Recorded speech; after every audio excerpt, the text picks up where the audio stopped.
That day, the sun shone so brightly that it pierced through the windows of the house. The strong wind blew the window cloth flying. In the room, there was a man who had just woken up from sleep. His face was still down silently with a body covered in thick cloth. Suddenly, when he opened his eyes to the window, the man was very surprised. Outside the window was a huge kingdom that was very luxurious and majestic. The man was really surprised to stare at the kingdom in front of him. It was impossible if the man was in the game he had played. When 3 years ago the man had a game character.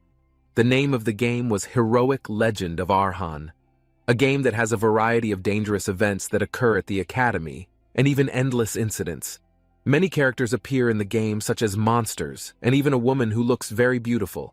Scary things happen in the game as if they were reality.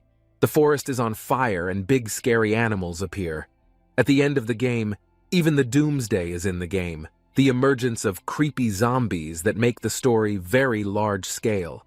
But there is no problem for all the tragedies in the game, because the main character will definitely handle all the problems. After all, the guy is luckily just a side character in the game. The man named Korenlock with level 1 is only an NPC in the beginner quest, where the main character will save a villager. The game looks very good because it happens like reality. If the story goes as it should according to the game, then everything will be resolved soon. Korenlock will see the main character in the game, Park Si-hoo. In the game later, the story of Park Si-hoo's life will become famous and rich. But at that time, Korenlock was looking for the starting point of the game. Suddenly, Korenlock saw Park Si-hoo, who was sitting quietly while muttering. Park Si-hoo mentioned sweet potatoes and also Sprite. But hearing that made Korenlock confused. In the game, there is actually no Sprite as he meant. And suddenly, Park Si-hoo stood up and covered his face, while saying that Park Si-hoo would live for himself and called efficiency. Suddenly, Korenlock immediately pulled his hand and stared with a smile. If in fact Korenlock will also live the same as him. Park Si-hoo is obviously very surprised to see Korenlock very suddenly.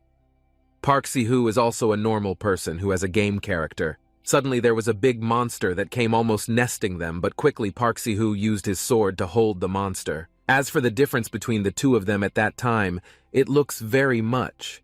The first difference is that Park Si-hoo has a privilege that is given to the player character, namely a stat window. However, Park Si-hoo looks confused when a notification board appears. One of the problems that Si-hoo got was because he had never played the game before. But fortunately, Korenlock can help the problems that occur to Si-hoo. Korenlock immediately embraced Si-hoo because he had just heard that Si-hoo would become a mage. If that's true, it's time for Si-hoo to immediately choose the intelligence stat. Korenlock also informed that in the next story, there will be a skill book. It is very important for continuity, so Korenlock reminded not to forget about it. Fortunately, Korenlock has played all the stories and routes, so Korenlock asked Si-hoo to just trust him. Although it looks unconvincing, Korenlock is actually very proficient in the heroic legend of Arhan. Korenlock felt that he was definitely needed, because having someone like him to help Si-hoo was an extraordinary opportunity. Monsters continued to appear and were already making very loud noises. Even though Si-hoo had given a scary look, but Korenlock still tried to relax when he knew there was a monster. With a long sword and purple light appearing, Si-hoo immediately slashed the monster's body. They fought together to fight the monster using their respective powers. Korenlock has the game information, and Si-hoo has the stat window and player system. They can work together to complete the game faster. The long sword in Korenlock's hand could kill monsters with just one strike. They are two very good ones, and together with Si-hoo makes Korenlock believe that they can save many people. They really managed to finish off the monsters and make a monster pyramid. Because they feel exhausted, they sit on the pile of monsters. They will also stop the end of the world. Even Korenlock also believes that they will soon be able to return to Earth. At that time, Korenlock brought a bottle that looked very beautiful. The bottle was purple in color with the red combination clearly engraved. Si-hoo was amazed when he saw the bottle because it was as good as a low-class elixir. Si-hoo became curious when Korenlock got the bottle. But there was one thing that made Korenlock very disappointed, that it turned out that in that game everyone was male. One of the things that made the game quite popular was that it was fantasy action related. There are many beautiful women with superpowers, as well as its diverse heritage and dating simulator feature. At that time, Park Si-hoo was not seen with any woman. He only invites them to parties, and that's only when it's important. So in the end, their group only consisted of men. Korenlok felt annoyed why the party only contained sweaty men. Korenlok should have realized at that time, when the Sword Emperor's grandson died, who was just about to go to the opening ceremony. Or when the final boss in the first stage Mariette disappeared suddenly, or the killing and mysterious disappearance of many people. A plot that has begun to differ from the original game story. But what was even more important at that time was the way Park Si-hoo's mind and his real personality. Korenlok can only look at Si-hoo with a smile, even though Korenlok should feel suspicious of Si-hoo even if only a little. Suddenly, Korenlok was surprised because something happened. Mariette Dunalev is one of the game's heroines. But neither Si-hoo nor Korenlok could meet her, because Mariette was long gone. But at that time, Mariette's staff was still neatly stored in a historic box. They feel confused themselves why a great stick can appear, but the person has no trace. Korenlok seemed to know one thing because someone wanted to destroy them. At that time, Korenlok followed him because he saw him who kept sneaking out at night. But Korenlok did not expect that he kept a secret place underground like that. They seemed to be in his inventory of a large room in the ground. In that room were many swords that the owner left behind during battle. It was very surprised to see that there was a sword belonging to the hidden piece Odachi. The sword also disappeared when another heroine, Alice, disappeared. And not only that hidden piece, but there are still many other weapons stored in that underground room. The items all belonged to characters who had disappeared as they followed the gameplay, and it turned out that there was a Marit that had been chained in a watery container. They became very surprised and felt scared to see something like that clearly. Si-hoo himself didn't know why Korenlok wanted to take him to a place like that. But Korenlok didn't understand what was going on at that time. At that time, Si-hoo had said that Si-hoo wanted to chase Mariette but instead lost track of her. But Si-hoo felt indifferent to what had happened, because at that time Marite was just a demon. It seemed impossible to waste the blood of a Gelder-class vampire in Marite's body. Si-hoo only used Mariette efficiently, even though Korenlok had also drunk a lot of her blood. Instantly, Korenlok was surprised because the bottle he was carrying was filled with Si-hoo's blood. It feels like Korenlok wants to vomit back, but Si-hoo felt that there was no harm in all that happened, and there was nothing to regret. Korenlok immediately sat down holding his head, which looked very thoughtful. All this time, Korenlok had worked very hard to catch her. Even Korenlok had to stay in the forest for a month while preparing the trap. But why did it all happen? Korenlok continued to feel confused and blamed himself. Si-hoo casually said that of course everything was done to get through the game's story as efficiently as possible. Si-hoo also felt that the Korenlok route was too annoying, because Korenlok keeps losing because he wants to save people. Korenlok also doesn't want to kill fucking assholes like Jaeger or Lark. Korenlok could only sit silently staring at Si-hoo, who was standing right in front of his face. Si-hoo did not stop saying all the things to Korenlok. Even Korenlok continues to try to protect people who cannot be manipulated, before raising their own friendship level. And using them in such a way was actually the most efficient way. Instantly, Si-hoo asked Korenlok to listen to him because Si-hoo was much better than Korenlok. From the beginning, Si-hoo had lied to Korenlok because Si-hoo was actually not a beginner. Korenlok felt confused himself what to say and what to say to Si-hoo. It was very surprising that it turned out that if Si-hoo could kill 3 more people, then the total amount was 100,000. Korenlok was immediately very surprised by the large number of people. It was confirmed that Si-hoo was not actually a human. Korenlok immediately felt annoyed and pulled Si-hoo's clothes by shouting that Si-hoo was a monster who exceeded his astrological monsters. But Si-hoo just told Korenlok to immediately realize his nature like that. All of them who were killed were only NPC, and Korenlok had also killed many people. But those killed by Korenlok were bad people who could no longer be saved, because they had tried to destroy the world, so it was not wrong that Korenlok had to kill them. Korenlock was so furious and angry that he did not let go of the tug of clothes on Sihu, and efficiency and frustration are two things that Sihu is too obsessed with. If Sihu was so happy with efficiency, then why did Sihu have to take Odachi? Why can a mage take a hidden piece that is intended for a knight, and don't know what's wrong with ordinary regulars? Korenlock did not also remove his hand from Sihu's body, because he felt very furious, even though Sihu could do it easily only through the stat window. But why was Sihu doing such inefficient nonsense to create a farm like that? Sihu immediately smiled at the thought that Korenlock was adorable. It felt like it only needed a punching bag for its sociopathic tendencies. Sihu's face suddenly turned very sinister with burning red eyes. Korenlock was surprised to see the gaze that appeared at that time and did not expect that Sihu immediately punched him. Korenlock's body became full of blood and looked helpless. It seemed that Korenlock had made Sihu very crazy with all his nonsense. After all that Sihu had done for Korenlock, there should be no such talk coming out. Even though Sihu only thinks about Korenlock, Sihu should be everything for Korenlock. Not even just everything, but Sihu should be the world for Korenlock. The look that emanated from Sihu's eyes really looked very creepy. Even Korenlock doesn't know his own place, hurt for meddling in other people's business. All Korenlock did was watch the horror and how Sihu could be with that. Sihu wouldn't hold back one bit, and Sihu's face was already getting angry.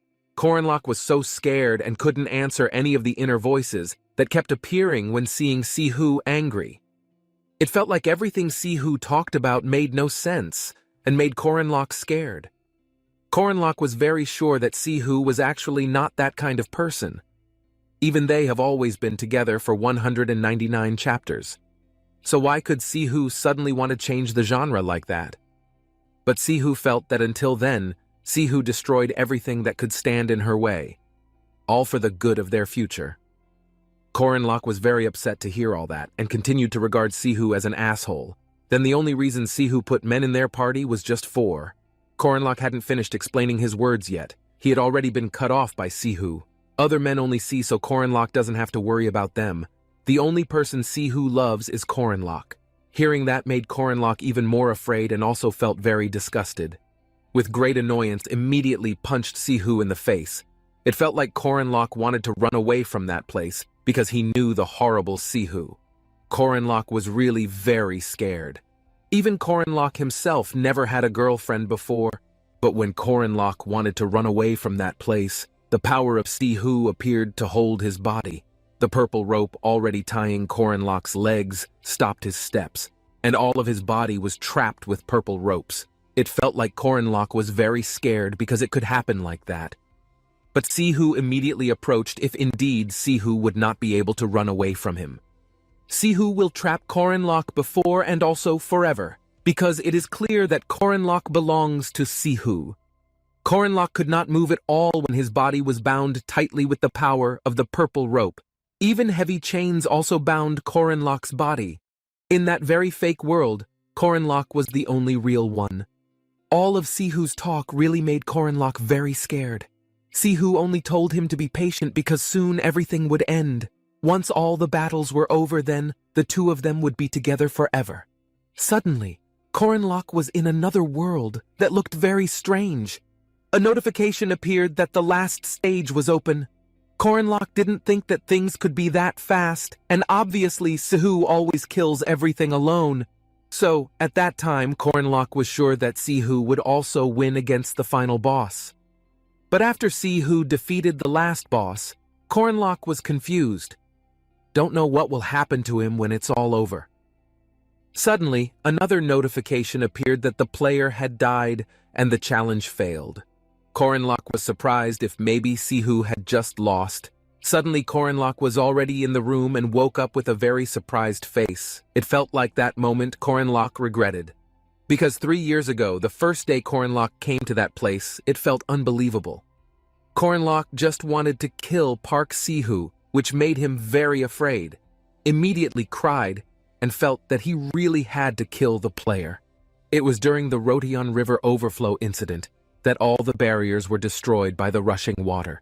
During the monster subjugation quest, the dam broke and the water flowed and swept through the village. Hundreds of water monsters came out and many people drowned. When the distressing situation happened, Park Si-hoo even felt that it was all very amazing. At that time, Korenlok still didn't understand why Si-hoo could look so happy when there was all that disaster. If you think about it, it feels very strange when a laughing facial expression just appears, even though there were a lot of people who died in that incident.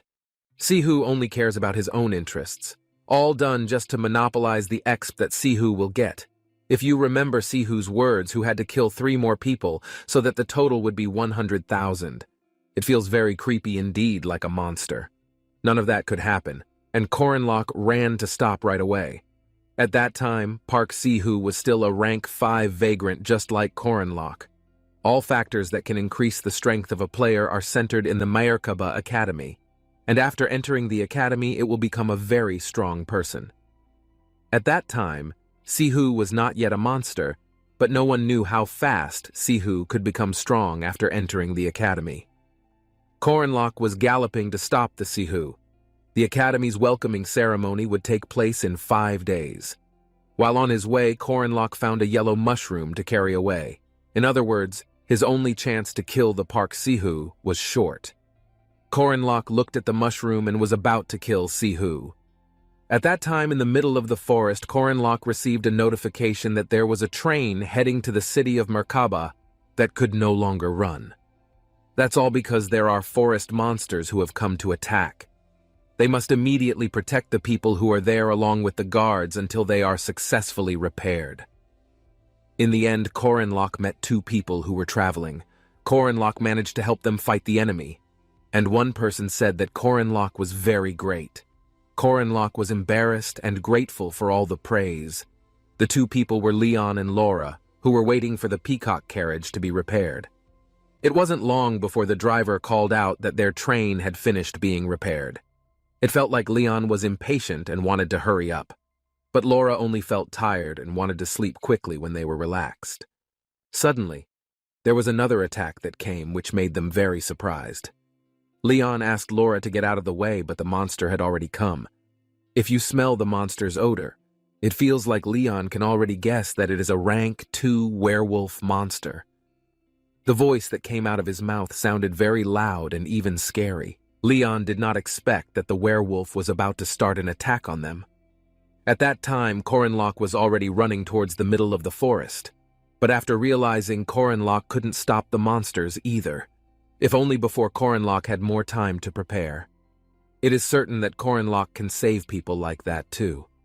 The werewolf had attacked Laura until she was unconscious and bleeding profusely. Leon was very panicked when he found out that Laura had fallen, but he couldn't fight back. Korenlok immediately told them to get into the train.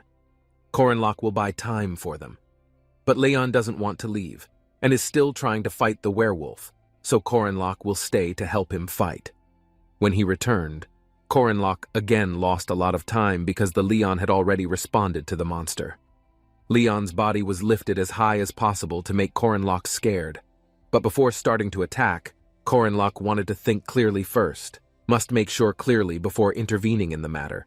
Immediately felt whether it was possible if Park Si-hoo was actually a hero who would save the world, or maybe Si-hoo is just a player who is carried away into their world like that. Korenlok was already pointing the sword even though the monster looked very long. The werewolf was already screaming because he couldn't stop being attacked, but suddenly came a beautiful woman to help Korenlok. But suddenly the woman's sword was stopped just like that. They felt very confused, but not wanting it to take too long, Korenlok told the woman to back off immediately, because Korenlok could still clearly take care of it all by himself. The second daughter of the Arden family who came using the Owadachi sword, one of the 6 swords of the king, a character named and the most influential member of the party, Alicia Arden. At first, Korenlok did feel very scared that even in a tutorial quest like that there was an Easter egg. Suddenly, Park Si-hoo appeared again, who felt like Park Si-hoo was waiting for the death of Alicia Arden and couldn't miss a moment like that. Korenlok was really surprised because it was like that from the beginning. Alicia was very afraid of what had happened, but it was all Si-hoo's doing, because at first her hands just moved on their own and made Si-hoo too nervous. Monsters have continued to shout loudly, which makes them feel scared.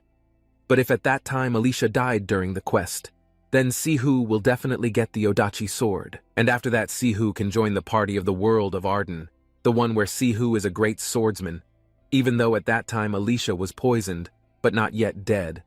All of that helped make Sihu feel binging. What is it all just because Alicia is an NPC who has a name? Her body that already looks pale, Alicia is still trying to attack. But the attacks that came out of her continued to be brushed aside. For that moment, it felt like Alicia had to stay calm and continue to focus. Alicia tried to take a breath and convinced herself that if she could, Alicia will attack with her perfect footwork skill to stop the monster. The monster screamed when it received an attack from Alicia. But from behind, Sihu saw the power coming out of Alicia. If it continues like that, then Alicia will be able to kill the werewolf alone. Sihu will not let that happen just like that. With the knife in his hand, Sihu wants to throw it at Alicia. But luckily, Alicia was able to ward off the knife that almost killed her. Alicia really didn't know why Sihu could do that to her. Maybe the sword that was thrown both times was just a mistake. The werewolf was already in front of Alicia's eyes until she was surprised. But with a quick movement, Alicia immediately wanted to stab the monster. But instantly her body was restrained, and a lot of blood poured out. Alicia immediately fell helpless because her body was bitten by a werewolf, and the blood did not stop coming out. Alicia really didn't understand why Sihu could do that to her.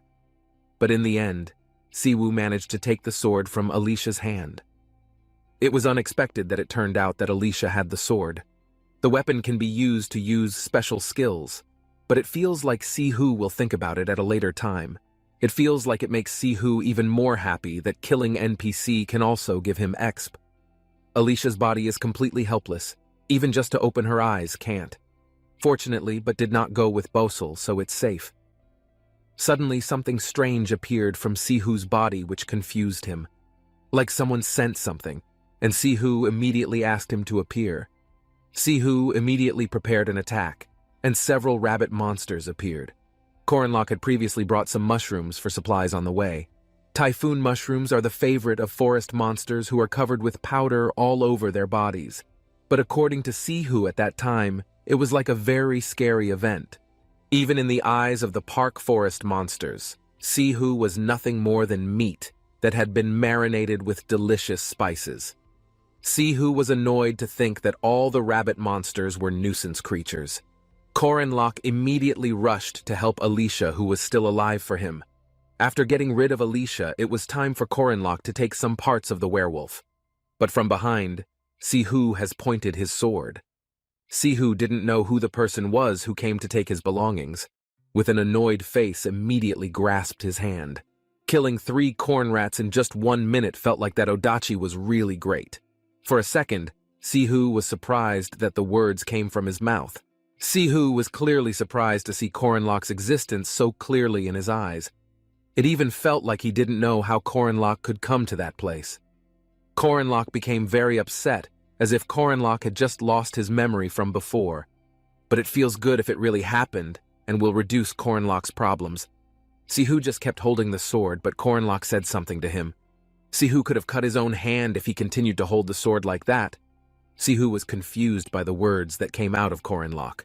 The sword was only kept in sight, and a good opportunity for Korenlock to attack. Korenlock threw something that made Sihu feel dizzy and helpless. Sihu was very annoyed to tell Sihu to die immediately. Korenlock had indeed seen that Sihu was careless in using his sword, but originally, Sihu was very fast. It was clear that Sihu was still much better than his nose physically. It felt like Korenlock had no choice but to make himself vulnerable. They fought with each other's weapons. Korenlock must continue to be careful because he knows he will continue to be attacked. Korenlock would aim his sword at the Sihu, because if the attack was stabbed in the neck, it would die immediately. The Sihu should be able to focus on the fangs of the attack.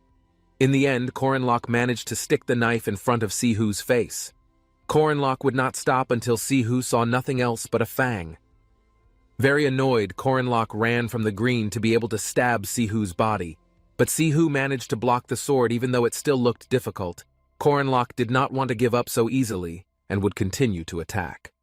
When Sihu managed to trick Korenlock, immediately stabbed Korenlock's back until it caused him pain. There weren't just one or two strikes, but so many that the Sihu couldn't get up. Instantly, Korenlok thanked him for his previous life. The Sihu's body was completely impaled, and his neck continued to pull with Korenlok.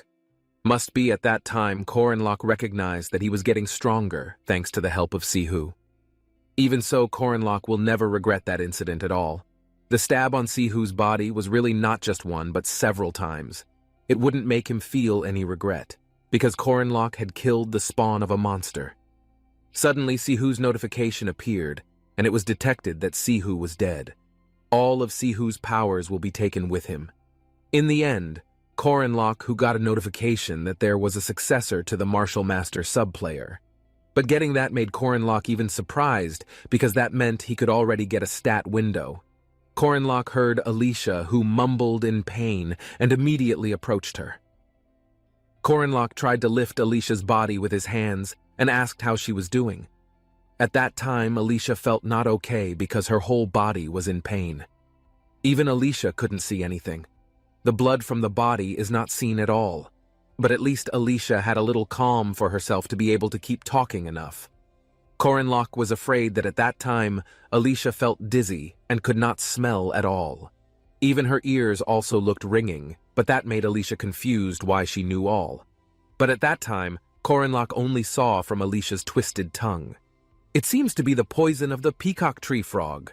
When tutorial, the poison is difficult to create without using the combination window.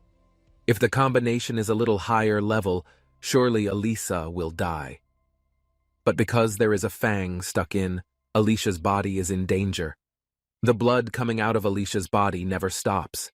So at that time, Korenlok chose to stop the bleeding and the mission of detoxifying the person. Alicia was in pain when Korenlok started his plan. But Korenlok asked Alicia to stay calm. Korenlok is an expert in stopping bleeding and detoxifying. But if Alicia bites her tongue, it will be a big problem. Korenlok let go of his hand that had to be bitten by Alicia so as not to make it worse. If the sword is removed from Alicia's body, it will definitely make her in pain. With full confidence, Korenlok gave his hand to be bitten by Alicia. It will hurt a lot, so Alicia is asked to continue biting the arm as hard as possible and continue to hold on. It feels like Korenlok doesn't know why he can go back to 3 years ago again. But when he returned, Korenlok killed a player.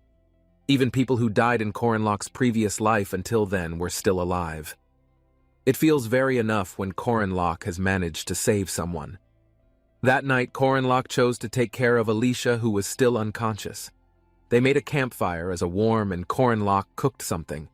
Even Korenlok is also making an antidote, so ask Alicia to stay afloat. Even Korenlok reminded her not to worry too much because people won't die very easily. Alicia felt curious about the name of the person who had helped her, but Korenlok himself did not want to tell who he was because it was clearly not important. Korenlok compressed Alicia's face. Korenlok didn't want Alicia to have too many thoughts like that and asked her to rest to recover quickly. Korenlok will wake her up as soon as the antidote he concocted is ready for use. From then on, it felt like Korenlok wanted to keep his actions a secret from as many people as possible. So Korenlok wanted to straighten out all the very messy situations. The heroic legend of Arhan's origin story, as the name implies, is a story about the hero. When overcoming incidents and accidents that will occur at the academy, the player will become a hero who will save the world. The hero must conquer so many villains with the final boss at the end. The only reason why the demon-like Park Si-hoo would just follow the story is because if the final boss is not defeated, then the world will not end. But the player had just died, so there was no telling who would fill that role. Even though it seemed impossible, but Korenlok felt he had to do that. But the system did not support Korenlok's wishes. All appear exclamation marks that say they have no permission at all. Korenlok became a sub-player, but couldn't even use any player tools at all. Even though at that time, Korenlok really wanted to see the stat window, but in the end, everything was the same. Being a backup for something unknown, and having a lot of memories about the future remembered from a previous life was too difficult. It seemed that Korenlok only needed to use external factors to the system. For 3 years, Korenlok continued to train until he reached his limit. Even Korenlok is no longer an ordinary character owner or side character. Suddenly, Corinlock made a red circle that burned like fire on the ground. The circle worked and released something that did not become useless because all this time Corinlock had died to survive. As a person who loves magic, the only magic he ever learned in his previous life, and only that, an ancient writing that has its own magic power. It is known that these are some of the most powerful laws that exist in the world, which is the source of superhuman strength and the cause of destruction. Corinlock inscribed the magic on his hand that came to give his ship so much power, because until then, he had to fulfill the oath made by himself. From then on, Corinlock must not turn a blind eye to the misfortunes of good people. A notification appears that Corinlock's status will increase every time he successfully completes the quest for the next restraint, but Corinlock did not feel the spirit. In that world, everything has a spiritual sense, and astral beings such as ghosts and spirits that do not have material bodies are in that place. Because astral beings will only involve themselves if they can both feel each other. They will not be able to use their powers at all against unconscious people and people with a spiritual sense. There were 3 powers, but the last one, the oath, had the greatest risk. That's why in his previous life, Corinlock and Sihu had never used it. But even Sihu, who had used everything in the system, would fail in the end. Therefore, Corinlock felt there was no need to worry at all. The oath that has the most weight and with which Corinlock will save the world. A great ambition that fighters must pursue. An oath whose content is truly the greatest ambition. But when all is done, only the oath cannot be completed.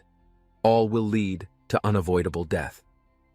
That day, Alicia woke up with a very surprised face because she was suddenly in a room. When trying to sit down, Alicia still felt pain in her stomach. Suddenly, a nurse came because she had seen Alicia, who was awake.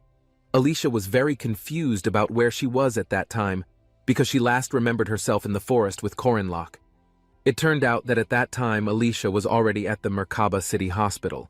Because she was surprised, Alicia immediately asked about Corinlock's whereabouts, but had just left the place. It felt like Alicia was very surprised when she knew Corinlock had left there.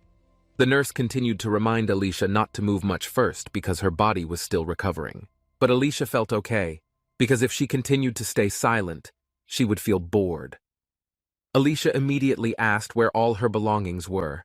In her bag, there was Corinlock's belt, which was still full of blood. Instantly, Alicia asked the nurse to find her a place that sold honey candy. But unfortunately for that time, Alicia was not allowed to eat stew. Actually, very upset, but Alicia couldn't if she had to fight.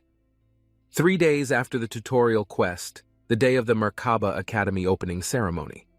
At that time, Corinlock came to the place and looked for his student card to get inside. But when he opened his wallet, there was a letter, but Corinlock never put the letter in his wallet. Corinlock immediately opened the letter, which turned out to contain a message. For his mother's proud son, who never knew how proud she was to have him. Become a great man who protects many people, like the people who had been by his side all this time. Corinlock was surprised to read the letter and didn't know when his mother had sent it. Corinlock was a normal child who was not gifted, but even had a family. When Corinlock was in that body for the first time, Corinlock was awkward and felt strange, but all of his family always gave good treatment like family. From then on, it felt Corinlock how he loved his family and also that world. It is also one of the differences between Park Sihu and Corinlock. Corinlock walked straight into the academy, which already had a lot of people in it. But they all felt confused when they saw that there were so many chariots in it. Many people who just found out also the contents of the Merkaba Academy. That day, all new students were asked to gather because they would be given a potato. Corinlock went straight to the woman and asked her for a potato. The woman told him the location of the research building where all the magic students gathered and conducted their research. Mariette Dunaleff was a second-year, first-year student at Merkaba Magic Academy, a student who received blessings from everyone and had a very bright future. As life goes on, one cannot predict the misfortunes and tragedies that occur in that world. And there are also profound decisions that Mariette must experience in the future. Mariette is the final boss of the first act. At that time, Corinlock had entered the building where there was a lot of magic burning. Space expansion magic had also begun at that time, But some people felt confused about what had happened. It felt like they couldn't see what was in front of them. They were told not to worry because the new cadets from the academy must have been surprised by something like that. Corinlock heard Old Man Haemon's voice, which sounded like there was no change at all. The people in that world have a history of fighting evil tribes. The most effective weapon they use against evil is superhumans. Those who can use aura and mana, and the place to train superhumans is the Guardian Academy. At that time, there was already a Professor Fermac Daman who was given the task of welcoming new students that year. Corinlock hadn't seen Professor Fermac in a long time. All the people in that building definitely wanted to become a knight or a mage. Once they were in that place, the certificate would be issued immediately. But it was annoying to act like they were all the best. If it turned out that their abilities were mediocre, so Fermac would see their abilities. Corinlock felt that such a thing was very boring because everyone present was seen one by one from their status. But unfortunately, Corinlock's physical stat was very ugly like trash. In front of them were all the rank numbers they had, and immediately lined up according to their numbers. At that time, Corinlock was lined up at number 6, and there were a total of 400 people. It seemed unlikely that Corinlock would be one of the bottom % of the others. Fermac really hoped that they would all be lucky in the battle. There were many rough gems among the students that year, but it seems that they don't need to measure the students who are in the 1st and 2nd rank. They have to wait until they finish assessing all students first. At that time, Alicia also entered in rank number 2 with another friend. And at number 1, there is the Heavenly Yaksha, the only one in rank 1, namely Hwarin. The teachers felt confused about how the director could test children with rank 1. It even felt like there was something about testing a 6th rank student. Even the 5th rank doesn't look good. It felt like they had to get rid of the 6th rank students who weren't talented. But the director had said that all students should be equal in terms of learning. They would start immediately and drop a weapon box right on each number. Within 30 seconds, the monsters would invade, and they would have to deal with them as best they could. A test that puts them in a place where there is nothing, making them have to fight with monsters according to their level. Corinlock felt that things didn't sound as friendly as usual. Corinlock immediately looked at what weapons he would use, but most 5th and 6th graders probably wouldn't be able to think clearly. They only took what they wanted, and it was probably a sword. That was also what Corinlock had done in his previous life. The rank 5 short hound monster had already appeared in front of them to be fought immediately. Corinlock felt that wearing a sword usually looked cool, but they said if you want to use a spear, it takes hundreds of days. It takes thousands of days to use a blade and 10,000 days to be able to use a sword properly, so Corinlock chose a spear to fight the monsters that had appeared. It doesn't seem difficult for Corinlock to kill the monsters. It only takes a few minutes to be able to fight all the monsters, because there is already too much experience that Corinlock has in killing the monsters. All have indeed been passed, and clear memories are still flashed. It seemed that the time Corinlock took to kill was not that long. Even 12 seconds seemed like a long time. In Corinlock's previous life, Corinlock couldn't even kill the shorthounds and ended up eliminated. But this time it was all very different because there was no sense of difficulty at all that Corinlock had to face. Even Corinlock will kill all monsters until he can rank up quickly. The other students felt terrified when fighting even those who had to be chased by monsters. The teacher who saw so felt uncertain that they could do that with a physique that did not have strength. In the old days, teachers could kill rank 5 monsters in just 1 minute and 22 seconds. Rank 5 was already like that, so there was no point if they had to check on people at rank 6. But it was a surprise when Corinlock was already sitting down and knew that monsters weren't summoned. Master had seen that only the first Corinlock got away with 7 minutes and 20 seconds, but it seemed that rank 3 only took about 2 or 3 minutes. But I don't know why rank 5 and 6 looked so sluggish. Even felt confused when he saw Corinlock just relaxing, sitting like he wasn't afraid. Even the monsters didn't want to appear anymore and kept malfunctioning. But there was no way that the machine was broken, because Madame Josephine's test magic had never made a mistake for the past 20 years. But the person who should have been eliminated from earlier was relaxed, and it was obvious that the monster was not summoned. All the teachers felt confused because the monsters didn't appear again in front of Korenlock rank 6. When they didn't feel confident, they immediately brought out various monsters that could be eliminated quickly. All the monsters were destroyed in no more than 7 minutes. The teachers were shocked and couldn't believe it. The scariest-looking monsters also kept coming out but were easily fought off. They came to see that Korenlock was definitely not an ordinary rank 6 person, but it's a shame that they only test up to rank 3 monsters. They should have brought out monsters that could be fought up to rank 1 so that they could see the true power. They were amazed that there was finally someone interesting after all this time. They wanted to see Korenlock fight against evil spirits. After all the monsters were successfully released, they would begin the rank 5 evil spirit test on Korenlock. Korenlock felt something being summoned near him, but Korenlock couldn't see or hear anything because of the restraint penalty. Even Korenlock can't detect spirits. Korenlock cannot feel or disturb the souls of ghosts and spirits. Then Korenlock also can't feel evil spirits. So it can only see if something that happened at that time matches Korenlock's guess. Korenlock has counted to 100, which feels active because Korenlock has gotten the evidence he wants. At the evil spirit test, Korenlock chose to retreat, which made all the teachers very surprised. They didn't know who the rank 6 boy with great power really was. After they finished all the battles, they regrouped, and there is one student named Jaeger Hinchpeter, who is the one who makes noise with the player at the beginning of the game. That was the first thing Korenlock thought when he saw Jaeger's face. After they finished getting the notice from the director named Ariu, in order for them to become strong, they had entered the academy where all the strong people had gathered together. Some of them must have considerable ability. Others still had to continue to work even harder. Although the director could not guarantee that they would get what they wanted, after finishing their time at the place, it was hoped that they would all be able to take the path they wanted right away.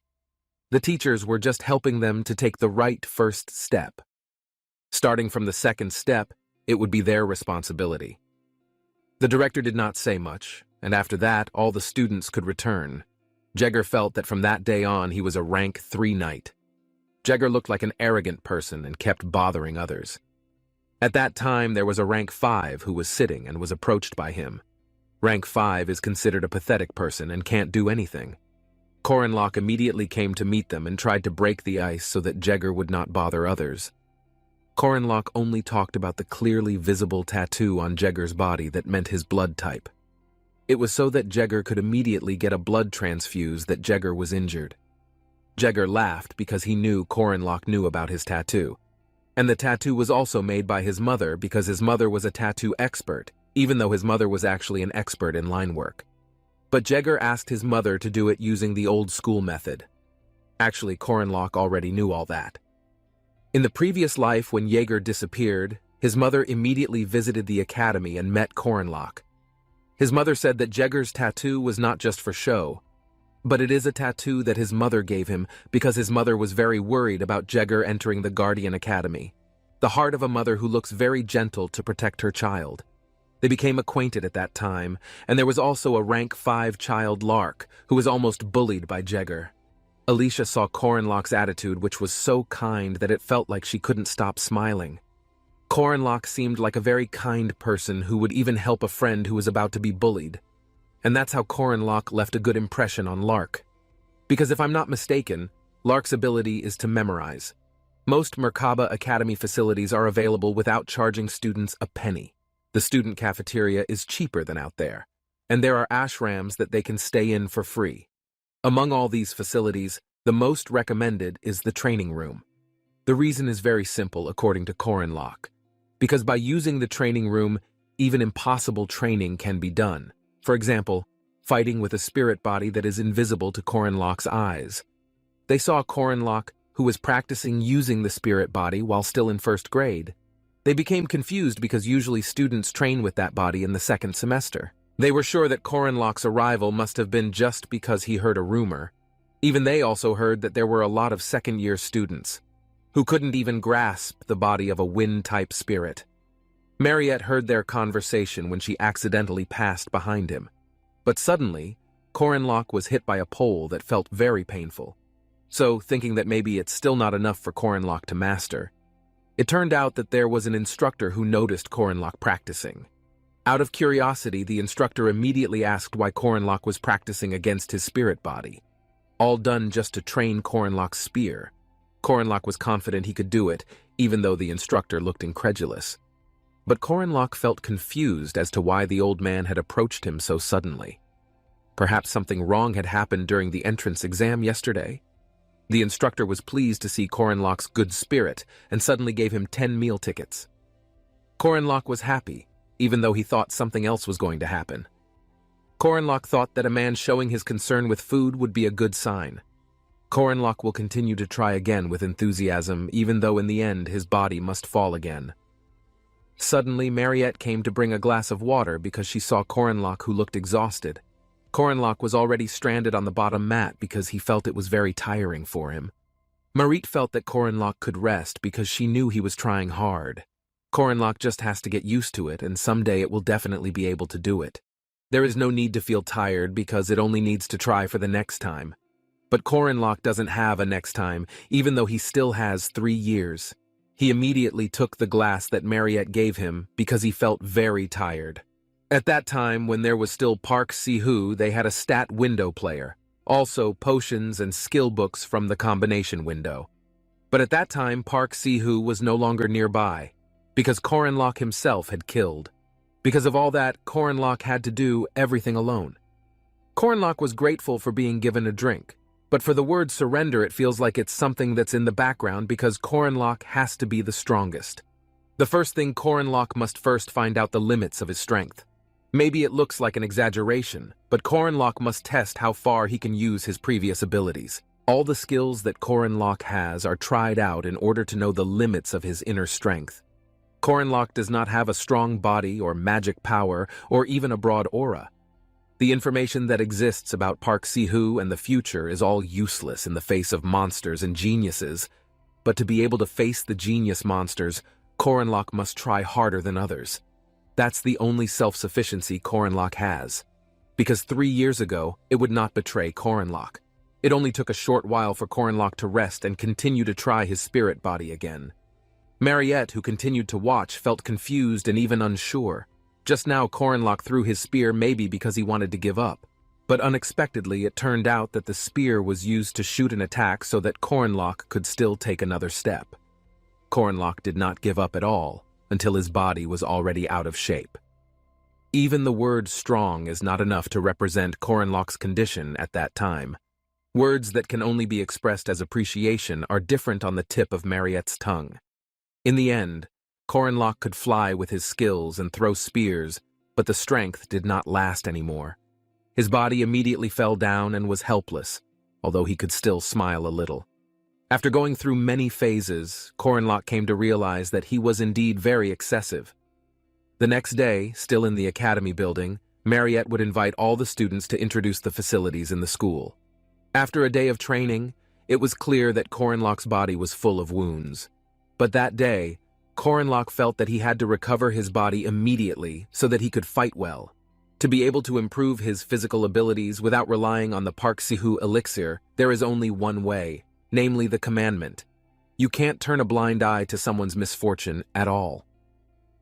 At that time, Corinlock immediately approached Lark and embraced him. With a smiling face, he invited Lark to eat together while talking about the grimoire too. Simply put, the grimoire was a skill book, a powerful artifact that allows them to acquire the appropriate magic or trait just by reading it. In the Merkaba Academy, library has a size as large as the academy itself.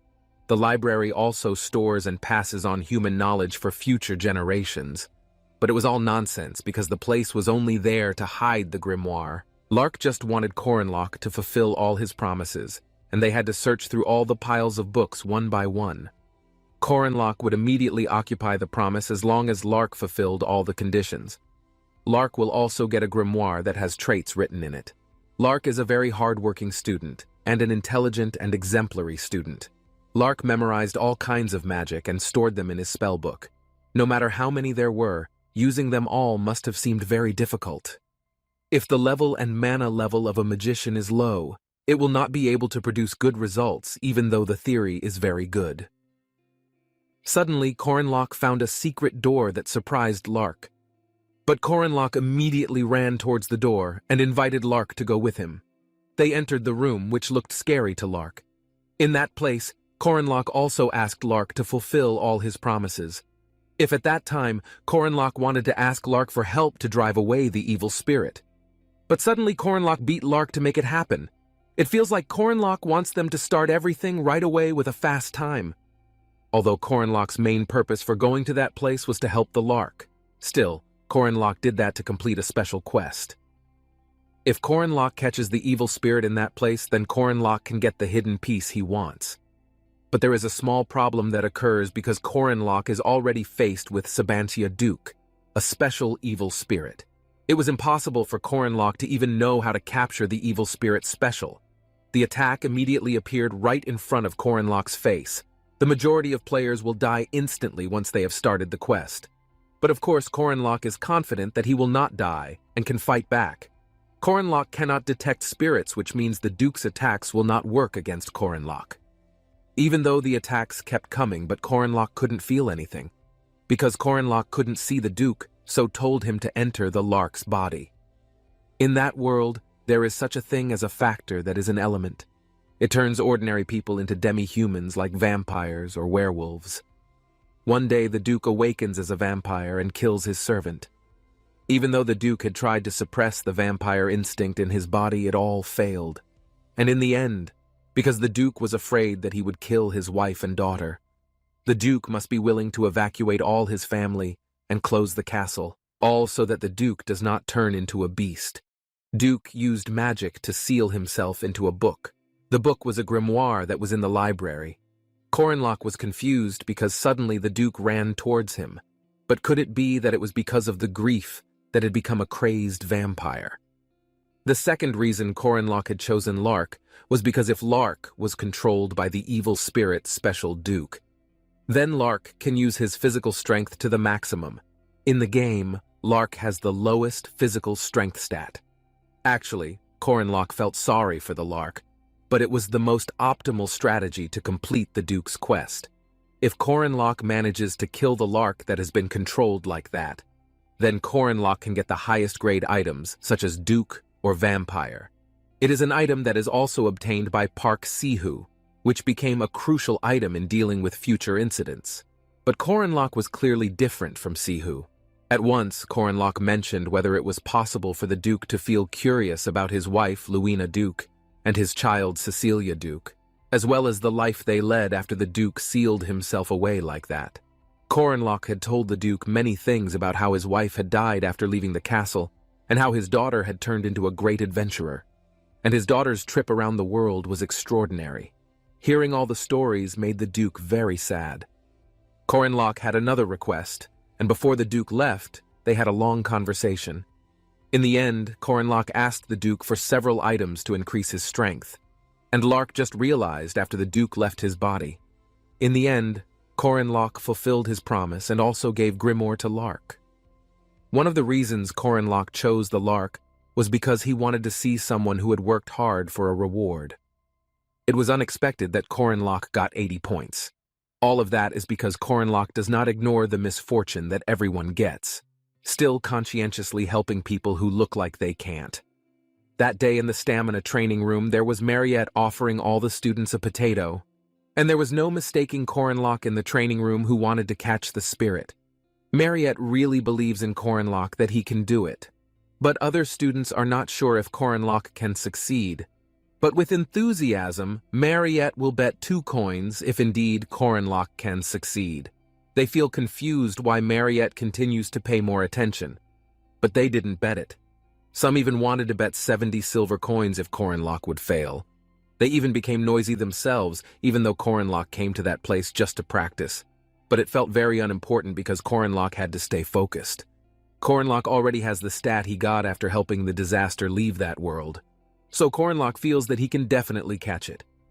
But Corinlock was curious how far the power in Corinlock at that time. Corinlock will try for the first attack by using the technique to defeat the previous spirit, the slithering serpent. That technique is quite difficult among other calamity serpent techniques. Therefore, by utilizing the most basic technique, ominous serpent. But it feels like Korenlock might have a hard time cutting. All those who stood upright watching Korenlock's fight felt shocked because it was only one slash. But Korenlock was also surprised because it seemed impossible why Korenlock's strength could be so powerful like that. Mariette, who continued to watch, felt happy, even though it was only yesterday that Korenlock made an attack in just 3 attacks. But that day, Korenlock managed to do it in 1 attack. Actually, Korenlock was surprised to know that Mariette had watched everything live at that time, because a mage who can see Calamity Serpent intent with his own eyes. It seemed that Korenlock couldn't believe how Mariette actually had eyes. Immediately, Mariette gave a brown bag if it was one of the parts for Korenlock. Receiving it feels very confusing why it can be in his hands. All of that is because of the bets they made without any force. So, Mariette got a lot of money, and of course Korenlock deserved his share too. Obviously, Korenlock would not refuse to accept the money, and felt that Mariette was very smart. Korenlock even asked Mariette to be good for her future. In Korenlock's previous life, he had also practiced hard, maybe just to strengthen his martial arts. And at that time, Korenlock also struggled to do the 5th step of the 6 steps to enlightenment. Korenlock felt that he still had a long way to go, but Korenlock could increase his timber ability faster. So it seemed that Korenlock was not too worried, but the problem was in rune magic. Even Korenlock couldn't solve that problem while still in his previous life, because rune magic requires a large amount of mana. If Korenlock can find a solution, then surely they will become stronger than before. Korenlock should continue to think and try, because no matter how diligently he has to improve the ability of his spear and rune magic. No matter how diligently Korenlock improves the ability of his spear and rune magic. A person who could not be defeated by Korenlock appeared at the academy. Even the only female character who could not also be killed by Sihu. Is one of the biggest forces also in the heroic legend of Arhan. The famous balance destroyer is a very sturdy Jiangshi. Hwaran is a person who has the highest rank, but her arrival clearly makes Korenlock confused. Even Korenlock did not know why Hwaran had to talk to him, because Korenlock felt that he did not know why she chose to go and avoid. It was like Hwaran was a bomb that Korenlock clearly couldn't handle. Instantly, Hwaran said that she was not sure that Korenlock's body was really his. Hearing that made Korenlock's gaze change instantly. It feels like not wanting to answer, but it feels very confusing to Korenlock. It feels like because Mama already looks good, so it makes Hwaran not need to eat too. Again, Hwaran felt that it was not Korenlock who owned the body. The undead who had human and monster souls in his body. Hwaran as Jiangshi was an example of a conditioned existence. The eyes of the hell soul in the middle between life and death. It was said that they saw the color of his soul. Hwaran felt confused herself as he couldn't come up with any answers. Could it be that feelings destroyed and consumed the original soul? Immediately, Korenlock said that he did not know anything. That answer made Hwaran feel confused too. For that moment, Korenlock was very worried about that in his past life. Is it possible that Korenlock and Korenlock are completely different people? Could it also be that Korenlock's memory that merged with Korenlock was not his? Korenlock doesn't know who he really is. Although for Hwaran there seems to be a difference because the real one is actually in that body. Even Hwaran knows that the real owner of the body is not him. Korenlock was considered a thief and also a robber who clearly had nothing to do with the body he entered. Korenlock immediately said that in the area next to his hometown. There is a person who turns into a green giant when that person is angry. His name is Bruce, who may not be recognized by Hwaran. But the funny thing is that there are 2 opposite personalities who hate each other, but want Korenlock to explain about the original or newly formed soul.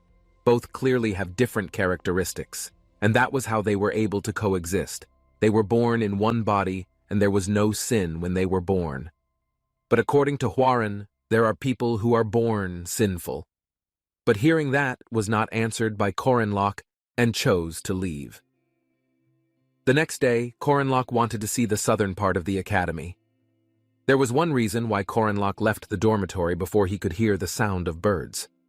The announcement started on the weekend.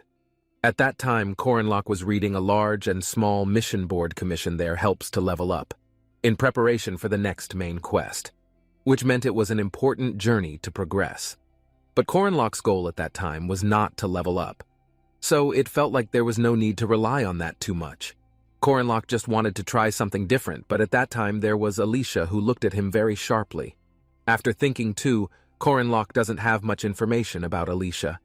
In his past life, Sihu had tortured Alicia cruelly, but that memory is different from what he saw in the game. They were standing next to each other, and Corinlock tried to say hello first. Even saw that Alicia was doing the mission right from the first week. It was clear that Alicia was second rank, so it was impossible to be discouraged by the results. But at that time, Alicia was only in need of money. However, Corinlock knows that the funds to support second-rank activities are quite a lot, but they all refused to give it to Alicia. They said that Alicia's family income was in the top 10%. Talking about it made Alicia feel sad and look down. It was similar to scholarships in Korean countries, according to Corinlock. For those who come from wealthy families, there are no funds to support activities. And since Alicia's family was very independent, she needed to earn her own minimum living expenses, no matter how much she asked for. Corinlock saw Alicia as being in a very complicated situation at that time. If indeed Corinlock needed money as soon as possible, Corinlock offered with a patrol mission. It was quite cost-effective if Alicia followed suit. They will accept up to 3 people maybe Alicia wants to do together. But unfortunately at that time, Corinlock had something to do with him. There is a precious week that Corinlock will choose to complete the mission and raise it, namely the mission of finding a butterfly. Actually, the pay is small, but it doesn't matter to Corinlock because the initial goal is only a commandment. If Corinlock rescued and returned the butterfly that almost died at the hands of the water monster, then Corinlock will be able to prevent the owner from the misfortune of losing a pet and falling into depression. In the end, Corinlock was rewarded with 5 points and an active commandment.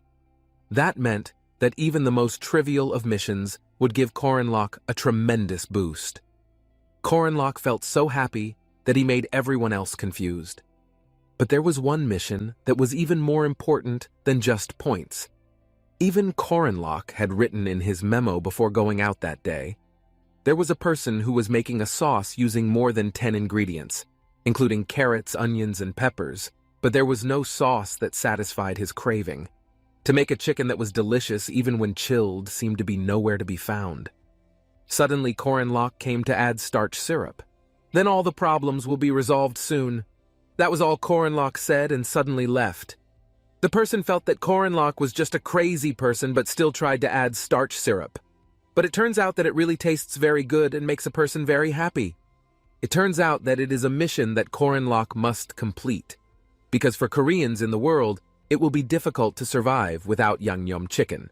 Even just for something like that, Corinlock got 5 more points.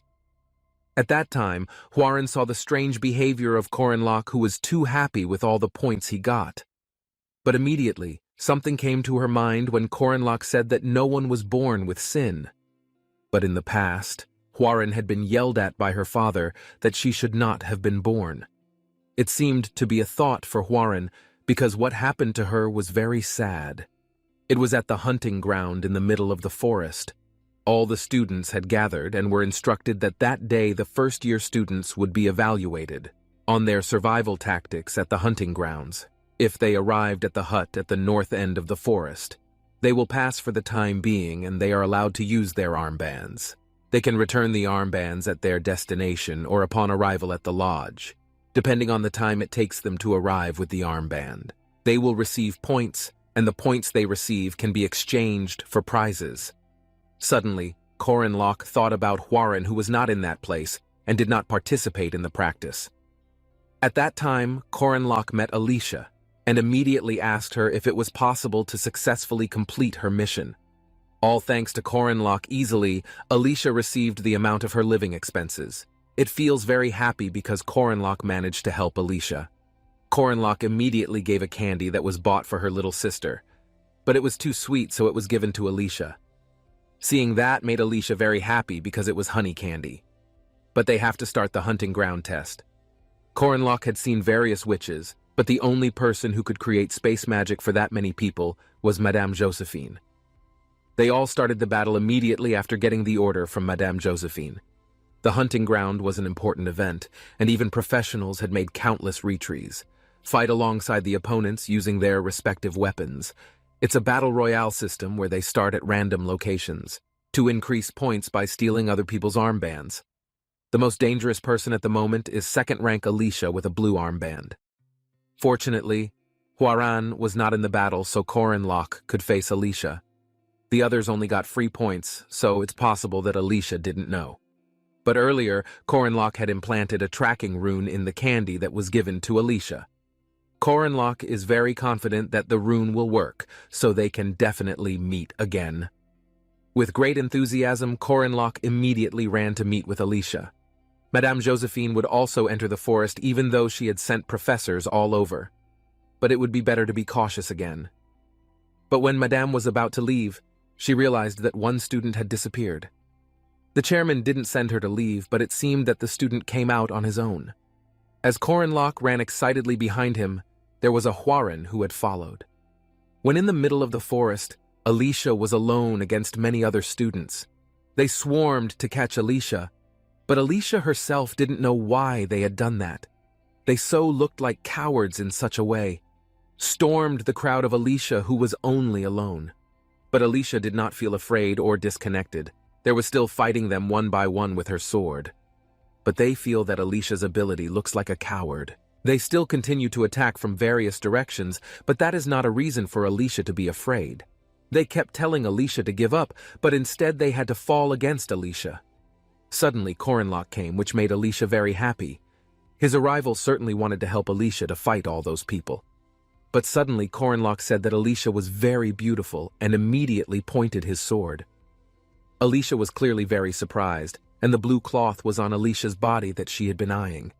Even though all this time Alicia has trusted Corinlock, who is supposedly a good person for giving Alicia candy. Alicia is a second-level knight who has a pure martial art type. Her trait boundary eye might not be fully utilized. In terms of single combat power, Alicia was intermediate among the other second levels. Because of that, Corinlock thought Alicia would be a good person by giving her an armband. Corinlock's face was already laughing happily to be able to get the tire. Although Alicia is not comparable to her genius brother. In terms of ability, Alicia has entered the top 1%. With her, Alicia was able to defeat 7th, 3rd, and 4th level Alliance students. Alicia was not deterred in the slightest when she saw Corinlock, a rank 5 knight, but that happened at 30 seconds in the beginning. Alicia was confused as to what happened to Corinlock, because his strength was extraordinary and seemed to be unable to hold back anymore. Even Corinlock can pit swords at close range using strategies out of range. Playing back and putting pressure on the three things Corinlock continued to do. They were giving each other attacks from the sword, and each was trying to dodge. But there was still hope for Alicia to fight back. Alicia would stay focused with all the movements because there was only a small difference in rhythm. Between the swing and the slash, if Alicia could narrow that gap, then it would work. Alicia had already pointed the sword and their swords clashed together until they emitted sparks. But Corinlock, who was holding the sword, was laughing, because Corinlock saw there was a dependence on talent and a lack of diligent training. Suddenly, Corinlock immediately moved quickly to avoid the attack, then pressed Alicia's weapon down until it made Alicia's body uncontrollable. Then suddenly, the weapon was released straight ahead. The three basic skills that Corinlock combined to take over the situation. The extreme and most basic counterattack became the peak of the ultimate skill. And suddenly, Alicia was thrown because of the sword that was pointed forward. Alicia tried to hold her body from lying down, but she coughed because of the distant push. So before Alicia did not immediately block Corinlock's attack with the aura, it might have become more dangerous. Strong strength and incredibly fast speed are not Corinlock's only advantages. Every technique that comes out of Corinlock is very smooth, because all of that made Alicia confused about what kind of person Corinlock really was. It's impossible if Corinlock is really a rank 5 knight, but Corinlock has displayed his body in front of Alicia by holding a sword and a smiling face. Even Alicia couldn't deny it anymore if it was an absolute defeat. In the end, all Corinlock wanted was the blue cloth, and it worked. With a very happy face, Corinlock will use the cloth well. Suddenly someone came and shouted that Corinlock had cheated, but they saw no one near them. Suddenly, there was already an attack coming and trying to land with Corinlock. The blue cloth that he had just obtained was bitten because 2 hands had to hold the sword. But it felt very heavy when having to hold the sword. It was a magic sword made of ironstone, which has a density more than 4 times that of steel. It felt effective against the giant monster boss. If Corinlock got hit, it would be doomed. That person was surprised that Corinlock could block his sword. It looks very great too because it can easily hold the sword. That person just wanted to ask for the armband that Corinlock had just gotten. Corinlock felt unlucky with the arrival of that person, whether maybe he was a Warski drone. Even though Corinlock didn't want to meet him, but why did it have to come at the wrong time? Despite having an extraordinary record of defeating dozens of people, that person was not even the slightest bit injured and seemed very calm. It was proof that a person was very different from Alicia. But what can be made because it happened like that? Corinlock just chose to run away. Because if you fight with that person, there will be no benefit. But that person was confused why he could just leave him. Corinlock had no time to fight because he had to quickly bring the cloth to the cabin. But behind Alicia followed Corinlock to escape and upset him. It's just that at that time Alicia didn't want to die and also didn't know the way out. They ran together to get out of the forest. But in the middle of the journey there was another person who blocked. Cranel Luden is a rank 1 who doesn't let them pass if they don't give cloth. Alicia was very upset why she had to intercept them at the door like a coward. Corinlock felt that it was very difficult because there was a Cranel in front, not to mention that behind there are still drones who continue to pursue them. Even though Corinlock already wanted to avoid the fight, but instead had to deal with 2 people at once. That time, Corinlock really had no choice anymore. Actually, Alicia was surprised because Corinlock shouldn't have had a thought to fight against them. But it was a fight that could not be avoided so happily. Corinlock would face them all. Drone immediately threw his sword from behind the 3 of them, fighting each other. They continued to fight fiercely just to take the tire from Corinlock. In the end, it was still Corinlock who managed to win the fight and bring the tire to the cabin. Without further ado, Corinlock immediately asked to choose his prize. It was even more surprising that Corinlock got 3 blue cloths. So Corinlock was considered by the teacher as an impressive student, even though it feels like Corinlock is just lucky to be able to get those 3. Alicia was very amazed when she saw Corinlock manage to beat them, until she couldn't say anything else and kept silent. Corinlock managed to penetrate the core of the magic sword before the sword reached maximum power. And Corinlock also used psychokinesis to bury it deep in the ground so that it could not be pulled out. Even Corinlock had to avoid the unstoppable sword by dodging at such a close distance and then aiming at the golem. By standing behind the drone's body to protect himself from the golem, it was finally the Dorn who had to fight the golem because they were facing off. And while they were busy fighting, Corinlock attacked the golem's core to neutralize it. Once the golem is down, it's time for Corinlock to finish off the Cranel. Reflex decisions and even inner pressure are done so quickly, like someone who had experienced dozens of fierce battles. In just a moment of time, Corinlock was able to complete everything, from basic spear techniques to the mature ability to overcome weaknesses. Alicia felt like she was watching her brother fighting a great battle. Alicia remembers when Corinlock said that she was talented despite her lack of practice. Because she saw that incident, Alicia felt that she had to try even more. Even Dorn was defeated before he had time to use his strength. Drawn became very depressed, not understanding what kind of person Corinlock was. It also seems that Corinlock knows all about his spells and traits. Cranel was already down and moaning in pain from the attack that came from Corinlock. Also, the golem, which was a very high-powered weapon, was just a big target according to Corinlock. If Corinlock were Cranel, he would have asked a friend to protect him first. But immediately, Cranel said that he had no friends. Corinlock laughed at that and told Cranel to keep his spirits up. Hearing that made Cranel very upset. On that day, the 3 of them, who were known as the first class named, would remember Corinlock in their own way. Corinlock felt happy and couldn't stop smiling widely. At that time, The strongest participant left in the hunting ground was a druid who was blessed by the forest, Yule. But not only was there the strongest entity participant at that place, also the top-ranked mage of Merkaba Academy, Marita Dunalev, with seniors replacing the role of monsters and helping with the training. For Yule, the opponent was far too tough. The training at the hunting ground eventually ended like that. While in the middle of the forest, Mariette and Yule met, but suddenly there was a Huaran standing behind them. Huaran stood up straight with nothing to say and a sinister look in his eyes. It was even scarier when he was dragging a helpless student by the hand. Mariette asked about Huaran's purpose for coming near them. Whether he might be looking for someone because from the looks of it, he only brought people who were in harmony. But suddenly, Huaran just walked past Mariette without answering her question.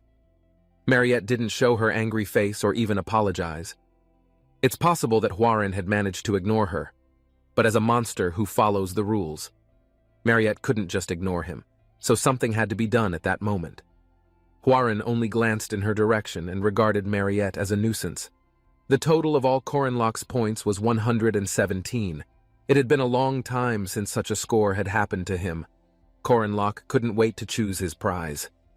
Corinlock was already faced with several items to be his prize. If you look at the value, there is Shankbear Gall Juice, but Corinlock has determined his goal from the beginning. If Corinlock wants to take the Mandragora seed, and there are still 17 points that Corinlock has. With the remaining points, Corinlock asked for plant nutrients and earplugs.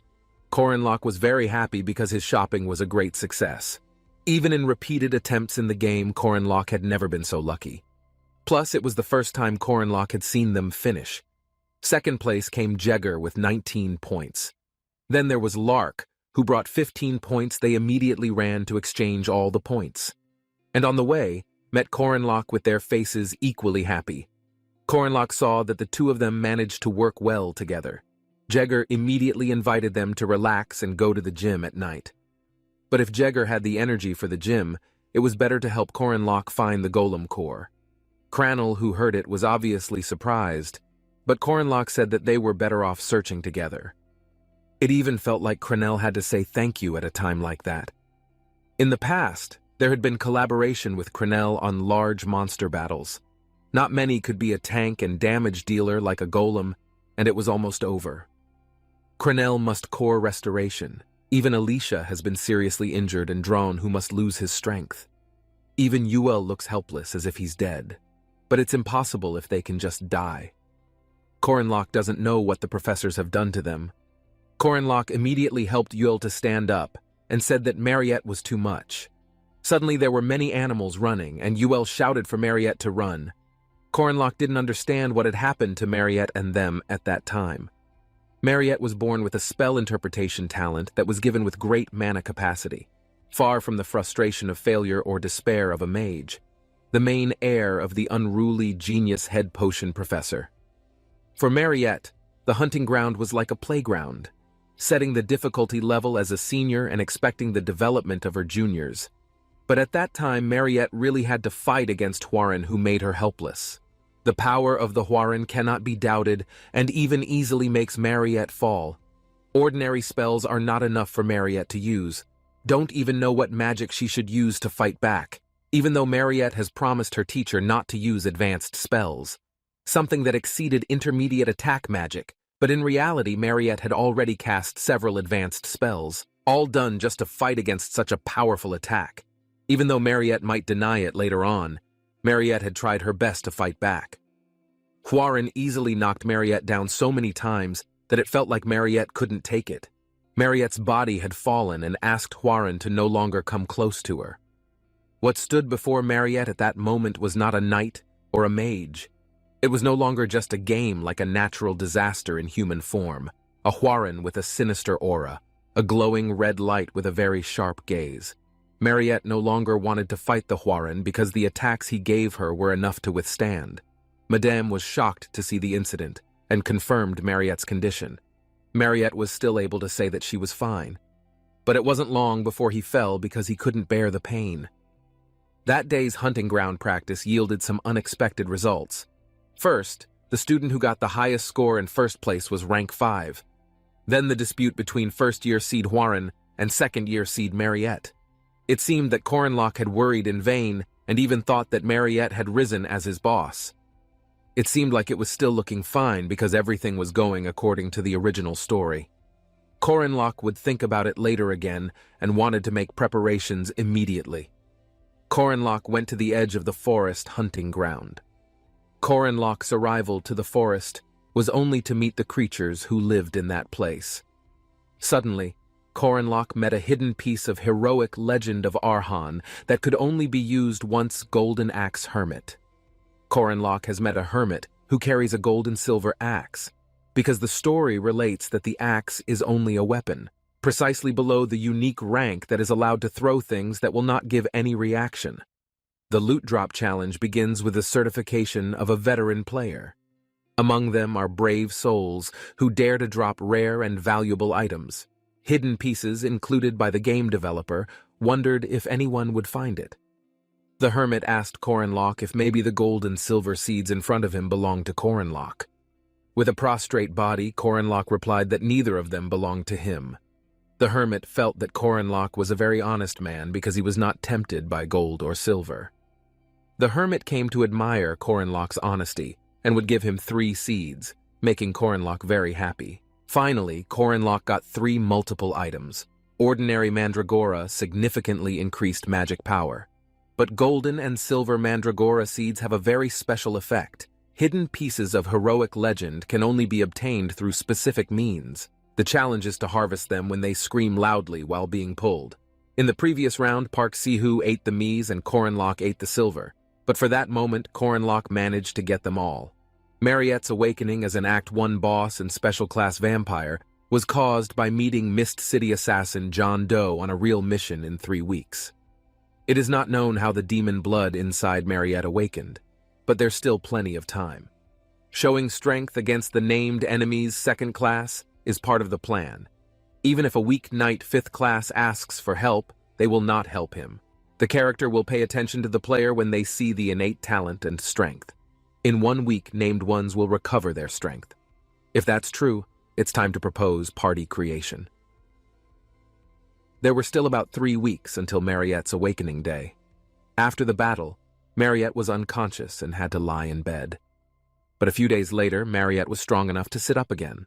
A nurse took care of Mariette every day and made sure she was okay. The nurse immediately asked about the condition of Mariette's neck, which might still be sore, with a tone that was already very upset considering the previous incident. That first year should have known the limit when attacking. They only allowed the use of basic magic in the academy, adequate preparation, and enough trust. Mariette could only remain silent at that moment. With the right members, a woman's suffering could be saved easier than expected. Until then, Alicia, Dorn, Cranel, and Yuel felt that it would be an extraordinary group. It was perfect according to Corenlock. With the right preparation, then they can definitely handle it. But unless there is a special variable that comes out and happens out of control. When I just realized there was something strange about Mariette's gaze, not even a word came out. Suddenly, Mariette looked at the nurse next to her and immediately lit up her body. A red light appeared just like Hwarin's body. With a very creepy Mariette said that she was thirsty. Coren tapped the desk impatiently, feeling the dullness of another day in the academy's endless routine.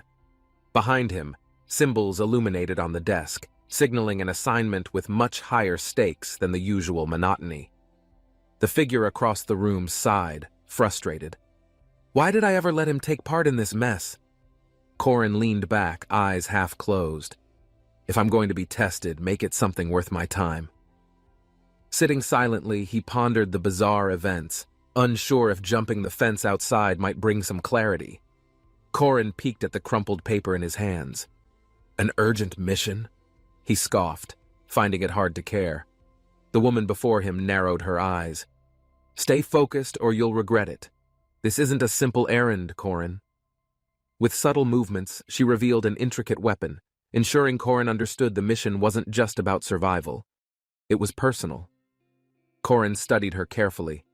No scars, no signs of hardship, but her words carried the weight of experience. Why do you trust me? he wondered aloud, knowing her confidence in him outweighed even his belief in himself. The sky split open as Korin leaped, the energy around him pulsing with unrestrained power and determination. His name flickered on the Academy roster, a sign of his growing influence, or his inevitable trouble. Korin paused briefly. "This world's rules don't make sense anymore," he muttered, gripping his weapon tightly, unsure what lay ahead. Across the courtyard, chaos erupted as an adversary rushed toward him. Their battle had no room for hesitation or doubt. In the aftermath, Korin faced an imposing figure seated calmly. "Your choices will ripple farther than you realize, Korin Locke," Korin grumbled as he juggled papers and a drink. "Another task from Madame Josephine. This is getting repetitive." A passing guard muttered about missing personnel, his tone uneasy. Korin raised an eyebrow, sensing trouble brewing below the surface. The entrance was locked, and Korin's request to visit Mariette was denied. Suspicion clouded his mind as whispers grew louder. Isabel, tasked with guarding Mariette, had vanished without a trace. Korin knew something much darker was unfolding behind closed doors. The pieces didn't add up. A guard stationed outside the infirmary? It all pointed to secrets worth uncovering. Korin's mind raced. Could this really be happening? Something feels far more sinister than I ever imagined it could be. Staring into the room, he hesitated. Mariette was supposed to be here, yet the bed told a different story. Isabel was lying unconscious on the floor. The weight of the moment pressed down, forcing Korin to act quickly. Realization dawned on Korin. This wasn't just neglect, it was intentional. Someone orchestrated this mess with calculated precision. This was the truth they tried to hide. He knew now why the Academy's silence was louder than their lies. Darkness enveloped the room as a figure emerged. Their presence reeked of power, casting a chilling shadow over Korin's resolve. The Academy's long-forgotten hierarchy revealed itself. A dangerous game of vampires and secrets that no one dared to speak about. Korin stepped forward, determined. So, this is where it all leads. The Academy's true nature was buried beneath layers of lies. The plan unfolded in phases. Each level revealed terrifying truths that Korin was now bound to confront head-on. As the final phase loomed, the weight of his choices bore down. Everything would soon ignite into unrelenting chaos. The air shifted, darkness creeping over. A monstrous figure loomed, its red eyes blazing with ominous unspoken intent. Memories of forbidden rituals flashed in Korin's mind, piecing together the twisted history hidden deep within the Academy's structure. He stared into the abyss, realizing there was no turning back. Each phase only drew him closer to destruction. As shadows coalesced, his thoughts froze. Was this truly the path he was destined to take, or merely fate's trick? With trembling hands, Korin clutched his weapon tighter, preparing for an inevitable confrontation against enemies beyond comprehension. The group assembled at the midnight hour, each member carrying burdens they couldn't ignore, their mission fraught with uncertainty. From afar, Mariette's figure stood silently. The mere sight of her sent chills down Korin's spine, yet he moved forward. Explosions ripped through the air, shaking the ground beneath them. Chaos erupted as their fragile plan began falling apart. Korin braced himself, dodging the fiery debris. Each step he took carried a reminder of the lives now in danger.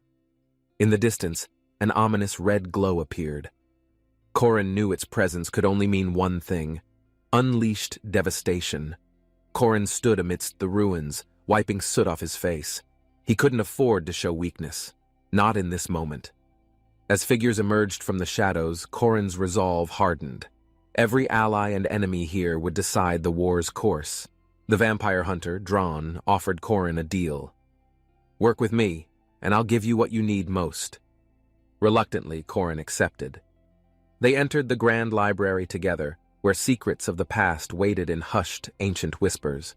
Among towering bookshelves, Korin uncovered the truth. A hidden narrative unraveled, exposing long-forgotten betrayals and the Academy's deepest lies.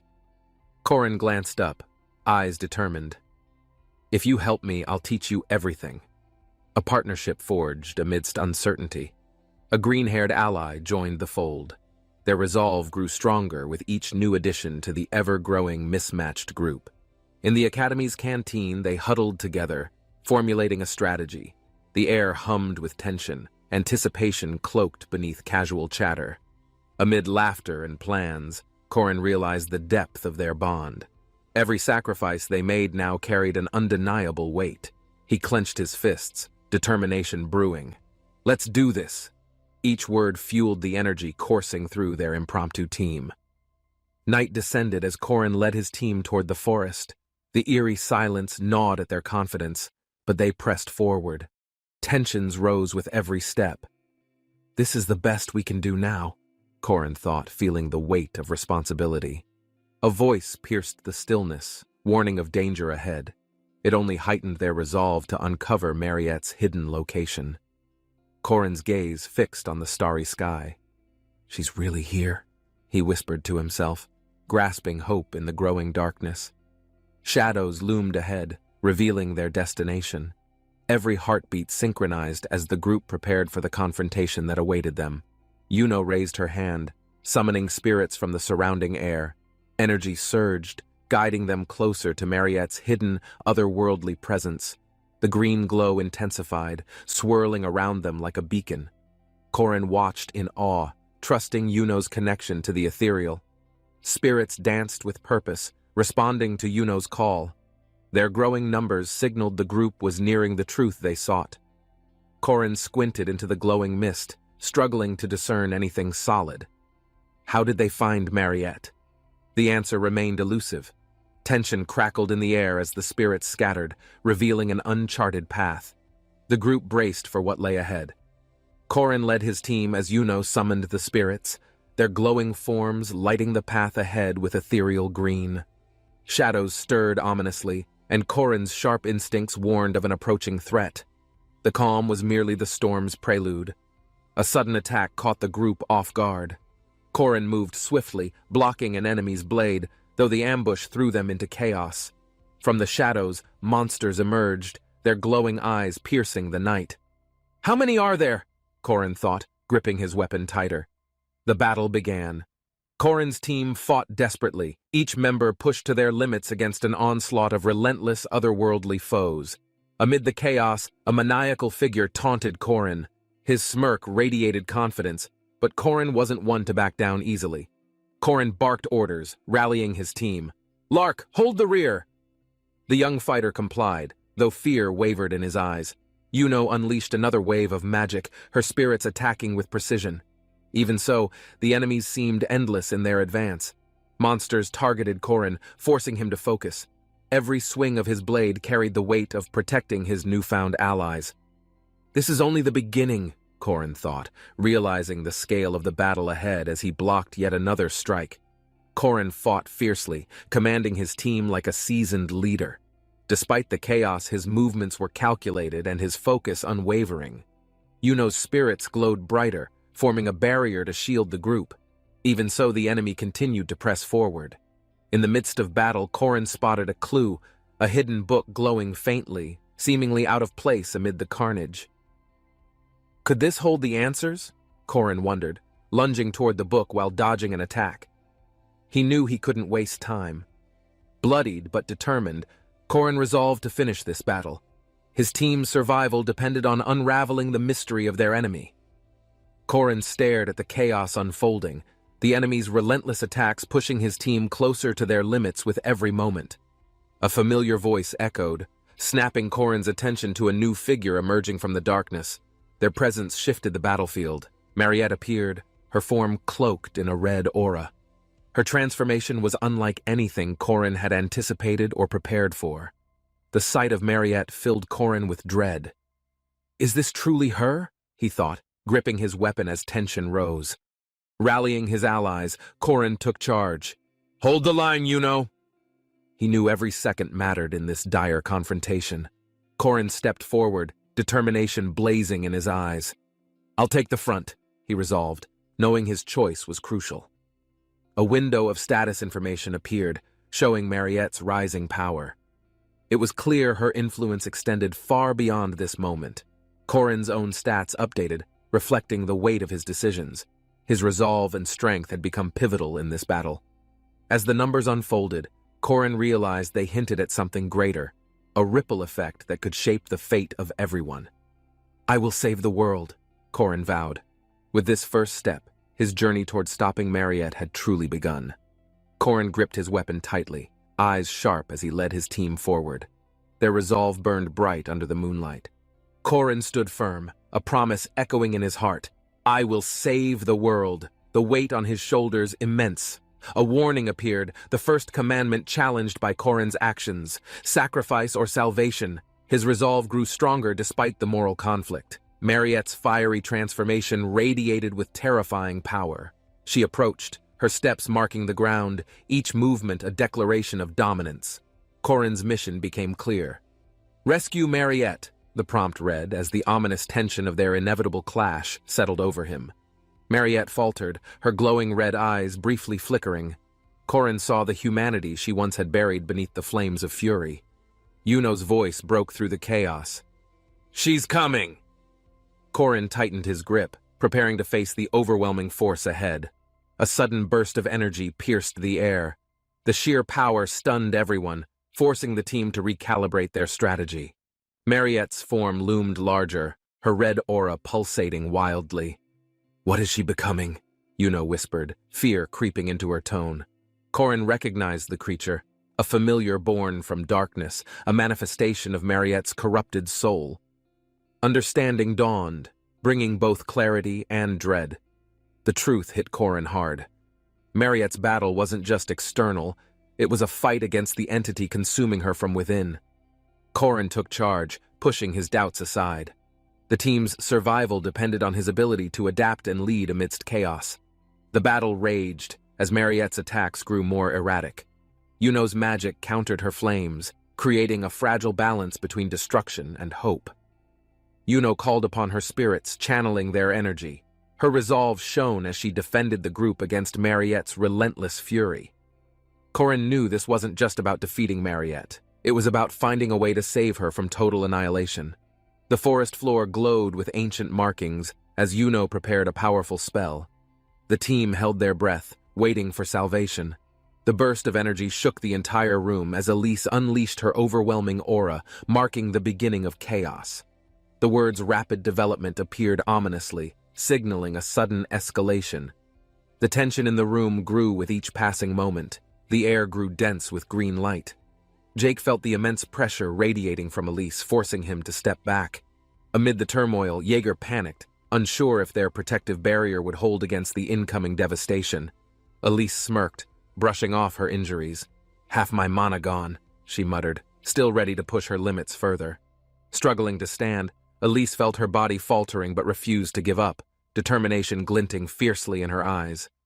Jaeger muttered nervously, trying to rally himself. "You're real, right?" "You can make this work," he thought, unsure. Elise's grin widened, as if teasing their fears. She barely flinched at the thought of exhaustion, fueled by adrenaline and spite. A red orb hovered in the air, pulsating violently. The energy surged around it, signaling the danger to come. The words, "Phase 1, flashed in Elise's mind. Her vision blurred, but she focused on preparing for what lay ahead. Monsters emerged from the darkness, surrounding the party. Elise, gripping her weapon tightly, calculated her next move with precision.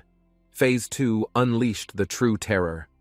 A massive creature appeared, sending a chilling roar that echoed across the battlefield. Elise's mind raced as she recalled patterns from before. She's not at full power yet, she realized, gathering her focus. Memories of her past flashed vividly. This sequence is exactly the same, she thought, bracing herself for what came next. As the team regrouped, Elise's calm calculations ensured their survival. Each move mattered, with no margin left for error. The faint glimmer of red crystals intensified, hinting at the brewing power beneath the surface, threatening to reshape the battlefield. Spiky formations erupted violently, painting the air with crimson light. The scene foreshadowed a devastating power about to awaken. Alchemy Magic Freeze unleashed a chilling force that halted everything in its tracks, altering the entire dynamic of the fight. The explosive energy shattered barriers, creating chaos. The searing heat mixed with frost, freezing the air around the combatants. Flames and ice clashed, leaving the terrain jagged and unstable. Each burst of magic further destabilized the volatile environment. The sudden collapse of the ground beneath them sent Jaeger and Elise scrambling, their footing barely holding amidst the chaos. Elise's eyes glowed ominously, channeling a power that resonated with the collapsing structure, revealing a mysterious, ancient force. Pulsing energy emerged, aligning with her will. The symbols of fate unraveled as Elise's power surged in synchronized harmony. The response of the ancient magic was instantaneous. The surrounding air hummed as its dormant strength resonated with Elise's call. A realization struck Elise.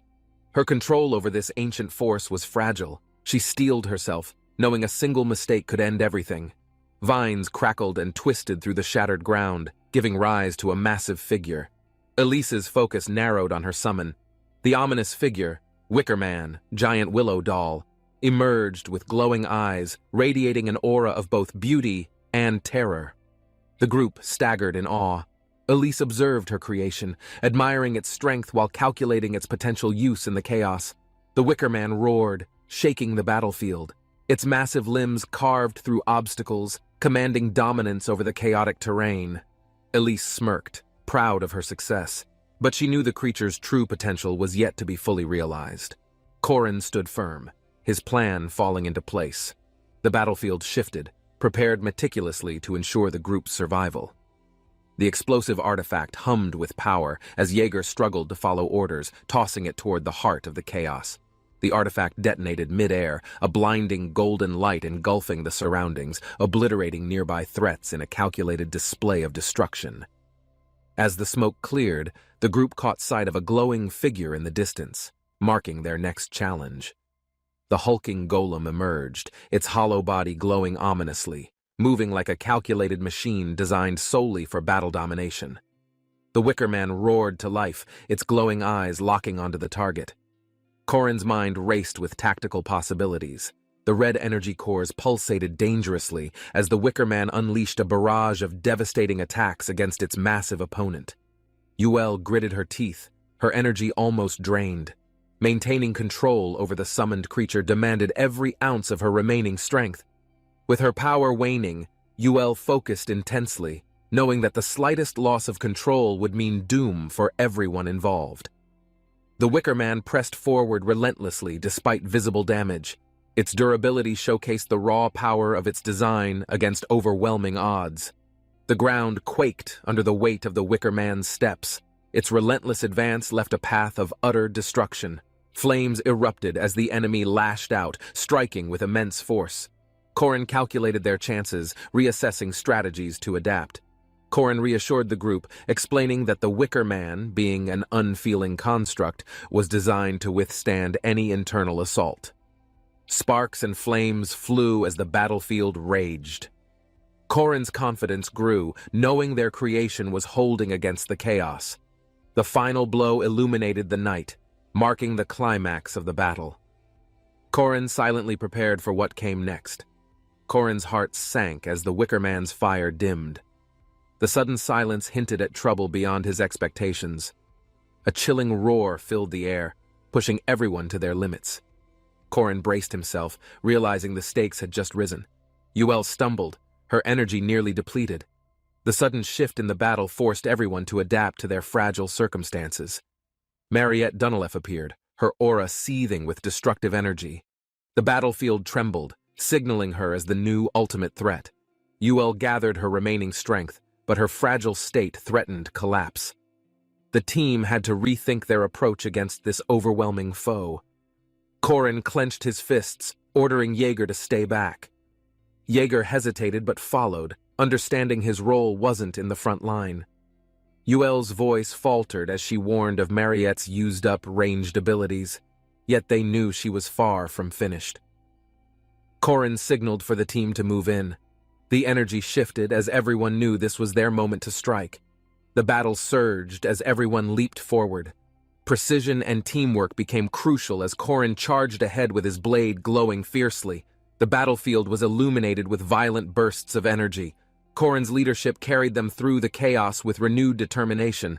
The sharp streak of red light slashed through the sky as Mariette unleashed her destructive energy, forcing everyone into a defensive position. Korin activated a crest skill, speeding forward with precision. His attack was perfectly timed to break Mariette's guard momentarily. The team rallied, each member pouring their strength into precise blows, trying to exploit the opening Korin had created. Mariette's defenses faltered under the relentless assault. The group fought desperately, knowing this was their best chance to end the chaos. The final strike landed, and silence fell briefly. But Korin's eyes remained focused.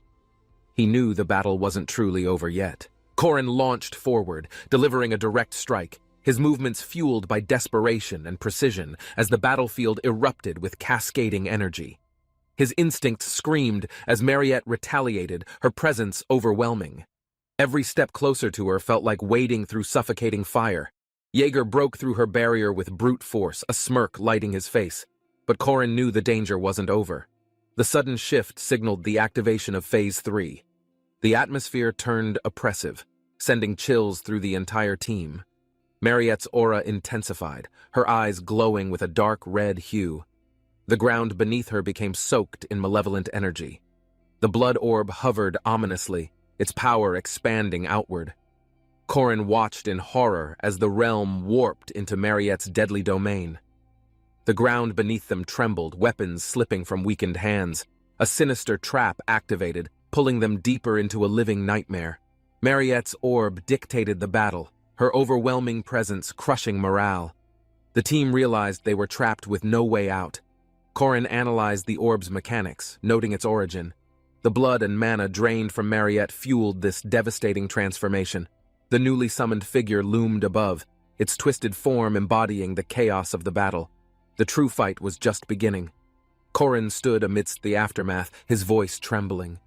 The loneliness of being the last survivor struck him harder than expected. He gripped his blade tightly, energy coursing through him. Despite the odds, his resolve hardened. He knew the outcome wouldn't change. The crimson moon loomed overhead, casting an eerie glow. Korin felt its weight, foreboding something unnatural about the night. A sudden breeze brushed past, carrying with it a strange sensation that made Korin shiver, unsure of what awaited. The building creaked as the wind shifted. Korin stepped cautiously, every sense heightened, feeling something sinister linger in the air. The cold air crawled up Korin's spine, contrasting with the burning sensation in his throat, leaving him disoriented and uneasy. Isabel's red eyes glinted in the moonlight as Korin turned, his unease solidifying into something darker than fear. Isabel lunged forward with unnatural speed, her fangs bared. Korin's instincts screamed as the situation spiraled out of control. The bite came suddenly, piercing his skin. Korin felt his strength wane as her grip tightened, a chill spreading through him. The building echoed with a haunting melody of moans and creaks, amplifying the strange mixture of pain and numbness Korin felt. Blood flowed warmly as Korin's body fought against the cold. The clash of sensations left him trembling, struggling to process. Isabel's grip loosened, her breath uneven. Korin noticed a moment of hesitation in her eyes as if she'd realized something terrifying. The sound of the bed creaking stopped. Isabel's trembling voice broke the silence, and Korin felt the weight of regret. The intoxicating scent of blood filled the air, leaving Korin both disgusted and overwhelmed as his body struggled to recover. Korin's vitality surged unnaturally, but his limbs felt heavy. He realized Isabel's actions had unintended consequences that neither could fully comprehend. Isabel collapsed in guilt, her words echoing in Korin's mind. The reality of her actions left an unshakable scar between them. Under the pale moon, Korin whispered to himself, acknowledging the crime they both committed, a line crossed they could never undo. The girl's sudden departure left a heavy silence. Her eyes spoke volumes, but her flight carried fear and defiance. Running under the moonlit path, her shadow stretched long. The forest's chill whispered of dangers lying just beyond. Korin's pursuit felt relentless. The energy in his blade mirrored his determination to bring her back safely, no matter what. Their paths finally crossed in a dimly lit clearing. Korin's stance reflected readiness as his aura pulsed with resolve. A monstrous roar shattered the moment, revealing a beast cloaked in flames, its eyes locked hungrily onto Korin's figure. The fiery creature lunged forward, its guttural growl shaking the air. Korin steadied himself, calculating his first move carefully. The beast's snarling maw snapped just inches away as Korin evaded, his blade carving a sharp arc in retaliation. Flames erupted as Korin struck, but the beast recovered quickly, summoning smaller fiery hounds to assist in its assault. Korin's eyes sharpened as he initiated his fourth step, his movements becoming faster and more precise with each calculated strike. The fiery hounds closed in, but Korin's focus never wavered. His blade became an extension of his unyielding determination. The beast howled, its fiery form flickering under Korin's relentless attacks. The smaller hounds scattered, seeking openings to strike. Korin gritted his teeth, dodging flames while landing another precise blow. He saw cracks forming in the beast's fiery core. The battlefield shifted as Korin initiated his fifth step. His aura surged, his blade glowing with newfound power against the creature. With a burst of energy, Korin leaped forward, delivering a devastating slash. The beast's flames flickered and dimmed momentarily. The forest stood silent as Korin prepared for his final move, knowing this battle was far from over. Korin soared through the air, using the beast's momentum against it. His calculated throw grounded the fiery hound with force. Dust settled as Korin landed. The beast growled low, regrouping. Korin's grip tightened, sensing this fight had only just begun. A sharp gaze swept across the battlefield. Korin exhaled, preparing for another clash with the resilient, flame-coated monstrosity. Korin taunted the hound, smirking confidently. Every movement revealed strategy, each step forward challenging the creature's resolve to continue attacking. The beast's flames surged again. Korin stood firm, awaiting its next move, calculating his next decisive strike with calm precision. The beast's movements blurred, faster than Korin's eyes could track. He steadied himself, relying on instincts honed through countless battles. Korin smirked, his voice carrying a lesson. It's not speed that wins battles. It's finding the critical weak points. With one precise step, Korin struck. The beast staggered, revealing cracks in its fiery core, a testament to Korin's technique. Confidence surged in Korin as he pushed forward, each movement deliberate. The beast's defiance only spurred his determination to finish this. "You've shown me this before," Korin whispered to himself, recalling past battles. His resolve strengthened, knowing he couldn't falter now. The battlefield erupted with energy as Korin's blade clashed against the hound's ferocity. Sparks flew, painting the air with tension. A burst of crimson light illuminated the night. Korin braced himself as the hound unleashed its most devastating attack yet. The hound roared, its flames twisting wildly. Korin moved like a shadow, dodging effortlessly, waiting for the perfect opening. The moonlight illuminated Korin's blade as it found its mark. The beast's core shattered, releasing a wave of fiery energy. Silence fell. Korin exhaled deeply, his blade glinting under the moonlight. He turned, ready for whatever challenge awaited next. The beast growled low, refusing to back down. Korin's blade gleamed as he prepared for the final phase. Korin's resolve solidified. He vowed to save her, his calm demeanor masking the fire burning within him. As the final phase began, the air grew heavy.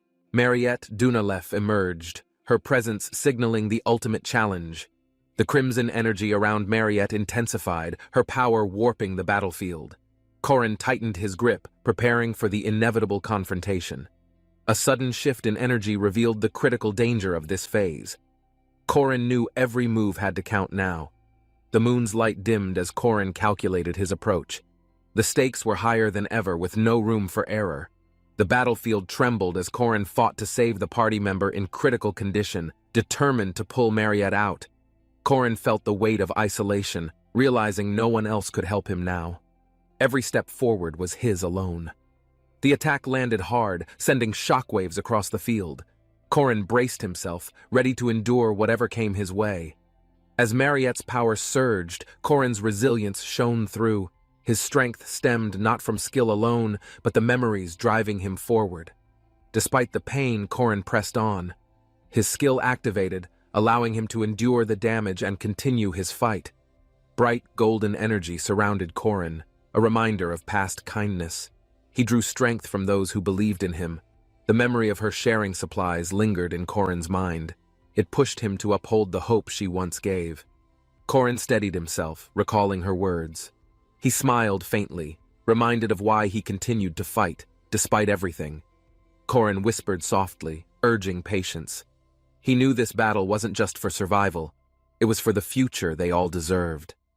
Mariette trembled, her thirst overwhelming as memories of her darkest moments resurfaced, the weight of her struggles sinking in deeply.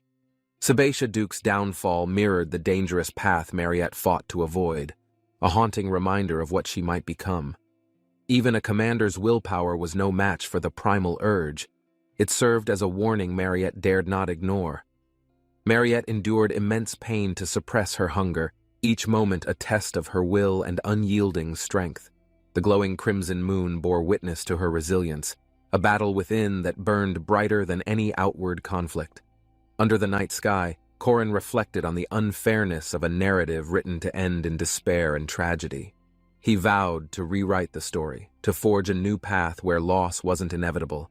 A spark of hope ignited. Korin apologized softly, his words carrying guilt and resolve. He would honor his promise to change her fate no matter what. No longer burdened by labels or prejudices, Korin saw Mariette as more than her nature, a symbol of untapped potential. The fiery battlefield illuminated his stance. Korin accepted his role as protector, ready to face the odds with unwavering courage. Korin gently held Mariette, his resolve firm. As her successor and disciple, he vowed to honor her teachings and legacy. Looking up, Korin declared his determination. He chose a path unlike Park Charu's, ready to rewrite their shared fate. A grand space prison loomed, where Mariette's story began. A place of confinement, but also transformation and hidden potential. Mariette stared at her modest meal, the simplicity of bread reminding her of distant comforts she barely remembered. She savored the first bite, recalling the joy of warm food during simpler times, before everything spiraled out of control. As Junior approached with a cheerful demeanor, Mariette stiffened, unsure of his intentions but grateful for his familiar face. Junior's sudden motion startled her, but his words reassured her of trust, igniting a fragile sense of camaraderie. A small misunderstanding left Mariette flustered, but she quickly realized Junior's teasing was his way of lightening the tension. She thought of their shared hardships and the solace they found in the mundane, like sharing thoughts over a meal. Her laughter broke the silence, a rare glimpse of joy that reminded Junior of the spark she tried to hide. A playful scuffle ensued, Junior's antics breaking through Mariette's walls as she tried not to succumb to the humor. As the moment passed, Mariette stood alone, her quiet resolve growing as she prepared for the challenges ahead.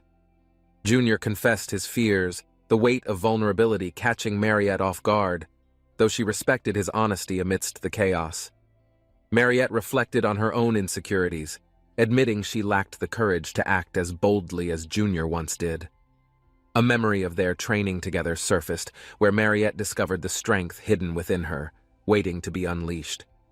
Her awakening during the hunting ground practice revealed a fierce power, a mix of determination and something darker within her. Mariette faced a glowing opponent, her resolve solidified. She would rise, not for glory, but for survival and newfound purpose. Junior recalled Mariette's courage, admiring how she faced overwhelming odds, though she dismissed it as anything but exceptional. Mariette revealed her love for happy endings, where justice prevails and kind hearts are rewarded, a reflection of her hopeful spirit. Her words lingered, echoing a simple truth about her, a kind soul longing for a world where goodness truly mattered. A passing compliment from Junior caught Mariette off guard, her bashful response highlighting the gentle warmth she rarely let show. Junior left Mariette deep in thought, questioning her place in a world that seemed unforgiving yet offered glimpses of solace. Mariette quietly hoped Junior's kindness wouldn't falter, pondering if she deserved his consideration in such a tumultuous, unpredictable life. Her reflection was interrupted by a fleeting moment of confusion, the weight of their unspoken bond lingering in the air. Alone again, Mariette struggled with her insecurities, wondering if someone like her could ever truly be happy amidst constant conflict. Despite her doubts, she resolved to move forward, letting fleeting fears fade into the backdrop of her larger aspirations. Mariette stood silently, the rising sun marking another day filled with choices, growth, and the possibility of finding peace within. A sudden summons from the academy startled Mariette, leaving her curious yet apprehensive about what awaited her in the halls. The discussion of isolation was disheartening, but she held hope that people's perception of her might change with time. As a demi-human, Mariette's path would remain uncertain, though she trusted her growth and perseverance to guide her forward. Junior watched Mariette leave, reflecting on her quiet strength, determined to support her no matter the challenges she faced. A meeting with the chairman hinted at larger decisions ahead, leaving Junior to wonder how this would shape their shared future. Corin met the chairman for the first time, unsure of what to expect, but determined to stand up for Mariette. The chairman mentioned Mariette's punishment, leaving Corin startled and worried about the consequences she might face for her past actions. Corin's heart sank as he realized this wasn't the happy ending Mariette often wished for in her quiet hopes. Desperate to explain, Corin pleaded for leniency, knowing Mariette's intentions were never malicious but driven by circumstances beyond her control. The chairman, though firm, expressed willingness to listen, hinting that decisions regarding Mariette might not be as grim as feared. Corin panicked at the chairman's cryptic words, fearing the worst for Mariette, but the atmosphere shifted unexpectedly toward reassurance. To his surprise, the chairman expressed confidence in Mariette, deeming her actions misunderstood and her isolation a temporary precaution. Corin felt a surge of relief, realizing Mariette's fate might not be as harsh as he initially anticipated. The chairman emphasized Mariette's stability as a priority, encouraging Corin to trust the process and focus on supporting her emotionally. Corin vowed silently to help Mariette regain her place, finding hope in the chairman's calm yet deliberate approach to the situation. The meeting concluded, leaving Corin reflective but relieved, grateful that the chairman valued fairness and wasn't quick to pass harsh judgment. A moment of gratitude swept over Corin as the reality of Mariette's gradual redemption felt closer than ever before. Mariette's efforts had not gone unnoticed, and Corin silently resolved to ensure she found the peace she so deeply sought. As Corin departed, the weight of responsibility lingered, but his determination to stand by Mariette fueled his resolve for the future. With each step forward, Corin embraced the idea that hope, even in fragments, could weave the beginnings of a brighter tomorrow. Eric Kasner, the Academy chairman, commanded respect with his calm demeanor, always recognizing his flaws yet embracing his responsibilities gracefully. Corin's thoughts drifted, recalling fiery battles from his past and the sharp words that shaped his path toward newfound trust. As trust settled in, Corin realized Eric's sincerity and his unique ability to navigate complex challenges with balanced decisions. Eric's words resonated with Corin, breaking through lingering doubts and solidifying a moment of understanding between them in this critical encounter. Mariette sat alone, deep in thought, her quiet resolve growing as she prepared herself for what lay ahead. Corin embraced Mariette gently, feeling the warmth of her presence, silently conveying that she wasn't alone in this struggle. Mariette trembled, overwhelmed by the simplicity of kindness, her emotions surfacing as she tried to accept the warmth offered. Quiet apologies escaped her lips, heavy with guilt, as she grappled with the weight of her past decisions and actions. Corin watched, wondering how to alleviate her pain while acknowledging that her burden was a reflection of her selfless nature. Mariette's thoughts wandered, her guilt slowly overshadowed by the hope of redemption as she envisioned a future beyond her remorse. When Corin visited Mariette again, her exhaustion was clear, but she masked it with a calm exterior to reassure him. Mariette's dual nature as a demi-human haunted her, making her question whether she could ever truly fit in this world. Corin's sincerity broke through her walls, his honest words resonating deeply, helping her see herself beyond the labels she feared. Memories of Corin's unwavering commitment surfaced, reminding Mariette of the strength found in his consistent actions and his relentless hope for her. She sat quietly, reflecting on his goodwill, a flicker of gratitude sparking amidst the doubt she continued to battle within. Mariette lay in solitude, reflecting on Junior's kindness, a memory she cherished deeply as it became etched in her mind. A week passed since the incident, and whispers filled the halls, but Mariette's resolve remained unwavering despite the challenges. Opinions about her isolation began to shift, yet Mariette knew the path to acceptance required time and her own strength. Corin quietly supported her, understanding that true change would come from within as Mariette embraced her place in this unpredictable world. Mariette's absence was felt deeply by some, a silent acknowledgement of her influence, even among those hesitant to admit it. Mariette stepped into the academy, her isolation lifted, but a shadow of doubt lingered as she faced the crowd. The support of friends brought her a fragile sense of comfort, but she noticed a familiar face was missing: Isabelle. Mariette's mind raced, wondering about Isabelle's absence, guilt tugging at her as she tried to make sense of everything. Determined, she resolved to take action, even if it meant confronting her fears to protect those she held dear. Mariette silently vowed not to let her doubts stop her, stepping forward despite the overwhelming uncertainty clouding her thoughts. An unexpected knock startled Mariette, pulling her from her thoughts as she questioned who might seek her so late. Her heart raced as she approached the door, apprehension building with every step toward the unknown visitor. Opening the door, Mariette was met with a familiar embrace, warmth spreading as Junior's sudden presence brought unexpected relief. The tight hug conveyed unspoken emotions, a quiet reassurance that she wasn't alone in facing the challenges ahead. Mariette felt her resolve strengthen, knowing that even amidst uncertainty, the bonds she formed would guide her to brighter days. Isabelle entered the room, her concern for Mariette evident as she reached out to comfort her troubled, distant friend. Mariette's surprise turned into confusion, as Isabelle's presence reminded her of the unresolved emotions lingering between them after past events. Isabelle reassured Mariette, confronting her doubts and showing an unwavering determination to stay by her side despite everything. A moment of hesitation broke, and Mariette's fragile resolve started to grow stronger under Isabelle's genuine support and kindness. Their bond, though tested, shone brighter as Mariette began to accept Isabelle's words, feeling less alone in her internal struggle. Isabelle's sincerity moved Mariette, easing the guilt she carried as their shared laughter became a soothing balm for her heart. A wave of relief washed over Mariette, realizing that she still had allies who accepted her unconditionally despite her fears. Isabelle teased Mariette lightly, the warmth of her tone lifting the heavy atmosphere, reminding Mariette of simpler, happier times. Junior quietly exited, letting Mariette and Isabelle share their moment while ensuring Mariette could feel his silent, steadfast support.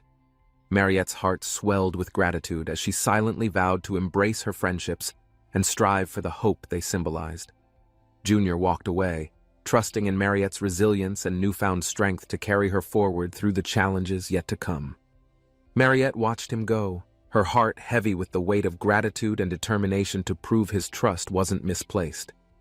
A sense of resolution settled over Mariette as she embraced the new opportunities her allies' unwavering support had given her. The sun rose on a new chapter, promising hope, growth, and redemption as Mariette looked toward the horizon with purpose. Mariette's journey, though marked by trials, now shone with the promise of a brighter tomorrow, thanks to the bonds she cherished. Corin stood on the balcony, reflecting on how life continued, untouched by past plans, embracing the unexpected beauty of change. A faint smile appeared as Corin realized this moment marked the start of a brighter world, filled with endless possibilities. Corin's days were repetitive, training and pushing limits, but his focus remained sharp, determined to strengthen himself for upcoming challenges. Despite exhaustion, Corin knew time was limited, and he needed to master the skills that would define his future. Harnessing his powers, Corin unleashed a powerful technique, feeling his hard work materialize into tangible results in this moment. His progress surprised him, a reminder of how determination and consistency could yield extraordinary strength in the face of difficulty. Mariette arrived, her cheerful encouragement bringing a much-needed boost to Corin's weary but resolute spirit, reminding him of shared goals. Mariette prepared a simple meal, eager to celebrate Corin's hard work and offer him a moment of well-deserved rest. Corin's gratitude filled the room, his appreciation for the thoughtful gesture lifting the atmosphere despite the lingering weight of his efforts. Mariette's smile faltered, catching herself in a moment of self-consciousness, as Corin remained oblivious to her sudden bashfulness. She panicked, overthinking a stray comment, but her earnestness brought a light-hearted charm to their interaction amidst the otherwise tense day. The moment dissolved into laughter, their camaraderie brightening the room and easing the burdens they each carried in their unique ways.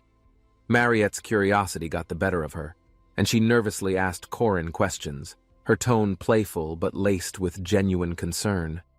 Corin's response surprised her, offering more trust and openness than she expected, deepening the bond that had been growing between them.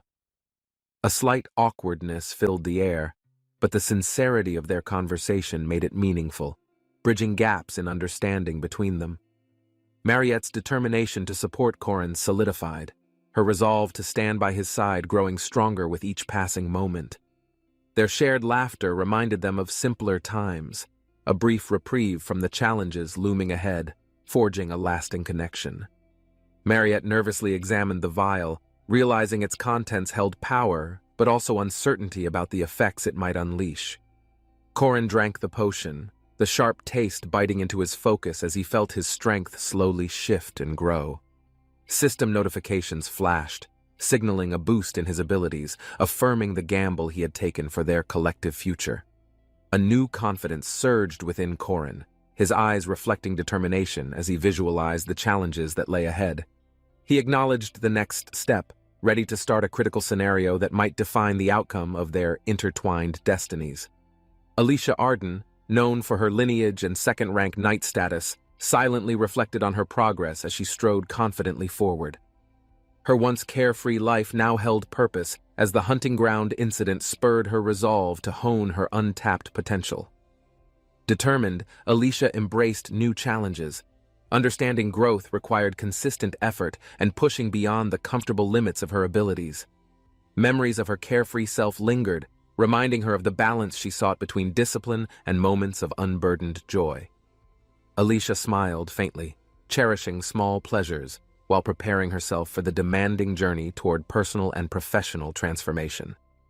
In a bustling market, Alicia's carefree demeanor returned momentarily as she indulged in treats, savoring a brief escape from responsibility. Alicia's light-hearted moment was interrupted by Corin's presence, her surprise visible as he questioned her unexpected leisure activity. Embarrassed but honest, Alicia admitted she sought balance, knowing Corin's support had pushed her toward her newfound determination. Corin's gentle laughter reassured Alicia, his presence serving as both a reminder and an anchor for the goals she pursued. Together, they shared a brief reprieve, recognizing the importance of connection and encouragement amidst the trials they faced. Alicia found herself dodging Corin, knowing he demanded her best effort, which sometimes clashed with her naturally carefree personality. When cornered, she realized her excuses no longer worked as her natural talent now demanded consistent discipline and growth. Corin's stern words struck a chord, pushing Alicia to acknowledge her potential while confronting the laziness that held her back. Resolved, she agreed to step up, her competitive streak kicking in as she planned to rise to Corin's expectations. Together, they left the market, ready to tackle new goals, Alicia determined to shed her old habits for good. The duo wandered into town, their banter light, but their intentions serious as they prepared for their next set of challenges. Corin suggested taking on missions to bolster their skills, and Alicia eagerly agreed, her newfound determination surprising even herself. Alicia accepted her first patrol mission, secretly nervous but eager to prove herself in both skill and discipline. The town bustled with energy as they walked, their presence blending into the lively tapestry of merchants and adventurers. Alicia scanned the mission details carefully, preparing herself for any unexpected challenges, while Corin offered quiet encouragement by her side. Alicia stepped into the field, her nerves hidden beneath a calm exterior as she confronted the tasks of her patrol mission. Her confidence grew with each encounter, recognizing how much she had already evolved since embracing the path of a knight. A wave of satisfaction surged within her as her efforts finally translated into tangible results, solidifying her place as a knight. Friendly banter with other adventurers highlighted her progress, their acknowledgement reassuring her of her growth and hard-earned competence. The day ended with quiet gratitude, Alicia reflecting on her journey and silently promising to keep moving forward no matter what. Alicia felt proud, her newfound confidence shining as she showcased her abilities, proving her growth through hard-earned victories on patrol. Corin pointed out a lurking threat, prompting Alicia to step forward and handle it with precision and bravery. The patrol ended on a high note, their teamwork solidifying as they celebrated a safe, successful day without unexpected dangers. A strange energy glowed in the distance, signaling a new challenge that neither Alicia nor Corin could ignore. Determined to investigate, they pressed forward, ready to uncover the truth behind the mysterious aura disrupting their peaceful patrol. The energy grew stronger, revealing an unsettling presence that transformed their routine mission into an unpredictable, high-stakes encounter. Alicia and Corin stayed alert, preparing for whatever emerged from the dark, knowing their combined strength would guide them through. A werewolf appeared, its menacing aura a stark reminder of the danger lurking in these unpredictable scenarios outside the city. Their swift response subdued the creature, but unease lingered, as the challenge felt more like a prelude than a climax.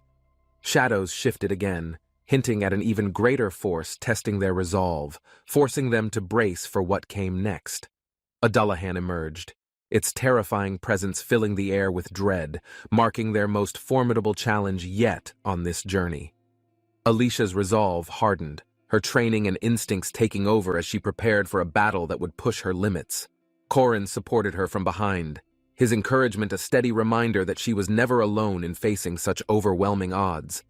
Alicia struck swiftly and decisively, her confidence shining through as she landed a critical blow on the menacing creature. With a single, calculated slice, the Dullahan fell, and Alicia proved her growth, overcoming the impossible with sheer determination.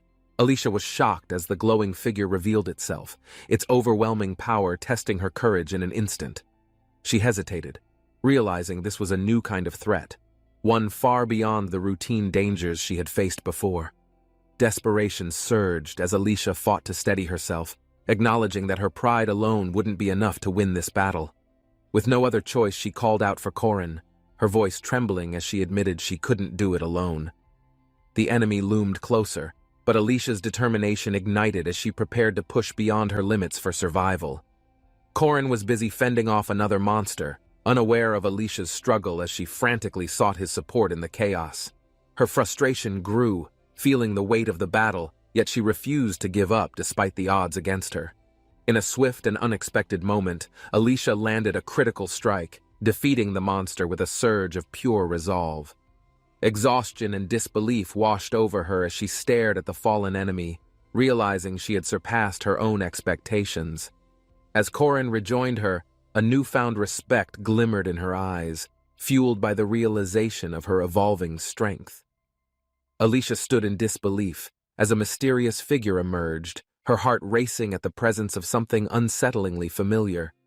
The figure's sword gleamed under the moonlight, and Alicia froze as harsh words hit her, stripping her of confidence.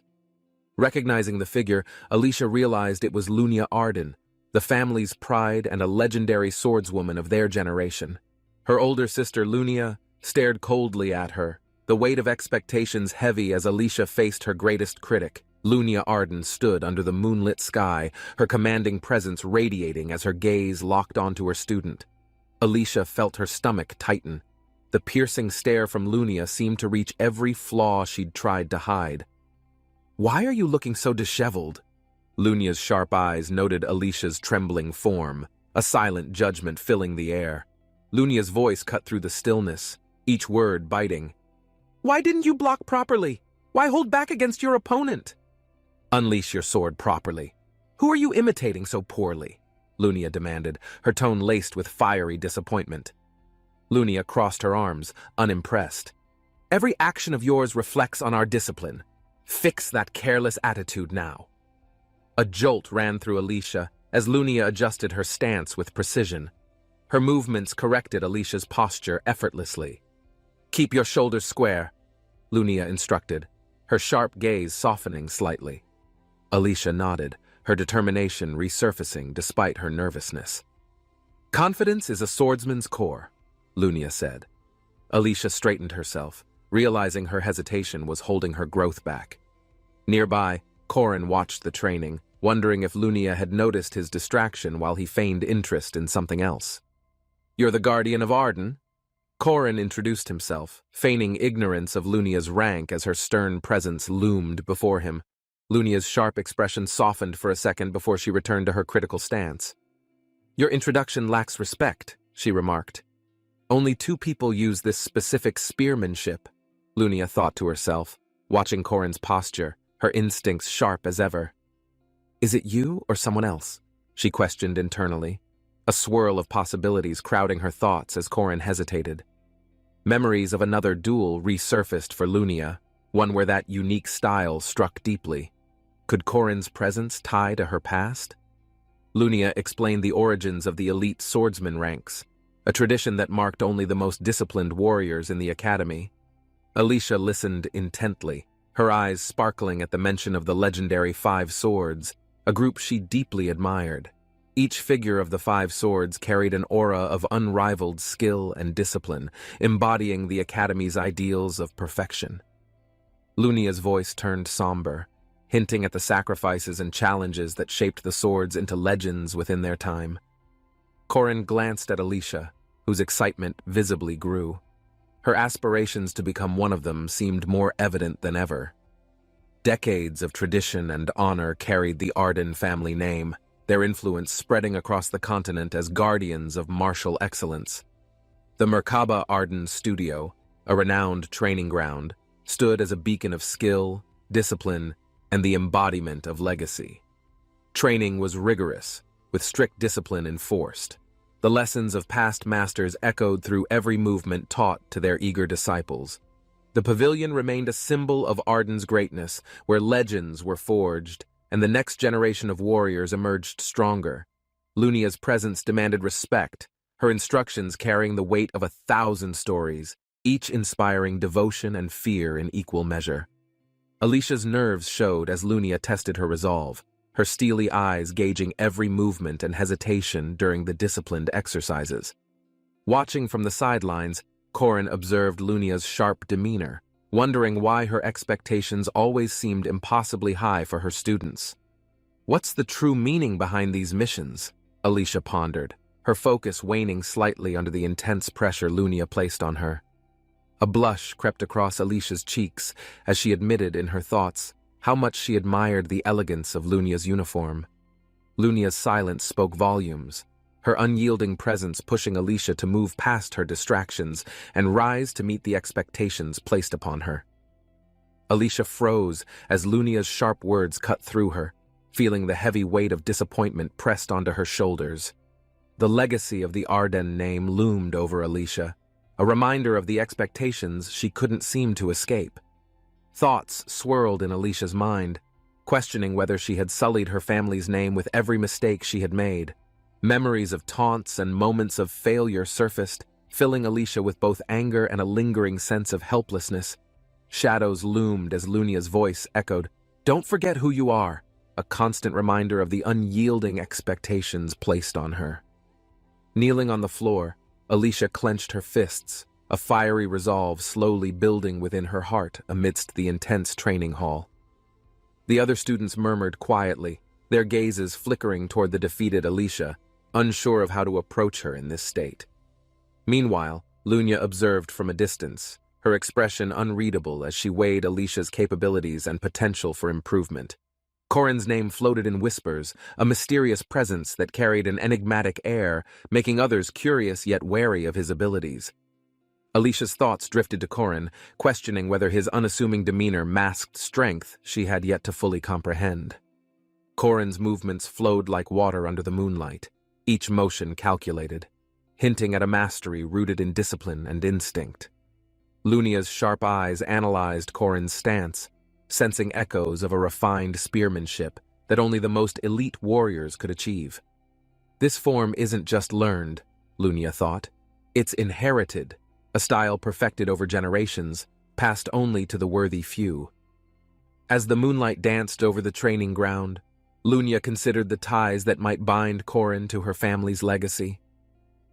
Alone under the starlit sky, Lunya whispered to herself, "Perhaps it's time to see how far Corin has truly come." Every market day, Mariette brought an assortment of food, claiming it was to help Corin stay nourished during his studies. Mariette's enthusiasm shone as she presented a braised dish, insisting Corin try it. Her excitement seemed to brighten the entire table. Corin hesitated, glancing at Mariette's hopeful face before tasting the meal. A mix of emotions played on his face immediately. "It's delicious," he admitted, half reluctantly. Mariette's joy overflowed, making the moment feel more vibrant as she planned her next culinary surprise. Corin, however, wondered how he'd ended up in such situations repeatedly, surrounded by unexpected gestures of care and attention. Mariette stumbled over her words, her flustered demeanor amusing Corin. Her attempts to stay composed only deepened the light-hearted atmosphere. As Mariette tried to focus, Isabelle appeared, catching her off guard. She immediately shifted, trying to explain herself to Isabelle. Isabelle's calm presence broke through the tension, her gaze steady as she observed the odd dynamics between Corin and Mariette. The moment passed quickly, but Corin couldn't help reflecting on how his previous life never had such amusing or chaotic encounters. Corin mused about how peaceful these fleeting interactions were compared to the challenges that often shadowed his life before. The serene evening sky framed Corin's thoughts as he pondered the surprising friendships he'd built, vastly different from his past. Yuel often brought mushrooms from the forest, their rare qualities adding a spark of curiosity to their otherwise calm days. Together, they'd dive into lessons, a shared pursuit of knowledge that strengthened their bond and kept their minds sharp. Dron's frequent visits added a sense of camaraderie, his determination and skill making him a reliable partner on tricky missions. Despite occasional chaos, Corin found himself surrounded by companions whose support and presence made each day feel less burdensome and brighter. A veiled nun approached Corin with a simple demand: food. Her mysterious presence made Corin question what she truly wanted. She insisted on a promise for a meal, leaving Corin puzzled. He reluctantly agreed, unsure of her sudden persistence. Reflecting on the encounter, Corin wondered how long ago it was, her strange request still lingering in his memory. Corin prepared to keep his word, bringing her to a nearby cafe. "Do you like fish?" he asked lightly. Her silent nod conveyed curiosity, and Corin hoped this small gesture would fulfill the strange promise made weeks earlier. The nun hesitated as Corin offered her food. Her wide-eyed surprise hinted at inexperience with such casual acts of kindness. Her attempt to eat gracefully failed, prompting Corin to tease her stubbornness, which only deepened the awkward but amusing interaction. Corin suggested respecting food by savoring its scent and appearance, much to her surprise. It became a lesson in mindfulness. Her expression softened as she tried Corin's advice, finding unexpected comfort in the small act of slowing down to eat. Corin smiled to himself, realizing these odd encounters often turned into moments of connection, even with someone as enigmatic as her. Corin's focus shifted to the approaching midterms. Despite his calm demeanor, the pressure of preparation loomed over the academy. The thought of weapon production nearing completion added to the intensity. The academy buzzed with anticipation for the second phase. A fellow student voiced frustration over studying, wishing Corin had been more concerned. Corin's laid-back attitude only added to the chaos. Amidst the chatter, Corin remained composed, his confidence hinting at a plan beyond frantic last-minute cramming or aimless preparation. As the midterms approached, Corin's relaxed approach drew curious looks, yet his calm hinted at a deeper, unshaken confidence within. Corin smirked, his confidence unwavering as he prepared for the exam. "This isn't my first rodeo," he thought proudly. The grand hall buzzed with tension as students readied themselves. Corin's calm contrasted sharply with the nervous energy around him. As the exam began, Corin flipped the page, a wave of confidence washing over him as he assessed the questions. His mind raced with calculations, determined to prove himself.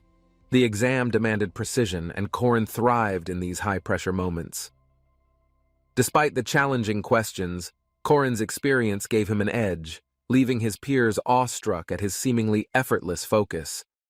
A sinking realization hit Korin as a complex problem stared back at him, testing knowledge he hadn't prepared for. Knights don't need written tests, Korin thought bitterly, recalling how much he had overlooked traditional academics in his previous training. Memories of relying solely on instinct and skill resurfaced. The written exam felt like an entirely different battlefield he hadn't mastered. Determined not to let this setback define him, Korin resolved to redeem himself during the upcoming practical evaluations.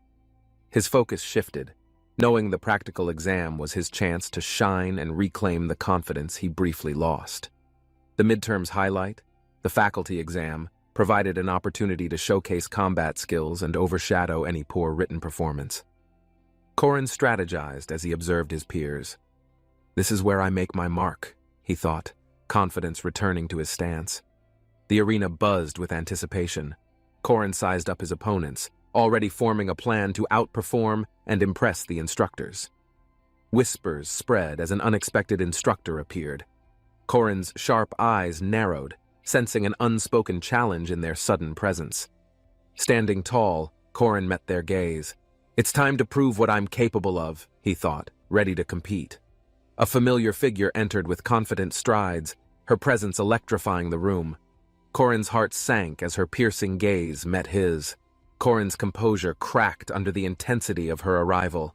Panic set in as memories of their last encounter flooded his mind. The group practical test commenced in a roaring arena, the students' excitement mingled with anxiety as they prepared for combat. The 5 swords entered, exuding authority. Their graceful but deadly aura made everyone pause, anticipating a fierce challenge ahead.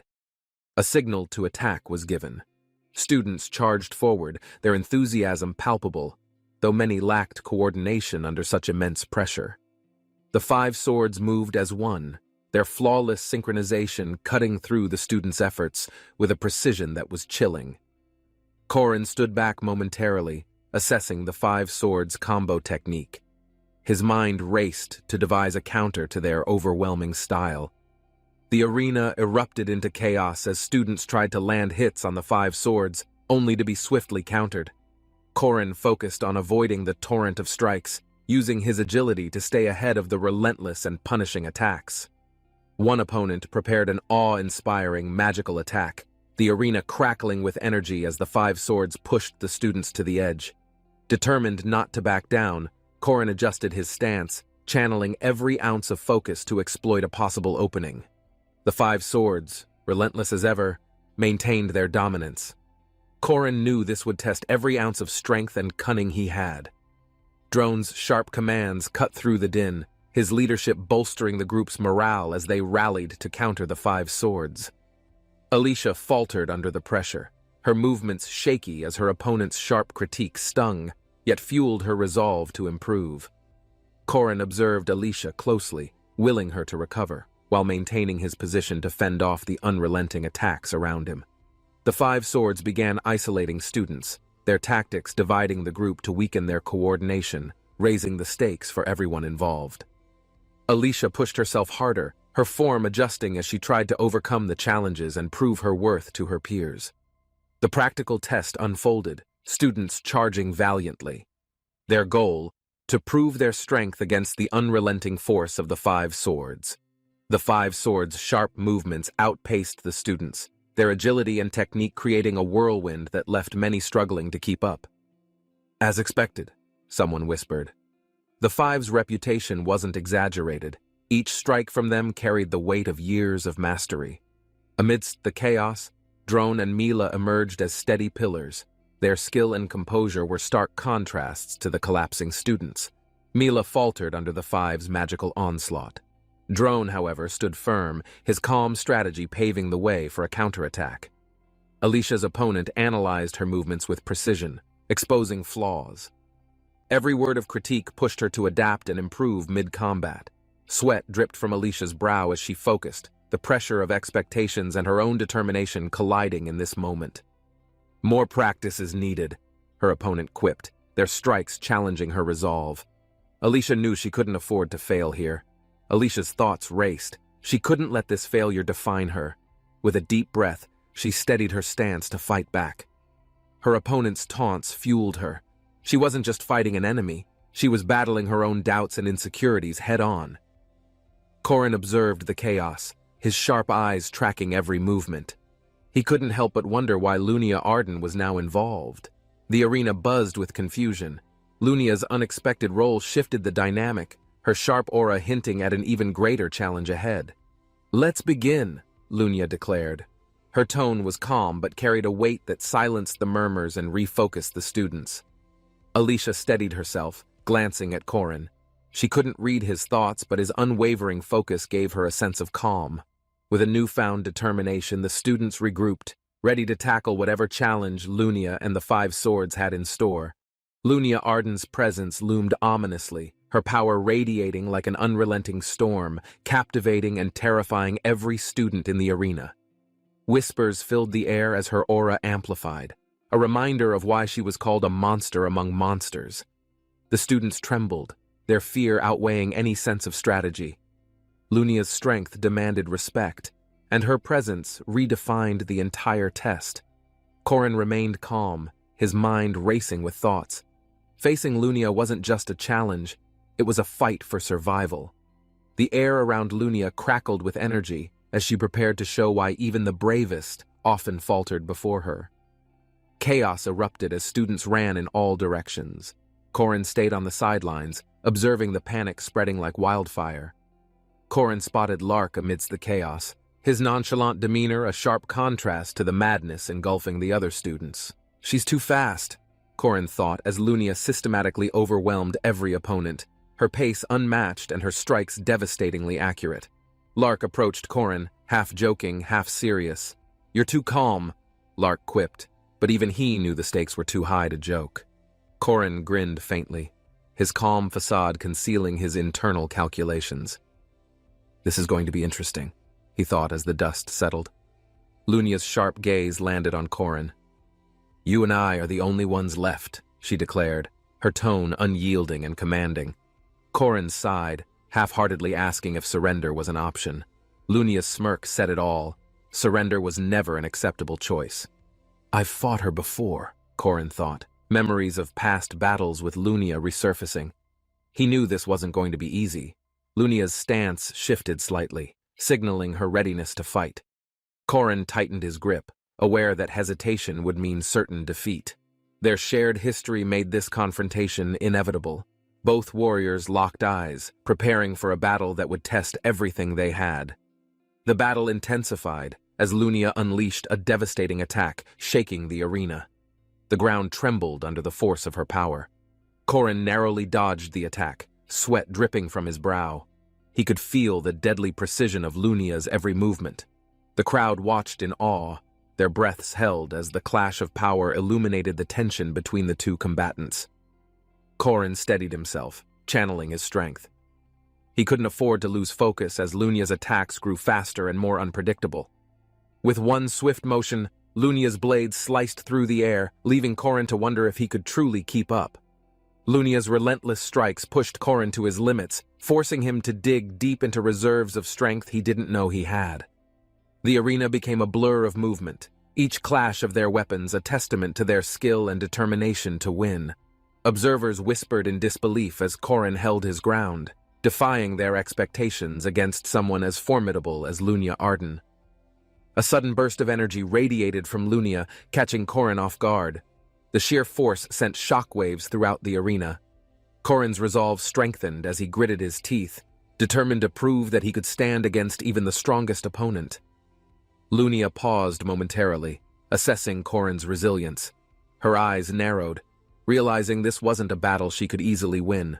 Corin saw an opening and lunged forward, his movements swift and deliberate, hoping to break through Lunia's seemingly impenetrable defense. A faint smirk crossed Lunia's face as she parried Corin's attack, her strength once again overwhelming despite his strategic approach. The intensity of the fight reached its peak as Lunia activated her most powerful technique, enveloping the arena in energy. Corin prepared for the final clash, his heart pounding. This was the moment that would decide everything for both of them. The students gasped as a powerful force surged through the hall, shaking the foundation and drawing everyone's attention. Corin glanced nervously, realizing this test might be pushing limits far beyond what was safe for anyone involved. A loud shout from an instructor rang out, demanding the test be halted before irreversible damage was done to the student. The aura around the challenger thickened, glowing ominously as the ancient technique Arden-style one-slice began forming. The entire world seemed to freeze as the challenger's blade slashed through the air, holding reality itself at bay. Within the frozen void, Corin felt a strange pull, wielding a spear formed of sheer crystalline energy from his core. Raising the weapon, he struggled to break through the weight of stillness, each breath becoming a monumental challenge. His spear remained locked mid-air, immovable, trapped in the grip of time's unnatural stillness that defied all logic and force. Corin gritted his teeth, perceiving faint echoes of movement in this timeless realm, struggling to control his body's innate energy. Despite his focus, he felt the futility of his strength, unable to grasp control of the vast frozen territory. He muttered to himself, "Perfection isn't the goal," and forced his body to take a single, deliberate step forward. The effort unleashed a shockwave, radiating from his blade as he pierced through the frozen world with sheer determination. Corin's eyes flared with an inner light, breaking through the stillness, drawing energy to disrupt the constraints surrounding him. A massive explosion followed, shattering the frozen dimension, returning everything to motion as Corin emerged victorious against overwhelming odds. The students stared in awe, realizing instinct and heart, not mere knowledge, defined those capable of shaping the world's center. Alicia stood illuminated, her aura radiating a fierce energy that filled the arena, leaving everyone captivated and tense with anticipation. A soft smirk played on Alicia's face, signaling her mastery over the territory as she claimed control in an instant. Arden's steps faltered as the reality of his limits dawned on him, realizing the gap between their powers was immense. With a decisive tone, Alicia dismissed the fight, emphasizing the need for Arden to grow beyond his tools and tactics. Arden clenched his fist, the weight of defeat settling in, but his resolve to improve shone through despite the silence. A sharp pang of realization struck Arden as he recognized Alicia's power wasn't just skill, it was a complete mastery of control. The spectators murmured about the test's true purpose, wondering if it was meant to showcase talent or crush dreams entirely.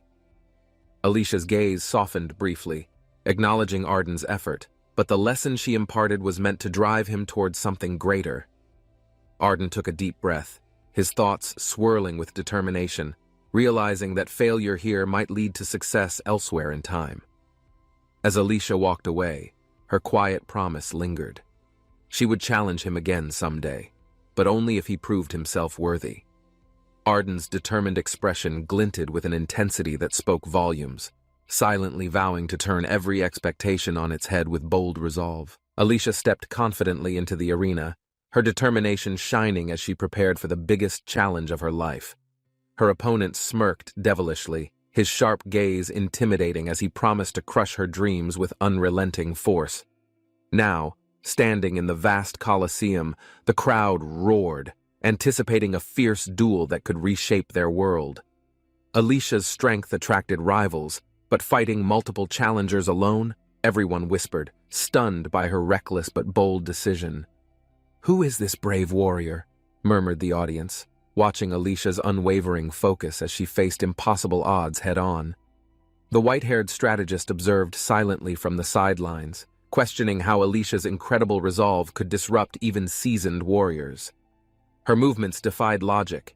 Each blow she landed seemed unnaturally precise, leaving the crowd gasping at her unimaginable skill.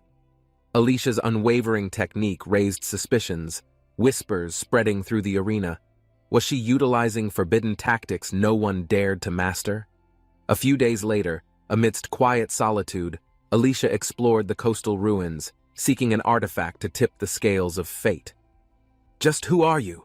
the Relic's Keeper demanded, as Alicia unraveled secrets buried deep within the Academy's ancient histories. Alicia carefully examined the mysterious artifact, its shimmering glow promising power, but carrying whispers of perilous consequences if misused. Through countless sleepless nights, Alicia mastered the artifact's energy, channeling it into her swordplay with unmatched precision and grace. The room lit up as she activated its core power, an ethereal blade forming, humming with ancient energy and purpose. Her newfound weapon, the legendary silver spear, carried tales of vanquished evils and guardians who had once wielded its strength. As Alicia gripped the spear, an ominous voice echoed, "The bloodline continues," sending chills through her resolve to stand tall. The battlefield was littered with fallen beasts, and Alicia stood amidst the chaos, questioning the cost of her relentless pursuit. As she knelt down, exhaustion weighed heavily, yet she knew the true battle wasn't against enemies, but her own doubts. The ground trembled as another monster lunged, its roar splitting the air, yet Alicia remained unshaken, calculating her next move. Her instincts kicked in. The beast faltered, its massive form collapsing, leaving Alicia bewildered by the sudden end of the fight. A chilling realization struck her. The intense, unfamiliar scent lingering was the eerie aftermath of life ebbing away in battle. Another day began as Alicia prepared for her work, her mind racing over the responsibilities that constantly tested her strength. A mission appeared, capturing a werewolf. Although risky, it seemed far less daunting compared to her past assignment's overwhelming demands. Urgent news interrupted. Fog City's vampire threat loomed, dragging Alicia into dangerous waters, testing her resolve like never before. Alicia's preferences clashed with reality, as her disinterest in danger collided with the urgency of the situation's unfolding crisis. Beneath her choice of the werewolf mission lay hidden motives, a secret tethering her to a past she couldn't escape. Fifth-ranked Knight Alicia reluctantly joined the group, annoyed at being tasked with babysitting juniors who lacked discipline or responsibility. Corin, an unexpected face in the hall, greeted Alicia warmly, his charm breaking the tension in an otherwise grim gathering. Amid murmurs of disapproval, Alicia's rank protected her, ensuring the academy couldn't challenge her presence without risking backlash from her lineage. Alicia's silent strength became Corin's pillar, her presence solidifying their purpose amidst the chaos that had enveloped the Guardians. In the crowd's shadowed gaze, Alicia and Corin's bond stirred unease, their undeniable potential a harbinger of greater battles to come. Alicia leans on the table, her gaze softening as she checks Corin's injury, sunlight spilling through the windows. Corin shifts uncomfortably, his hands tightening. "It's nothing," he mutters, masking the unease simmering beneath her piercing stare. Alicia sighs, brushing her hair aside. "Your sister wouldn't let this slide, would she?" she whispers, her tone firm. Tension brews as Corin recalls the aftermath of his last confrontation. "No, she wouldn't," he finally admits, his voice wavering. As Alicia's resolve solidifies, she straightens. "She's not done with you. Prepare," she says, stepping toward the balcony confidently. The forest shimmers ominously, shadows twisting as eerie howls echo, setting a foreboding atmosphere in the late afternoon glow. Warriors clash with feral beasts, their blades meeting claws under the moonlight, as chaos descends upon the dense battlefield.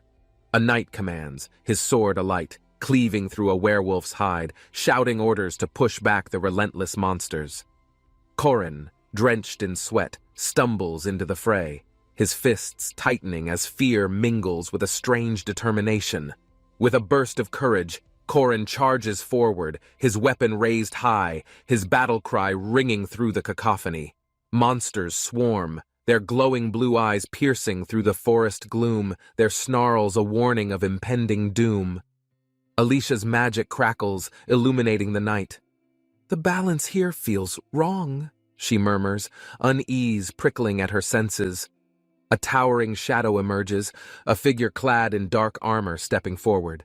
Its presence chills the air instantly.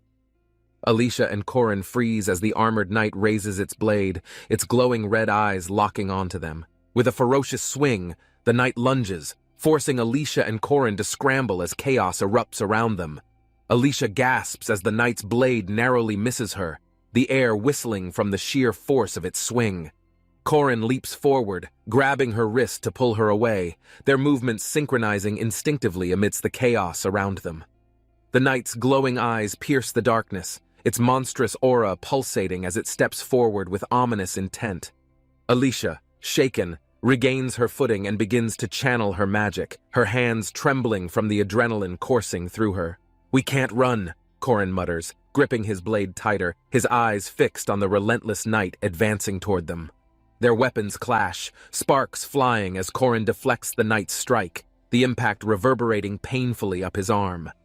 Alicia's spell strikes the knight's armor, a blinding light engulfing it, but the creature emerges unscathed, its gaze unyielding. Blood splatters as Corin takes a blow, his determination undeterred despite the searing pain coursing through his side. Alicia freezes, her heart pounding as the smell of blood thickens, a grim reminder of the fragility of life. She whispers to herself, "This isn't just a battle, it's survival," steeling herself as she prepares another spell. The knight charges again, its blade aimed mercilessly. Alicia hesitates, her instincts screaming at her to run, but she stands firm. Corin, injured but resolute, shouts, "They're not human!" His words echo, forcing Alicia to reassess the horrors in front of her. She casts a freezing spell, binding the knight temporarily, her hands shaking as her strength begins to falter. Corin seizes the moment, slicing through the knight's shoulder, but the unholy creature barely falters, its black magic pulsating. "This isn't over," Corin says, wiping the blood from his face, his resolve unbroken despite the overwhelming odds they face. Corin steadies himself, his mind racing as the crimson-hooded figure looms closer, its menacing presence suffocating the air. "Stay back!" Alicia yells, summoning another spell as shadows stretch ominously across the battlefield, creeping toward them like tendrils. The crimson figure raises its clawed hand, emitting a deep growl as a thick, dark mist engulfs the clearing. Corin lunges forward, narrowly avoiding the mist, his blade shimmering as it clashes with the crimson figure's darkened armor. The figure steps back, unbothered, as Alicia's spell strikes, its flames dispersing the mist momentarily before it regenerates. Corin charges forward, his movements precise. Each swing of his blade feels heavier as the figure counters with terrifying speed. Alicia falters, gasping as she notices the figure's glowing chest, pulsating with a fiery core of dark magic. "It's not human!" Corin shouts, his blade cutting through the mist, desperation clear in his voice as the battle intensifies. The figure suddenly collapses, vanishing into a plume of crimson mist. Alicia and Corin exchange wary glances, unsure of victory. A deep, rumbling laugh echoes. "That was only a doll," a voice declares, as the real threat begins to manifest. The crimson fog thickens, enveloping the battlefield, as Corin realizes the true source of the enemy's power lies within the mist. Alicia screams, "We have to run!" Her voice trembles as the air becomes heavy with magic, suffocating their every move. Corin hesitates, glancing back at the growing fog. "It's an undead mage," he mutters, gripping his blade tighter in defiance. They sprint away, dodging tendrils of mist lashing out, their resolve wavering as the mage's voice taunts them relentlessly. As the fog swirls violently, Alicia yells, "We're not ready for this!" Their retreat becomes a desperate bid for survival. Corin channels his strength, slicing through the crimson mist with his glowing blade, but the mist seems endless and unyielding. Alicia stumbles but quickly regains her footing, summoning a rune of light to dispel a portion of the suffocating fog. "We can retrieve it this way," she exclaims, her determination burning brightly despite the fear lingering in her eyes. Suddenly, a loud crack pierces the air. Corin turns to see Charlie tripping over a root, falling into the mist. The mist latches onto Charlie, pulsating ominously as Corin rushes to his side, determined to pull him back to safety. Corin grabs Charlie's hand, pulling him away from the mist's grasp as Alicia casts another spell to hold it back. "Thanks!" As the dust settled on the battlefield, Corin and Alicia faced each other, tension crackling in the air. The announcement echoed loudly, declaring Alicia the victor. Corin stood motionless, his thoughts racing about the surprising outcome. Alicia caught her breath, sweat rolling down her temple. Corin's stunned gaze betrayed his disbelief at her victory. Reflecting on her fierce training, Corin realized Alicia had surpassed expectations, crafting her strength through sheer will and determination. By exploiting strategic openings, Alicia forced Corin into retreat. Her relentless persistence became her ticket to a shocking victory. The battlefield shimmered with residual energy as Alicia stood tall, her triumph against Lunia rewriting expectations of underdog victories. Lunia's weapon shattered in her hands, symbolizing a devastating defeat. Alicia's resolve proved unstoppable despite the overwhelming odds. I lost," Lunia whispered, collapsing under exhaustion. Her disbelief mirrored the audience's stunned silence at the unexpected twist. Corin, observing from afar, acknowledged the depth of Alicia's training. This was a turning point that reshaped their dynamic forever. The once overconfident Lunia bowed her head. Alicia's defiance and determination forced even her adversary to reflect on her actions. Alicia hesitated, knowing Lunia's pride had been shattered. The weight of victory felt lighter than the gaze of spectators. She remained frozen, haunted by Lunia's piercing glare, fearing an inevitable confrontation beyond the constraints of the duel's outcome. Lunia's movements were slow but deliberate, her energy drained. The audience's whispers grew, amplifying the pressure around Alicia's shrinking confidence. As their gazes met, Alicia tightened her resolve. She realized strength wasn't just physical but the courage to stand firm. Alicia exhaled deeply, lowering her guard. No matter the outcome, this moment defined her journey more than the victory itself. Corin observed from the sidelines, calculating Alicia's next move. His thoughts weighed heavy as her journey unfolded before him.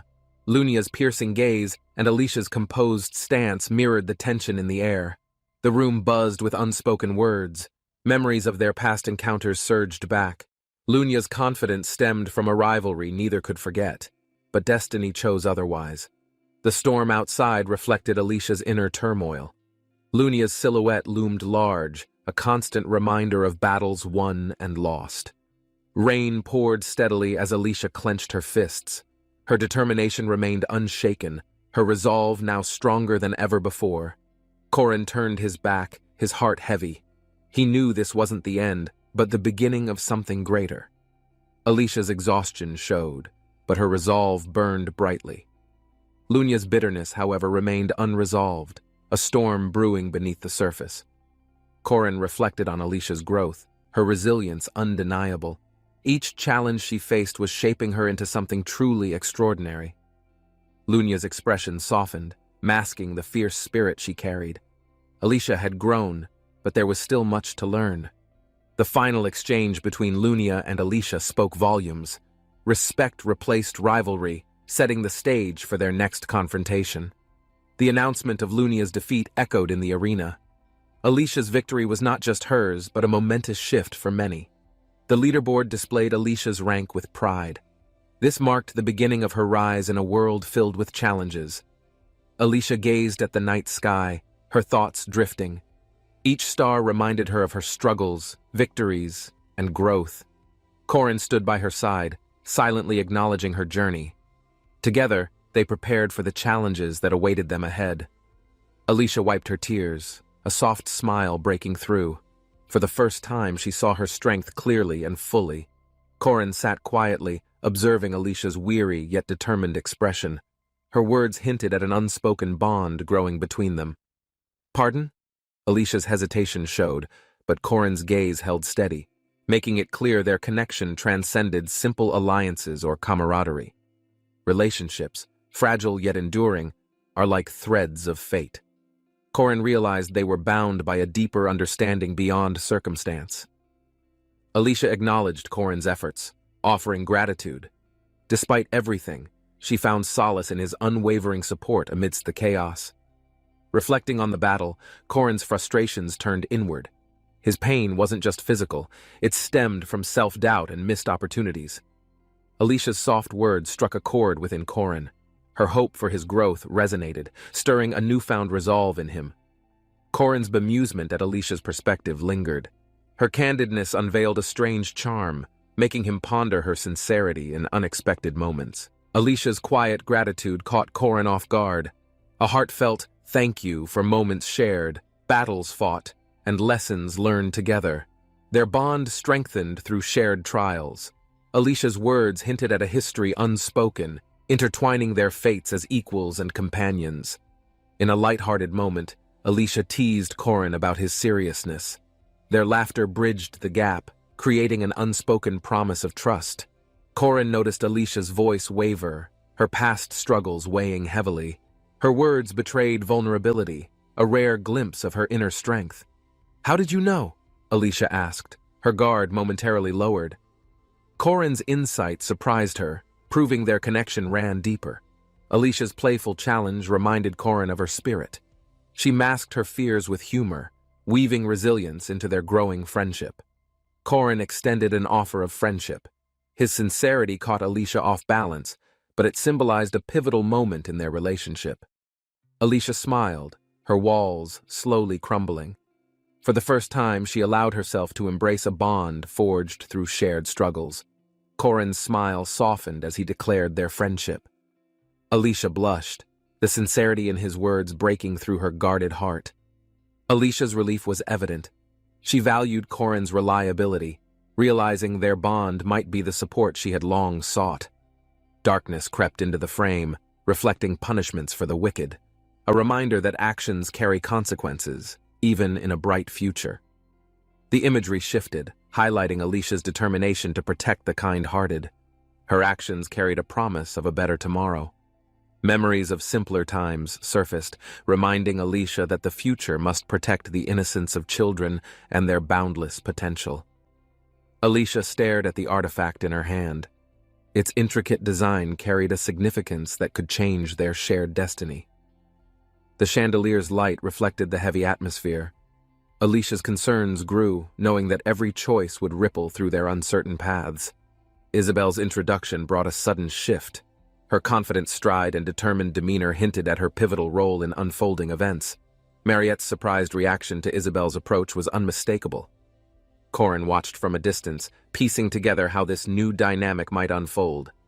Isabel presented an unexpected token to Mariette, her intention unclear. The atmosphere tensed as everyone braced for what lay ahead.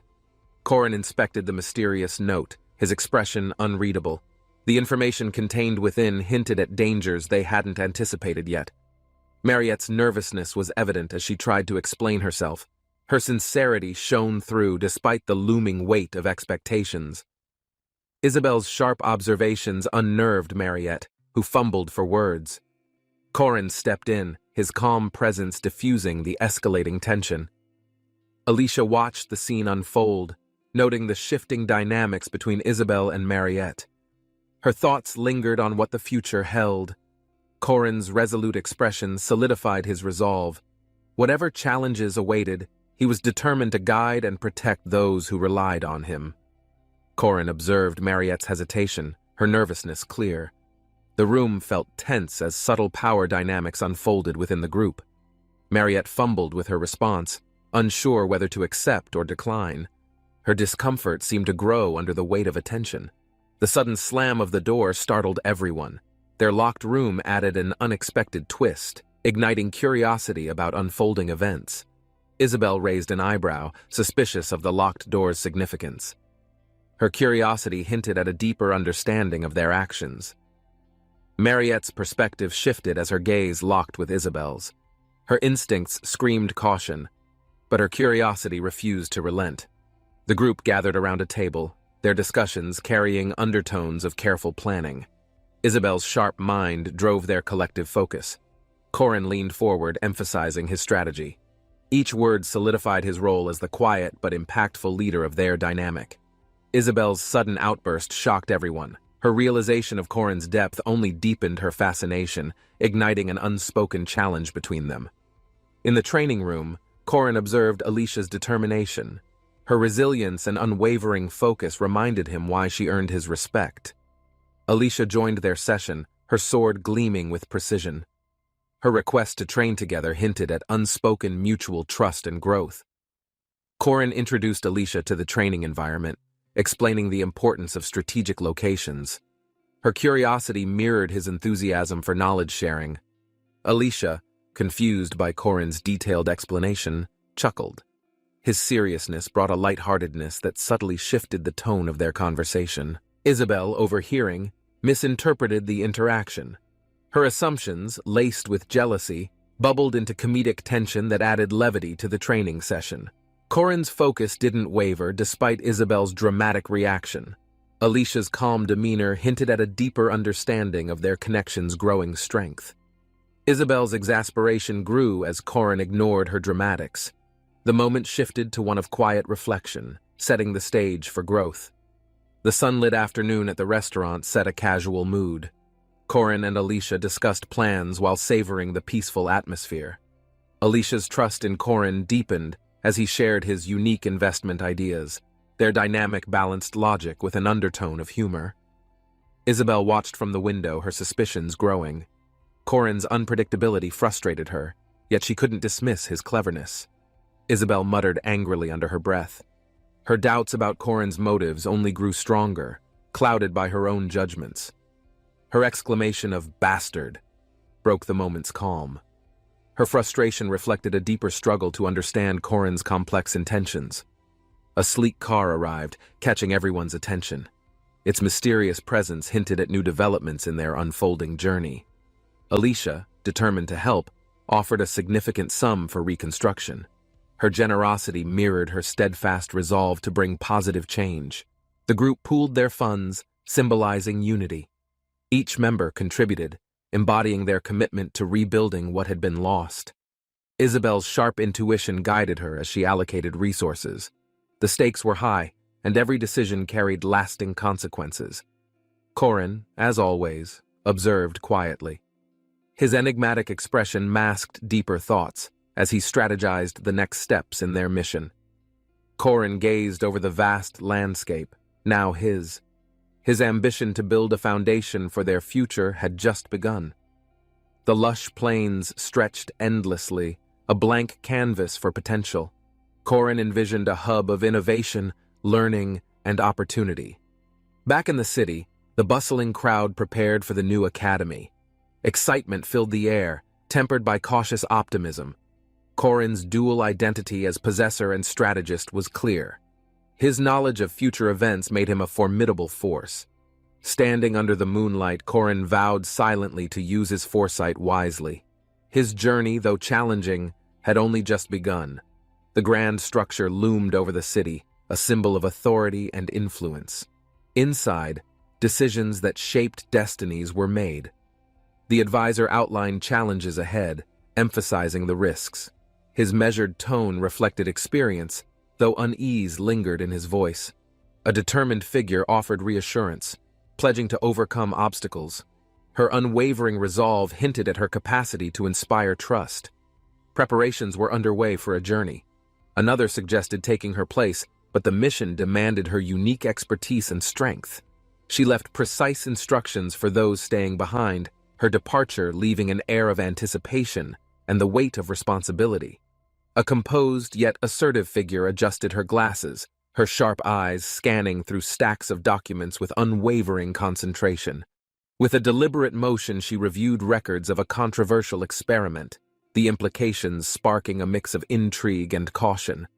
Moving to the next file, her expression shifted upon seeing a name. Curiosity piqued. The tension in the room thickened. As the name Corin Locke glared back at her, a foreboding aura surrounded her, leaving her visibly shaken and wary. The revelation of Corin's request to harvest mandrakes raised eyebrows, as its purpose remained a curious mystery among the council. The Academy's West Wing bustled with preparations. Corin oversaw logistics, balancing urgency with precision to ensure flawless execution. Workers questioned the unusual harvesting method, their whispers of doubt growing louder, but Corin's confidence reassured them of its necessity. Alicia joined Corin, eager yet apprehensive. Her determination to contribute shone as they planned each detail of the upcoming task. With an enthusiastic rallying cry, Alicia's energy boosted morale. Even Corin couldn't suppress a smirk as the team moved forward. Corin's precise instructions on handling the volatile mandrakes reflected his expertise, a calm leader amidst the complexity of the operation. Alicia approached the first plant cautiously. Corin's guidance ensured she remained focused, her nerves subsiding as she executed flawlessly. Memories of a past life briefly clouded Corin's focus, but his resolve to succeed in this life anchored him firmly. Alicia's exuberant rally cry startled Corin, her sudden excitement transforming the tense atmosphere into one of shared laughter and camaraderie. As they completed their work, an ominous sound echoed nearby. Corin tensed, instinctively shielding Alicia as the team fell silent. A chilling scream filled the air, revealing a lurking threat. Corin and Alicia braced themselves as chaos erupted. Alicia's confidence faltered momentarily. Corin's firm leadership steadied her, rallying the team to face the unpredictable danger head-on. The mandrake's hidden guardian emerged, its fierce roar echoing across the field. Corin strategized quickly, guiding Alicia with calculated precision. Despite the creature's overwhelming presence, Corin and Alicia fought in sync, their teamwork tested and honed under immense pressure. With a final coordinated strike, the creature collapsed. Exhausted but victorious, Corin and Alicia stood together, their bond now unshakable. Alicia threw a mandrake root with surprising force, her frustration evident as she vented after an exhausting but successful harvest. Corin dodged swiftly, his focus on maintaining composure. The root missed narrowly, showcasing Alicia's temper and Corin's calm demeanor. Alicia caught her breath, her determined expression reflecting her refusal to falter, even when faced with setbacks during their mission. Corin's gaze narrowed as he urged Alicia to refocus. His quiet leadership balanced her energy, keeping the team on track. A sudden noise interrupted their conversation, tension rising. Their instincts sharpened as they prepared for an unexpected confrontation ahead. Corin wiped his brow, reflecting on the progress made. Despite challenges, he felt a sense of accomplishment after their efforts. Alicia's voice broke his thoughts, teasing him lightly. Their banter reflected the growing camaraderie forged through shared struggles and triumphs. Mariette appeared suddenly, her presence catching Corin off guard. Her mysterious nature hinted at deeper layers beneath her outward appearance. Mariette explained her descent from the tower, her reasoning unconventional yet in line with her quirky, unpredictable personality. Corin's expression shifted as he processed her words, silently anticipating the ripple effects of Mariette's actions on their plans. A looming figure entered the scene, their fiery aura commanding attention. Alicia and Corin braced themselves for another unexpected challenge. Alicia explained their work on harvesting mandrakes, her confidence unshaken despite the intensity radiating from the figure before them. Mariette offered to finish the remaining task herself, her determination reflecting her growing resolve to contribute meaningfully to their efforts. Corin hesitated, weighing the risks involved. His concern for Mariette grew as he warned of the dangers tied to her decision. Corin's urgency spiked as the moon's light shifted. His warning echoed. Failure to heed caution with mandrakes could have deadly consequences. Mariette gleamed with excitement as she presented her findings. Her enthusiasm lit up the room, surprising Corin with her energy. She detailed her discoveries about the mandrake root, her voice filled with pride. Corin listened attentively, noting her growing confidence. Mariette's innovative ideas earned Corin's approval. Her unique approach stood out, blending creativity with practicality, a valuable asset to their team. Corin instructed her to handle the next steps cautiously. His trust in her abilities reflected their strengthening partnership amidst challenges. Mariette's determination shone as she pledged to contribute more. Her dedication inspired Corin, who silently admired her growth and potential. Corin held the mandrake carefully, reflecting on its uses. He shared details, each word revealing his knowledge and experience in crafting. He described 2 extraction methods, emphasizing the delicate balance required. The team watched closely, appreciating his precision and calm instruction. The group worked on the mandrake's preparation, each step contributing to a solution. Their coordinated efforts symbolized unity despite their differences. Mariette's curiosity piqued as she stumbled upon strange runes etched into the workspace. Corin's quiet response hinted at hidden secrets. As they boiled the ingredients, a sudden tension filled the air. Corin and Mariette exchanged glances, their instincts sharpening simultaneously. Corin revealed his training under his master, sharing tales of a mentor who had shaped him into the leader he became. Memories of his master's teachings resurfaced, their lessons carrying weight. Korin's thoughtful gaze reflected the depth of his gratitude and resolve. The group's success with mandrakes brought them closer to achieving their goals. Every step forward came with renewed purpose and hope. A dark presence loomed, interrupting their progress. Shadows danced as an ominous energy threatened to undo all they had built. Korin braced himself against the encroaching force, his resolve unwavering. His silent vow to protect the team resonated through the chaos. Korin stepped forward confidently, recalling memories of a familiar bond. His presence brought clarity, showcasing his calm leadership amidst chaos. A radiant sunset painted the sky, illuminating the team's efforts. They found strength in unity, overcoming challenges with determination. Alicia reflected on Korin's composed demeanor, admiring his unwavering resolve. Her quiet acknowledgement revealed her growing respect for his wisdom. A powerful figure appeared, his aura radiating authority. The atmosphere shifted as everyone prepared to face this unexpected yet critical moment. The colossal, familiar Deoku emerged with immense presence. His arrival solidified their efforts, promising strength and loyalty to the group's cause. Deoku's massive form loomed as Korin explained the orb's bonding process. The team marveled at the familiar's extraordinary creation. Deoku's playful demeanor belied his intimidating size. Korin's bond with him represented trust, loyalty, and shared strength crucial to their survival. Mariette's curious question about Deoku's cuteness prompted laughter. Amid seriousness, moments like these reminded them of the lighter side of their journey. Korin's realization of his role as Deoku's father added humor to the tension. Their bond grew with each passing moment. Deoku's playful energy injected vitality into the group. Korin's leadership balanced their dynamic, keeping both focus and camaraderie alive. Deoku's youthful energy tested the group's stamina.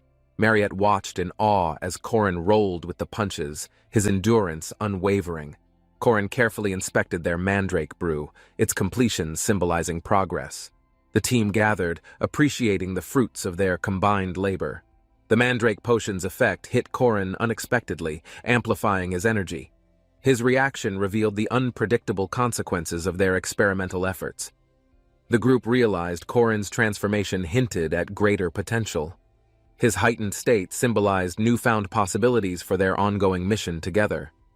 With renewed determination, Korin inspired the group to push forward. The next steps awaited, their journey far from over. The elusive white-silver mandrake was Korin's focus. Its legendary potency held the key to unlocking extraordinary abilities within him. Determined, Korin consumed the mandrake's root, his senses overwhelmed. The bitter taste symbolized the challenges he embraced to grow stronger. A sudden burst of energy radiated from within Korin, forming an aura core, a rare vessel for mastering incredible strength. The aura core glowed brightly, representing newfound potential. Korin stood tall, his form surrounded by electric energy and unwavering confidence. His transformation marked a turning point. Korin's mastery over the aura core revealed the beginning of his rise in power. The brilliance of Korin's transformation left the team speechless. His growing strength inspired awe and hope for their shared mission. Mariette admired Korin's determination, her curiosity piqued by his growth. She pondered the mysterious connection between the mandrake and his power. Korin reflected on his progress. His calm demeanor reassured the group, solidifying their faith in his leadership moving forward. A sudden interruption came from an observer, astonished by Korin's rank and abilities. Questions arose about his hidden capabilities and future. Whispers of doubt mixed with admiration spread.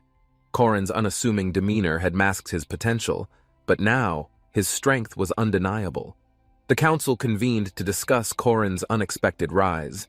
Their analysis revealed his growth as both an enigma and a challenge. The professors debated Korin's performance, grappling with his unanticipated success. Each wondered how his rise would shape the Academy's future. Doubts crept in as they speculated about Korin's true strength. His unpredictable progress left even the sharpest minds seeking answers. Suspicion lingered about the fairness of recent events. The council's internal conflict highlighted the disruption caused by Korin's remarkable feats. The session ended with unresolved tension. Korin's ascension had unsettled the balance, leaving the council bracing for what lay ahead. The council pondered quietly, deliberating on Korin's unexpected abilities, grappling with the implications for the Academy's precarious balance. Rules were clear, yet Korin's progress ignited debates. The professors weighed each word carefully, assessing potential risks of his abilities. A senior instructor noted the anomaly, linking Korin's technique to someone significant. His observations stirred unease among the deliberating professors. Skepticism filled the room as comparisons were drawn to a figure of legend. The revelation planted seeds of doubt and fear. Discussions escalated, some supportive, others wary. The council's decision would shape not only Korin's path, but the Academy's future stability. Korin's spearmanship mirrored someone known for their exceptional skills. This eerie resemblance fueled curiosity and unease in the observing instructor. The instructor's eyes narrowed as Korin demonstrated mastery that shouldn't belong to someone his age. Connections to the past were undeniable. The memory of a formidable warrior surfaced. Their techniques hauntingly echoed in Korin's movements, raising questions about his true origins. Speculation intensified as the room whispered rumors. Some believed destiny had chosen Korin, while others warned of potential chaos. Despite their doubts, one thing was clear. Korin's journey would change the course of the Academy forever, for better or worse. Alicia approached Korin, her cheerful demeanor a brief distraction from the weight of his recent revelations. Their friendship remained a comforting constant.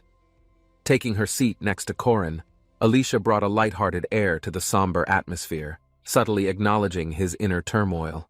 A classmate's protest over seating arrangements highlighted Alicia's stubborn warmth. Her presence was unyielding, like a shield for Korin's fragile confidence. The tense moment dissolved into laughter, breaking the heaviness that lingered. Alicia's loyalty and humor eased Korin's ever-growing burden. As the group settled, Korin reflected on his allies. Their unwavering support gave him strength to face the challenges ahead. Korin gazes at the Academy's golden gates, his mind swirling with thoughts of ambition and envy, dreaming of grandeur. A dazzling figure, Lady Elena, stands poised, her aura captivating all. She's the epitome of elegance, unmatched in reputation. Korin recalls rumors of the mystical, cat-like demon tree girl, her abilities mysterious, and her origins steeped in legend. His frustration grows as he learns even the Emperor's granddaughter has joined. Her brilliance outshines him like an eclipsed sun. Korin clenches his fists, shouting internally, "Why does he get the perfect life while I'm stuck with nothing meaningful?" Professor Fernac enters the classroom exuding authority. His deep voice echoes, signaling the start of a pivotal group project. Korin sighs in despair, muttering internally. Group projects always meant chaotic alliances and unbalanced work, his least favorite academic activity. The professor's sharp gaze scans the students, silencing their murmurs. He promises the project will test their limits and resolve. Power surges from his fingertips as he reveals glowing runes. The class stares in awe, sensing the weight of responsibility. With a dramatic wave, the professor activates a floating board of instructions. It glimmers, casting eerie light across the classroom. Korin's eyes widen as the glowing board reveals the topic: spearmanship. It's far from anything he had expected today. Spearmanship? Korin whispers under his breath. His classmates exchange confused glances, wondering why such an ancient skill was suddenly relevant. The professor, unbothered by the confusion, points to a diagram of techniques. It outlines moves far beyond their current expertise. He introduces himself as a boxing champion, an unexpected twist. His gauntlet, famed for victories, seems oddly suited for spears. Korin stares at the board, bewildered. Why is this legendary boxer teaching spearmanship? Is this some kind of cruel joke? Professor Fernac's intense gaze burns through the room, his towering presence amplified by an aura of electricity crackling like a storm. Korin observes from the shadows, uneasy as whispers from the crowd swirl. Fernac's next move could change everything forever. Korin watches in shock as the ground cracks beneath the sheer force of one punch, the battle intensifying dangerously fast. Hwoaran stands calmly, her expression unreadable. She didn't even seem to realize the immense power she had just unleashed. Amidst the chaos, Corrin sighs, muttering internally about the training session gone awry thanks to another surprise Hwoaran move. Eventually, they were ushered out of the training hall, leaving Corrin annoyed about where they'd practice now.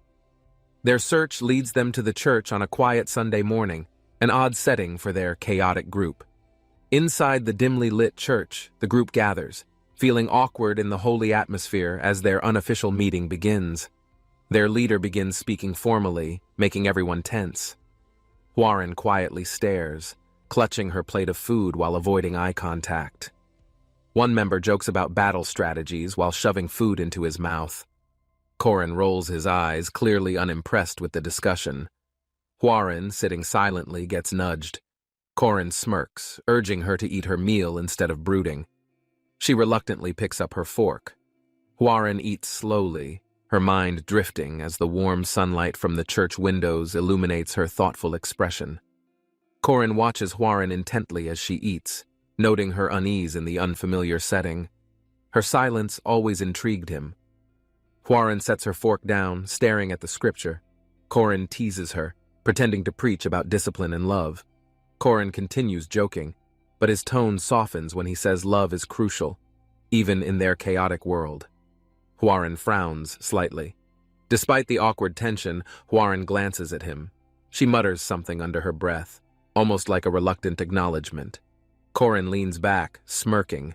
The day's chaos fades slightly as they prepare for whatever challenges tomorrow might bring. The group exchanges confused looks, clearly skeptical about Corrin's sudden claim, wondering if he truly had a hidden motive this time. Hwoaran's calm response interrupts the tension, her logic piercing through the confusion as she sets her intentions straight and clear. Corrin leans forward, his smirk fading as he listens, realizing Hwoaran's reasoning carries far more weight than expected. With a determined look, Corrin proposes a challenge, something to break the stalemate and test their resolve under pressure. Hwoaran's piercing eyes lock with his, her quiet agreement signaling the beginning of an unexpected showdown between them. Hwoaran brushes aside Corrin's doubts, her confidence unshaken. She readies herself, firmly believing there's no need for hesitations or delays. The group gathers outside the church, the golden sunlight painting the setting as Hwoaran positions herself for the challenge ahead. Jasper calls for the start, his voice breaking the silence as the intensity between Hwoaran and Corrin grows stronger. Corrin steps forward, his eyes reflecting determination. The group whispers among themselves, intrigued by how far this battle might go. Hwoaran stands unmoved, her unwavering gaze holding Corrin's attention. The air grows tense, signaling the true start of their clash. Jasper's shout initiates the fight. Corrin lunges forward, channeling all his strength, knowing full well Hwoaran won't hold back. The energy between them crackles. Corrin's attack intensifies, but Hwoaran effortlessly counters, her movements precise and impossibly calm. Hwoaran's mastery becomes apparent, her counters flawless as the group watches in awe, understanding why she is truly formidable. Corrin grits his teeth, pushing his limits, determined to match Hwoaran's overwhelming skill. His focus sharpens as adrenaline fuels him. The clash reaches a peak, each move more intense than the last, leaving the group captivated by their relentless duel. Corrin reacts instinctively, as Hwoaran's next move comes at him fast, leaving him to face her with nothing but raw instincts.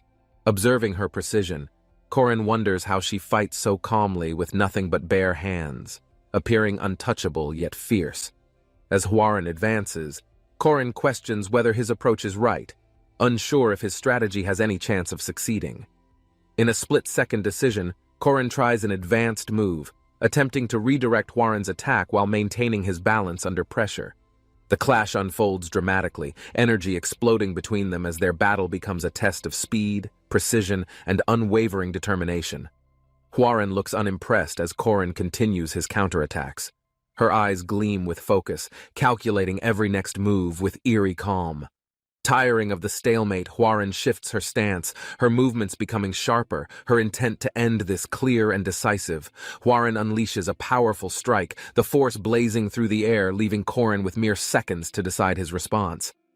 Korin realizes dodging is the safer option, but grits his teeth, choosing to meet Hwarin's overwhelming attack head-on instead. As their powers collide, the arena trembles. The onlookers gasp, marveling at the raw intensity both fighters bring to the fight. Korin absorbs the brunt of the attack, his body burning with strain. He feels as if his very muscles might rupture.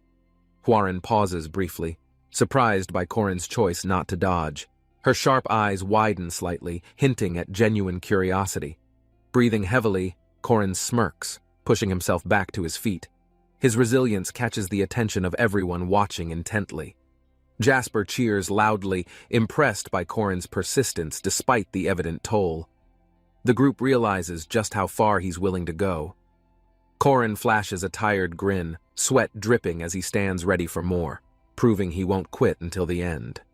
Korin smirks confidently, thinking he's done enough for the day, but Hwarin's sharp glare suggests the opposite entirely. Hwarin demands another round. Korin, visibly confused, protests, wondering why a victor should keep proving themselves in endless challenges. With an annoyed expression, Hwarin insists on continuing. Korin chuckles nervously, teasing her for appearing unusually flustered and possibly frustrated. Hwarin's temper rises as Korin continues poking fun. She glares intensely, the tension thickening as her patience wears thin. A few days pass, and Korin finds himself back at his desk, preparing for whatever chaos might come next. Korin stares at a note claiming illness, which conveniently spares someone from their duties. He suspects the excuse is entirely fake. Agitated by the situation, Korin confronts the issue, refusing to accept what he believes is a clear attempt at avoidance. With a sigh, Korin decides to handle things himself, determined to move forward without letting excuses delay their tasks. Korin arrives at a restaurant, greeted warmly. The table is filled with delicious dishes, signaling a different kind of strategy. Hwarin appears hesitant at the sight of the food. Korin smirks, knowing this approach might force her to act. Hwarin stares at the meal in silence, clearly torn between maintaining her stubborn stance or giving in to the temptation. She reluctantly begins eating, the tension breaking slightly as Korin grins, feeling victorious in his unconventional persuasion tactics. Korin jokes about her change of heart, but Hwarin avoids eye contact, her focus entirely on enjoying the meal before her. Korin recalls how long it took to prepare, exaggerating to emphasize the effort. Hwarin responds dismissively, clearly unconvinced by his claims. The table fills with plates as Korin reflects on teamwork and persistence, questioning if all of this was truly worth it. Korin explains his strategy, carefully detailing the steps needed to win as he sharpens his focus for the task ahead. The sparring begins with a mix of fluid motion and calculated strikes, each move testing their precision and adaptability. Hwarin's sharp observation catches a moment of vulnerability, but she hesitates, revealing an unspoken understanding between them during the match. After the sparring session ends, Korin offers a reconciliatory gesture, hoping to smooth over lingering tension from their earlier arguments. Hwarin accepts begrudgingly, her sharp demeanor softening just enough to signal that their teamwork might finally be improving. Hwarin reviews the research Korin had completed, impressed by the effort but unwilling to admit it openly as she observes quietly. Korin's cheeky remark earns him a sharp glare from Hwarin, who promptly reminds him to keep focus on their presentation. With final preparations done, the group gathers outside, bracing themselves for the upcoming group project presentation under mounting pressure. The class watches as the first team takes the stage, setting a high standard while Korin's group quietly strategizes in the corner. As the midday sun streams through the windows, Korin's group anxiously awaits their turn, knowing their teamwork will soon be tested. The presenting group's topic catches everyone's attention, delivering an unexpectedly engaging performance that raises the bar for subsequent teams. Korin observes their confident display, exchanging nods with his team. They quietly admire the effort and resolve to match their energy. As the presentation ends, applause fills the room, adding a layer of nervous excitement as Korin's team prepares to step forward. Korin reassures his teammates with a confident grin, signaling that they should focus on execution rather than perfection in their presentation. As the tension heightens, Hwarin and Korin exchange a glance of understanding, ready to face the challenge of presenting together. The evaluator, surrounded by an intense aura, glances at Korin's group, smirking.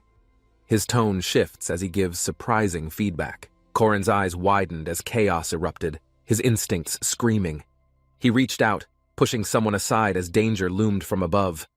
A small book flew through the air, tumbling end over end, slipping from someone's grasp before landing in a stranger's hands. A burst of energy surged forward, illuminating the battlefield in a blinding blue light, forcing Korin to react immediately. Korin ducked just in time, narrowly dodging the incoming strike. The force of the attack sent shockwaves through the ground. With a swift turn, a figure lunged forward, their body wrapped in an ethereal glow, executing a perfectly timed counterattack. A glowing tablet hovered in midair, pulsating with energy, waiting for someone to seize its power before it was too late. A gloved hand shot forward, snatching the tablet with a firm grip, its inscriptions glowing brighter with every passing second. A powerful figure loomed over the battlefield, scanning the chaos below, a smirk playing on his lips as he assessed the situation. Tension rose as the crowd murmured, eyes locked onto the unfolding scene. Some whispered in awe, others in sheer terror. With an earth-shattering crash, the battle reached its peak. A sudden explosion of power sent shockwaves rippling through the arena. Korin smirked, adjusting his stance. His fingers twitched as he felt the weight of the situation settling heavily on his shoulders. Weapons lined the hall, waiting to be claimed. Each one held a story, a legacy, and Korin needed to choose wisely. The air buzzed with silent tension as he reached for a weapon, feeling its balance, assessing its potential in battle. From the corner, a figure moved swiftly, her blade slicing through the air, a whisper of steel and deadly precision. A hooded figure dashed forward, their presence like a storm approaching. With a final leap, they struck with unwavering force. Korin clenched his fists, a smirk forming. He couldn't believe how far he'd come, facing challenges that once seemed impossible. A deep voice praised his technique, noting his progress. Every battle, every struggle had shaped him into someone worth acknowledging. A tall figure scribbled notes, observing Korin closely. There was something about him that made even seasoned warriors take interest. Korin expected an easy test, but the instructor's words struck differently. He wouldn't just fight, he'd face an overwhelming challenge.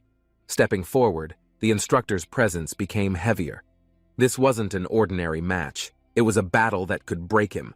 A masked figure's eyes glowed ominously, their energy swirling with dangerous intent. The atmosphere thickened, signaling the start of battle. "Then let's begin," the figure declared, raising their weapon.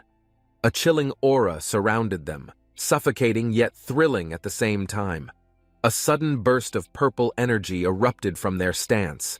The sheer force sent shockwaves through the air, rattling the battlefield. Korin's muscles tensed as the attack came from the right. But something felt off. The enemy's movement was perfectly calculated. Their footwork revealed the truth. His opponent was deceiving him.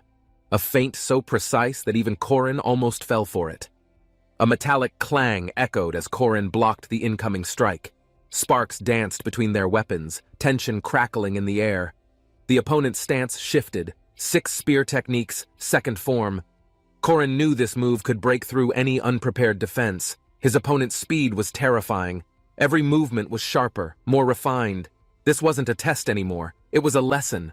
Spectators gasped as Korin countered, his movements unnatural. He wasn't just fighting, he was adapting mid-battle, learning in real time. As weapons clashed, the battlefield trembled. Korin's heart pounded. If he didn't end this soon, the next strike could be fatal. Korin's blade clashed against Furman's, sparks flying as both warriors refused to back down, their movements quick and calculated. Furman's strikes were relentless, forcing Korin to step back, searching for an opening amidst the overwhelming pressure. Every move Furman made was precise, a result of years of battle experience, making Korin painfully aware of his inexperience. Clenching his fist, Furman unleashed a powerful surge of energy, challenging Korin to push beyond his limits. Korin exhaled, steadying his stance, knowing this fight demanded more than strength. It required absolute focus and unwavering determination. A wave of violet energy surged forward, tearing through the air as Furman's attack threatened to overwhelm Corrin completely.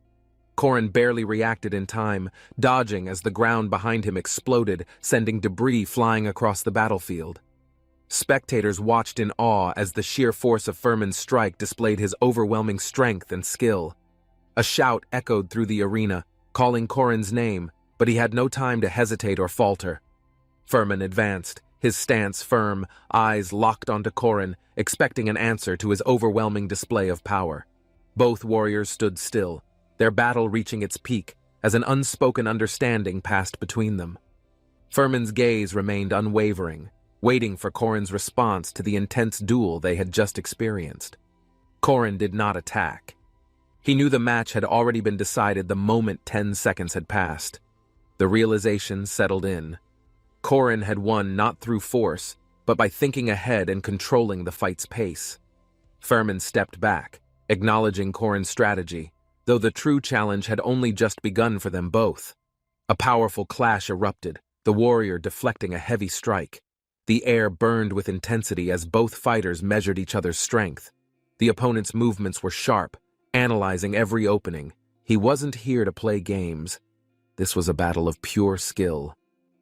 The warrior smirked. He had already read his opponent's strategy.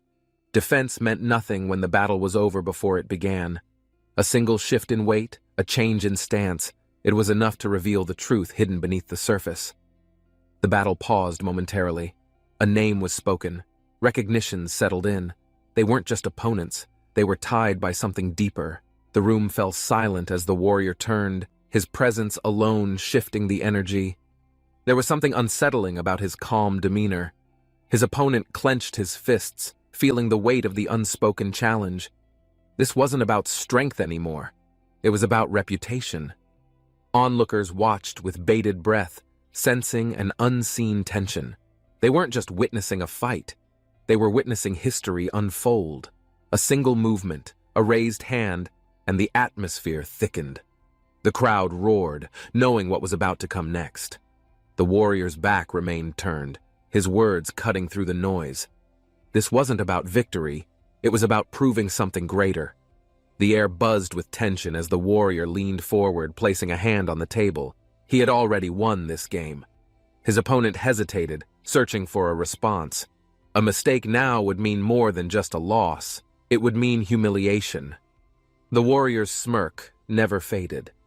Confidence wasn't just his strength. It was his weapon, sharpened through years of experience. Despite the weight of the moment, there was a strange mutual understanding. They weren't just adversaries, they were measuring each other's potential. As the room settled, the warrior's gaze sharpened. This was only the beginning. The real game had just begun. A locked system stood before them, restricting access to critical information. It wouldn't be long before they'd find a way through. Seated at the table, the warrior listened. This wasn't just strategy. It was a gamble with consequences neither could predict. Silhouettes of key figures appeared, hidden players in this dangerous game. Each one held power capable of shifting the future. His eyes narrowed as he processed the weight of their choices. A single decision could determine their success or downfall. A dark aura pulsed as his opponent spoke. Tension thickened. The next move would seal fates, and hesitation was not an option. Mist curled around the landscape as the warrior stood firm. Every move he made had led him to this exact moment. Words exchanged between adversaries carried more weight than steel. They both knew this conversation was the last before everything unraveled. Memories of blood and battle resurfaced, visions of past conflicts flashing in his mind. The stakes had never been this high before.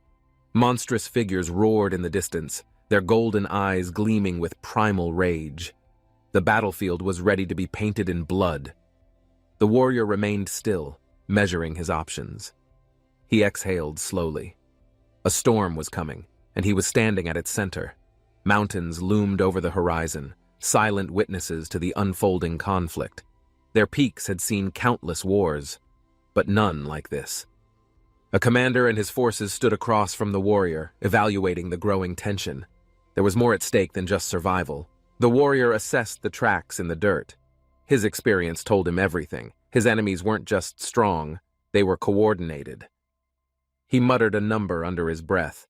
The enemy was expecting them, and their advantage was slipping away fast.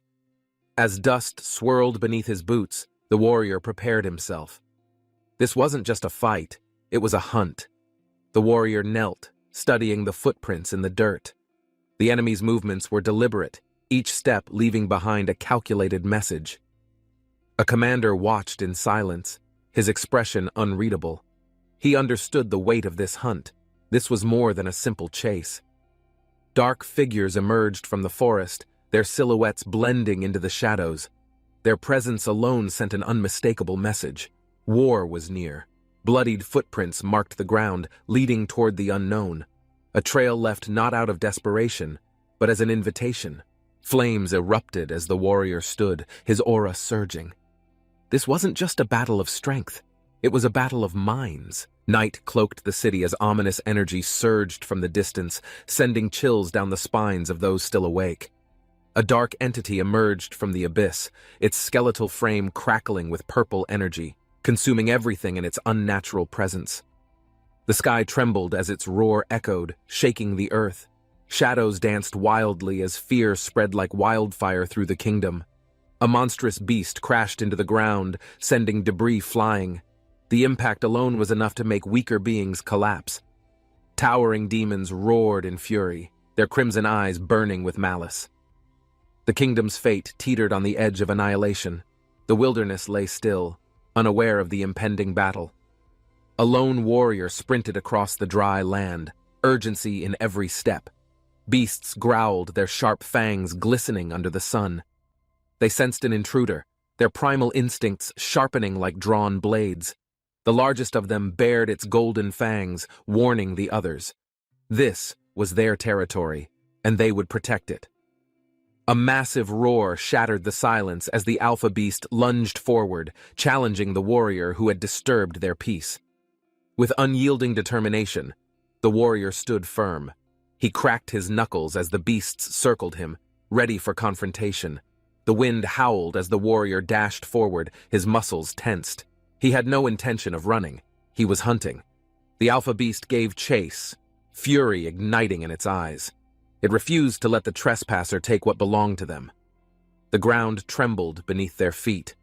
The hunter and the hunted blurred into motion, neither willing to surrender this fight. The warrior's pace never faltered, his mind razor-sharp. His survival depended on outpacing them until the right moment arrived.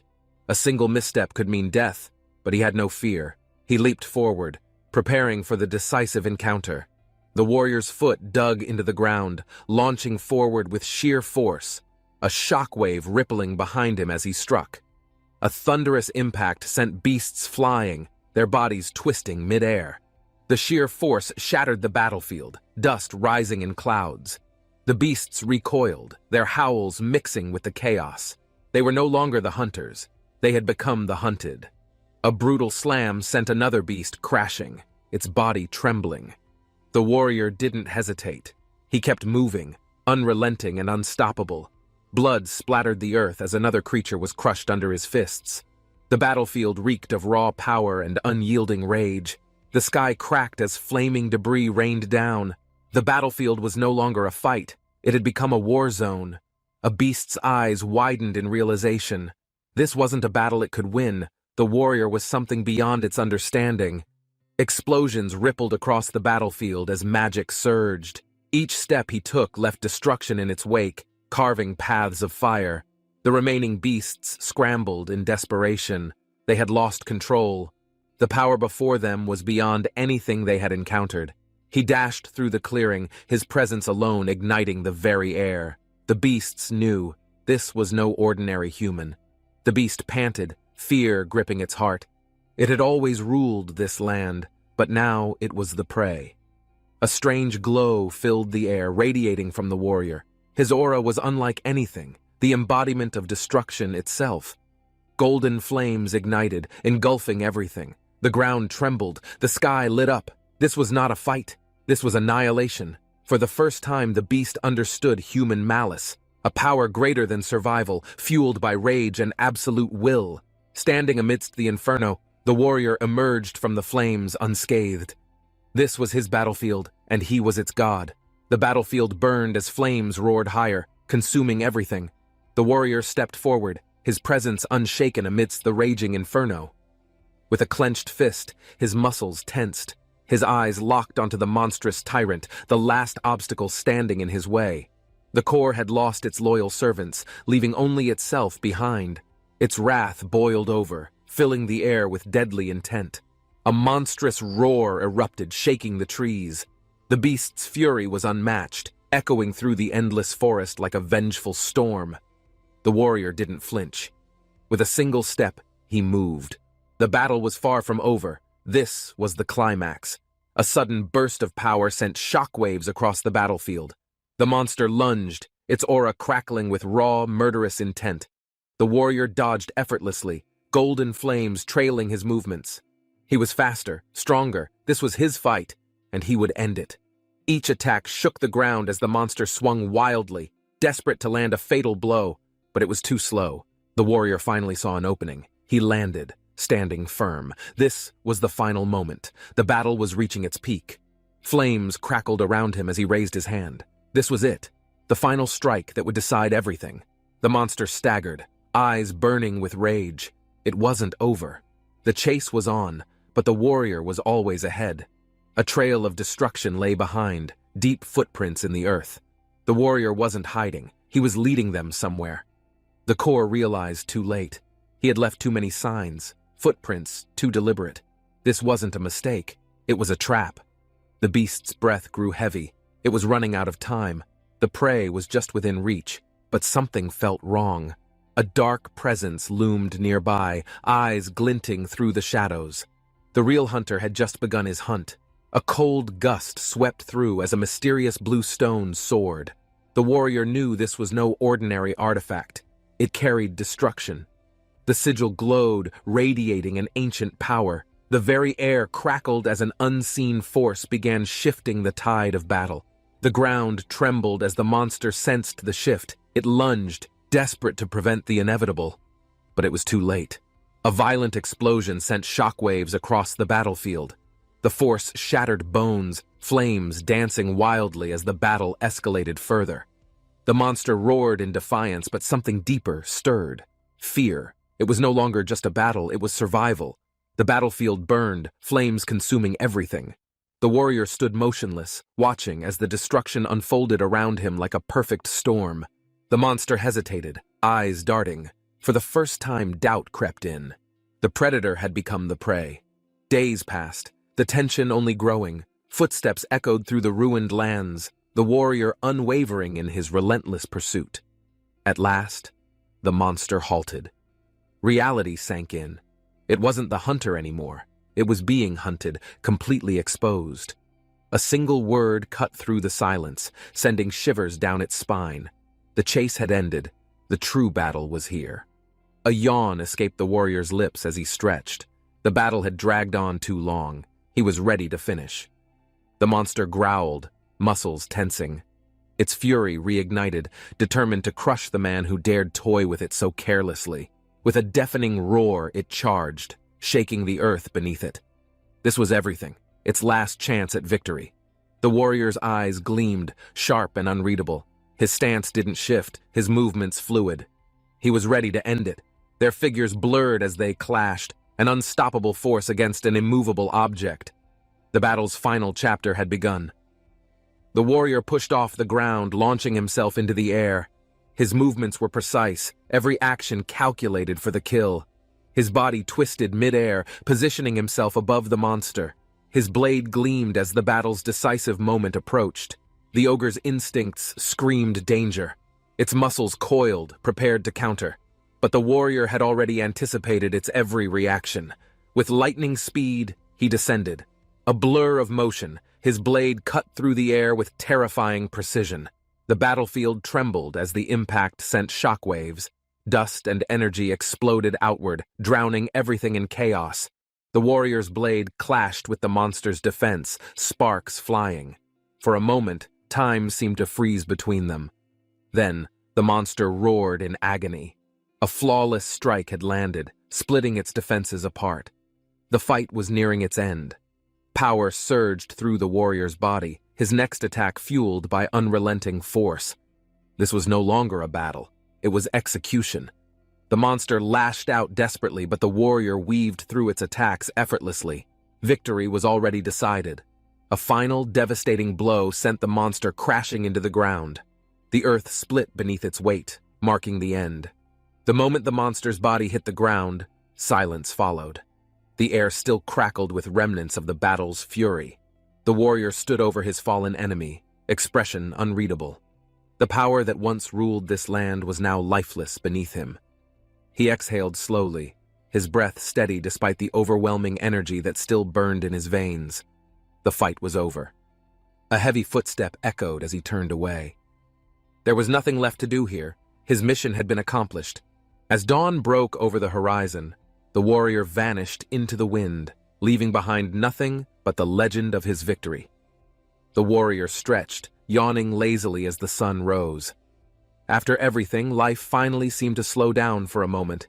He gazed at the sky, wondering how long this peace would last. A part of him knew it wouldn't be forever. Days passed uneventfully. The academy stood tall, a symbol of knowledge and power, but trouble always lurked beneath its surface. Seated with his companions, he enjoyed a rare moment of relaxation. But even here, danger had a way of creeping in. A sudden spill of blood shattered the peace. The mood shifted instantly. Danger had followed him even into these walls. The sight of blood on the table silenced everyone. What had started as an ordinary day turned into something far worse. The warrior's instincts sharpened. Something was wrong. He wasn't the only one feeling it. The tension in the air was suffocating. His companion froze, eyes locked on him. For the first time in a while, uncertainty crept into their expressions. A figure stumbled, the reality of their wound setting in. Chaos threatened to erupt, but they needed answers before reacting. Somewhere in the distance, a presence stirred. This wasn't an accident. Someone had been waiting for this exact moment. The academy stood untouched by the outside world, but its secrets ran deeper than most realized. There were always hidden forces at play. Somewhere within its walls, whispers spread like wildfire. Suspicion was a dangerous thing, and someone had already started making connections. The warrior knew it wouldn't be long before the past caught up. He had left too many signs, too many clues. Even as the sun shone brightly, shadows lingered. The game had changed. The hunter was now under watchful eyes. A single room number stood out among the others. Whatever answers lay inside, they would determine what came next. A towering structure crackled with energy, its golden light illuminating the figures standing before it. Secrets lay hidden within its depths. One man adjusted his glasses, his expression cold. He spoke with authority, outlining the stakes of the dangerous game ahead. Another man smirked, confidence dripping from his words. He wasn't here to negotiate. He had his own plans in motion. Tension filled the room as their conversation deepened. What started as a formal discussion was quickly becoming a battle of wits. A sharp knock interrupted them. Their eyes locked onto the door. Someone else had arrived, and they weren't expecting visitors. The energy-filled chamber radiated a golden glow as two powerful figures stood face to face, their meeting far from ordinary. Marie Dunare's icy blue hair fluttered, her presence commanding. She had not expected this moment, yet she welcomed it with confidence. It was the meeting of two specialists, both holding the keys to the unfolding chaos lurking beneath the surface. Before them, the core pulsed with energy, the gateway to something greater. Their next moves would determine the fate of all. Corin walked toward the eerie house under the full moon, sensing something unnatural as shadows stretched unnervingly across the silent ground. The house felt frozen in time. Corin hesitated before stepping forward, a cold breeze carrying whispers only he could perceive. Glowing runes emerged beneath Corin's feet, pulsing with ancient power. A sinister force stirred, reacting to his uninvited presence. Without warning, darkness swallowed Corin. A force beyond comprehension dragged him into a swirling void, time bending in impossible ways. The void shattered, revealing an enormous figure with blazing eyes. Corin braced himself, knowing he had entered an unforgiving nightmare. Korin barely dodged the incoming attack, rolling aside as the enemy's blade split stone, sparks flying in every direction around him. He reacted instinctively, blocking a follow-up strike mid-air. His opponent moved faster, a second attack already closing in dangerously. Korin felt the sharp pain as steel grazed his shoulder, sending him crashing into debris, breath knocked out of his lungs. Gritting his teeth, he forced himself up. His opponent was relentless, each move forcing Korin to rethink his survival strategy. Determination fueled Korin's next step. He could not afford hesitation. Victory meant survival, and failure meant certain death in this fight. Flames erupted across the battlefield, casting Korin's shadow against the crumbling ruins. His opponent stood still, unfazed by the growing destruction. Blood dripped from Korin's fingers as he steadied himself. The heat intensified, signaling the battle's climax amidst the raging fire. Energy crackled through the air. Korin's body tensed as his power surged. This was the moment everything would be decided. His opponent smirked, stepping forward through the fire. Korin lunged, fists igniting, meeting his enemy's final attack in one decisive clash. The battlefield exploded in light, embers scattering like stars. Korin's fate remained uncertain as the dust settled around their final confrontation. A man smirked under the burning sky. His presence was unsettling, eyes glinting with secrets that Korin wasn't ready to hear. Korin listened cautiously, absorbing every word. A city named Skell held something valuable, something tied to his journey's true purpose. Doubt lingered in Korin's mind. There had to be more than just a mission. Something deeper was hidden in Skell. The flames flickered as Korin stepped forward. The weight of his choices pressed down, each step bringing him closer to fate. A rustling sound from the shadows made Korin glance back. A monstrous silhouette emerged, its crimson eyes fixed on him. The frozen peaks stretched endlessly before Korin. Wind howled around him, biting into his skin as he scanned the barren landscape. The icy fortress stood ahead. Korin knew danger awaited, but his determination burned hotter than the frigid mountain air. A figure moved atop the snowy cliff, bow drawn, gaze locked on Korin. An enemy prepared for a deadly confrontation. A beast roared in the distance, shaking the very ground. Korin clenched his fists. This was no ordinary opponent. The Iron Mountain King descended, towering over Korin. His monstrous form radiated raw power, each step cracking the frozen earth. Korin dashed through the narrow corridor, heart pounding. Something about this place felt wrong, as if shadows whispered his name. He halted abruptly, eyes widening. The room ahead was not empty. Someone was waiting, a presence he couldn't immediately identify. A sharp movement caught Korin's attention. The girl flinched, as if sensing something unseen lurking behind the fragile illusion of safety. Korin's instincts screamed. The beast lunged forward, red eyes gleaming. The girl barely reacted, unaware of the danger behind her. Time slowed. Korin moved without thinking, reaching out. A single moment determined whether he could save her or arrive too late. A bright atmosphere filled the room. The girls exchanged glances as curiosity sparked, their expressions shifting between amusement and uncertainty. The conversation took an odd turn, tension forming between unspoken words. Korin remained still, observing their reactions with quiet anticipation. A hand hesitated mid-air, the weight of the moment sinking in. Something beyond casual discussion lurked beneath their light-hearted exchange. Korin noticed a subtle shift, an almost imperceptible flinch. A fleeting moment of realization flickered across someone's face, exposing hidden hesitation. Sudden movement shattered the air. A reaction unfolded before anyone could process it, turning an ordinary moment into something unexpected. A request lingered in the air, heavy with meaning. Korin's presence unsettled them, their eyes searching for confirmation in silence. The warmth of sunlight clashed with the chill creeping into the room. An invitation held deeper implications than mere words suggested. Hesitation tightened Korin's chest, the weight of his own choices pressing down. There was no simple answer to what awaited him. His instincts screamed as tension thickened.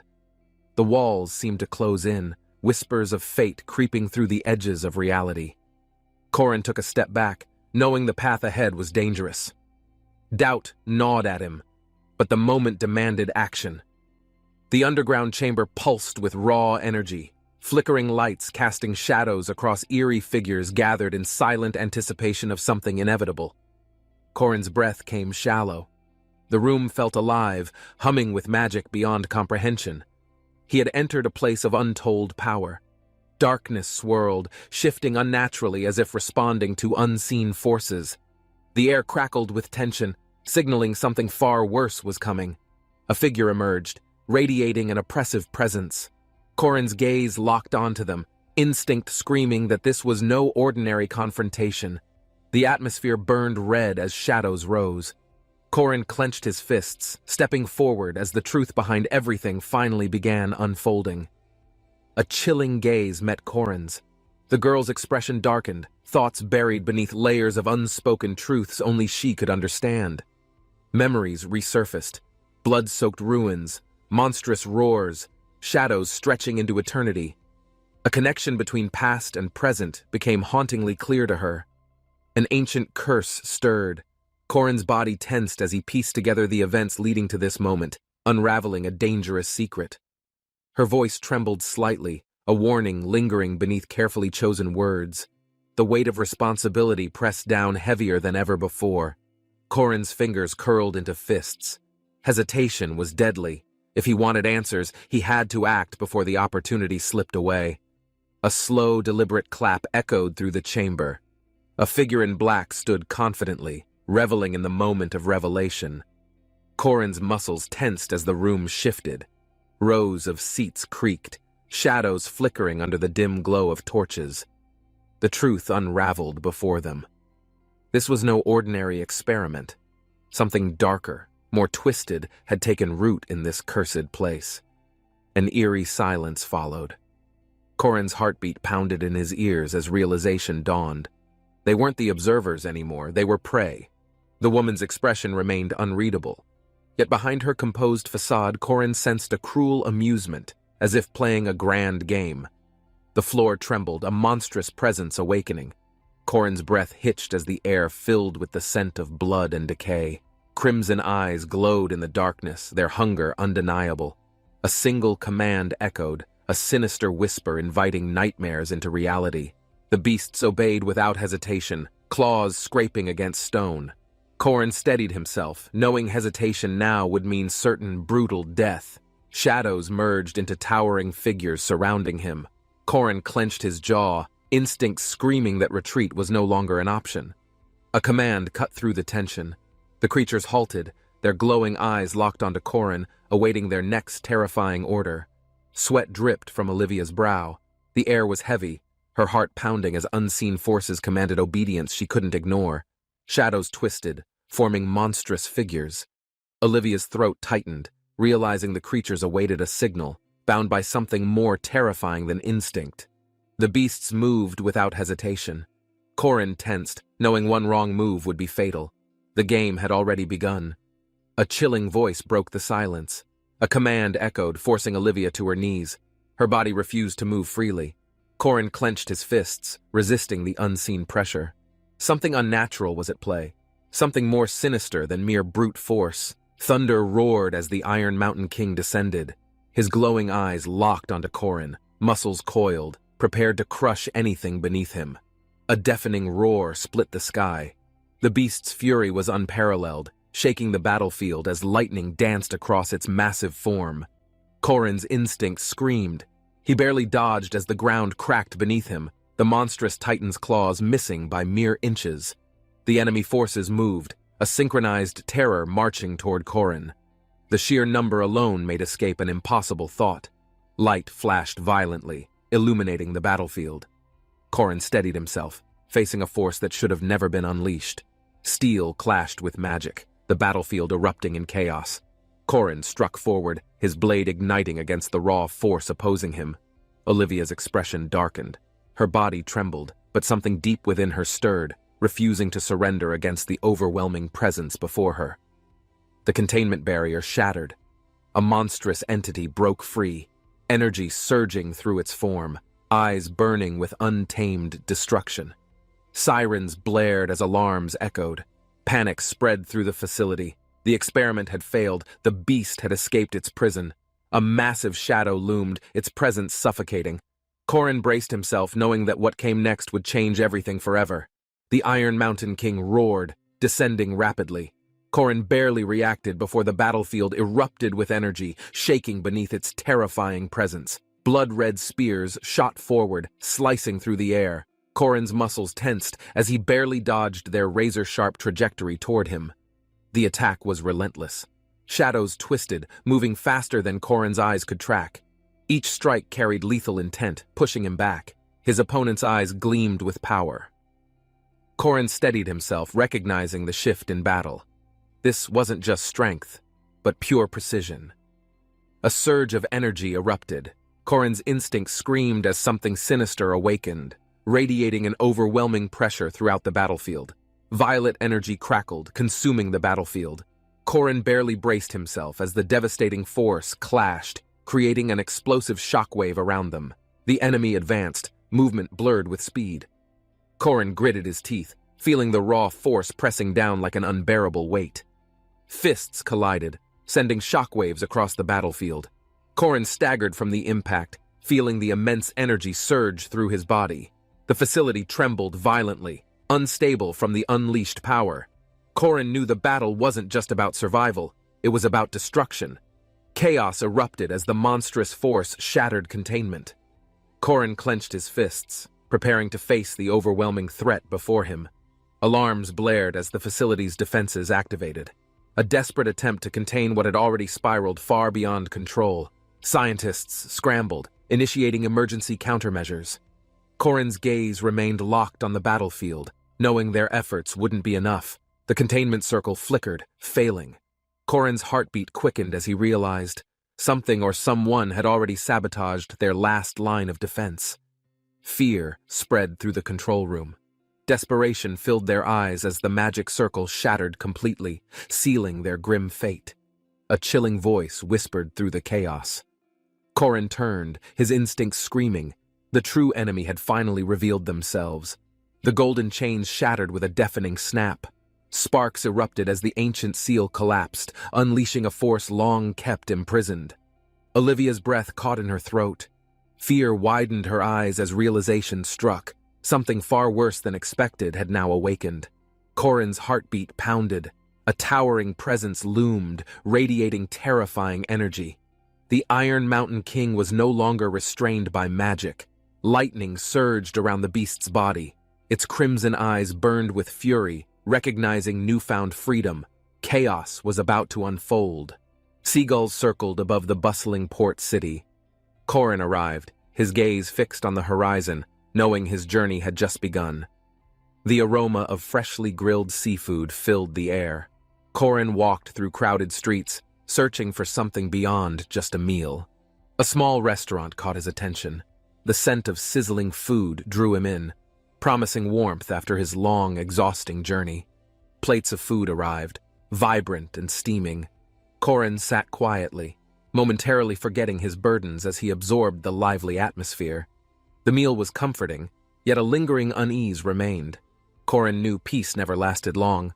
Trouble always found him eventually. A faint clatter broke the restaurant's hum. Korin's fingers tightened around his drink, instincts flaring as something shifted in the air.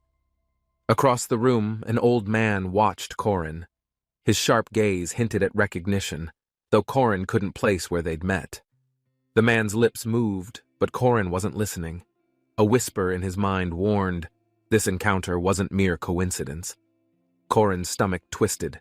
A sensation of being watched from all directions crept in, something deeper lurking beneath the casual conversation. The man finally spoke, his tone casual but layered with meaning. Korin understood immediately. He was about to be tested. A shiver ran through Korin's spine. A voice whispered within, urging caution, as if unseen forces played a game around him. A deep chuckle echoed in Korin's mind. The world around him felt distant, reality bending in an unnatural distortion. The restaurant trembled. Shadows flickered unnaturally, coiling like tendrils of darkness, whispering secrets not meant for mortal ears. Chains snapped in the distance, a familiar sound of something ancient breaking free. Korin recognized it. He had heard this before.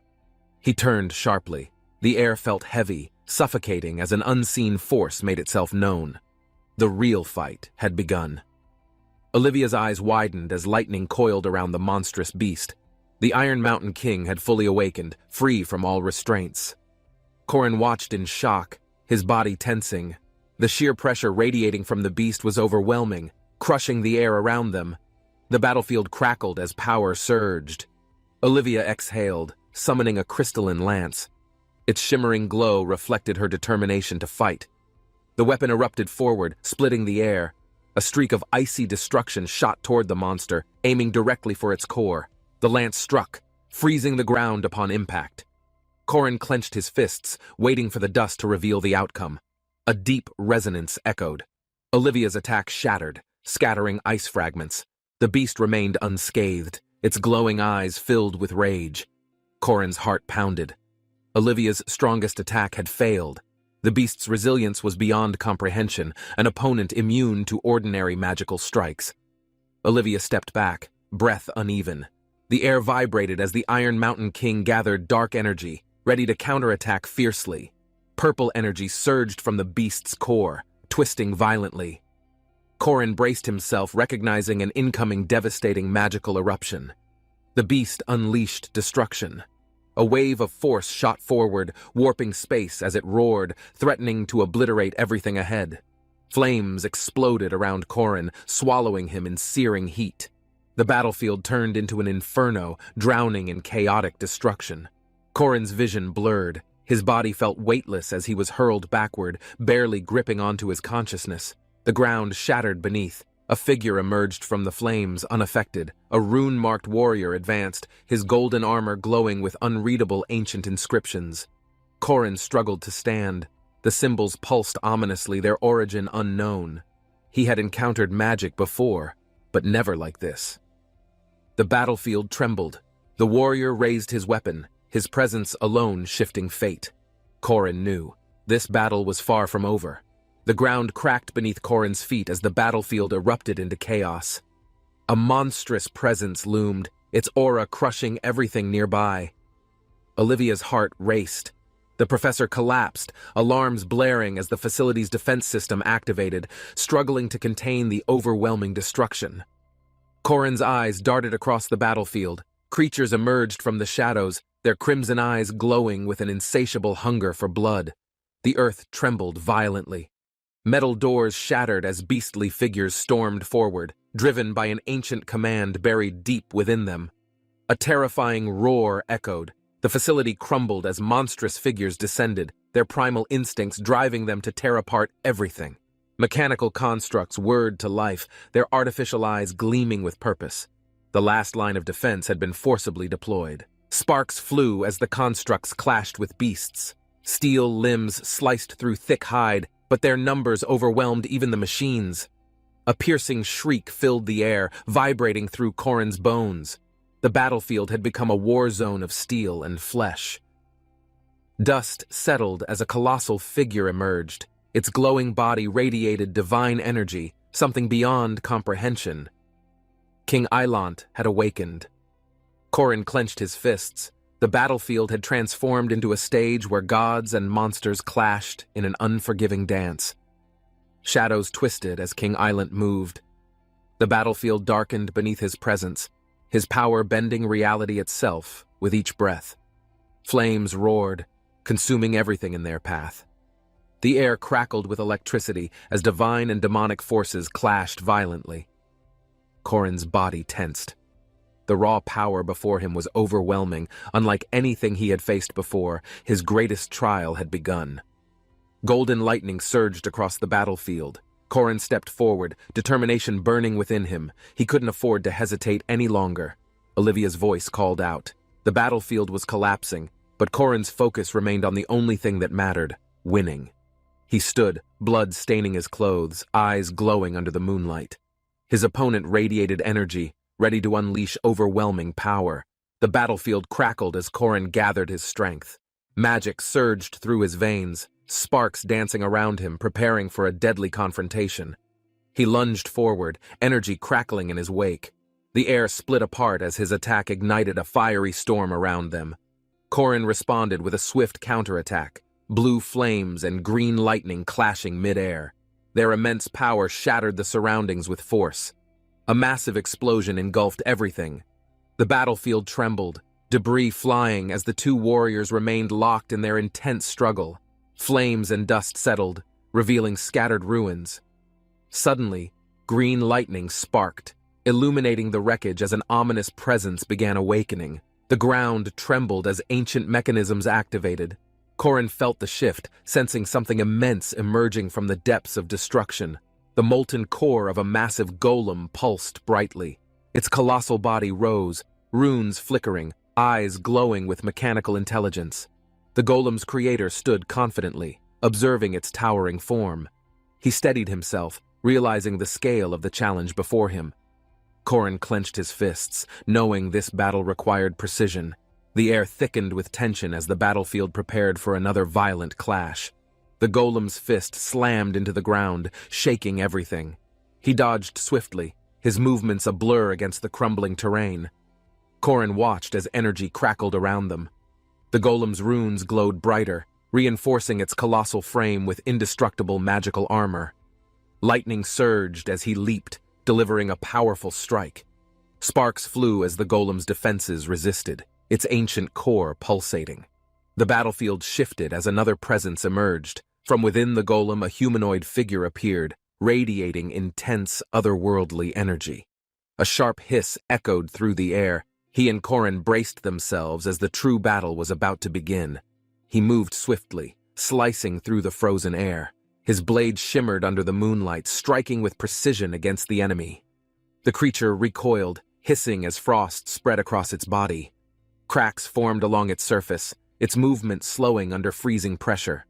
Korin observed the battlefield, analyzing weaknesses. Shadows shifted behind him, revealing another adversary preparing to strike from an unseen angle. He reacted instantly, evading the incoming attack. His stance remained firm, adjusting his grip as the next wave of enemies approached. Their surroundings changed, revealing a new setting. The team gathered, weapons drawn, prepared for whatever challenges awaited them ahead. Inside the dimly lit room, Korin sat quietly. His mind wandered, contemplating the series of battles that had unfolded. A dark energy pulsed, interrupting the moment of peace. A monstrous presence stirred, its crimson glow piercing through the void. The beast emerged, its aura suffocating. Its red eyes burned with hunger, fixating on the figures standing defiantly before it. The ground trembled as the beast roared. Its massive form lunged forward, fangs bared, shattering the silence in an instant. He met the beast's charge with unwavering determination. His blade clashed against the monstrous force, igniting sparks across the battlefield. The onlookers gasped, witnessing the sheer force behind the battle. Their expressions mirrored fear, uncertainty, and awe at the spectacle. The beast's power escalated, crimson energy surging wildly. It swiped fiercely, aiming to crush everything within reach without hesitation. A burst of magic erupted, shielding the warriors. The battlefield transformed as ancient symbols illuminated, intensifying the fight's unpredictable nature. Dust settled, revealing he standing strong. His aura flared brighter, signaling his resolve to overcome whatever stood in his way. Korin, alongside his allies, prepared a counterattack. Their teamwork synchronized, marking the beginning of their most dangerous battle yet. A powerful gust surged as the massive golem swung. Energy rippled through its limbs, sending shockwaves across the shattered battlefield. Korin braced himself, reading the movements carefully. Every action mattered now, as one misstep could spell instant defeat for them. The golem roared, slamming its fists down. The earth trembled violently, cracks forming beneath its unstoppable force as dust erupted. He dashed forward, dodging debris mid-air. His blade gleamed under the chaotic lights, ready to strike at the perfect moment. Their teamwork synchronized, each move calculated. Facing an opponent of overwhelming power, they had to fight smart, not just strong. The golem's energy core pulsed erratically. Green lightning crackled across its body, signaling an unknown transformation as tension grew. Its armored exterior fractured, releasing waves of energy. The once solid structure started shifting, revealing something far more dangerous within. Korin adjusted his stance, feeling the shift in battle. Every movement had to be precise to counter this unexpected transformation. A blinding green light surged from the golem's chest. The battlefield momentarily froze, anticipation thick in the charged air. With a deafening roar, the golem unleashed its next attack. He and Korin prepared, knowing this fight was far from over. Korin arrived at Port City Sar, sea breeze heavy with salt and uncertainty, mission details still swirling in his head. He picked the haunted building on purpose. Less attention, fewer questions, and definitely no one curious enough to linger. A creaking door greeted him, followed by a nervous nun and someone rushing past, clearly not a fan of guests. Korin explained his presence, flashing academy credentials, making it sound more official than it actually was. The nun relaxed instantly, calling him a guardian. Korin gave a polite nod, trying not to look too suspicious. Inside the room, Korin placed the marker down gently, heart thudding. This was supposed to be the start of everything, but something felt off. He could sense it, shadows too heavy, silence too sharp, like the air was holding its breath. He hoped backup would arrive fast. This wasn't going to be a casual recon trip. It already smelled like trouble. A burst of purple light cracked the air. The presence was immediate, voice dark and knowing, already saying his name. It asked how he knew the marker. Korin clenched his fist. He didn't expect the enemy to talk first. Korin didn't flinch. There were more pressing problems than revealing secrets. Survival was always the top of the list.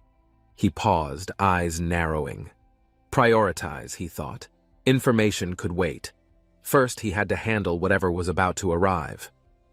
The ground shook violently as a squad charged in, cloaked in green magic, weapons drawn, shouting like they owned the world. Korin sighed as the Lufin warriors rushed him. Of course, they'd send a welcome party. Nothing was ever easy. One of them yelled mid-fight, confused why Korin wasn't running. He just smiled and said, "Was waiting for a warm-up." Huilong dashed through the ice-covered path, almost tripping. Definitely not the best time to get distracted by snowflakes. The beast growled low, eyes glowing. Huilong remembered Korin's warning. This creature wasn't just dangerous, it was borderline unstoppable. She muttered the words he'd taught her, but hesitated. The domain slash was forbidden, no matter how strong it felt. Still, things were spiraling fast.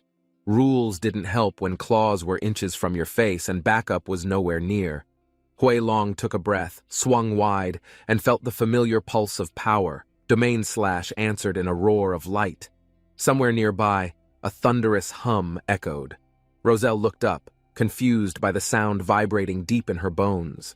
Lights turned crimson. The sky cracked open as energy twisted into violent arcs, definitely not your average academy emergency alarm. Lightning slashed the ground, making the whole building shake.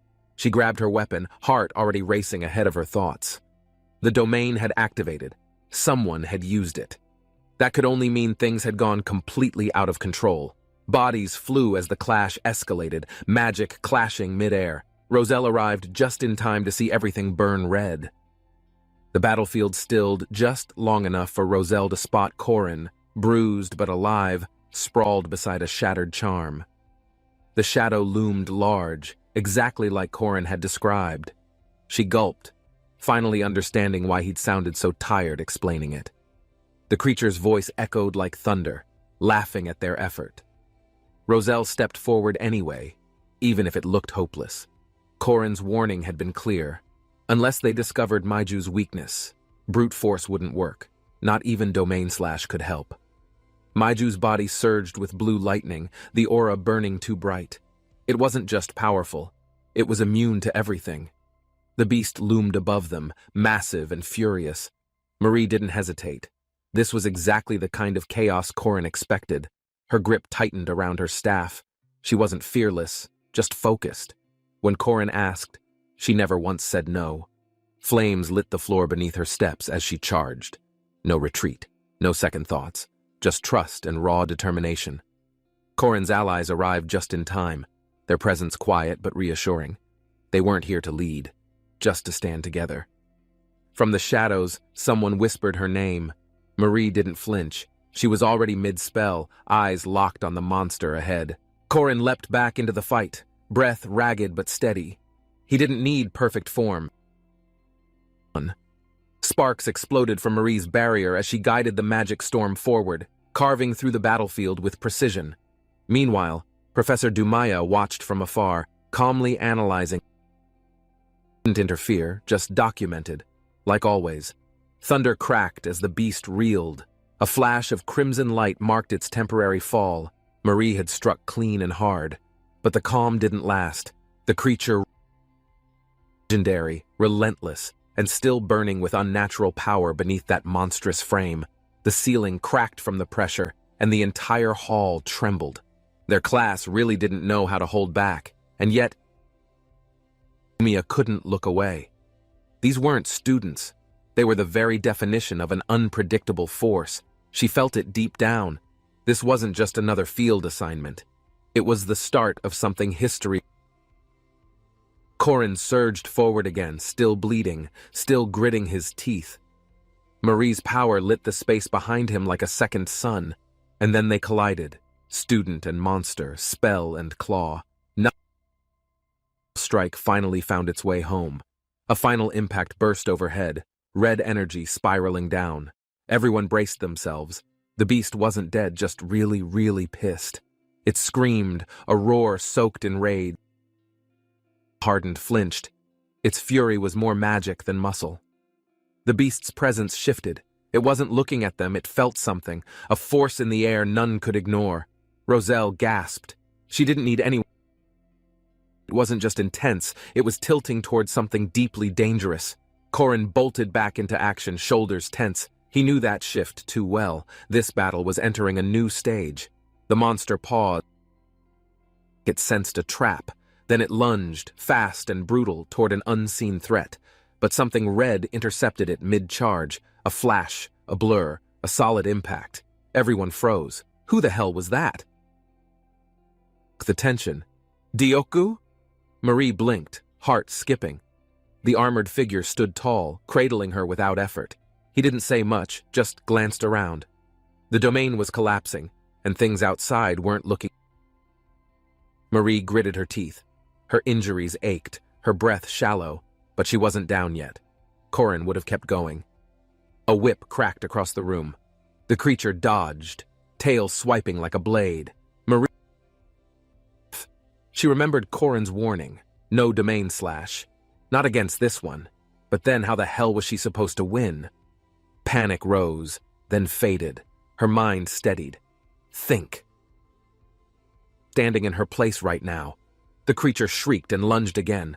Marie twisted mid-air, breath hitching. There had to be another way, some trick Corin hadn't shared. She clenched her fists and stood tall, no hesitation.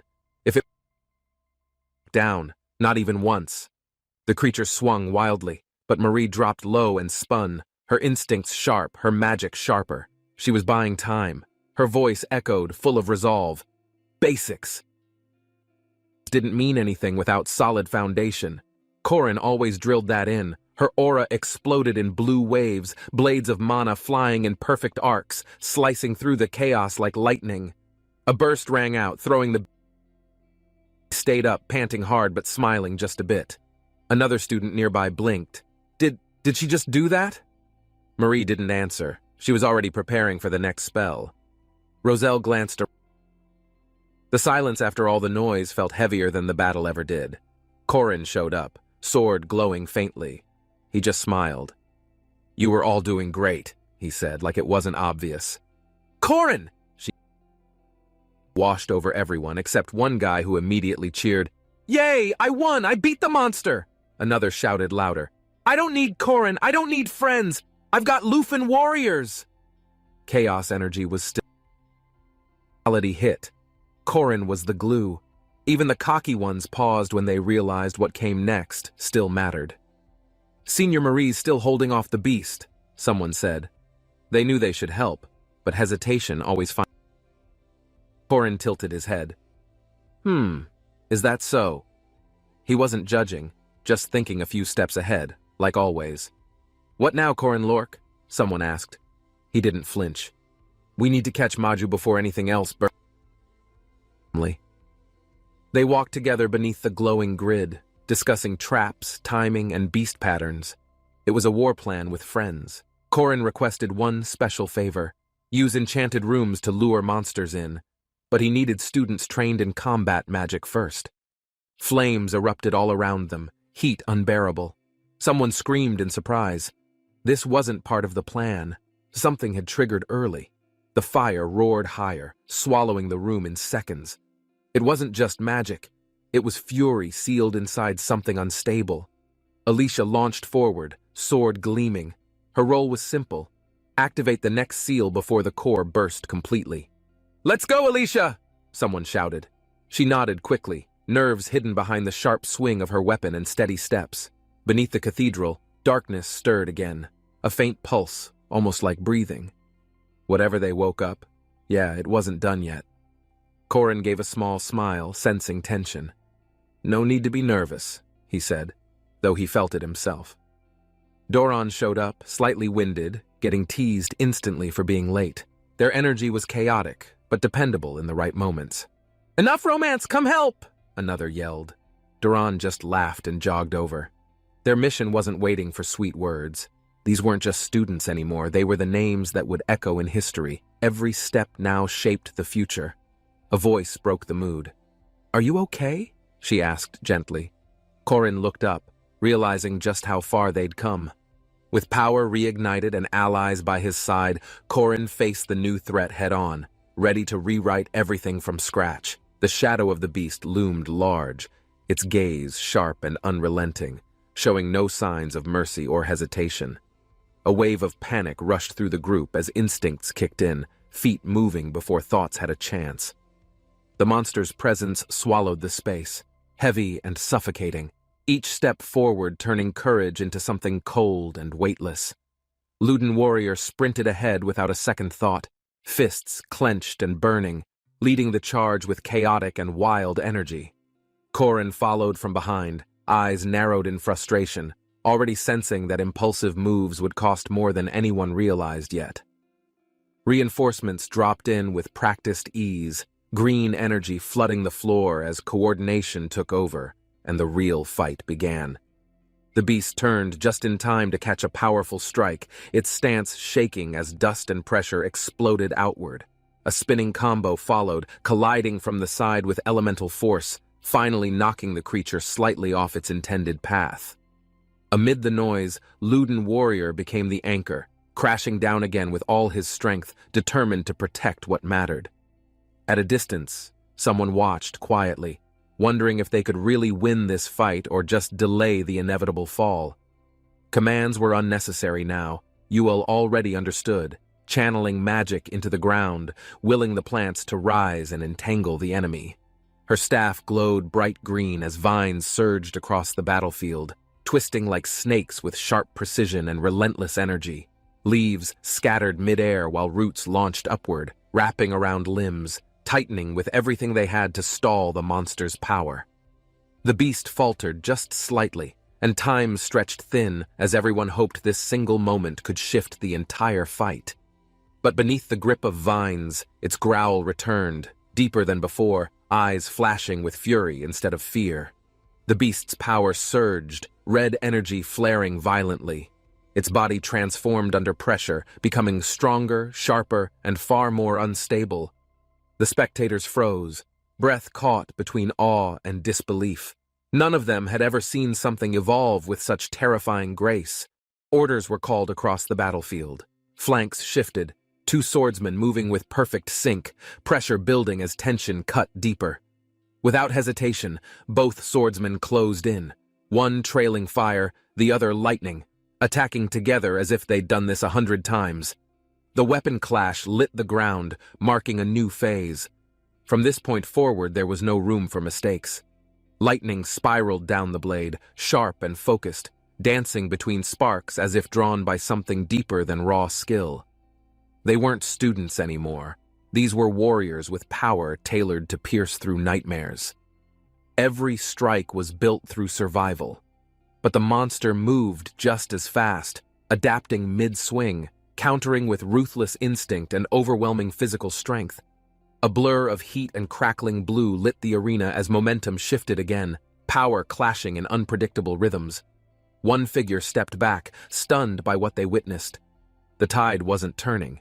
It was becoming something far more dangerous. Korin moved between chaos, already calculating the next opening. Timing had to be perfect if they wanted to free Deoku. The opening came fast, a blast to the chest, followed by impact that knocked the creature off balance for a moment. Without waiting, Korin dashed forward, grabbing Deoku with full force, trusting his instincts more than anything else in that second. The attack landed hard, dust kicking up, leaving the others wondering if the desperate plan had somehow worked in their favor. Deep beneath the action, ancient magic pulsed. Primordial code etched into the world, unlocking something long sealed away behind forgotten barriers.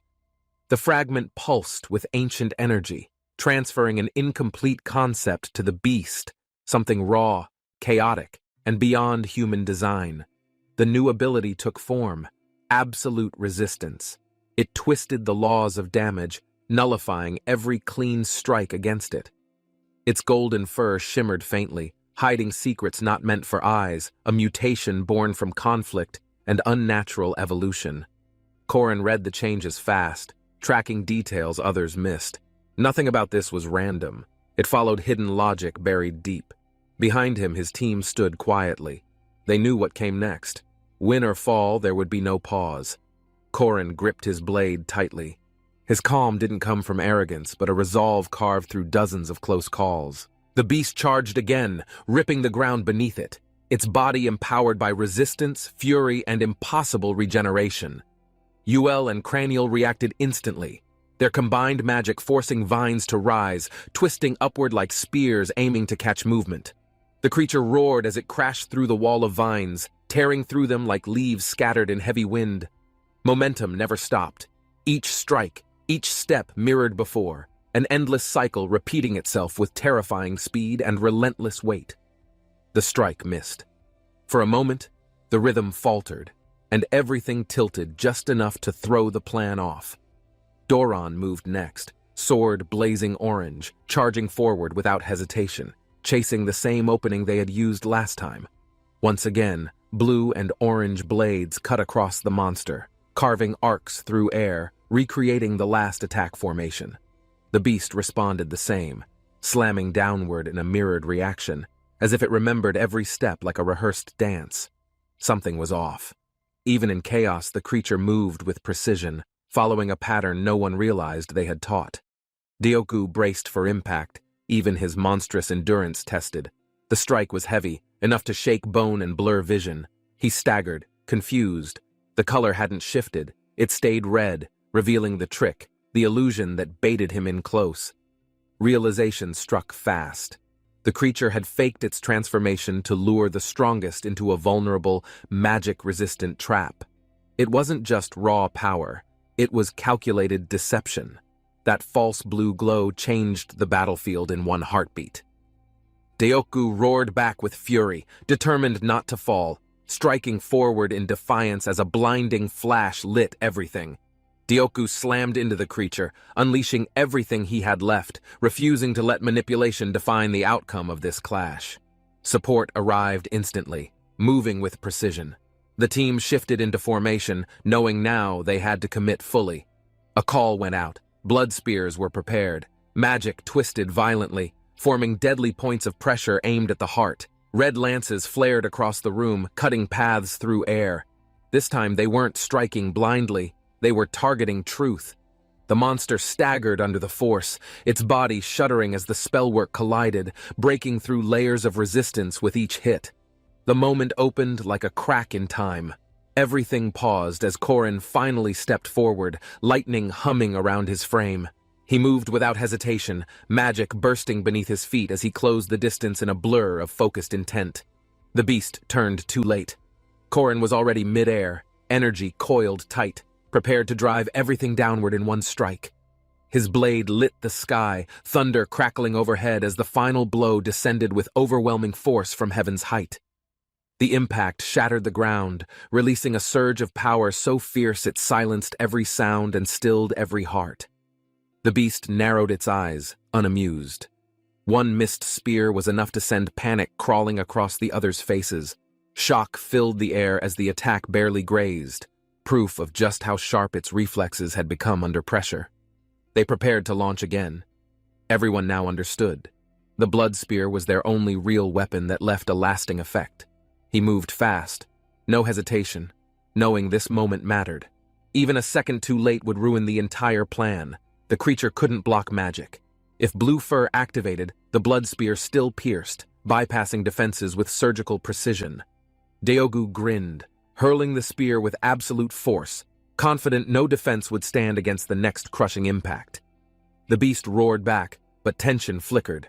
This wasn't going like before.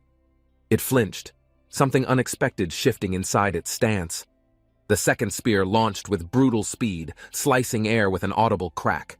Power gathered around it, burning crimson bright. Red shards scattered mid-air as the blast connected. Something cracked in the silence. Maybe armor, maybe pride, maybe something deeper. For a split second, everyone hesitated. They hadn't expected it to land. Not like that. Not with actual damage showing. From the flames emerged something worse. Gold shimmered across its skin. Resistance reborn, evolved into something horrifyingly close to perfection. That glow wasn't just defense, it was pure arrogance. The creature had revealed its trump card, finally playing its last piece. Golden aura surged, canceling magic and resisting blades. Everything around it broke before touching, swallowed by overwhelming presence. The king didn't roar. He smirked. There was no rage now, only calm certainty in his unstoppable, burning form. The battlefield went still. In that glow, they felt it, true invincibility. No plan, no trick, no strength could match. Corrin explained the unthinkable. 5 minutes of complete invulnerability. The words sank heavy, but the reality was far worse than imagined. She whispered the truth. This wasn't just improbable, it was impossible. Power like that didn't belong anywhere in their world. As the team scanned the battlefield, despair crept in.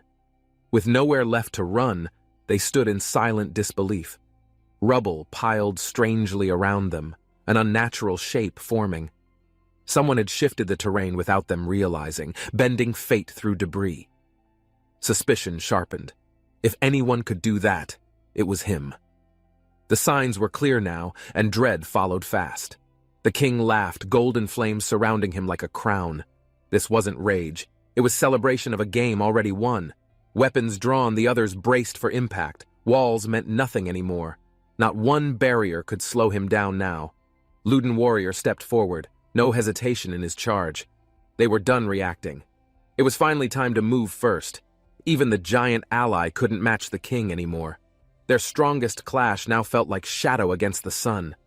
Magic burst from behind, bombs triggered, spells detonated, but the king didn't falter.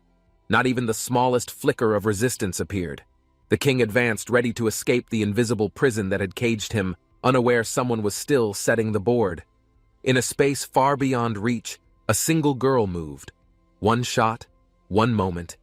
Everything rested in her hands.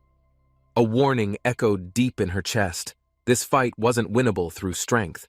It had to be precision and timing. Her gaze narrowed.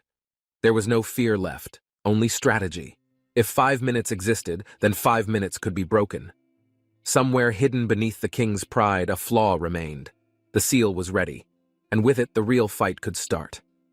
Alicia launched upward, electricity dancing across her frame, rising toward the sky as if gravity itself had started working in reverse.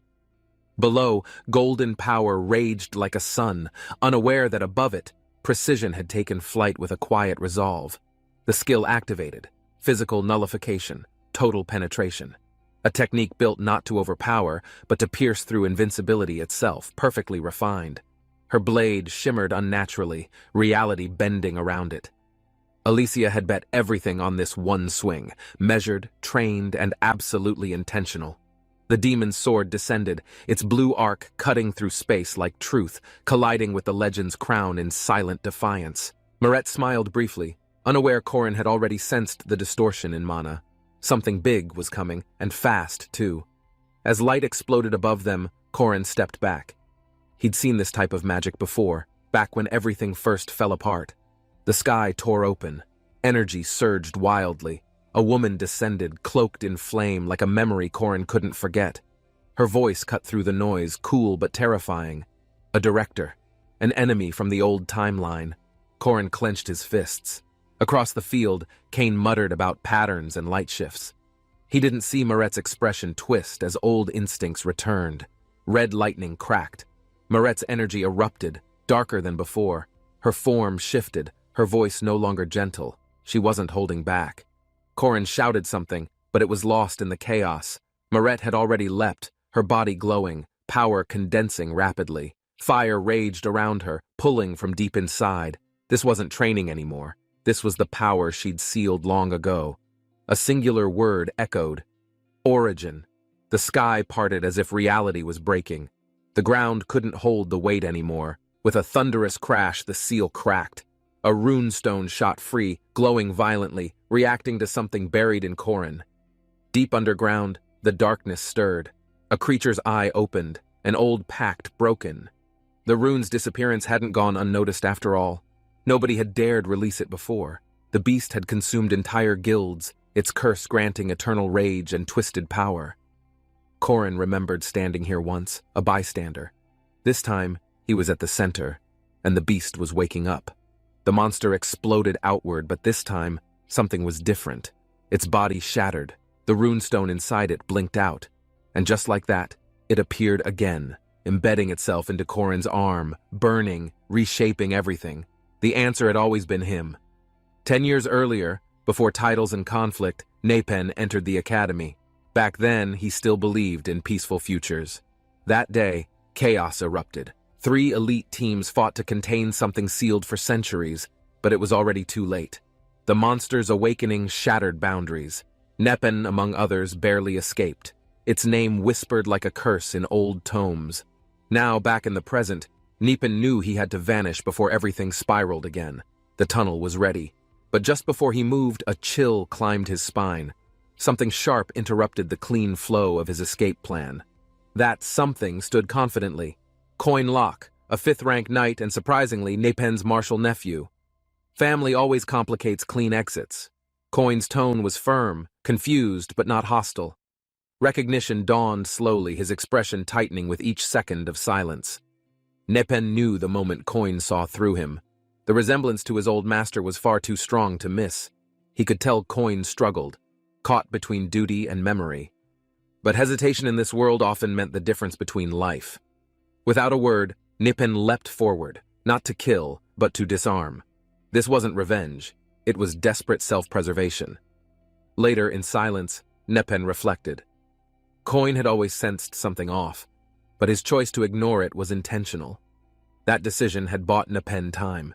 He needed the city distracted, not suspecting what truly brewed beneath its surface. He'd used an old rumor about an underground rebellion. Enough noise to vanish without attention. It had worked, almost too well. Coin, conveniently reassigned under false pretense, was no longer in his way. The escape plan now ran like clockwork, but Nepen knew it couldn't last. He'd have to face Madame Fronten's soon, and the king wasn't the forgiving type. Korin stepped forward, heartbeat steady. He'd seen this power once before, back when Damon's name still echoed in history books. Nepen recognized the aura instantly. His own nephew wasn't just gifted, he'd been hiding potential even he didn't fully understand. Damon's presence filled the air like smoke. Old energy returned, different from before. He wasn't here for talk anymore. With no hesitation, Damon raised his arm. Shadows twisted unnaturally. A decision had been made. Blood ties didn't matter now. Korin whispered the name. Fermac Damon. His stance shifted. The real fight, the one from old nightmares, had begun. Damon's figure darkened. Shadows clung to him unnaturally, pulsing like a second heartbeat. His command was clear. No mercy today. Korin braced himself. Damon was one of the 4 executives, rumored to master spatial shadow magic with precision and cruelty. He dodged the first wave, barely. Each movement pulled from years of training. Damon wasn't just strong, he was impossible. As the shadows closed in, Korin muttered something. His palm lit gold. A desperate gamble, a forbidden rune rarely used. Sowilo ignited. A flash of pure sun ruptured the battlefield. For a second, all shadows disappeared into blinding light. The rune flared. Daman flinched, not from pain, but surprise. Sawillo hadn't appeared in years. It shouldn't be in Corrin's hands. Confusion turned into caution. His spell staggered mid-cast as sunlight wrapped around Corrin like armor. This fight wasn't one-sided anymore. Shadows hissed, shrinking back. Corrin advanced, golden aura cutting through darkness. He didn't hesitate. This was his only window. Damon's mouth curled. He respected it. Bravery like this. But admiration didn't mean hesitation. He'd still finish what he started. Still, the battlefield had changed. Shadow sorcery depended on shade. And with Sawillo burning overhead, there was no place left to hide. Daman launched forward, ripping through the golden haze. He wasn't done yet. He'd push through, even if it scorched him. Blinding flashes cracked the air, each step echoing like thunder. Sawillo's light chased after him, relentless and unforgiving. His glasses flickered in the brightness. Something was wrong. The runes weren't just radiant. They were reacting to something in him. Damon's breath caught. His barrier trembled, breaking in an instant. Light pierced through, clean, final, unforgiving. He couldn't stop it. He crashed hard, disbelief twisting across his face. Every escape route, gone.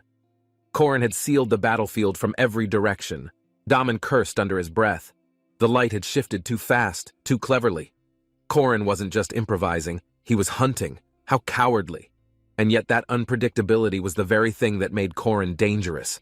He didn't fight like a knight. Corrin stood calm, breath steady, knowing this moment mattered. He wasn't trying to kill Daman, he just needed him down. But Daman whispered something. Raido. His body blurred, vanishing in the blink of an eye. Pure shadow, a full instant transmission.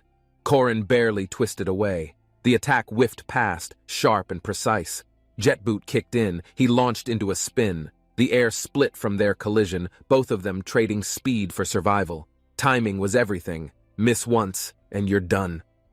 Corrin's jet boot flared. Daman swung low, shadows catching nothing but air. The first clean dodge shifted momentum instantly. The attack Daman used, Night Terrain's phantom body, was legendary. Dodging it wasn't luck. It was deliberate, calculated, and totally insane. Daman's eyes widened. Nobody dodged Raido, not cleanly.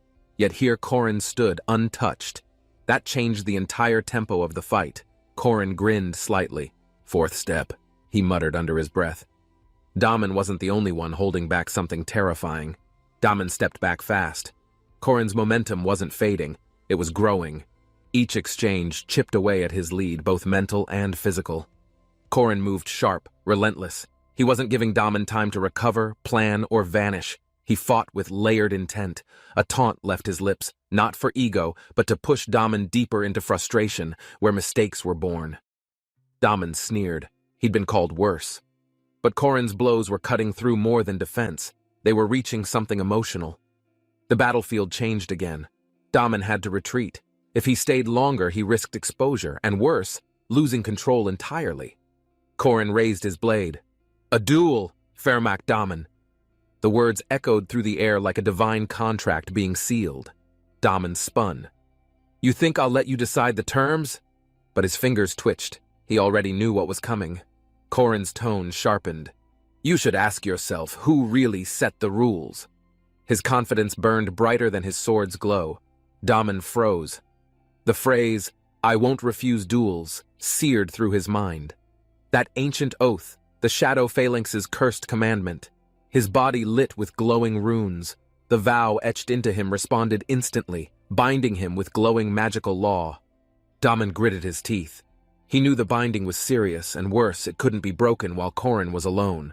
Corrin stepped forward slowly, sword down, but eyes locked. The duel must be one-on-one, he reminded, voice cool and certain. Daman scanned the area. No allies, no watchers. Just him and the boy who had baited him into a corner. The rules were strict. The vow allowed no leeway. As long as Corrin stayed alone, Daman had to obey. His hand twitched again. The magic flared. Like it or not, he was bound. This duel had officially begun. Corrin stepped forward, fire dancing across his shoulders. He invoked his full title, carrying Aaron Danua's legacy like armor. "Korin Locke," he said clearly, voice steady. His name echoed power, a symbol of lineage, duty, and something more personal. Damon's stance shifted. The ritual had begun. According to tradition, names were exchanged before death could be delivered with honor. Flames curled higher around Korin's blade. His gaze didn't waver. He wasn't just fighting Damon. He was defending everything he'd rebuilt. The ground cracked beneath their feet as both surged forward, swords raised. The sacred duel had begun in full. Fire clashed with shadow. Korin and Damon mid-air, eyes locked, two forces crashing forward, neither willing to take a step back. Their powers collided mid-air, creating a blinding explosion. Neither backed down. This wasn't just a duel, it was survival. Korin landed first, sparks trailing off his armor. It was now a battle of reach, timing, and precision control. Damon darted left, then curved back around. His shadow technique forced Korin to adjust quickly or risk being overwhelmed. Korin spun mid-step, activating his semi-fast retreat stance. His balance reset instantly, allowing a rapid forward repositioning attack. Both warriors clashed again, power rippling. The arena couldn't contain the pressure. They were bending rules with every calculated movement. Damon blinked, surprised. Korin wasn't slowing down. Each move was cleaner, like he'd trained specifically to counter shadow footwork. Korin lunged in tight. Most spear users hated that moment, when fistfighters tried to close the gap fast. But Korin used it. That narrow distance was his zone, where feints, rebounds, and control favored the spear wielder, not the brawler. He struck, forcing Damon to respond. The spear's arc curved, shifting unpredictably, locking him into an uncomfortable defensive rhythm. Korin smirked. Even if Damon dashed in, that too was part of the plan, a trap masked as opportunity. Damon flinched for half a second, and Korin waited. That hesitation echoed, exactly where spear styles returned dominance in battle. With a shout, Korin activated Chaos Spear, his own variation designed to punish retreating footwork and instant vanishing techniques. He spun 7 times consecutively, pushing through Damon's rhythm until there was nowhere left for shadow to hide. Damon gritted his teeth. Korin was quick, fluid, and grounded. Every movement hinted at experience beyond just academy sparring. So Damon roared, "Raido!" and shifted, back to instant transmission. But Korin was already reacting, spear in mid-swing again. Korin exhaled sharply, shifting to Returning Heaven's second technique. His stance lowered, power condensing around his spear like wildfire. Damon charged, shadow aura thickening. His own technique ignited, Returning Demonic Spear. A collision was guaranteed, only one would stand. They clashed head-on again, fists and steel tearing through space. This wasn't just strategy anymore, this was raw instinct. The moment broke, dust flying. They slid back across the battlefield, bodies twitching from pure force and recoil pressure. Without pause, they both burst forward again, neither letting distance form. They knew the first to back down would lose. Damon gritted his teeth. "I must close the distance," he thought, rage and logic burning equally in his mind. Korin narrowed his eyes. "He's rushing me. But what's the bait?" He shifted back, not falling for old tricks. Damon vanished mid-step, sliding in behind. Korin twisted, blocking just in time, but the shock still sent him flying. "Meteor strike!" Damon shouted, bringing down brutal force. The ground cracked from impact as purple energy erupted across the courtyard. Korin dug his heel in, resisting. Every hit felt heavier now, but he couldn't afford to flinch. Not yet. A flicker, barely noticeable, caught Korin's attention. Damon's left hand moved differently, looser than before. Something wasn't lining up anymore. Korin locked on. His fist is opening? The movement was subtle, too careful to be instinctive. Their weapons collided again. Damon's body twisted, his fist flying forward, but Korin wasn't reacting to the strike. "This guy! The spear?" Korin's thoughts snapped. "That strike's a fake. He's using the opening to reset positioning again." Damon activated Raido mid-swing, but Korin had already read it, positioning his blade where the shadow would rematerialize next. Damon's strike flew forward. But Korin didn't dodge. He stared, breath steady. Something had changed, and Daman noticed too late. With a swift counter, Korin's hand moved, not to block but to strike first. His spear was gone, but not fear. He took the hit, gritting through pain. A spearman without a weapon looked vulnerable, but Korin wasn't ordinary. Blood trailed down his arm. Korin staggered slightly, but his balance stayed sharp. Daman didn't expect him to still press forward. Daman blinked. Korin was laughing, actually laughing, despite the damage. His foot planted down hard. He wasn't finished, not even close.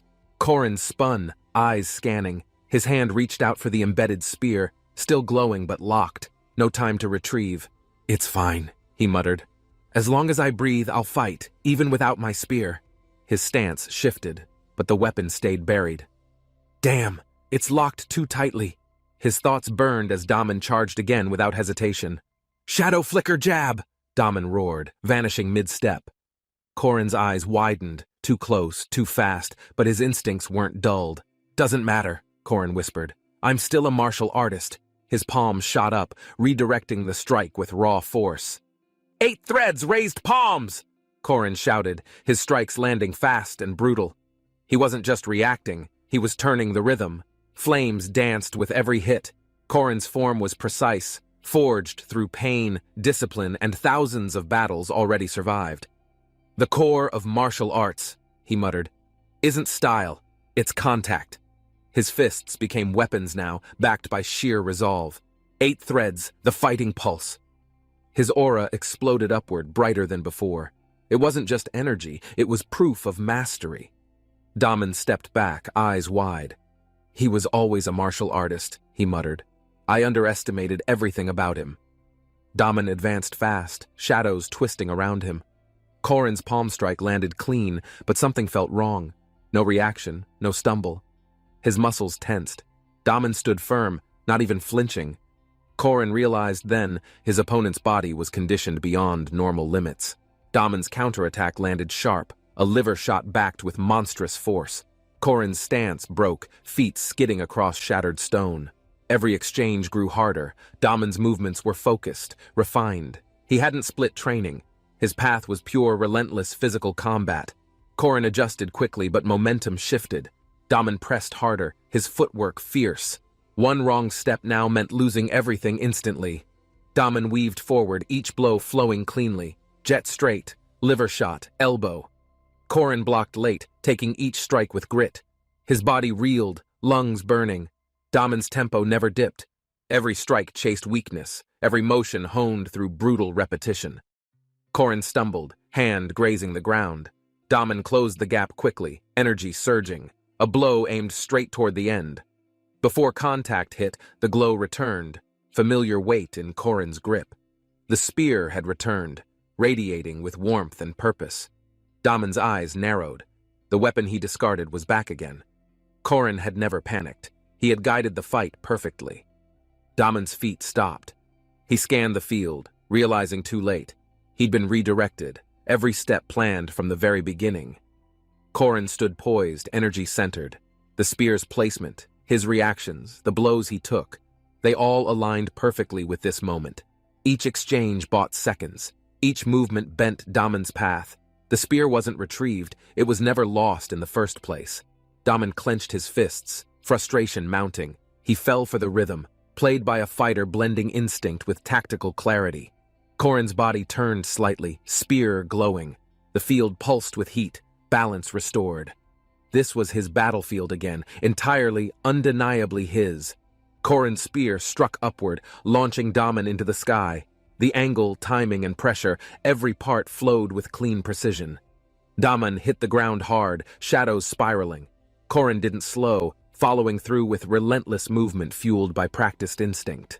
Sand scattered beneath them as both fighters readjusted. Neither gave an inch, but the pace was finally catching Daman. Korin's form stayed steady, but Daman's breath deepened. Every step, every trade of blows, chipped away at his control. He understood now, each clash wasn't just an exchange. It was a setup, forcing him closer to defeat with purpose. Daman gritted his teeth, finally understanding Korin's edge. It wasn't raw power. It was strategy shaped through hardship and experience. Sweat beaded down Damon's cheek. He needed to shift momentum before the duel turned completely beyond recovery or retaliation. With a sharp breath, he focused. Ending things now was necessary. Anything less would open him up to collapse. Runes along his arm began glowing, Tiwaz, Othala, Ingwaz, symbols etched with power for moments just like this one. Energy spiraled outward, shadows gathering again. A swirling haze covered the field, thick with tension, ready to change everything again. The air turned cold, the battlefield faded, replaced by something deeper, summon paradise, a contract binding him to endless shadow. The shadow citadel formed behind him, towering, dark. The cost was steep, but he had no intention of holding back. Damon's contract activated fully. His body pulsed. This was the vow he swore long ago, to serve the shadows forever. With it came an ability corrupted over time, empty yet monstrous. It consumed all light, leaving nothing but still, hollow silence. Dozens of clones flickered beside him, every motion mirroring real weight, a perfect storm born from twisted paradise and regret. Damon's confidence cracked slightly as Korin revealed something unexpected, an enchanted mandrake, glowing and humming in his tightened grip.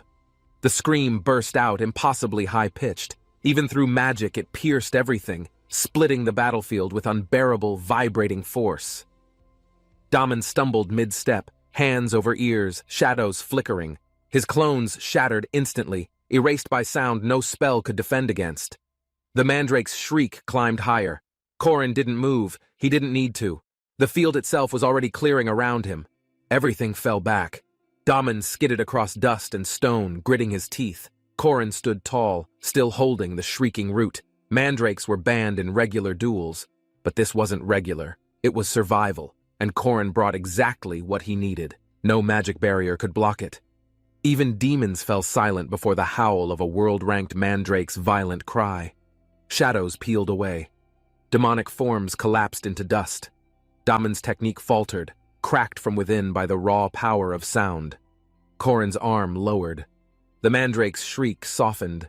He exhaled slowly, gaze calm as fire glowed behind his steady silhouette. His feet planted firm, stance unshaken. The message was clear. This wasn't arrogance. It was control. It was Korin's win. The guy screamed like his soul was yanked out. Korin just stood there, glowing like a furnace, totally unfazed. The scream kept echoing as the dude got launched into the air, wrapped in purple energy, flailing like a broken puppet. Korin didn't even flinch, just watched as the purple burst exploded midair, scattering shadows like confetti from a party. With a slow step forward, Korin spoke calmly, eyes burning. He wasn't here to play fair, and everyone knew it. His voice was steady, calling the guy's name, Firmak Damon. The flames around Korin made everything else look dim.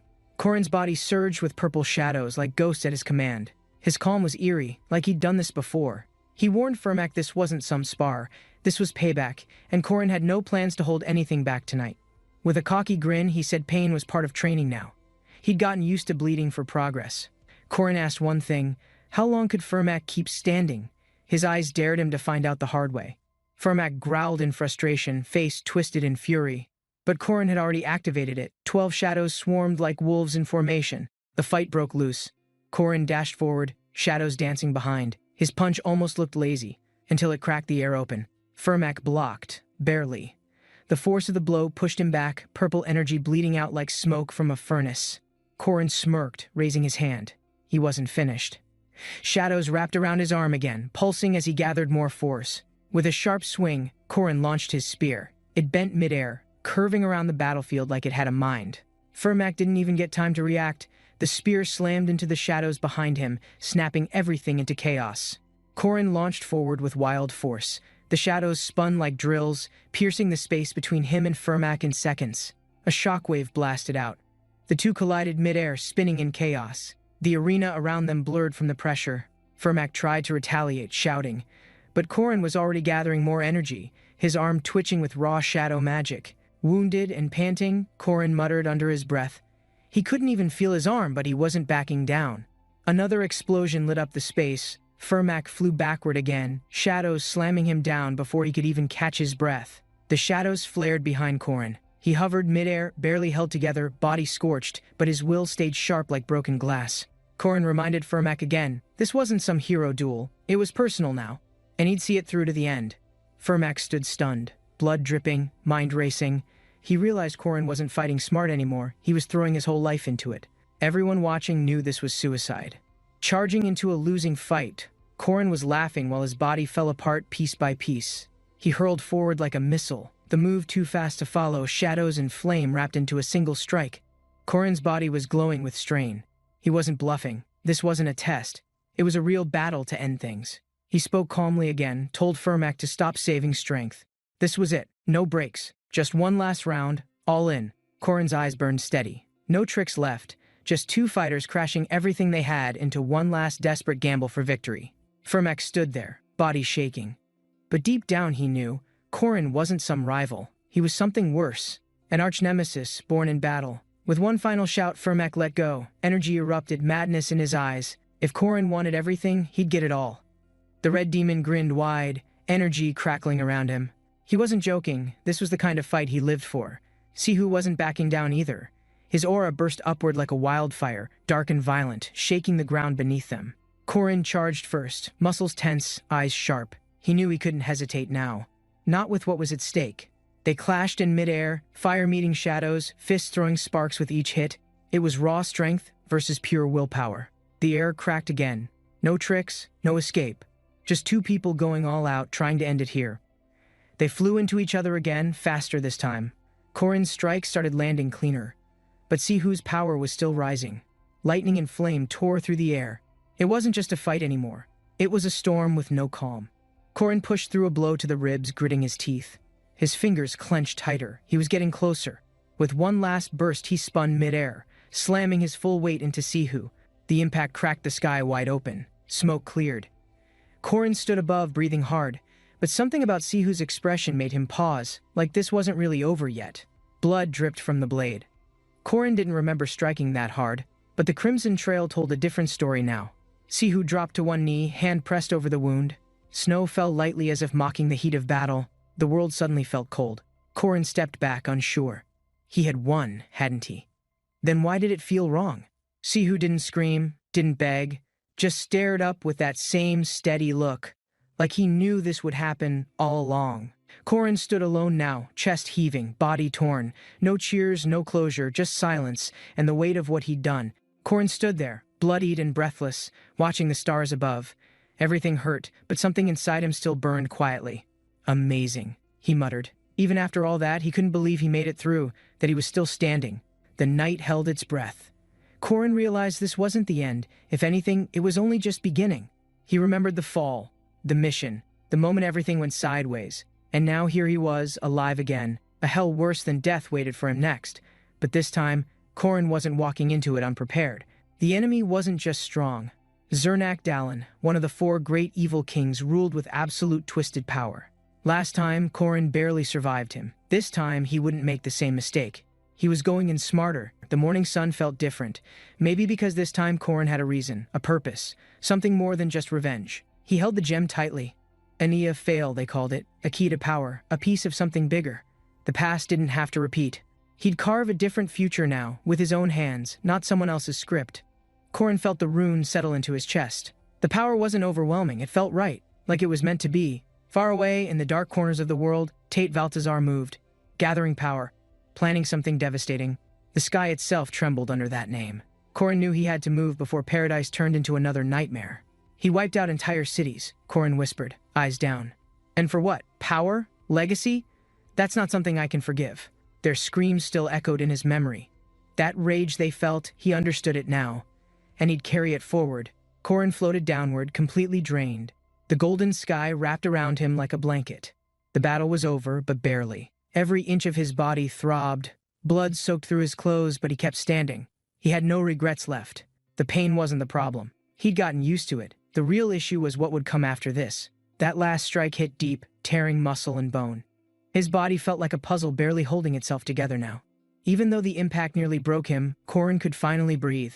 It was over. For now, that was enough. His mind blurred as light faded. The system messages popped up one after another, but Korin couldn't stay awake. Somewhere in the silence, rewards were being handed out. Titles, stats, currency, but none of that mattered anymore to him. The screen kept flashing bonuses and stones. Things he used to chase felt weightless now, just part of the noise. One final screen appeared before blacking out, something called Phineas's Son. It hovered briefly, then settled deep into his inventory. As he lost consciousness, he felt peace. Not for winning, but because he survived something that should have killed him. Warm light poured in from the windows. Corin's eyes opened slowly, blurry shapes turning into familiar walls and voices around him. People stared in disbelief. He had done it. Against every odd stacked against him, Corin had actually pulled it off. Survivors gathered outside, their faces were tired, but full of awe. They didn't know what happened, only that they were safe. He stood quietly, body still sore, and looked across the horizon. There was still more to do, but not today. Corin lifted his sword, leaning on it to walk forward. The sky cleared.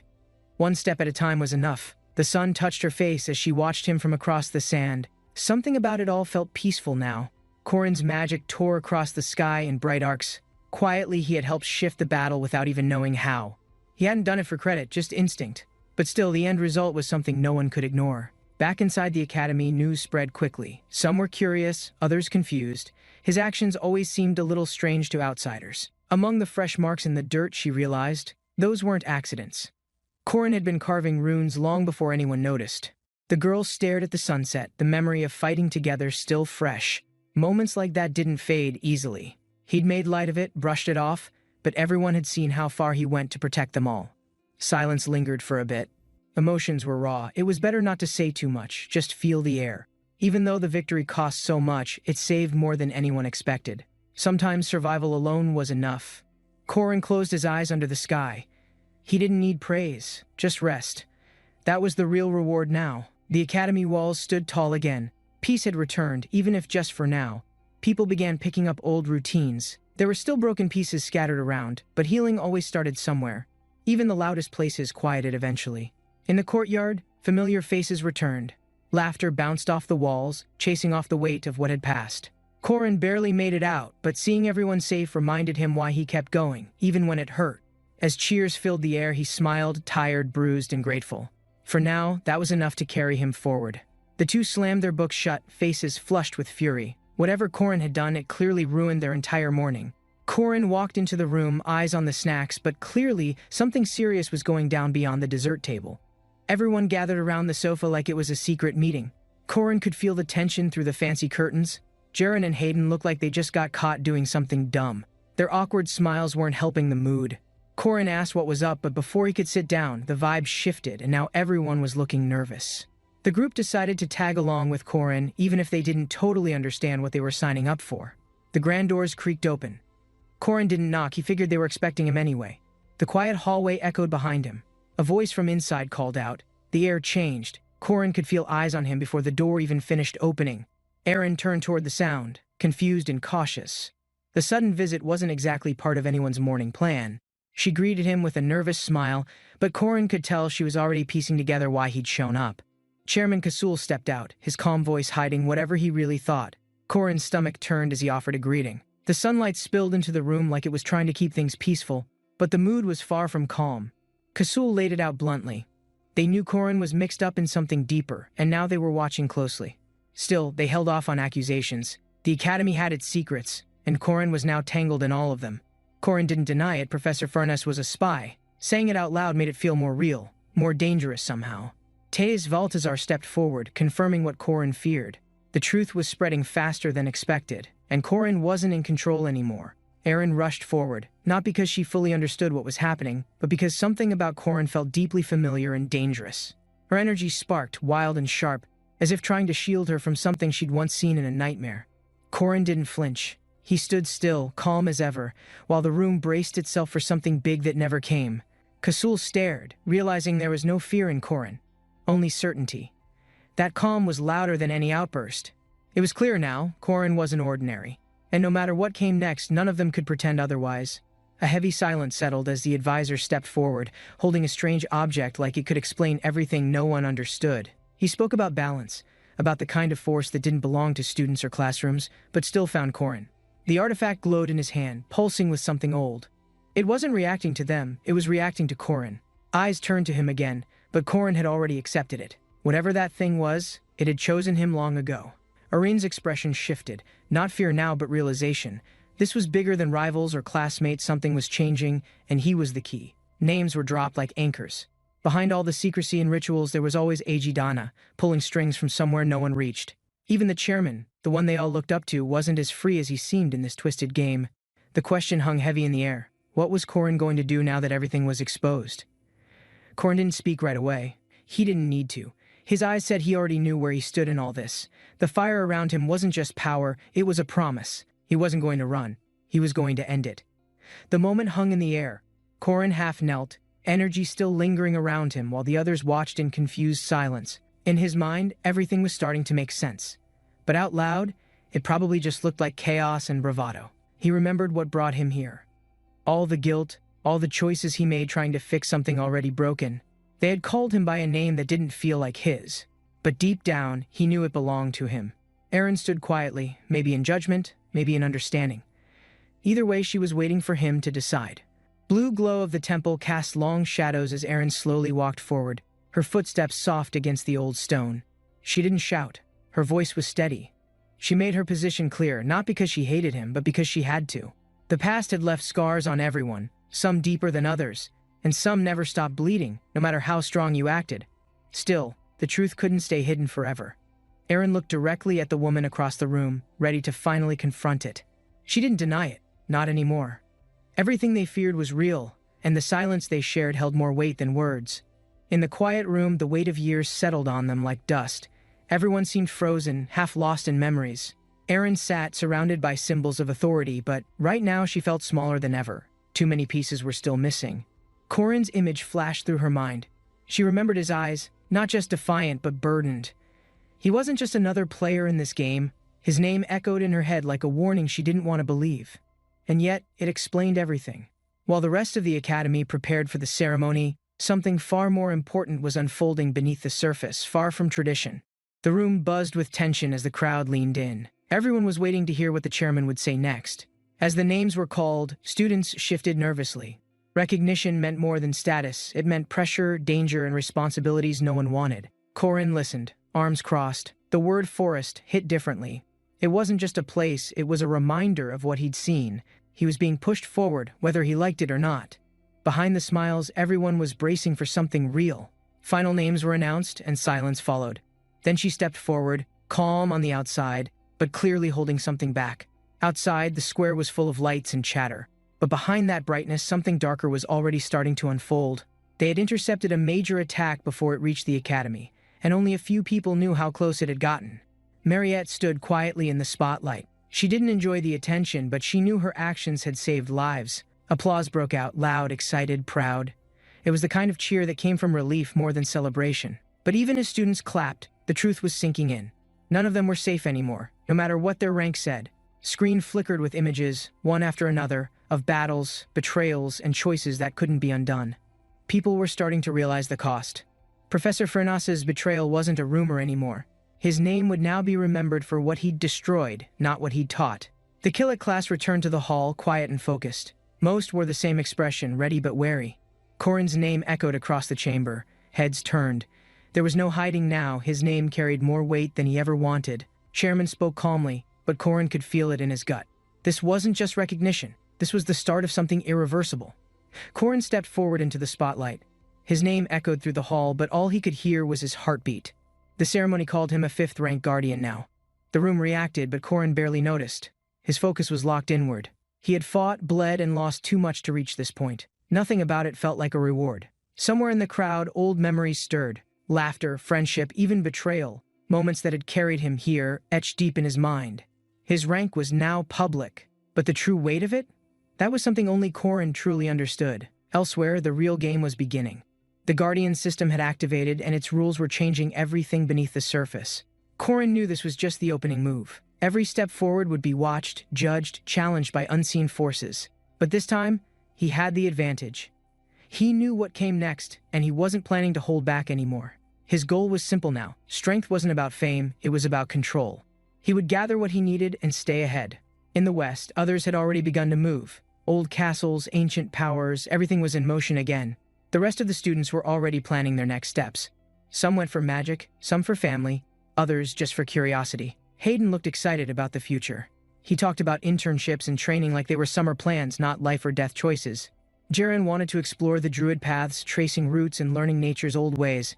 Something about that felt right for him. Ayla, always the builder, saw the ruins in the west as a new playground, an opportunity hidden in broken walls. And beside them, Corin listened quietly. Everyone had a path. His was just harder to walk without burning everything in the way. Corin stood at the edge of something new. The ceremony was over, but a quiet emptiness followed him like a shadow. The room he expected to feel warm with nostalgia was cold and quiet, filled only with fading echoes and dust. He turned, ready to leave again, until a quiet voice broke the stillness and surprised him more than any enemy could. Alia stood there awkwardly, cheeks red, invitation shy but clear. It wasn't battle, it was ice cream, but it hit just as hard. Corin blinked, caught off guard. The world was chaos, but somehow she was still thinking about things like dessert. He didn't get the chance to answer. A sudden shout, his name called out one last time from across the courtyard. His friends were waving. Their paths were all splitting now, but that bond held, even as he started walking away. Corin knew it was time to leave. There were still tasks left unfinished, and only so many chances to finish them. The academy gates closed behind him. The sky darkened, not in fear, but in anticipation. This journey wasn't just travel, it was consequence. The train whirred to life beneath him, tracks stretching forward, each clack marking the beginning of something bigger than himself. Most of the passengers were dozing, lulled by the rhythm of the train, but in the quiet, someone else was moving. A gloved hand reached into the shadows, revealing metal, sharp and ready. This wasn't coincidence, it was premeditated. The figure moved with purpose, cloaked in black, eyes fixed forward. They weren't here to ride, they were here to strike. One pulled a lever, another checked their weapon. Every motion was practiced. This wasn't the first time they'd done something like this. In a flash, the silence shattered. Blades drawn, voices raised, they made their move. The passengers had no idea what was coming. The train burst into chaos as masked raiders stormed through, shouting threats. Passengers panicked, unsure whether to run or freeze. One raider stepped forward, his aura dark and crackling. He claimed to be semi-first rank, daring anyone to challenge him. His grin widened. Clearly, he enjoyed the fear. He thought no one on board could possibly stand a chance against him. He mocked the silence, taunting the passengers. Everyone looked down, too afraid to move, waiting for someone else to react first. From the corner, Elia's breath caught. She didn't move yet, but her hand slowly shifted toward the blade resting beside her. The lead raider smirked, fully confident no one would resist. His power flared, loud, dangerous, and made to intimidate instantly. But before he could act again, a sudden flash tore through the aisle. A punch landed, fast, precise, absolutely brutal. Gasps echoed. The raider stumbled back, stunned. He hadn't seen the hit coming, hadn't expected anyone to move that fast. Corin stepped forward calmly, Elia right behind him. No more hiding. His name, his title, first-rank knight, were now completely undeniable. Deep within the archive, glowing orbs floated around the pedestal. Something powerful had just been unlocked behind closed magical doors. Corin's fingers closed around the grimoire. It pulsed with energy, heavy with knowledge meant only for those prepared to endure it. Inside, a memory played. A dying warrior stood tall. His breath shallow, his stance proud. He hadn't fallen just yet. Across the blood-soaked battlefield, his armor cracked and sword lowered. Even death seemed to pause out of respect for his resolve. Corin watched the vision unfold, eyes wide. A single question rose in his chest. What made him keep going? The warrior's response wasn't grand, but his conviction shook the space around him. A quiet answer from someone with nothing left. Corin knelt beside the old tomb, brushing dust from its surface, the deeper meaning of this memory finally settling in. Then something shifted. Light surged around the tombstone. The warrior's wounds vanished as if erased by time, glowing with ancient magic. Whatever Corin unlocked now, it wasn't ordinary. This grimoire held a truth far beyond combat, something raw, something real. He blinked, dazed, body buzzing with energy. Meals were untouched beside him, but his thoughts stayed lost in the past. Everyone else had returned to their routines. Corin sat quietly, still holding onto the power and weight of what he saw. Across the marble floor, two sat exchanging stories.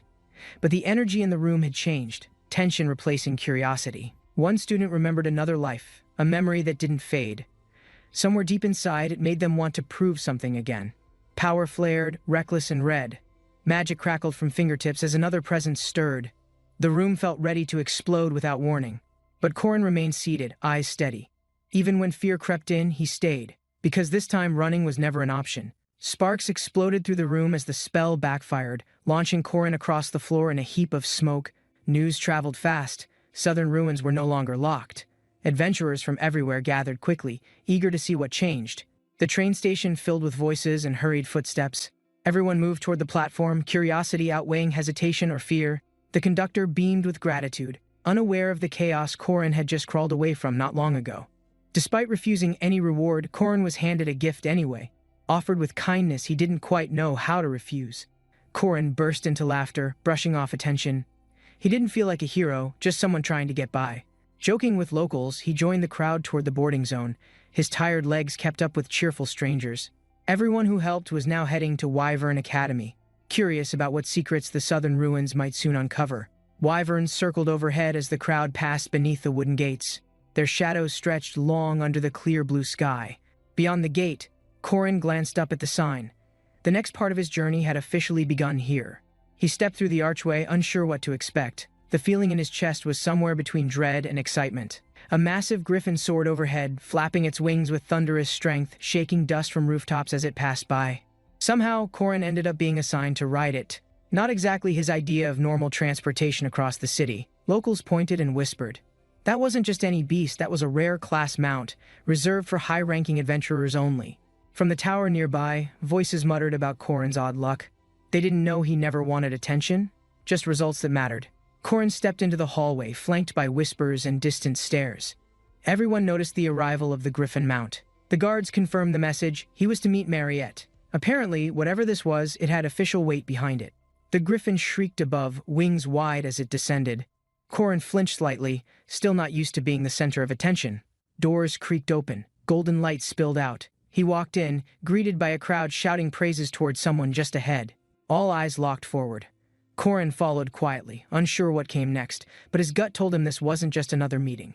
Standing in the hall, Corin processed what he heard. 2 million hectares? That couldn't possibly be a normal academy size. The land size made no sense. He had to ask again just to make sure he heard correctly. Mariette smirked and clarified, not pyong, but hectares. The absurd scale of it all finally hit him like a boulder. He blinked in disbelief, trying to picture it. A stretch of land so massive, even the sky felt small above. That number kept echoing in his mind. 2 million hectares. How was anyone supposed to even patrol a place that size? The name Mendunali echoed across the room. A city from the south, known more for exports than ambition or conflict. Mariette's crest stood proud. It wasn't just symbolic, it meant real money, deep roots, and a legacy older than rumors. Stories surrounded the region, wealthy traders, stubborn warriors, strange tea customs. Corin had never imagined he'd step into that world. Now, Dunali's grand palace rose before him, white stone, gold inlays, and guards who didn't blink when he passed. Inside, a man greeted him warmly. Not a noble exactly, but someone clearly important. His nameplate simply read, Unpaul, Guide. Paul introduced Mariette, smiling politely. Corin didn't expect her to be so casual, especially with power that obvious and deep. Paul mentioned something strange. Mariette was from a long, magical bloodline. Corin didn't flinch, but something about that caught his attention. Paul rambled proudly about her heritage. Mariette looked embarrassed while Corin tried to keep a straight face through the awkward praise. She shifted the subject fast, mentioning Duke Castle. Corin's ears perked up. That place still rang familiar for reasons he couldn't place. Turns out Duke Castle wasn't just a landmark. It was a name that echoed through history, especially in his last life. Memories stirred. Duke Castle had once been guarded by a monstrous figure. An elemental blade swinging in constant frozen arcs. Paul explained the Guardian's role. Corin could still feel the chill of that battlefield from the old timeline burning inside. Blue energy surged as the Guardian appeared, just like before. Corin tightened his grip. This time, things would go differently. After countless rumors, the gates opened again. And this time, Corin wasn't just a curious onlooker. He had purpose now. Paul asked if they'd join the meeting. Corin nodded. Duke Castle wouldn't be handled alone. Allies were finally an option. Still stunned by Mariette's reach, Corin questioned her quietly. Somehow she owned literal neighborhoods and now offered him anything he needed. Her power wasn't just symbolic. Land, infrastructure, even street names all bore her mark. This was influence beyond simple nobility. His jaw dropped seeing Mariette Street carved in marble. Everything she promised was real and far grander than he imagined. Meanwhile, merchants scrambled to impress. Rare goods stacked up fast and Corin didn't know what to do with half of them. Then came a check, blank, signed, and ready. Corin froze. It wasn't a favor. It was trust, and that scared him more. Mariette's enthusiasm was relentless. Corin struggled to keep up as she dragged him from shop to shop without slowing down. The smithy stood tall ahead. Mariette insisted it was essential, despite Corin's confusion about why they needed to visit now. She handed him a black stone. It didn't look like much, but something about it felt strangely heavy. The label called it unbreakable stone.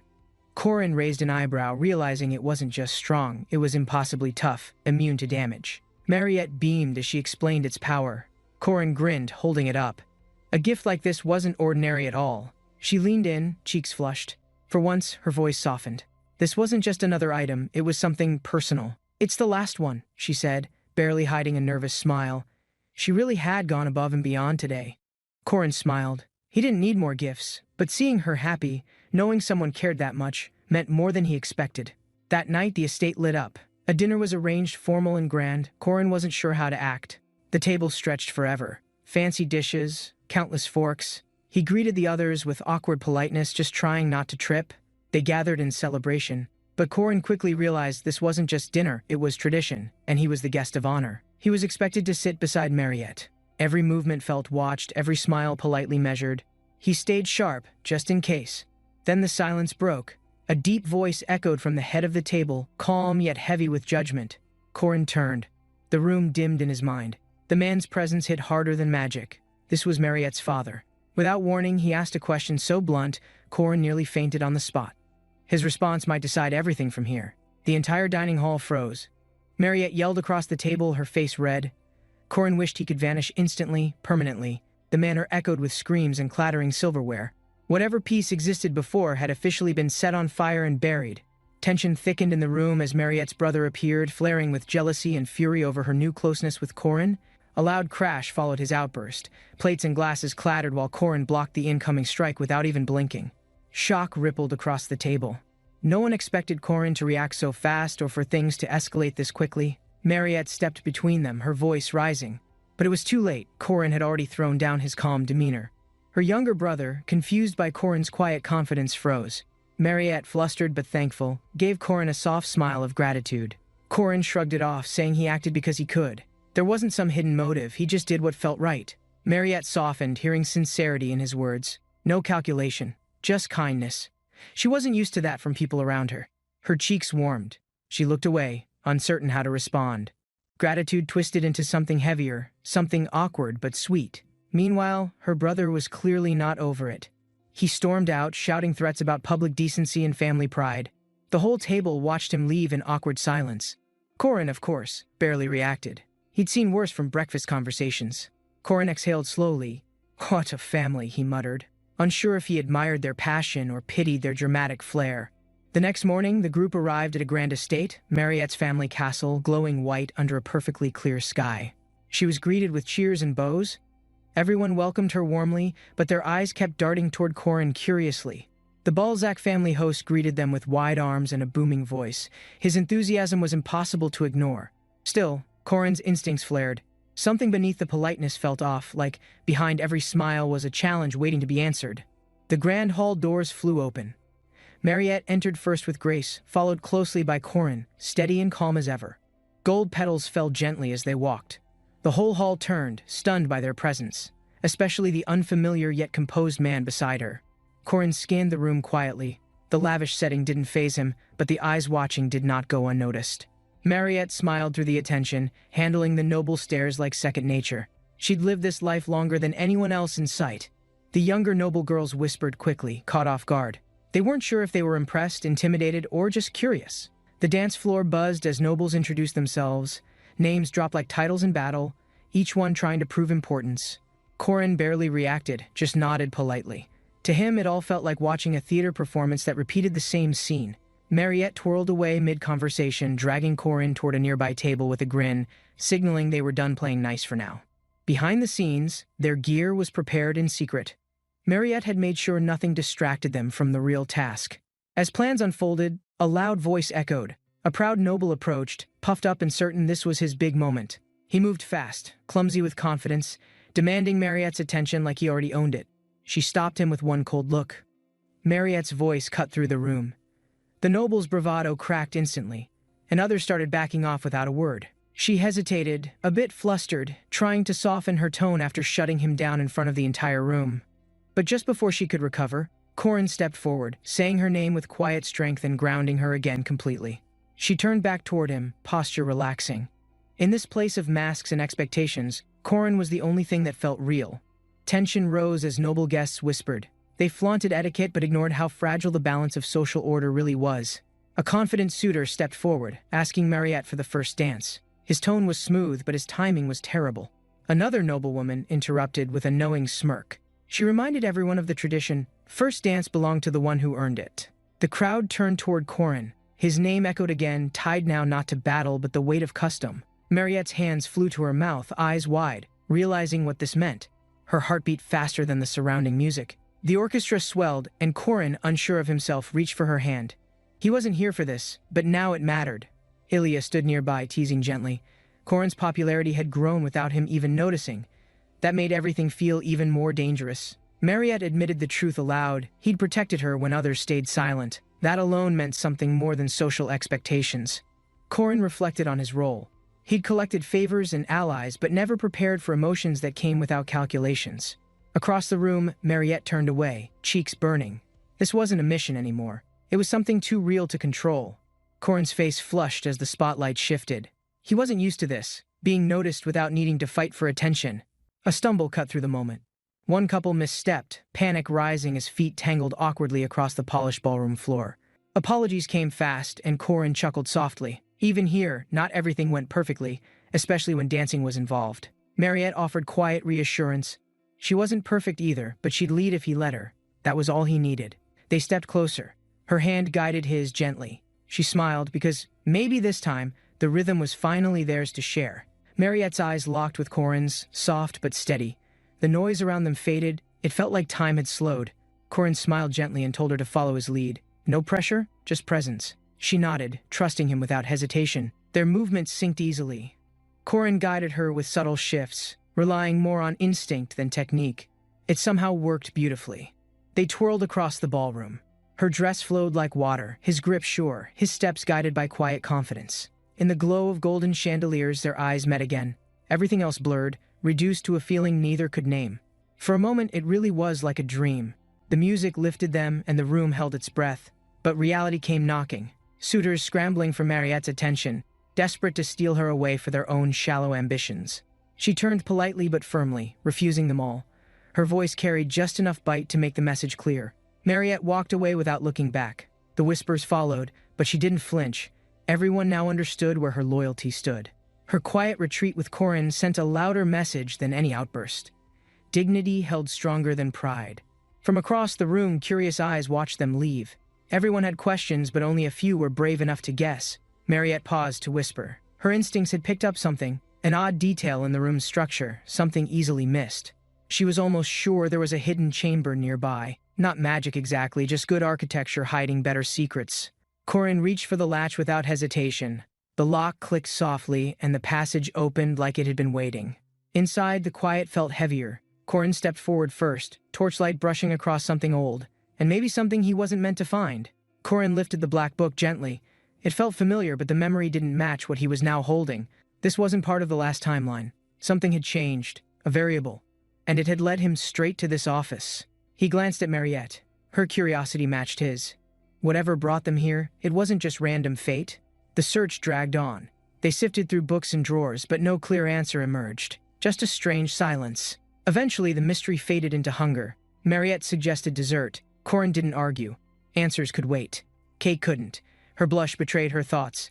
That glance wasn't about hunger. It was something else, soft, vulnerable, and suddenly unspoken. Corin noticed, but said nothing. He turned toward the bookshelf again, pretending to focus, even while his heart beat faster.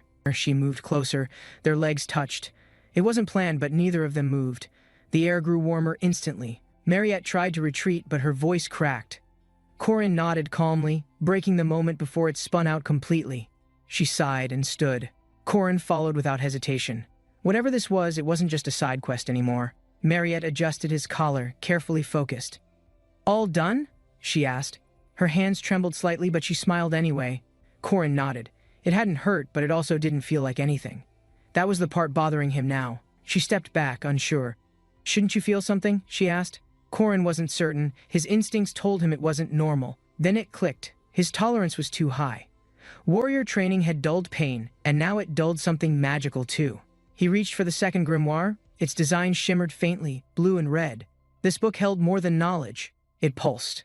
The summoning circle glowed, and with a sudden flash, Dioku burst into the room like a cannonball of chaos. Korin and Mariette stumbled back slightly, caught off guard.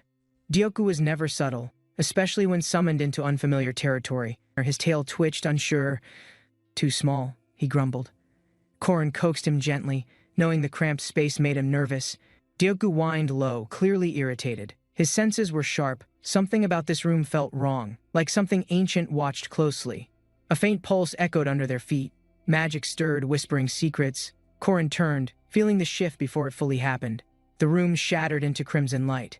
Korin's body reacted before his mind could catch up. Energy surged straight through him. He was pulled into a vision, a realm between realms, a void stitched with threads of red, cold and silent. Something massive loomed, cloaked in shadow and flame. A voice roared with unfiltered authority, shaking every nerve in his body. It wasn't just power, it was judgment. A presence testing his worth, sifting through memories like pages in an open book. Then it appeared, a crimson grimoire, floating within darkness, sealed in something older than magic, waiting for someone reckless enough to claim. Korin realized too late he'd stepped into a contract. The entity wasn't just watching, it was listening, weighing his soul. Its voice slithered forward. "State your name," it demanded, not with words but through instinct and fear soaked in fire. "I'm Korin Loch," he answered calmly, his stance steady. He was afraid, but not enough to run. Not this time. The figure shifted, intrigued. "Why are you here?" it asked. Korin hesitated, then said it clearly, "To know the truth. All of it." The red light deepened, accepting the answer. Somewhere far away the castle trembled, and the contract between them silently began to form. The voice thundered again. "You just need to reply." But Korin sensed there was more behind those words. A trap. He reached for his blade, muttering, "Things were going too well." That kind of quiet dread always meant a fight. Flames burst around him, power leaking out with every breath. Korin didn't speak. He answered with steel, eyes locked on fate. Sebastian Duke stood in blood-soaked silence, dark energy swirling around him as the battlefield trembled beneath his overwhelming presence. Blades clashed with explosive force, crimson streaks slicing through the air as Korin charged without hesitation into Sebastian's brutal momentum. Metal sparked against metal, Korin pushed back hard, every strike testing his endurance against the relentless power radiating from Sebastian's strikes. A heavy swing barely missed Korin's shoulder, his instincts forcing him to pivot just as the ground cracked open beneath. Heart pounding, Korin tightened his grip, legs aching, eyes sharp. No time to hesitate when survival hung on reflex alone. The next blow came fast, grazing Korin's arm, searing pain reminding him how narrow the gap was between effort and death. He spun around and lunged forward, trying to destabilize Sebastian's stance, aiming low where the armored guard was thinnest. Runes lit beneath their feet, pulsing faintly, drawn from memory. An ancient trick hidden beneath desperation and last-minute hope. A sword strike slammed down, missing by inches, leaving a crater as Sebastian loomed over the glow like it meant nothing. Korin stared up, jaw clenched, knowing this wasn't just strength. It was experience, carved into every scarred inch of him. Time slowed as Korin steadied himself, remembering sleepless nights and silent oaths sworn beneath moonlight no one else had seen. Crimson mist wrapped around Sebastian's body, his presence twisting the space around him, ancient hunger simmering beneath a cold gaze. Korin stepped forward again, bloodied but focused, holding firm even as every instinct screamed to run from the growing darkness.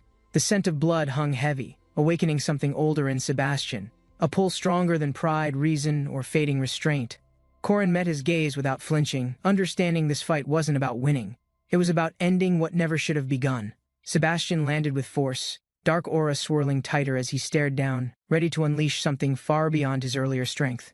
Korin steadied himself, breath shallow, feeling the massive shift in pressure as the ground beneath him started to tremble hard. His vision burned, but his resolve held. Every illusion of safety, every quiet moment, had been shattered in that heartbeat. With clenched fists and glowing eyes, Korin ignited the runes on his arms, pushing his physical limits past breaking point. Power surged outward in waves, cracking the air apart, and Korin charged forward, reckless and determined to land a decisive blow. Their weapons collided, but something changed. Sebastian's blade absorbed the strike, glowing purple, channeling energy from deep beyond mortal understanding.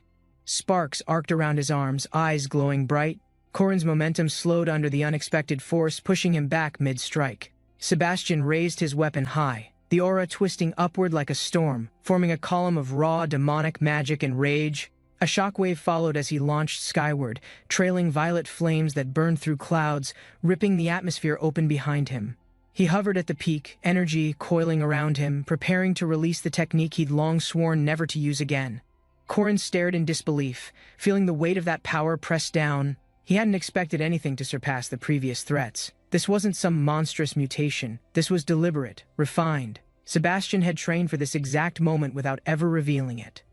A single breath filled the air with tension. All eyes locked on the sky as silence swallowed every other sound around. Mariette, watching from below, whispered something under her breath, torn between fear and the fragile hope clinging to her chest. Sebastian descended slowly, eyes calm, aura sharpened. Whatever he was about to do, it wasn't desperation, it was absolute certainty. Korin held Mariette close, steadying her with quiet care, even while dread rose behind his eyes like a storm forming. Far ahead, Sebastian stood beneath towering arches, eyes burning, promising to erase everything Korin ever held close or tried protecting. Flames surged from Sebastian's sword, his voice carried by fury as the castle trembled under his rising demonic pressure. He lunged downward with crushing force, blade screaming through the air, leaving a trail of heat that scorched everything beneath it. Mariette screamed, watching helplessly as the attack neared, her fear wrapping around her faster than she could form a thought. Deoksu's body moved on instinct, intercepting the strike with raw force, even as flames tore into his arms without mercy. Binding ropes of golden energy snapped into place, triggered from an ancient charm hidden beneath layers of faded protective seals. The spell activated mid-motion, pulling energy from deep reserves as light wrapped around Deoksu's body like radiant armor. He roared through the pain, channeling everything he had into one desperate strike that could buy them one final moment. The enemy laughed, unfazed, recognizing the effort but confident no one left standing could change how this battle would end. Mariette turned sharply, spotting the sword glowing blue, buried in a magic circle drawn long ago for one specific reason. Deoksu raised it high, etched runes sparking alive, the entire battlefield shifting around the presence of that ancient sealing weapon. Time seemed to stop as the sword hummed louder, drawing attention from every living thing still breathing in that place. The enemy braced, suddenly aware this wasn't an ordinary relic. It was a blade forged to end immortal bloodlines forever. With a single swing, Deoksu cleaved through shadows, and for the first time, Sebastian's expression cracked under the weight of fear. Dust swirled where Deoksu had landed, the battlefield still echoing with his fall, blood painting a red trail across cracked earth. Sebastian's voice cut through the silence, labeling him nothing more than a beast, one unworthy of redemption or being remembered. Mariette stood defiant, gripping her weapon, breathing heavy, refusing to accept that violence alone defined the heart of someone broken. A soft memory flickered in her mind, Korin's embrace, quiet reassurance under rain, reminding her how far they'd come. Blood stained her hands but not her spirit, and she whispered Korin's name like it was a shield she could hold. The candles around Sebastian flickered violently as he stepped forward, magic thickening the air with every footfall across burning ground. The sword pulsed with tension, glowing faintly blue while Sebastian's fingers curled around it again with unnerving, focused calm. He raised his weapon toward the pair, voice steady, declaring the fight's end. Not for survival, but what he believed necessary. Mariette watched his approach, chest tight, feeling every emotion collide at once. Fear, grief, strength, and something stubborn refusing to fade. Sebastian's laugh echoed quietly, not mocking, but hollow, like something inside him had cracked and no one noticed until too late. Korin collapsed to one knee, his breath shaky, blood dripping down his side while Mariette supported him without saying a word. The silence between them carried everything: pain, relief, fear, but most of all the truth that neither could carry alone. His breath came in gasps, teeth gritted, eyes flickering open as the reality of their survival slowly started to settle in. Mariette watched him closely, blinking away tears, unable to look away even as her chest tightened from all they had lost. Behind them, the dust began to settle, and the red light of war dimmed, leaving space only for what comes next. The blade pulsed in Sebastian's grip, its power steady, but his eyes fixated on Mariette's strange movement near Korin's side. Blood streamed from her fingers, not in rage, but with a purpose, an ancient instinct rooted deeper than control. Her pupils narrowed, body shifting, fangs exposed, but instead of attacking, she leaned in with calm and surprising clarity. Instead of taking blood, she offered hers, slowly letting it flow, pressing it into Korin's wound like a healing ritual. Confusion hit Sebastian first, unable to understand why she'd weaponize her life essence in this way, choosing to heal, not harm.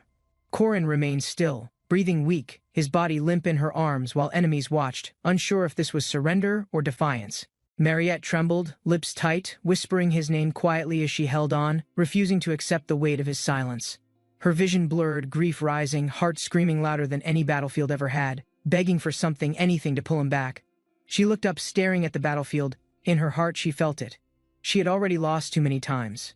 Arms wrapped protectively around Corin, she pleaded with the world for just one miracle, something small to fight off the darkness. Sebastian stood tall, gaze sharp, watching it all unfold. He knew weakness, and believed this moment proved their choices had failed. The sky cracked open again as his sword glowed, this time darker, as if shaped by every regret he carried. In that moment, Corin stirred, eyes flashing open with renewed fire, pushing against the magic binding him like it meant nothing. Mariette gasped, stepping back instinctively, her voice caught between relief and panic as Corin's body moved with unnatural, burning energy. Red light spiraled upward, a pulse of power erupting from his chest, shaking the ground as Corin slowly rose again. Mariette screamed as light exploded around Corin, unable to move fast enough to stop the force pulling him away. Sebastian's eyes narrowed, charging in with fury as the blast surged outward, swallowing color and shaking the battlefield like thunder. Their figures collided in midair, clashing amidst radiant destruction while dust and crimson fire painted the sky around them. In the aftermath, Corin stood alone at the center, sword low, breath calm, surrounded by scorched ground and broken silence. He turned slowly, bloodied but steady, reassuring Mariette with just a glance, tired but still standing after everything burned. They collapsed together under morning light, exhaustion settling over their bruised limbs, hearts still racing even though the fight was over. Corin met her eyes, saying nothing.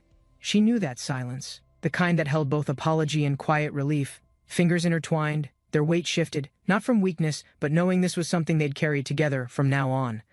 A voice from nearby broke the quiet disbelief cutting through. Even after everything, someone had still chosen to spare him. Footsteps echoed closer. No blade raised, just tension thick enough to suffocate, waiting to see what mercy would actually mean. Corin stood up slowly, eyes meeting the survivors. No hatred burned now, just the question of what comes after. Sebastian watched in silence, gaze unreadable. Every choice Corin made stood in defiance of his logic, and yet it worked. Somewhere in his chest, regret stirred, not loud but enough to make him realize he was never truly right. Mariette rose beside Corin, steady now. Together, they faced the one who once threatened the world and nearly succeeded. The castle faded behind them, footsteps echoing forward into a world uncertain, but now finally open to something better. The quiet after the chaos felt unreal. Morning sun poured in, and Corin sat still, his heart slowly catching up. He stared at the glow forming in his chest, a gift of power earned not through pride, but survival. Mariette leapt into his arms without hesitation, relief crashing over her like waves, too strong to hold back anymore. She clung tightly, trembling, whispering how afraid she'd been, not of dying but of losing him without saying goodbye. Her tearful plea reached deeper than any battle had. This time, she just wanted him to promise he'd stay. Corin looked down at her, bloodied and aching, but smiled gently. The war might have ended, but something else had begun. He whispered that staying was enough of a reward. No titles, no glory, just breathing in the same room together. The system responded coldly. Another reward granted, aura rising, core evolved, but none of that mattered more than her voice. Data scrolled across his vision, powers unlocked, regeneration improved, stats upgraded, a parting gift from the one he had overcome. And as the sun rose over the ruined halls, Corin's only hope was for peace that didn't need fighting anymore. Sunlight poured through tall windows as Mariette and Corin knelt beside the child, peace blooming where blood once stained everything red. In that quiet moment, Sebastian smiled gently, not in victory or defeat, but as someone who finally found forgiveness. Corin's status screen glowed with new energy, showing clear upgrades. Something inside him shifted, deeper than before, sharper and stronger too. He knelt down, breathing heavily. His body pulsed strangely. A second core had formed, unfamiliar yet powerful, humming like it belonged. Muscles still sore, Corin realized this change never happened before. Not in the game, not in the last life either. He wondered why Sabancia Duke never had this. The player missed out while he now held something game-breaking and wildly unexplained. Around him, chaos raged. Civilians screamed. Blood stained the streets. Corin clenched his fists, already deciding to end it himself. A maid entered, clearly shocked. Her eyes scanned Corin's bare chest, the body beside him, and froze in total confusion. Corin didn't move. The silence dragged. Her face turned pink. He was shirtless, sweating, and clearly not helping the situation. His body still radiated heat from training, but to her, it probably looked like something far more intimate just happened here. Embarrassment surged. The maid's thoughts spiraled. Between the heat, scent, and tension, she ran wild with assumptions and scattered emotions. She whispered something about muscles and steam, then covered her face and dashed out faster than he could blink. Another crash, doors slammed open. Accusations flew. Everything turned loud, chaotic, and messy. Corin knew this misunderstanding was officially out of control. Fury radiated from upstairs. Corin sensed noble wrath stirring. His instincts screamed, and he knew it was time to disappear fast. Threats followed. Someone shouted about daughters, betrayal, punishment. It didn't matter. Corin vanished before anyone could catch his scent again. For 20 days, Corin stayed hidden in mountains. Cold winds, constant training, and no company, just solitude and his racing thoughts. Rumors faded slowly, but that awkward chaos haunted him more than battles ever could. Mountains were easier than misunderstandings sometimes. A parade rolled through the trees. Decorations gleamed.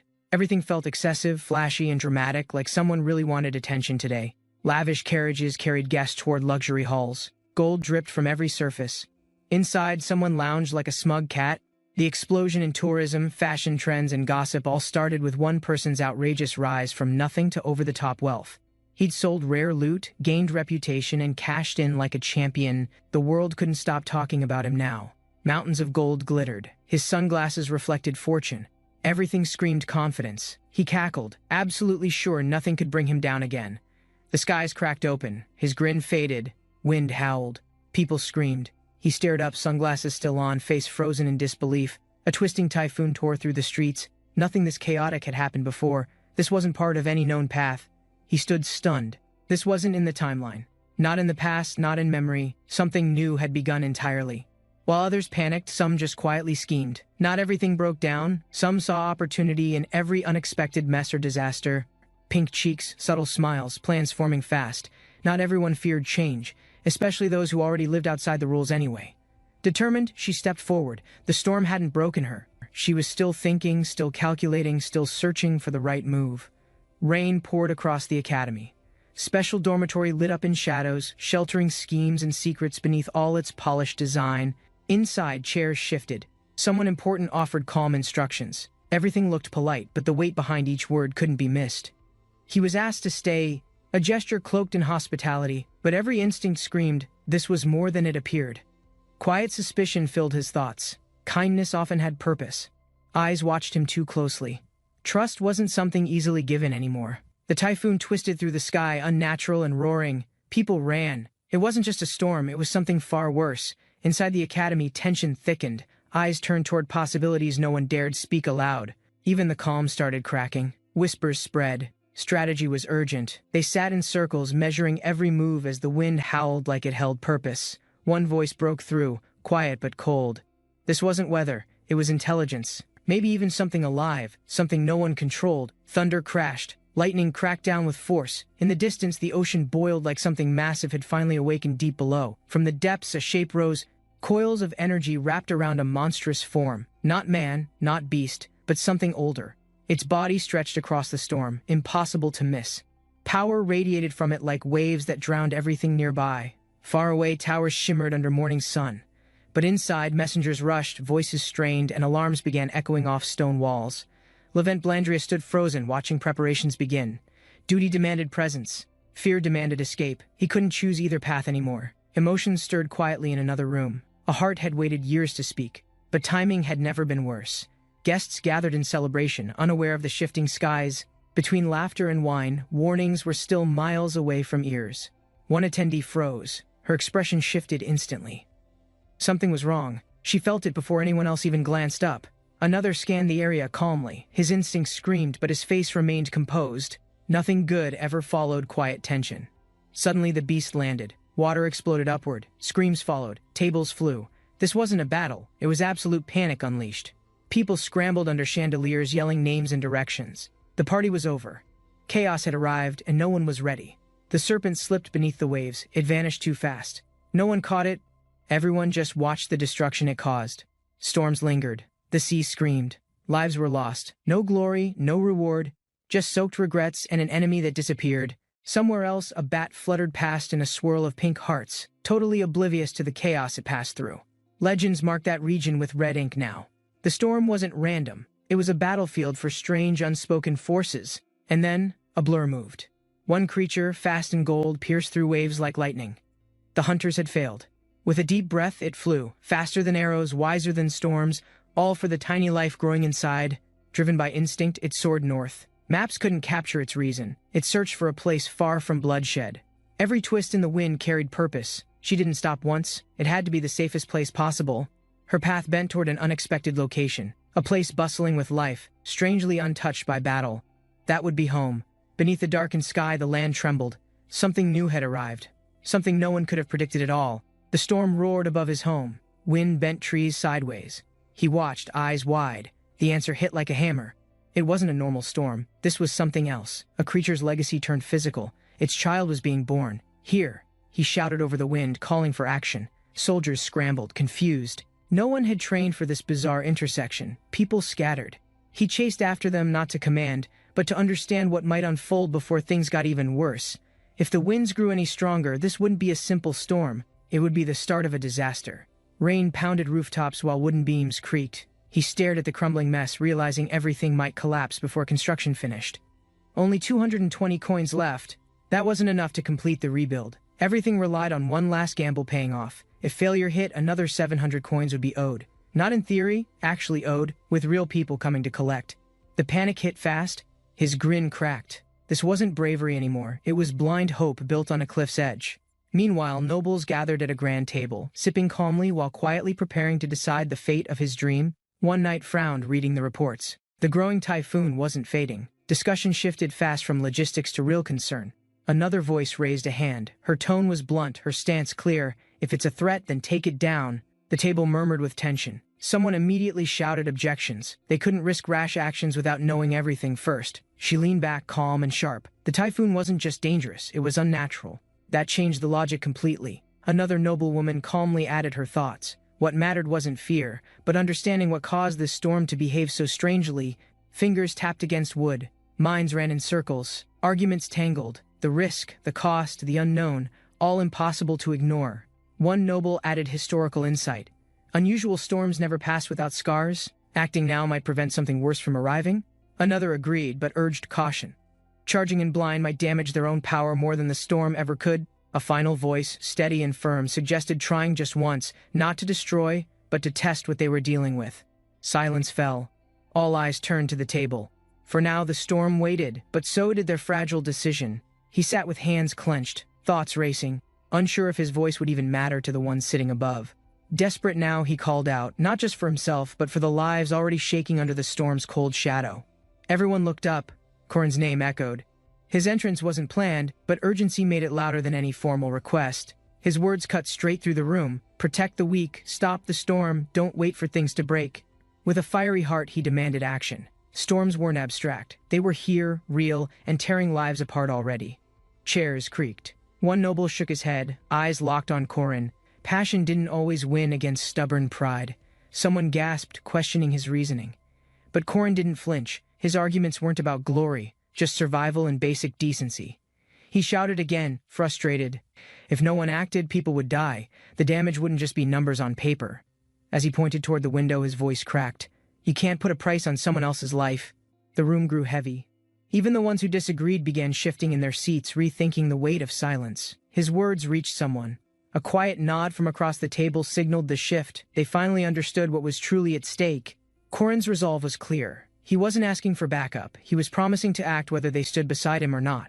Without waiting, he turned and ran. Others followed, moved by his honesty, swept up in the urgency of his mission. Swords were raised. Plans formed quickly. It wasn't perfect, but at least they were moving now, no longer frozen by fear. And so, with unified purpose, they rushed forward. The storm loomed ahead, and this time, they wouldn't face it alone. Rain poured as Corin stood among allies, his calm expression hiding the storm building behind every word and measured breath. Deep down, he wasn't lying. He truly wanted to protect them all, even if it meant losing control completely again. The strike team launched forward, using the storm's swirling edge to dive straight toward the core like sharp, coordinated lightning. Cold air whipped across their faces, but they pressed on, determined to breach the vortex before it spun out again. Rain stung their arms. The wind grew louder. They landed hard, already pushing through unstable ground and scattered debris. The original plan had changed. They weren't alone anymore. Strange beasts were already inside, drawn to the storm's core. These monsters weren't confused or wild. They moved with purpose. Hungry eyes, sharp instincts, no hesitation. This wouldn't be easy. A student launched through the air, fists blazing with fire. His battle cry cracked louder than the thunder behind him. Beside him, another hurled lightning like spears. Each blast cleared the path, their teamwork cutting through chaos like trained warriors. Above them, Professor Edgar's blade moved like a storm itself, refined, fierce, and completely focused on ripping down every threat. Then came the loudest roar. Barakis, half mad and covered in scars, tore into the field like an unstoppable red comet. If monsters wanted domination, they had to earn it. And Barakis was ready to crush every one of them first. Energy shields shimmered. The front lines were barely holding. Every second counted as they pushed deeper into the collapsing battlefield. Somewhere she waited. His thoughts drifted to her, not as a memory, but a promise still burning inside his chest. With gritted teeth, he whispered inwardly to hold on. He was coming. No matter the distance or storm, he'd reach her. His pace didn't slow. As the team charged, the wind felt different, less chaotic, more focused. Something had changed. A figure appeared in the heart of the storm, watching, waiting, a new threat, or maybe the reason for everything. Observing from the edge, the leaders recalculated. The situation was changing fast, and one mistake now could unravel everything. She wasn't flashy, but her role mattered. The results spoke louder than words. Support was stronger than brute force alone. They watched the swirl intensify. If they jumped in recklessly, they'd be swallowed too. Caution, not heroics, would win today. With one step forward, he passed the baton. The support squad would handle it now. Timing had to be perfect. A flash of green energy burst into the sky, signaling the shift. Their counterattack was finally beginning to unfold. Red lightning danced across the battlefield. Her rage lit the sky, carving through clouds like she had nothing left to lose. Everyone braced themselves. The pressure snapped like broken branches. This wasn't magic. It was raw fury guided by a steady hand. Still, someone muttered doubts. Could this power really be controlled, or would it destroy more than it saved? Storm clouds twisted tighter as she stood alone. Eyes glowing, fingers clenched, ready to unleash a force that scared even allies. She shouted over the thunder. Shields activated, others fell back. The true blast hadn't even begun, and tension spiked instantly. The sky cracked open. Red energy surged downward. The sheer force split the battlefield like a god striking with both fists.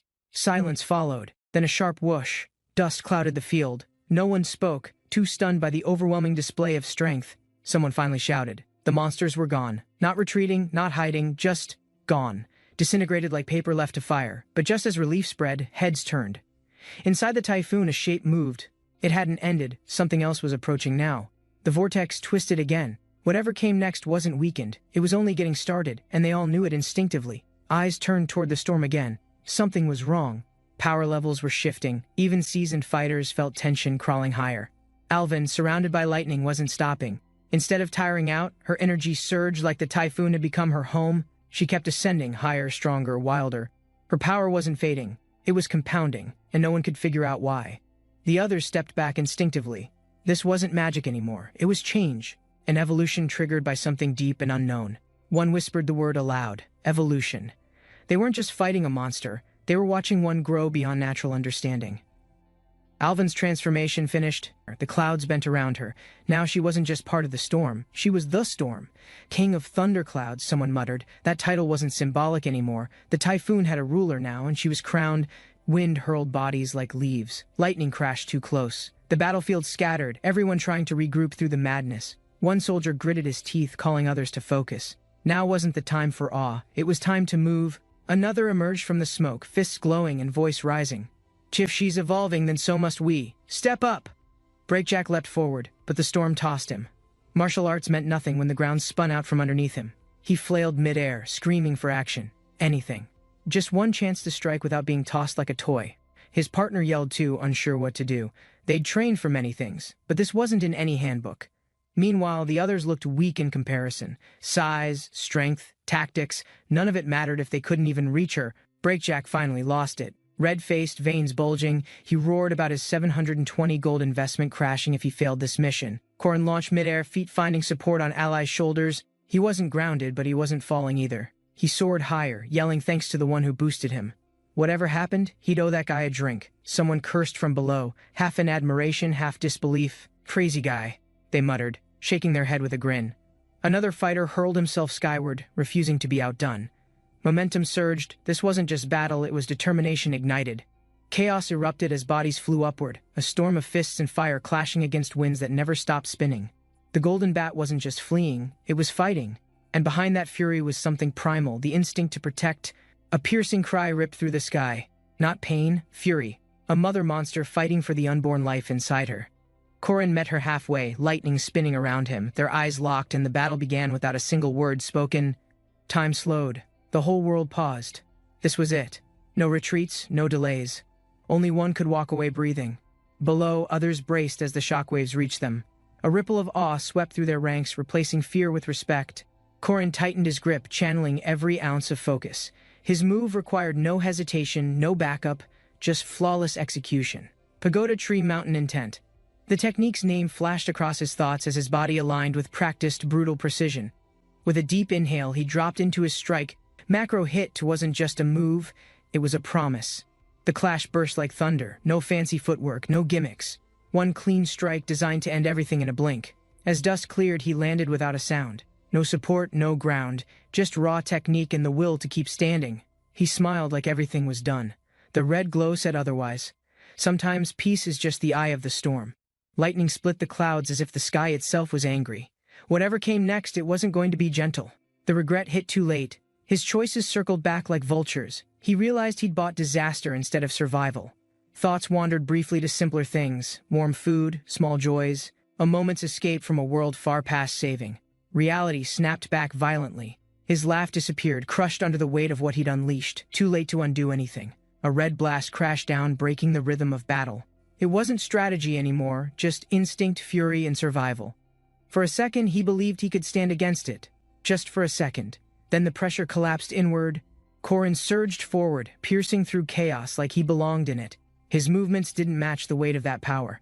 The enemy screamed, overwhelmed by something he couldn't explain. Rage met something sharper. Purpose, honed through pain and time. 1,000 impacts blurred into one light. Red bled into gold. Noise turned into heat. The clash shook the world. Bodies spun through smoke. Metal twisted. Red trails danced across the sky. It wasn't fighting anymore. It was pure collapse. At the center, a cross of energy cracked the ground. Something holy maybe, or maybe just final. No going back. Korin emerged again, not untouched, but still standing. His eyes burned differently now. Something in him had finally stopped hesitating. His grip tightened, expression unreadable. Light burst behind him, but he didn't turn. The fight hadn't ended, not even close. Silence followed, wind cut through what remained, and still, he moved, not because he could, but because he had to. The force knocked everyone off their feet. Dust spun in the air like smoke, and the ground kept trembling beneath them. He braced himself, coughing. The storm had vanished. No wind, no pressure, just silence and a sky holding its breath. Through the haze, a lone silhouette appeared, steady steps, no rush. Whoever it was had walked through that chaos untouched. Every eye turned toward the figure, tension climbing. Warriors froze, unsure whether to reach for weapons or kneel in awe. Even in the silence, something divine stirred. He didn't smile, but he didn't have to. Everyone already knew the difference. His eyes reflected gold, not from greed, but something deeper. Belief, maybe. Not in gods, but in something unshakable. The world had collapsed around them, but he kept moving. Not bravely, just because stopping felt worse than the fear. It wasn't the gold or the weight that nearly crushed him. It was the memory attached to every coin. She stood tall in the light, unshaken. Something about her presence demanded attention. Like history wrapped in one final silhouette. The city glowed under a calm sky. Thanks to quick action, most buildings stood firm, survivors now resting and healing. Relief booths opened beside the academy. With clear skies above, volunteers shared food, keeping things grounded despite the earlier storm. Guardians like Korin served soup quietly. It wasn't flashy, but presence mattered. People needed to see them helping directly. Food was simple, just potato and onion soup. But somehow it filled more than just stomachs. It reminded people they weren't alone. A kid asked for extra potato. The sister scolded him with a stare sharp enough to quiet the whole booth. Korin, still in his apron, leaned beside the sister. He casually dropped a question about when human civilization really began. She rolled her eyes. He wasn't a professor, just some guy handing out food while sounding way too poetic. Korin pointed out how civilization started when someone helped another walk. Not by surviving alone, but by sharing burdens and warmth. A kid ran past with a bandaged leg, beaming. That joy, that moment, proved kindness was what made everything feel safe again. The sister watched in silence. Korin's words lingered in her head. Maybe helping others really was where it all began. A quiet girl, hood pulled low, mumbled that no one would help her. She meant it. She'd stopped believing long ago. Korin didn't blink. He just offered simply, genuinely, to help her. His voice wasn't dramatic. It just sounded like he really meant it. She froze. For a second, she thought he was joking. But Korin didn't laugh. He looked at her like she mattered. His eyes stayed soft. If even one person truly offered help, wouldn't that mean something? Wouldn't that change something inside? She looked down, lips trembling, and in that tiny breath of silence, something inside her cracked, just enough to let light in. Hua froze in place. She wanted to believe Corin, but doubt clung tight, louder than anything he could say. Her secret wasn't small. She wasn't just different. She was something created from the edge of death and shadow. A Jiangshi, a monster in human form. If Corin knew, would he still look at her the same way? Could anyone trust something like her? Would anyone willingly turn their back, knowing what pulsed beneath her skin? Corin didn't flinch. He just called her an idiot, like always. Like nothing had changed at all between them. Deep inside, the voice clawed. It wasn't hers. A presence older and crueler kept whispering, demanding what was never truly hers. The borrowed heart inside her pulsed. She never gave it back. That part was never hers to begin with anyway. Eyes glowing red, she screamed at the darkness. Even so, would Corin still choose to help this version of her? Merikbot City looked peaceful under moonlight. The academy had its myths, its rules, but truth lingered just beneath the surface. In the shadows, the Black Star faction gathered. They weren't just stories, they were real, and their power was spreading fast. Inside a crowded tavern, voices rose and chairs flew. And bad customers were common, but tonight felt like something heavier brewing. A man yelled about being scammed. Another flung accusations. The tension thickened with spilled drinks and puffed-up egos. More shouting followed. Someone demanded payment, another barked threats. But when the name Ian Black Star faction was heard, everything stopped. At once, silence cracked. Their presence meant danger, but also order. No one messed with the faction unless they had death wishes. Corin sat nearby, quiet but alert. As chaos buzzed behind him, someone whispered, "What's a miner doing here?" Something had begun. A wooden chair dragged across the floor as the tavern grew tense, and every eye turned sharply toward Corin's direction. Someone grabbed Corin's shoulder roughly, assuming authority. The crowd's aggression simmered, but Corin's expression stayed unreadable and calm. Tension surged. A man raised his hand to strike, but Corin didn't move, standing still like he'd seen worse before. He stepped forward without hesitation, weaving through bodies that acted tough but had never faced anyone truly dangerous in their lives. These guys charged forward recklessly, believing toughness alone could win. Corin knew better. He'd seen enough bravado turn to regret instantly. Power flared as two men prepared to strike. They thought this was a lesson, but Corin had no intention learning. These weren't nobodies. They were once elite hunters, now leashed as tools. Their bloodlust hadn't faded, only redirected. Warnings rang out, claiming Corin didn't understand who they were. But he didn't need to understand to finish things quickly. The first blow came fast, but Corin's counter was faster. Everything stopped the moment his punch connected with perfect control. One dropped hard, stunned. Corin didn't celebrate or speak. He just kept walking forward, eyes sharp, like nothing even happened. The noise spilled into the night. The building shook from inside as Corin calmly tore through every last threat around him. Tables flipped and shouts echoed. Most ran or screamed. Corin stayed centered, untouchable in the chaos swirling through the tavern. Dust hung in the air. One man crawled back, staring at Corin like he'd just seen something utterly inhuman. Surrounded by broken furniture and groaning bodies, Corin stood still. The fear in the room grew heavier with every heartbeat. Silence fell. No one moved. Corin tilted his head slightly, as if wondering why they ever thought they stood a chance. Corin's punch landed clean. The guy dropped instantly. No questions, no warnings. He moved like someone who'd done this before. A scream followed behind, fading quickly. Corin didn't stop walking. The city felt quiet, like it already knew something changed. That night, the Black Star gang disappeared completely. No sign, no trail, just silence left behind under the dark sky. Corin never cared about turf wars. He came for something else, something uglier, something buried deeper than gang politics ever reached. They were selling demi-humans in cages. He came to rip open doors, break chains, and leave no one behind. The hallway smelled like damp stone and old fear. Corin's boots echoed as he passed rows of cells, all locked. Demi-humans were different, too different. The world didn't make room for them, so people made cages instead. Cruel and easy.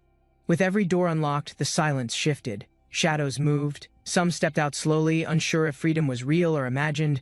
Their eyes were wide, hollow. Some flinched at his presence, others stared. None spoke. He didn't expect them to. Outside, safety waited. A new start.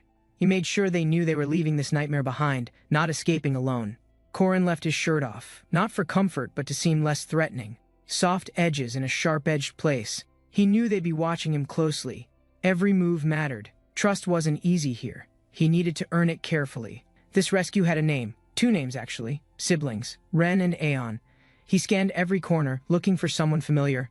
A girl pointed. He followed quietly, staying low. The hallway narrowed, darker than before. Each step felt heavier than the last. They were smaller than expected, curled together, fragile. He paused, letting the moment settle. Found at last, and still breathing, Corin studied Ren closely, wondering how someone so small could carry such a sharp edge behind her cautious, guarded expression. He'd heard demi-humans matured fast, but this still seemed extreme. Power like that, at her age, felt unnatural. Still, Corin stepped forward. He knew presence mattered. He wasn't leaving her behind just because she looked ready to bite. Ren wrapped her arms around her brother tightly, not speaking.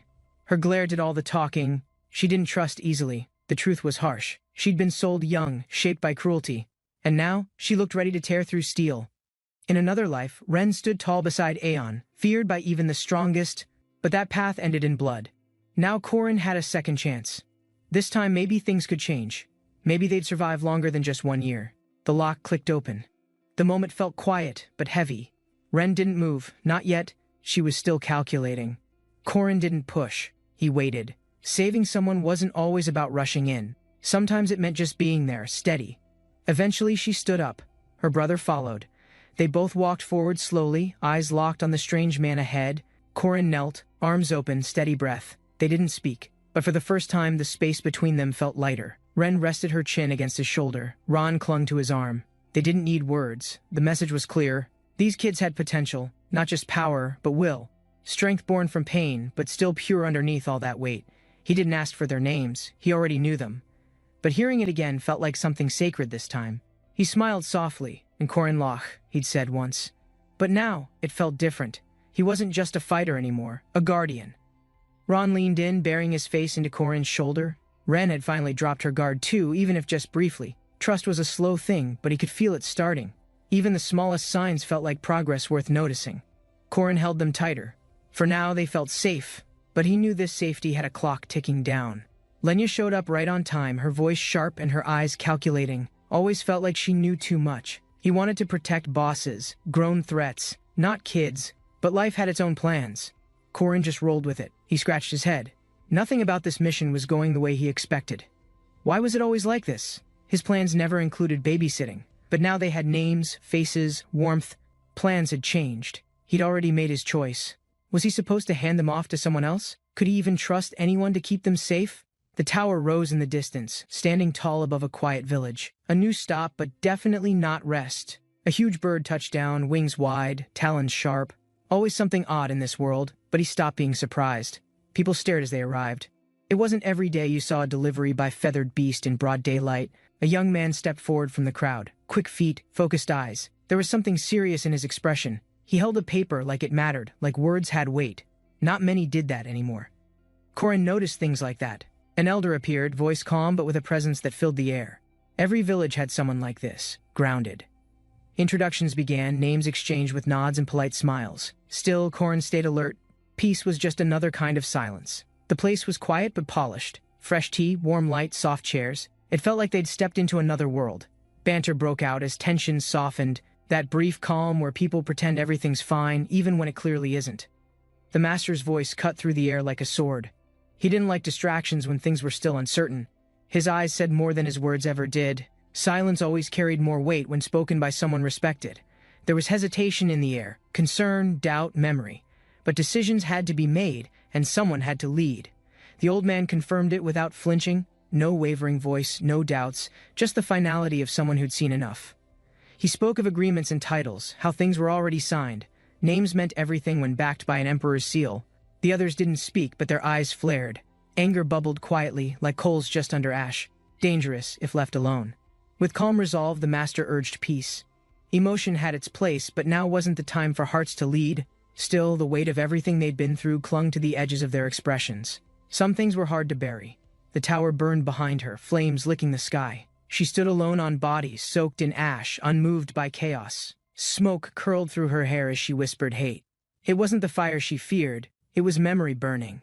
The academy bustled with color and noise as students rushed to finish decorations for the festival. This wasn't just celebration, it was a grand tournament where elite academies gathered to prove their strength. Each school arrived with pride and banners raised, prepared to face rivals in fierce, honorable combat trials. In a dorm room, excited students debated their picks, eager to form a winning, balanced team. One student calmly spoke up, eyes focused. He knew exactly who he'd take into the fight. She leaned closer, whispering doubts about the random matchups that ignored everyone's carefully planned teams. He assured her an announcement would soon clarify how secondary-tier students would still earn ranking points. Frustrated, she slumped forward, dreading the idea of working under a team she couldn't control. He calmly explained he chose solo events instead, seeing more freedom and fewer limitations that way. Another student excitedly appeared, holding a prize box, clearly unaware of the tension building around competition plans. As the room buzzed, he paused, sensing whispers and glances aimed directly toward him. A quiet voice warned him the real threats had just arrived, those known to dominate every fight. Down below, the powerful trio appeared with ease, their presence immediately shifting the entire hall's mood. Ryun Kang, Jin Hyuk-sa, and Wei Hua Kang, the most feared names of this year's chapter. Watching them, he stayed calm, silently preparing himself to stand against their power in due time. Inside the archive, the elder stared at the disorganized files, clearly angered by what he saw. He demanded answers, furious that information on bloodline awakenings had gone missing without any formal record. A fiery memory returned. An entire research center burned down when the truth risked being exposed again. Someone had survived the fire, and that person held the key to a forbidden bloodline secret. Now, with urgency, he ordered the woman to investigate quietly before more eyes noticed the disruption. The elder remained firm. He only wished for order, peace, and clarity within their divided ranks. He credited the woman for keeping things stable, even if her methods weren't always officially approved. Another man entered, skeptical of her goals, questioning if peace was really what she pursued. He warned her to prove her loyalty soon, before others began doubting her role completely. Junyan Lui, the organization's enforcer, arrived next, unconvinced that a former beast could live like a human. The elder firmly refused letting that creature join the festival would risk everything they had built. Junyan challenged the refusal, suggesting the creature's inclusion could help justify their control and legal stance. She hesitated, realizing that involving Harmon in public events might expose dangerous truths too early. Junyan insisted using Harmon would send a powerful message, if they could ensure he remained obedient. Reluctantly, she agreed. Despite the risks, she recognized the chance to shift public opinion in their favor. The meeting shifted focus. Someone asked about Ryun Kang, prompting her to give a measured response. She confirmed his status, then requested time to handle matters surrounding him quietly and without interference. She believed Ryun Kang could be stabilized, but only if she acted quickly, before suspicion spread. Another elder noted rising concerns and advised ending the meeting before their intentions became too obvious. She exhaled lightly, stood tall, and prepared to handle everything alone, just as she always had. Rumors spread fast. Someone declared that this year's Academy Festival would be infiltrated by dangerous enemies.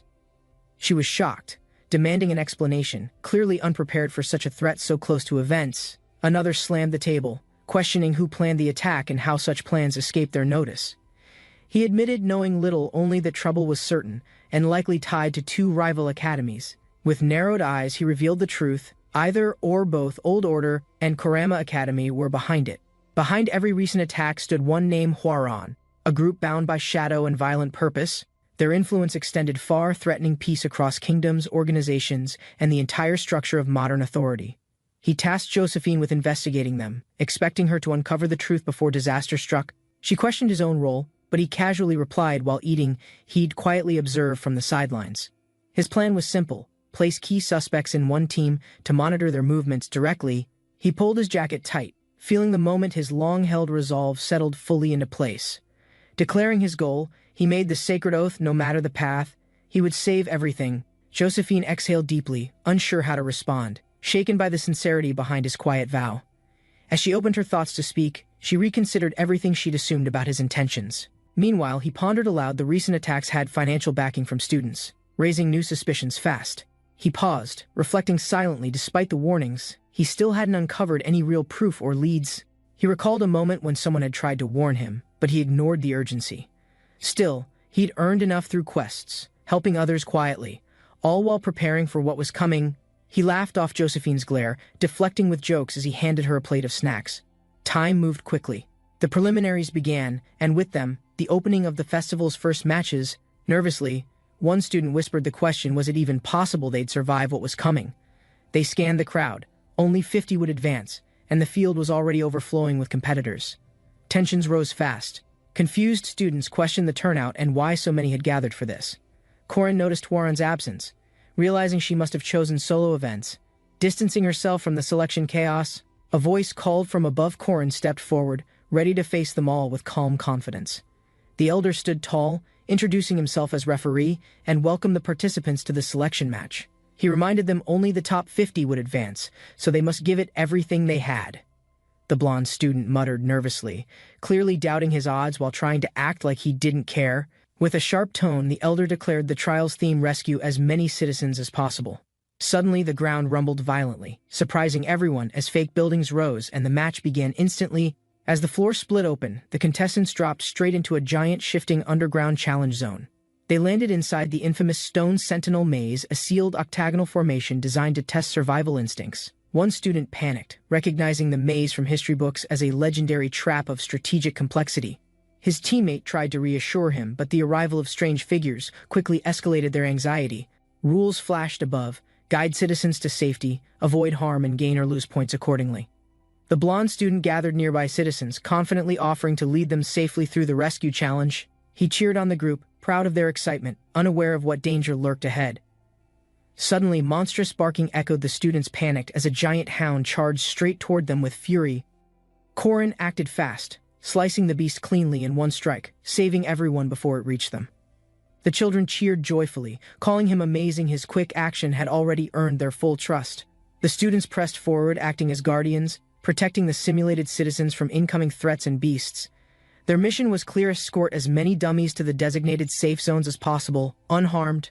Alicia guided her group, pleased by her leadership, confident that they were gaining valuable points. As one student planned a route, the earth suddenly rumbled beneath them, shaking with growing intensity. Explosions echoed nearby. A figure appeared, signaling the arrival of a much more dangerous challenge ahead. The rumbling grew louder. Something massive was approaching, shaking the arena floor with each heavy step. A voice echoed through the red mist, demanding surrender and threatening violence if resisted. The students froze. More threats followed, ordering them to drop their weapons or face destruction. Alicia gasped as a large shape emerged. At first glance, it looked exactly like a war tank.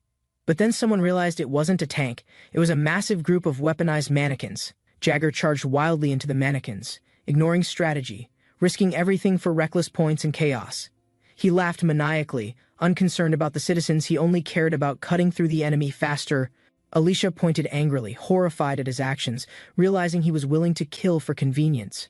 Someone shouted Korn's name as the air shifted. Something darker and more dangerous was awakening nearby. The masked figure declared himself Immortal Rogue, claiming power and madness as his reason for fighting. The twisted figure laughed wildly, declaring he was no longer Korin, but the Immortal Rogue instead. His cackling echoed across the field, infecting the air with dread and growing confusion among students. He explained how his team started with 3, but chaos helped their influence spread fast. Through fear and destruction, he recruited many, using the growing conflict to draw others into darkness. So he never cared about citizens. He gained points by turning others into weapons from the start. Rogue soldiers charged ahead, shouting that they'd now win points by controlling the stone citizens directly. The opposing students panicked, unsure how to fight such overwhelming numbers swarming across the maze paths. Ironically, the stone citizens proved excellent at throwing themselves to safety when given the right command. Rogue mocked the defenders, laughing as their hard-earned scores were taken with ease by sheer numbers.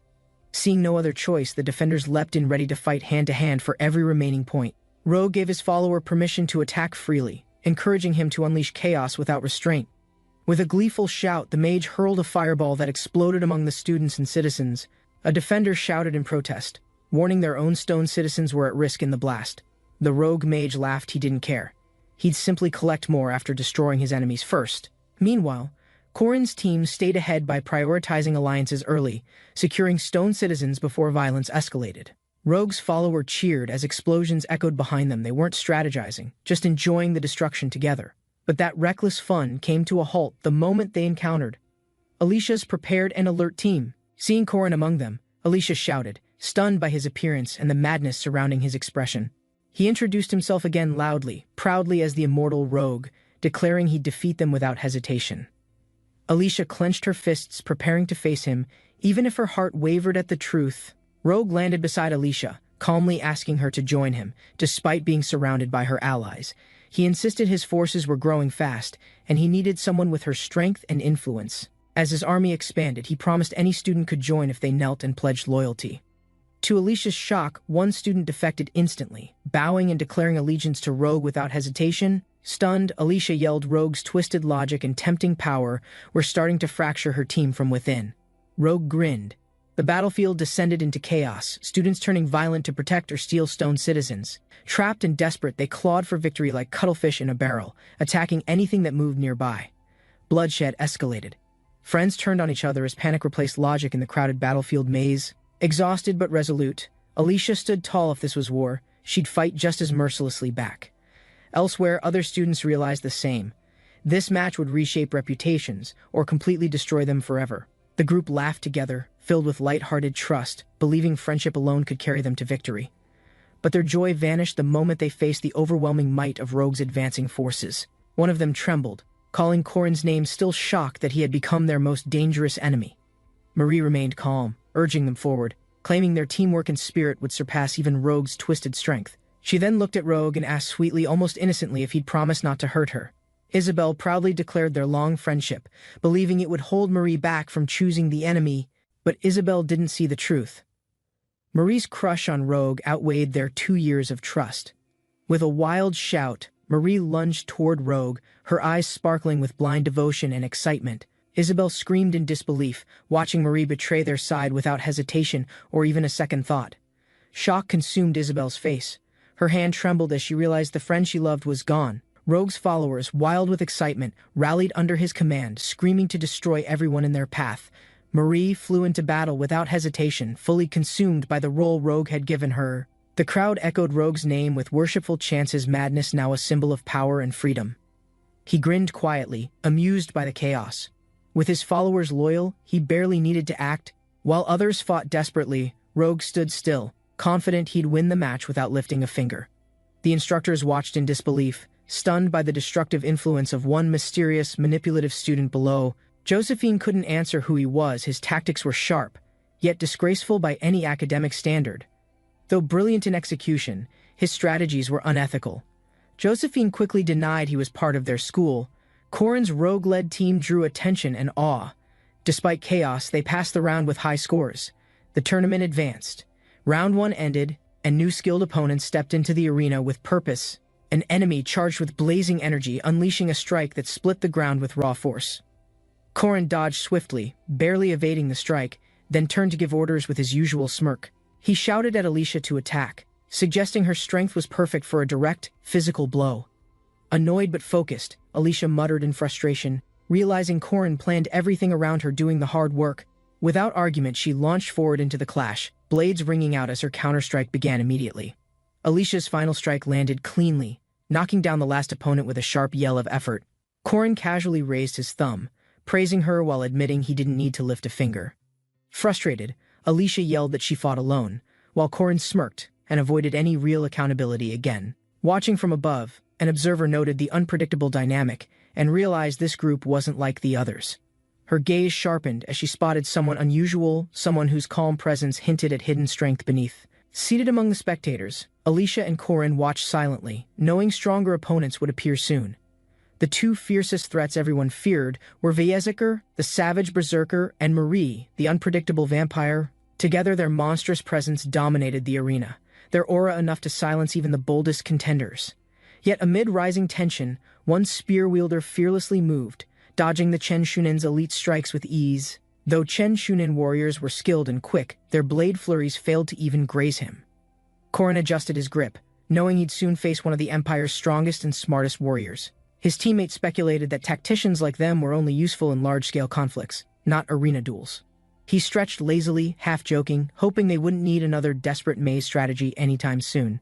A shadow approached Alicia's ominous aura radiated as she silently glared, making her presence intensely uncomfortable. Suddenly, a roar erupted from the arena stands, echoing through the towering Colosseum with rising anticipation. Her steps echoed through the corridor, drawing closer to the memory she tried hard to forget. That single moment, vivid in her mind, was the one that shattered her peace and innocence. She stood engulfed in flames, the world watching silently as she took her first step into darkness. A voice inside her urged destruction, drowning hesitation telling her to kill, burn, and destroy everything around her. Suddenly, she jolted back to the present, gasping, haunted by the fire still burning in her heart. She dashed forward like a blade of fury, eyes locked, heart silenced by instinct and purpose alone. But within that charge, something darker surged, a cold memory cloaked in rage. far deeper than fear. It wasn't strategy or training, just pure hostility, aimed with the precision of someone who'd killed before. A distant observer watched quietly, acknowledging her strength, something raw and rare most wouldn't survive standing near. She stood calmly, noting how few could maintain composure when faced with that level of killing intent.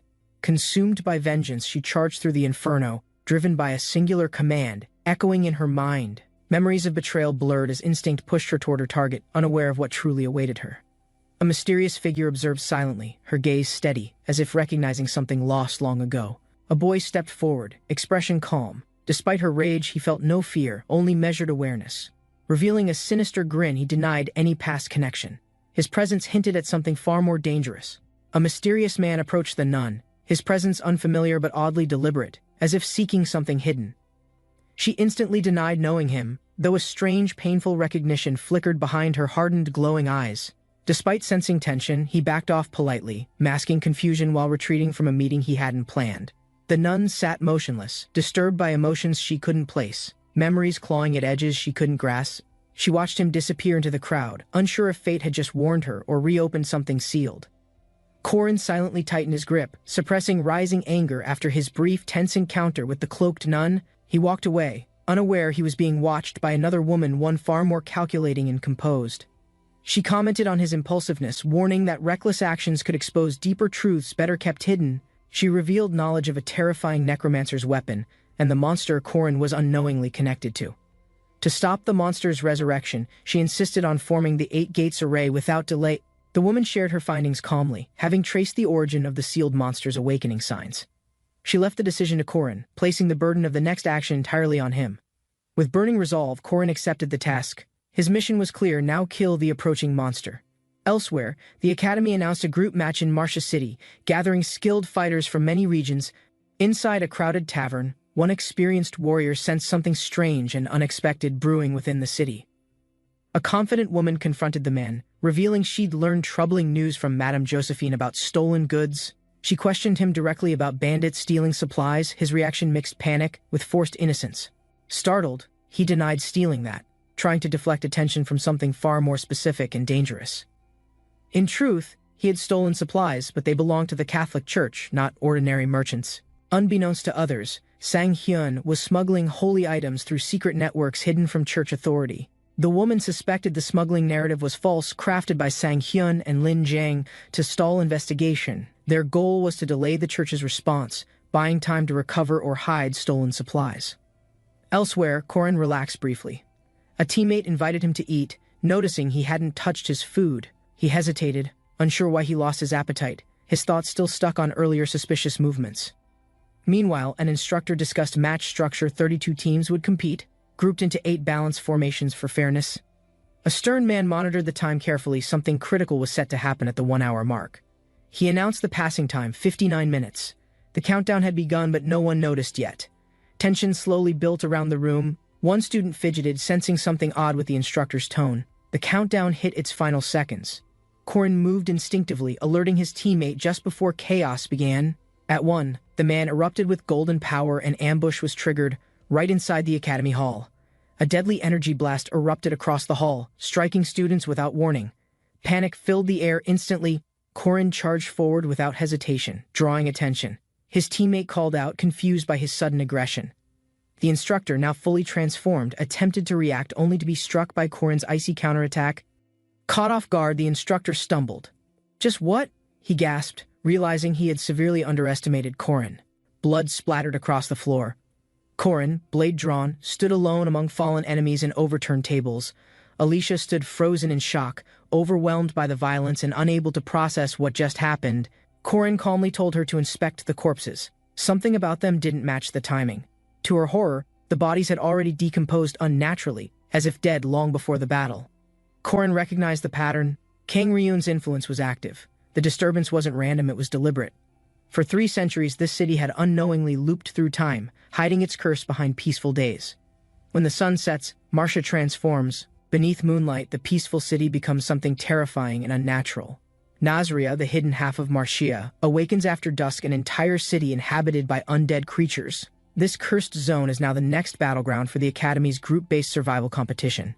A powerful instructor oversees the event, reminding participants of the rules and the deadly consequences of failure.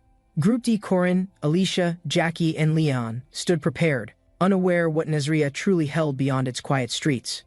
Corin knew the mission: survive this deadly round to protect Wahan and reach the third phase. Until then, he would play along with the Academy's twisted survival game masked as a festival. The true threat waited beyond the center. Their strategy: weaken outer forces without drawing main attention. Corin would spearhead the path clearing, eliminating lower-tier threats with calculated precision and controlled magical power. Their destination was the outskirt steeple, a towering structure marking Nazria's outer boundary and potential entry route. Corin explained the plan: avoid the city's center, farm safe zones, and steadily collect survival points. He'd confront the boss later. For now, gathering data and minimizing risk were their priorities. The team agreed. They trusted Corin's judgment and prepared to execute the cautious, coordinated strategy together. Suddenly, one member noticed a faint but active mana signal far closer than it should be. A massive undead creature burst forth unexpectedly, charging at them before any proper defense could form. Lark panicked as the enormous creature charged. The others froze, unsure how such a threat appeared. One teammate shouted urgently, "That wasn't a normal monster, it was the central boss from the final zone." Flying magic was activated, but it was already too late. The creature moved with unnatural speed upward. As the attack struck, Alicia realized too late it wasn't just strong, it was a possessed geist. The impact was fatal. Lark's body vanished into fragments. The message confirmed it: Lark Bugman was eliminated. Corin screamed for Ye Honorable, desperate for answers after Lark's sudden death mid-flight above the battlefield. Ye Honorable hesitated. He realized too late the flying spell had failed due to the boss's interference magic. Corin's eyes narrowed. They needed to adapt fast, or the entire team would fall like Lark. The monstrous geist roared again, charging with raw force, its speed and strength defying normal undead behavior. Its powerful attack slammed into the clock tower, unleashing waves of destruction across Nazria's darkened skyline. Alicia shouted in frustration, questioning why chaos always erupted whenever Corin was nearby during missions. The geist strike shattered more ground, sending shockwaves that tore through the surrounding structures without mercy. Debris exploded outward. The team scattered, dodging falling stone as the entire tower began collapsing downward. From high above, the top of the steeple crumbled, crashing violently toward the ruined city below. The aftermath left silence. Only rubble and dust remained where the old clock tower once proudly stood. Amidst the rubble, the team slowly recovered. Dust settled, revealing shattered stone and bruised teammates below. Alicia checked on everyone. Leon reassured her casually, while Zarin claimed to be enjoying the chaos. Corin reminded them they couldn't afford more mistakes. Too many close calls already risked early elimination. Suddenly, Jaeger stirred. He was disoriented, then confused as something sharp brushed past his leg unexpectedly. A monstrous claw struck down from the shadows, too fast to dodge. Jaeger screamed as it landed. Alicia gasped as an overwhelming aura approached. Someone had expected this outcome and chose to reveal themselves. The White King appeared, a legendary undead entity cloaked in spectral fire, radiating pressure with every step. Corin identified it instantly, a revenant titan. Worse, it was backed by an abyss. Shrieked. All three bosses of Nazria had gathered, each one ranked as a first-class nightmare opponent. Faced with the impossible, Alicia whispered to Corin, afraid. "Is this where it ends for us?" The three bosses advanced together. Their presence alone warped the battlefield, driving terror into every observer. Corin clenched his fists. He didn't want to fall here, not before fulfilling his mission's purpose. He questioned if this was it. Was he truly about to be eliminated in round 3? Just as doubt crept in, a sudden surge of energy erupted before his eyes. Familiar, yet divine. A brilliant column of light struck down, splitting the sky and halting everything with overwhelming force. Corin shielded his eyes. The blinding light wasn't destructive. It halted everything, even the monster's advance. He realized the light came from something, not an explosion, but a radiant weapon drawing all focus.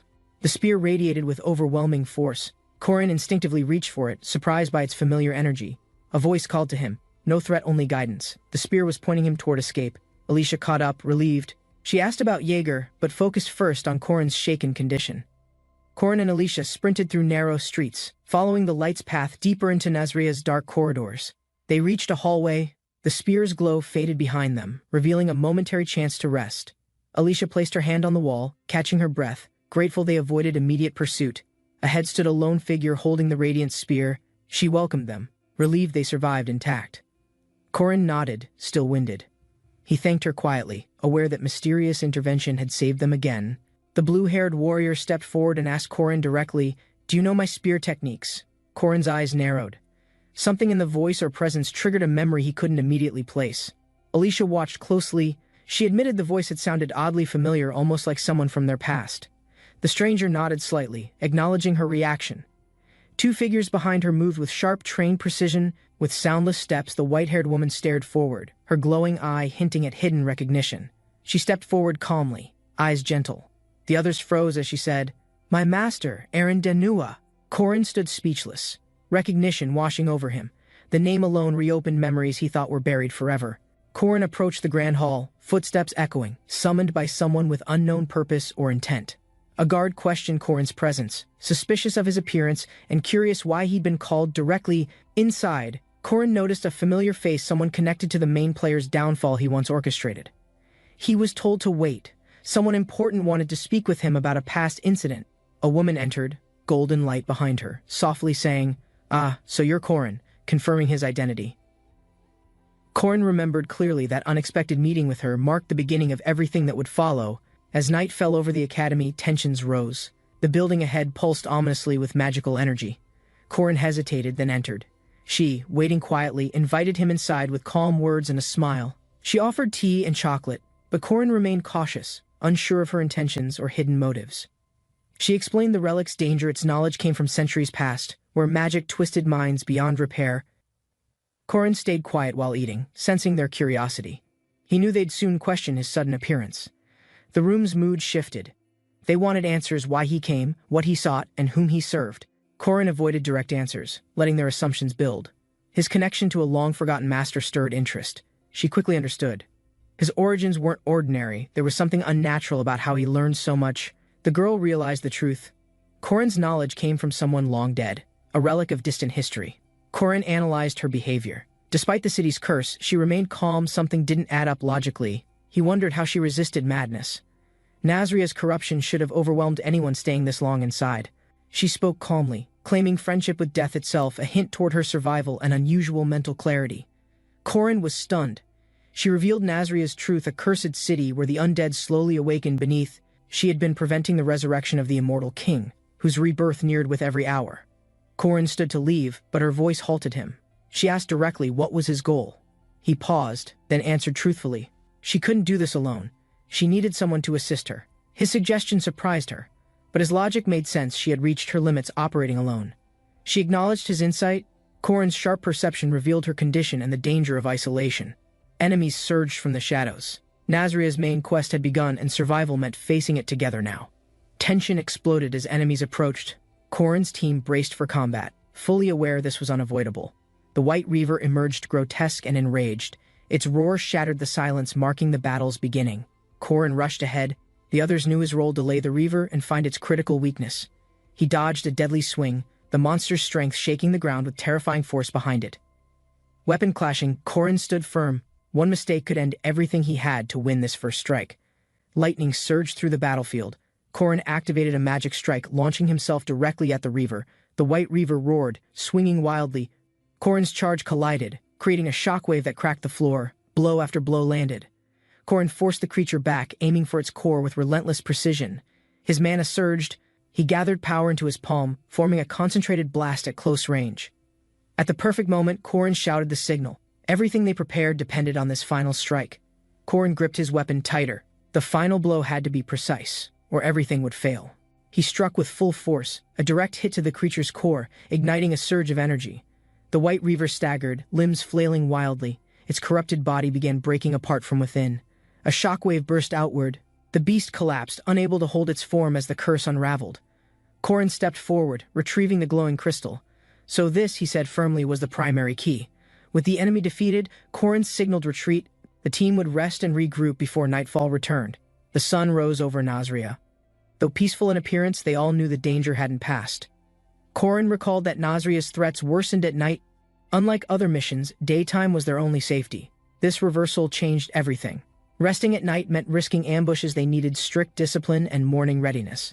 While others still slept, Corin sat beside her. "You should rest too," she advised calmly, watching. She stared at Corin, recalling countless years of loss, mistakes, and the burden of legacy. Corin listened silently as she confessed she had chosen him, despite how unlikely it might seem. She admitted choosing a past successor named Valitzar. A powerful candidate she regretted trusting for decades. Corin reflected inwardly. He wasn't bound to that past, he had his own path to walk. Her voice softened, she saw his strength and pain. Gently she whispered, "Child," with genuine concern. Corin supported the wounded warrior, his expression torn between confusion and urgency as dawn light broke behind them. The girl questioned his motive, sensing something deeper. He wasn't fighting just to protect the present anymore. She doubted her memory, but Corin's unwavering gaze reminded her of a truth buried in the past. Flames painted the sky red, she recalled him. A shadowed hero who once stood firm against destruction. "I'm an adult," he said coldly, "and when a child's in danger, I act without hesitation." The memory of her sacrifice shook Corin deeply, forcing him to question everything he once believed in. He remembered her last words, gentle yet firm words that anchored his resolve in the chaos ahead. That same girl had given her life for him, changing his future and burdening him with guilt. Despite knowing events in advance, Corin failed repeatedly, each attempt to change fate shattered by stubborn, unyielding destiny. He witnessed how minor choices rippled into disasters. Still, he joined the festival, determined to protect Hwoarang. Corin stood silently, knowing that this unexpected development might destroy the structure he carefully built for survival. He feared that deviations from his predictions would ruin everything, making even his sacrifices feel meaningless again. Exhausted by doubt, he questioned his efforts, haunted by failure, unable to rest, sleep, or find peace. Mockery came swiftly from others, but Corin ignored it. Uncertainty did not weaken his sense of responsibility. Even while unsure, he challenged the cynics. If failure defines the wise, what truly defines the foolish? She embraced him tightly, her warmth steady, silently acknowledging the burden he carried alone for so long. Corin believed that entrusting her with his legacy was his one decision made without regret or failure. With quiet strength, she spoke a blessing, promising peace and protection as he faced uncertain trials ahead. Corin tried to believe her words. Hope flickered, but his heart still questioned what lay beyond tomorrow. As another stepped forward in silence, he wondered, could he truly save her when the moment arrived? A sudden surge of magical force erupted from the stage, sending shockwaves through the entire arena space. Confusion and panic spread quickly. Terrified students ran while others screamed, unsure of what they were seeing. One girl grabbed Hwoarang, shouting at her to take action, but she remained frozen and uncertain. Despite the urgency, Hwoarang spoke calmly, pointing out how fear and hesitation cloud judgment in critical moments. Acknowledging his failure, the man collapsed, overwhelmed by defeat, while Hwoarang stood firm, watching him with quiet resolve. They faced each other on the arena floor, quiet tension, yet less intimidating than Corin's earlier lessons. At a quiet table, she asked how his strength compared, needing clarity before judging the outcome. The woman admitted plainly no one, not even this new challenger, could match Corin's unmatched ability. She recalled the training session that left her humbled, vowing to grow so it never happened again. Her grip tightened, ready this time. She had trained harder, determined to prove her growth through action. She activated the 8 poles technique, summoning a fierce dragon-shaped energy that burst outward with overwhelming force. Descending with unstoppable momentum, her attack cracked the air, its power aimed directly at her stunned opponent's core. The boy could only watch in terror as the brilliant red aura surged violently toward his position. Before he could react, the impact struck, engulfing him completely in an explosion of red energy. From a distance, she smiled confidently, satisfied that her training had produced the results she needed. Bruised and terrified, her opponent stumbled backward, calling her a monster, his pride completely shattered by defeat. She remained silent, the insult familiar this time, though it stirred a deeper feeling she didn't expect. She wasn't hurt, but something about his words unsettled her, sitting uncomfortably in her chest without reason. The next round began, the arena shifted, and the crowd prepared to witness Group C's final match. Her next opponent rushed forward aggressively, a skilled student from Ramath Academy, known for unrelenting close-range pressure tactics. Her eyes narrowed sharply, recognition struck instantly. She had prepared for this moment ever since their encounter. Bathed in red lightning, he grinned wickedly and said, "We meet again," voice soaked with violent intent. The warrior launched forward using instantaneous movement, appearing midair behind his target with overwhelming killing intent. He struck with a crushing knee to the enemy's spine, interrupting their chant and breaking formation instantly. Blue aura burst outward from Shiryoku as he counterattacked, channeling raw force into a wide frontal strike. The observers recognized that this was no ordinary aura. His energy density signaled elite-grade combat capability beyond academy standards. With seamless rotation, Shiryoku unleashed a roundhouse kick, his velocity tearing through air and collapsing his enemy. The kick landed cleanly, his opponent was hurled backward, body twisting from the sheer force of impact. Blue energy dispersed as the body skidded across the stone ground, limbs slack, consciousness fading rapidly. A commanding figure appeared, her aura flared crimson, measuring the outcome with clinical precision and silent judgment. She assessed the damage calmly. For Academy trials, his display of power exceeded humane combat expectations. With narrowed eyes, she questioned his restraint. The challenger's strength raised doubts about his purpose and intentions. His teeth clenched, rage surged. The trauma resurfaced, ripping through memory as flames mirrored his inner chaos. He recalled that moment, the slaughter, the fire, the screams, vengeance, now the only thing that mattered. Driven by pain, he roared. Grief morphed into hatred. His body overflowed with unstable, seething energy. Amid burning ruins, he swore retribution. His vow to kill was no longer an empty threat. The woman watched silently. His fury startled her. For the first time, doubt crept into her thoughts. Alone in his study, the mage questioned everything. His dark summoning had failed without clear reason. He clenched his fists. The offering, the incantation, every detail had been perfect. No disruption was recorded. Looking out the window, he saw peace. That silence contradicted his expectations of immediate destruction and chaos. Confused, he asked aloud who interfered, and why. Who could cancel a forbidden spell without leaving traces? He turned back toward his desk. Something unknown had intervened, and it was watching even now. The mage screamed in fury, naming his enemy. He knew only one person could have disrupted the spell. He ran through the halls, enraged. The words he spat named her, the rune-using spearwoman witch. He remembered her face. She'd interfered before. But surviving centuries? That defied natural laws and time itself. Still barefoot, she walked the sacred grounds, untouched. Her presence alone made the air feel unstable. The runes glowed beneath her. The spell array was active proof she'd manipulated fate without being seen. The mage smirked. Decoding the activation glyphs took less time than he'd feared during preparations. He saw the primordial rune N, a symbol said to predate all known written magical languages. That letter represented the beginning, first etched 300 years ago to rewrite time and reset outcomes. His eyes widened. Recognition struck. That rune was no copy, it was part of the origin stones. Suddenly laughing, he staggered. The witch, he gasped. I know, she stole it from the start. Georg finally realized the truth. The timeline had been looping, manipulated from behind for generations unnoticed. He traced the cause to her. An XGL force had sustained the loop far longer than imagined. A cloaked figure emerged. Her identity confirmed his suspicion. She'd preserved the cycle to restrain immortality. Without hesitation, she launched an attack. Her strike pierced the temporal shield Georg used for regeneration defense. His form broke down. The rune-bound chains activated, destroying his body before he could attempt restoration. Her breath caught violently. The sudden feedback from disrupted runes triggered a chain reaction in her core. Night fell again on Nazar. The magical field above remained intact, hiding deeper truths from normal eyes. Corin rejoined his group under moonlight. Their patrol resumed, unaware of the distortion buried beneath reality's surface. A sudden threat emerged. Corin responded instantly, aura shielding allies while striking at beasts warped by mana. After repelling them, the team checked supplies. Corin remained tense. He sensed they were guarding the wrong place. She praised her unit's performance, hiding her real intent. Everything was proceeding according to her schedule. None realized she had guided their movements, ensuring defenses aligned exactly where she wanted them placed. As the third night fell, dark energy pulsed. A sealed chamber deep below began to stir. The black mage initiated the resurrection. To complete it, he needed the presence of 2 awakened souls. The seal cracked. From it emerged the ancient figure immortal King Georg, lost to history, reborn in shadows.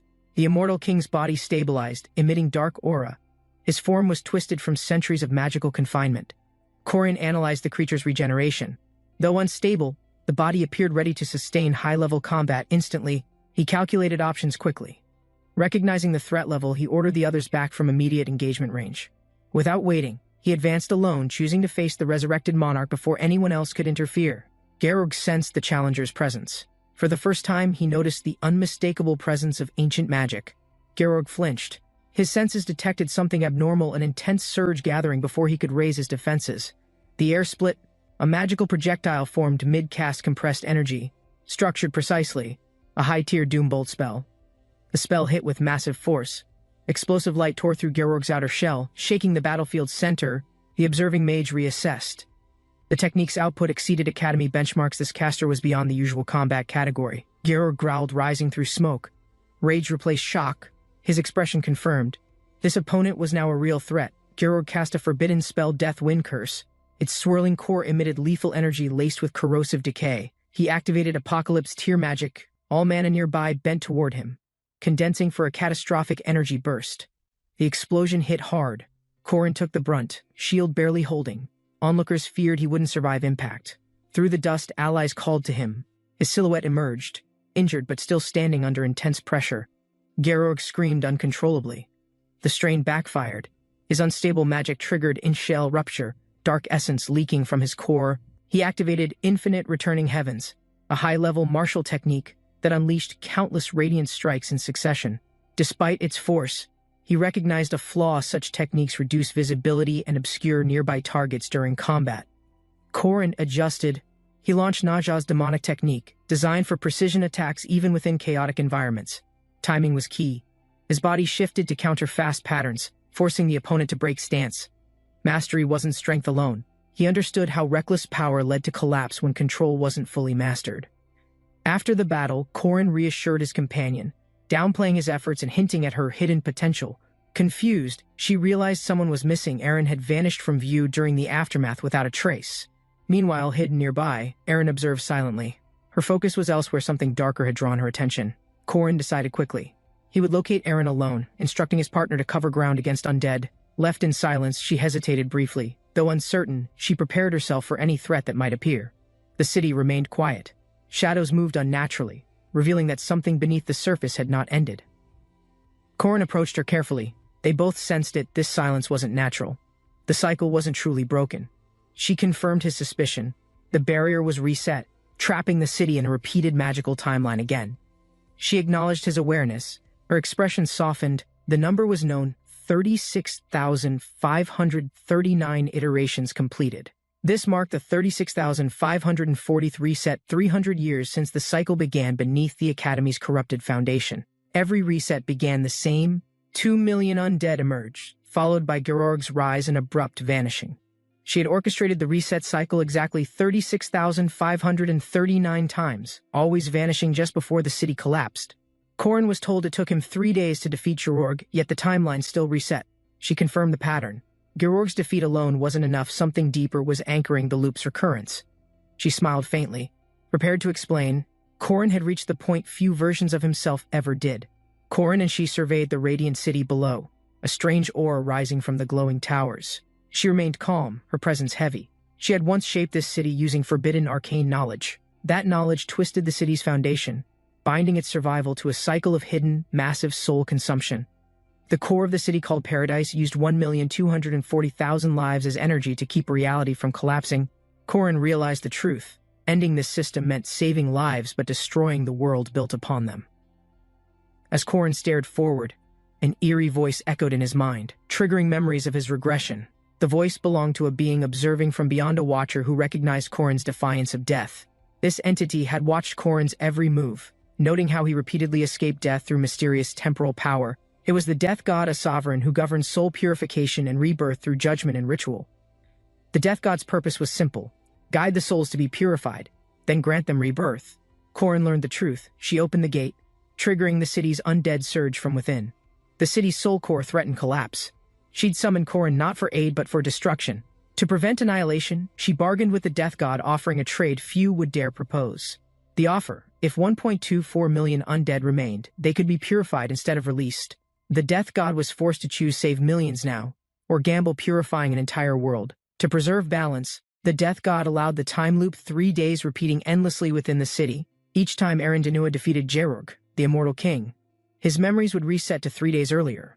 This loop created 2 versions of Eren, one bound to the cycle, the other free outside it. The split was necessary. One Eren would fight endlessly, the other would carry knowledge beyond the loop. Only after completing this arrangement could Eren prepare to face the next threat: the Revenant Titan's rise. New threats emerged: the Abyss Shrieker and the White King both appeared during the loop's 3rd night.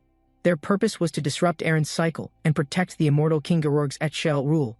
Despite everything, Eren continued to fight and defeat Georg again and again, resetting time with every 3rd night.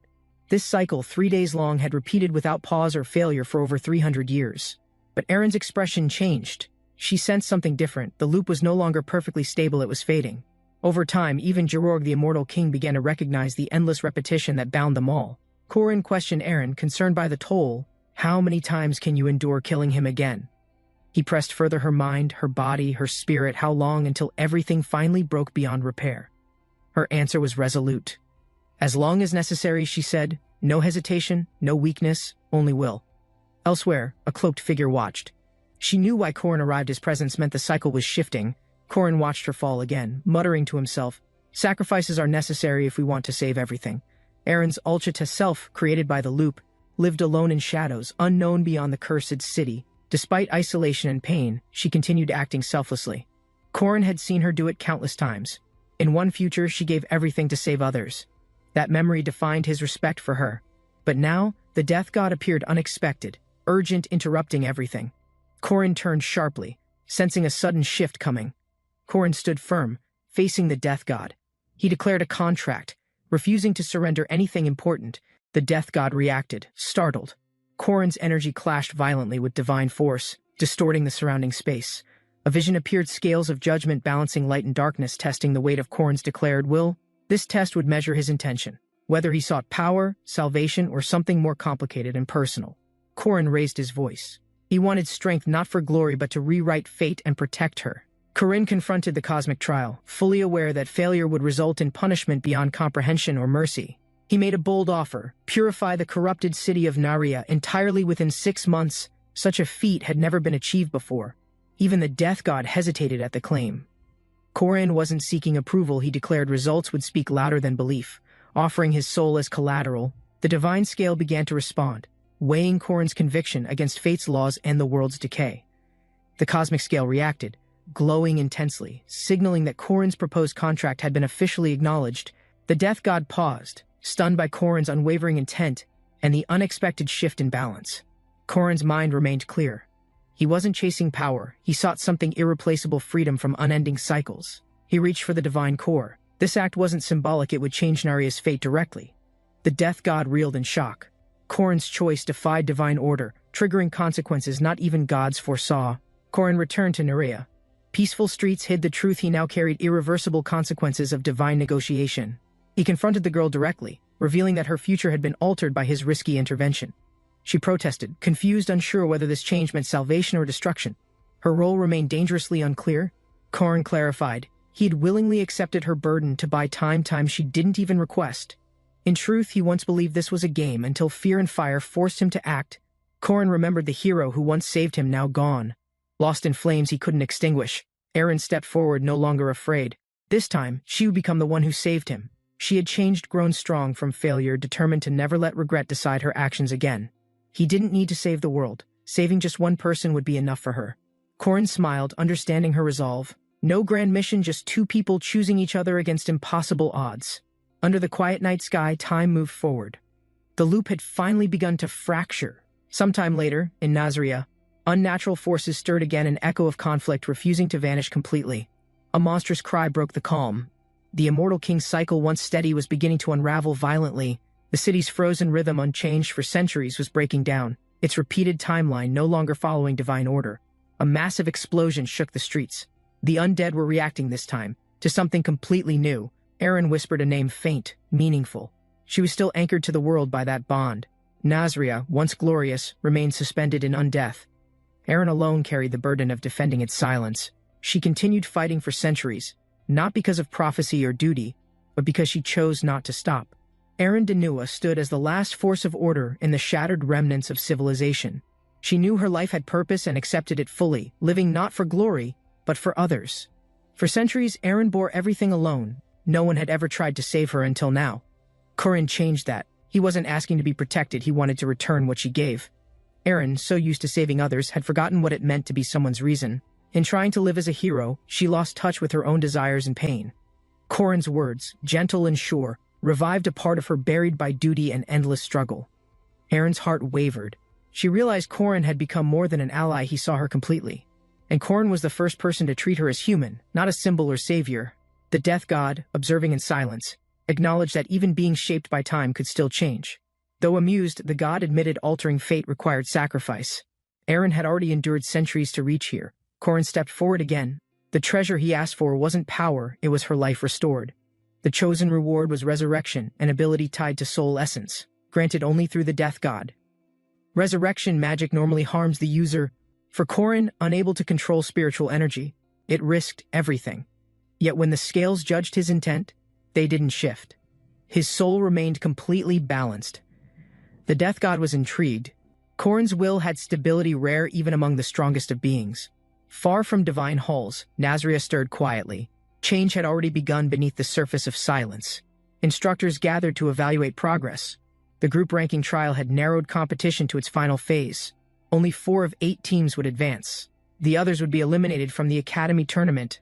Borome's group head, Kang Yuhua, led her team to an impressive 558 points overall. Merkaba's Group A, commanded by the quiet but skilled Mariette, earned 449 points in total. With stakes rising, both teams prepared. The next round would decide more than just rankings, it shaped futures. Final results were announced. Only 4 groups advanced. Head, A, hip, and shoulders competition was intensifying fast. Borome's dominance raised doubts about Merkaba's strength. Some teams believed their rival academy lacked individual skill. The Immortal Lock Bandits mocked Group A, believing its members couldn't compete without Korin leading them. Judges questioned if Merkaba could still perform well. Many suspected their advancement relied too much on luck. Suddenly, 2 voices interrupted, cheerful and late. Korin and his teammate finally arrived, shocking everyone with perfect timing. Korin and Alicia finally entered the hall, calm despite the tension from their unusually late arrival. The instructor scolded them briefly, then instructed them to present their contribution to the scoring platform. Most spectators assumed their score would be low. Some already dismissed them as irrelevant to rankings. Alicia placed the scoring pack. She seemed resigned, unaware just how much they had actually achieved. The scoreboard blinked 1,250 points. Shock rippled through the room. Their late score shattered all prior expectations. Gasps echoed as the judges realized the initial score was only part of Korin's full submission. They revealed rare Moonstones trophies earned only by defeating Nazria's elite undead, Titan, White King, and Shrieker. Korin smiled and presented one final item, the Moonstone of Gerorg, the Immortal King himself. Whispers turned to panic. If true, this meant Korin's team cleared the city's highest threat zone. The scoreboard exploded with numbers. Total points now far exceeded any known record in Academy history. The judges were stunned. No team had ever scored 1,768 points in a single challenge. Korin's final tally surpassed all expectations, placing Group D far above every Academy competitor in history. With scores confirmed, Group D was officially declared first place. The qualifiers were finalized without protest. Later that day, Korin and Alicia quietly left in a carriage, away from the growing attention. Korin asked calmly if she planned to return. Alicia smiled faintly, as if already decided. Inside the carriage, Korin quietly wondered if Alicia knew he planned to return and help Aaron. Alicia spoke first, offering unexpected support. She and Mariette were willing to follow him without hesitation. She admitted not knowing his plan, but believed in him enough to face whatever came next. Korin felt guilty for worrying her. Alicia smiled, trying to lift his mood despite her concern. He thanked her sincerely. For now, they would rest tomorrow. They'd begin preparing for the unknown. And as the carriage rolled on, Korin reflected on his next move in the Academy tournament. He considered the Death God's orb. If used wisely, it could shift the third trial's outcome. But he dismissed it. Erin's strength came from herself, not divine tools or XGL miracles. He smiled faintly, wondering what she was doing now, trusting she'd never stop pushing forward alone. Far from him, a tall tower stood under sunlight holding answers, and perhaps Erin's next battle. News spread quickly. Huaren, once untouchable, had been arrested. Her capture marked a turning point. Ran rushed forward, arms wide, as her father stepped through the door after many months away. Despite her bright smile, Ran hadn't stepped outside the dojo in years due to chronic illness. Her body possessed a rare condition, energy, overflowed uncontrollably, triggering initial shock and disrupting natural balance. No matter the medicines, elixirs, or rituals they tried, nothing could clear the energy blockage within. Yet, even with her burden, Ran's heart remained strong, surrounded by warmth from a loving family. Ran quietly looked away, unaware her father had already begun searching for answers to her suffering. He made a promise: if there was a way to heal Ran, he would find it. The father scoured forbidden tomes, ancient magic, and rituals outlawed by sect law, desperate to find hope. Days turned into seasons, and despite warnings from peers, he embraced dangerous knowledge for one possible cure. Finally, he etched a cursed oath into his flesh, binding his soul to a forgotten relic. A blood ritual awakened a sealed presence Zhang Xihua summoned while Ran's heart still faintly beat. From crimson flames and sacred symbols, a new soul formed within Ran's body, burning with vengeance. She growled through clenched teeth, remembering no kindness from those who had destroyed her home. Zhang Xihua's voice cracked, filled with fury, accusing them of never hesitating to butcher the innocent. Hatred poured from her glare, swearing justice for the family she had helplessly watched die. Surrounded by fire, Hua screamed her vow she would kill the one who destroyed everything. But the woman turned slowly, surprised, unfazed by Hua's fury, as if unaware of wrongdoing. A voice mocked from the shadows, claiming Hua had killed all who lived peacefully on that land. Confused by the accusation, the soldiers paused, doubting the truth as fear crept into their thoughts. The voice labeled her a monster, not Ran's savior, blaming her fury for the town's ashes. Before Hua could strike, a sudden attack from behind forced her to turn and react. Villagers screamed, calling her a monster. Blinded by fear and hate as they threw stones, they begged her to die, claiming the world would never accept someone like her to live. Choked with emotion, Hua grasped her throat, questioning her right to exist in a broken world. Suddenly, Ran's presence emerged, reaching out and whispering from within, "My body, it still belongs to me." Ran's voice roared from deep within, declaring the truth: this body belonged to her alone. The spiritual clash erupted violently, red energy spiraling as Hua resisted Ran's forceful rejection. Hua screamed in agony, overwhelmed by the sudden backlash erupting inside the collapsing spiritual space. The energy vortex tightened, dragging her consciousness inward, refusing to let her maintain control. Chains of fire surged upward, summoned from Ran's will, wrapping tightly to bind the invading soul. Chains coiled tighter around Hua's soul, dragging her down as Ran's power sealed the connection completely. Hua resisted desperately, eyes wide with fury, insisting she deserved to exist inside the same body. Screaming, she declared her right to take the body, demanding it as her own by force. Despite being surrounded and weakened, she swore to never give up the body without one final struggle. Far away, in a quiet hallway labeled Josephine, time moved calmly, unaware of the chaos unfolding. A composed woman announced the news. Huaran had officially been arrested for her recent violent actions. Corin listened carefully, recalling the seal's warning signs, and questioned if that was the real reason. The woman confirmed yes, the seal's activation meant Huaran's power had begun to lose control again. Bound by twin seals, her power should have stayed dormant, but reckless emotion had broken their protection. Now the flames were reigniting, fueled by the seal's failure, and public fear was rising quickly. An elder confirmed the truth: Huaran's loss of control began after both her inner seals were damaged.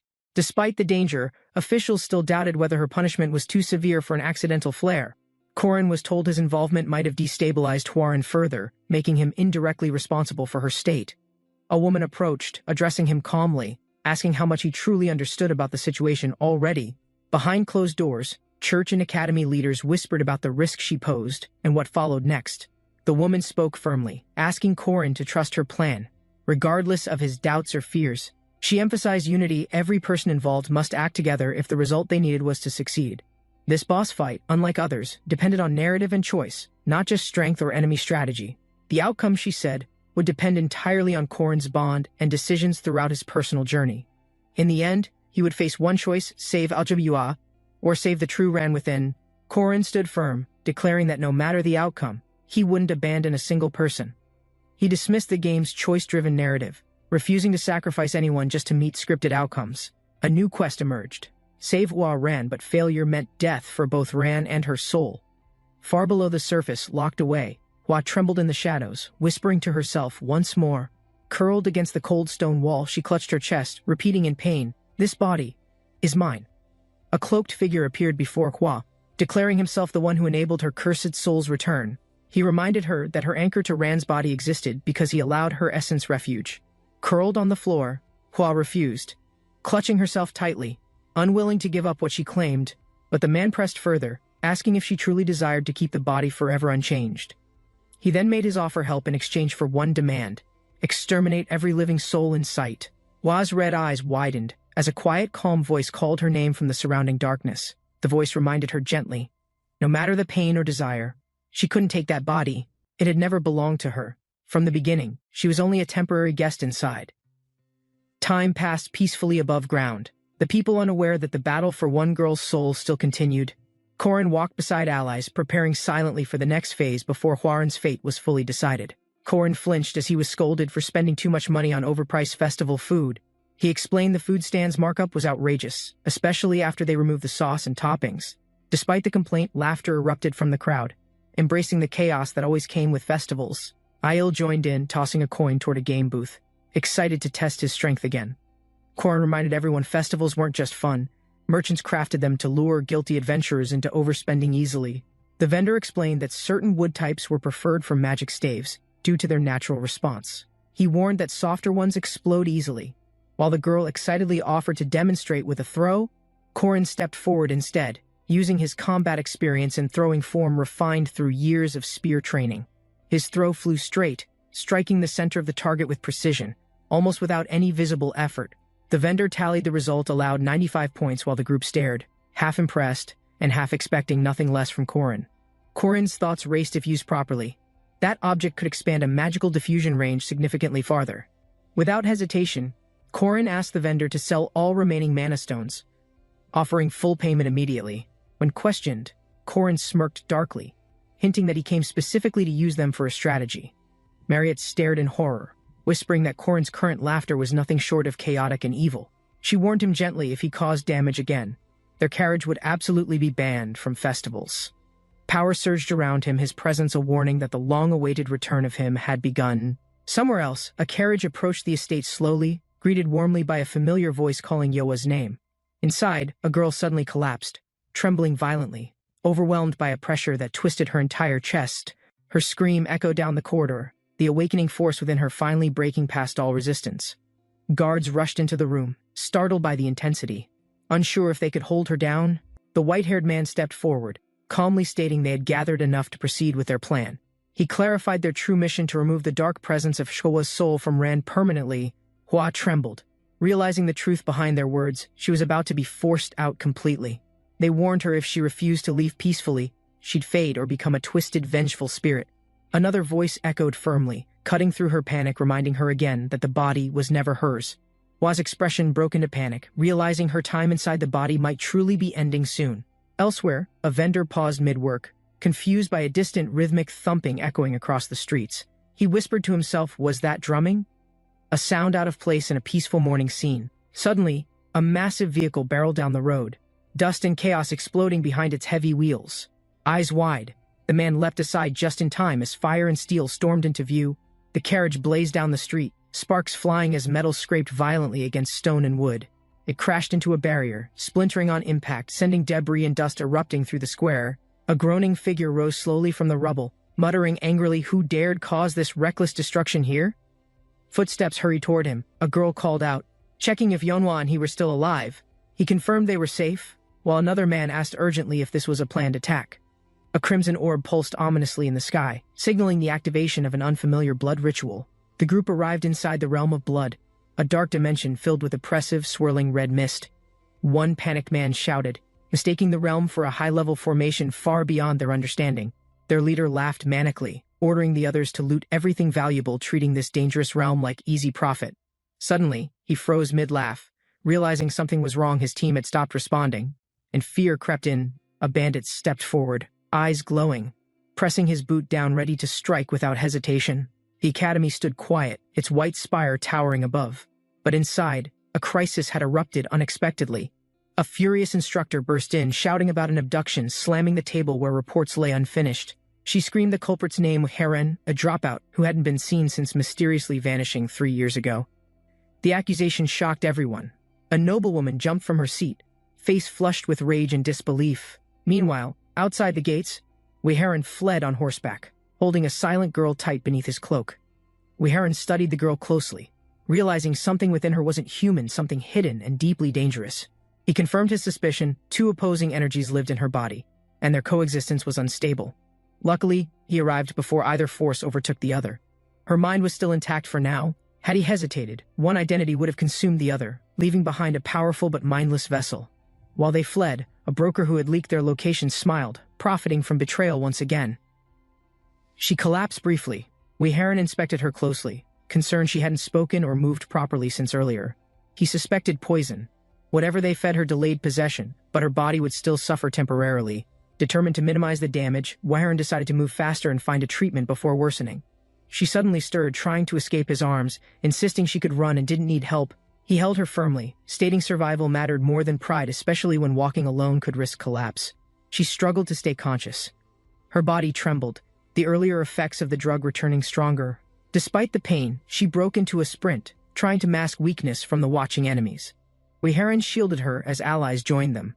They questioned her condition and guessed the attacker's affiliation. He didn't answer directly, Instead, he sensed blood energy nearby, signaling the arrival of a dark enemy. The sky dimmed red as a hostile sorcerer raised a barrier, isolating them inside the realm. A crimson sphere locked into place, sealing the battlefield. No one could leave or enter now. From within the realm, violent surges of magic exploded outward, signaling the start of something destructive. Realizing the danger, Yua volunteered to chase down the ones who created the corrupted dimension. Outside, another warrior sprinted forward, determined to intercept and delay the remaining enemies before regrouping. Inside the barrier, two masked sorcerers awaited, already preparing spells to overwhelm intruders without mercy. Rain began pouring heavily as Weharan sprinted through the forest, evading pursuit and shielding she carefully. He could feel her weakening fast. The corrupted mana was spreading faster than he first estimated. They had traveled far from the barrier. Weharan considered stopping soon to secure a safe resting spot. Suddenly, he sensed movement. Someone was behind them. His instincts flared just as he turned around sharply. A pursuer was already closing in. He couldn't believe she tracked them this far, this fast. The pursuer landed a hit. Weharan shielded she, bracing against the impact as rain drenched them. He coughed blood, staggered slightly, but stayed standing. She asked softly if he was still okay. He checked the wound. It wasn't deep. She hadn't poisoned the blade she wasn't aiming to kill. Weharan set she down under cover. He turned around, focused, ready to end the fight swiftly. Eyes glowing red, he activated his inner power and charged forward, striking before the enemy could react. Breathing heavy, Weharan measured the distance, predicting her counter. He had one clean opening to strike. She smirked, analyzing his stance. She didn't gamble. Every move was based on calculated risk alone. Weharan launched his special technique, rotating demonic spear, a brutal strike meant to break enemy rhythm instantly. She blocked with force, mocking him. "Do you think beating me has better odds than escape?" Their weapons clashed again, shockwaves splitting the forest path as neither fighter gave ground or hesitation. Weharan charged again, using speed or raw strength, but his attacks barely slowed his skilled opponent. She began drawing energy inward, revealing her rank swordmaster, someone trained in advanced spiritual weapon techniques. Her aura intensified.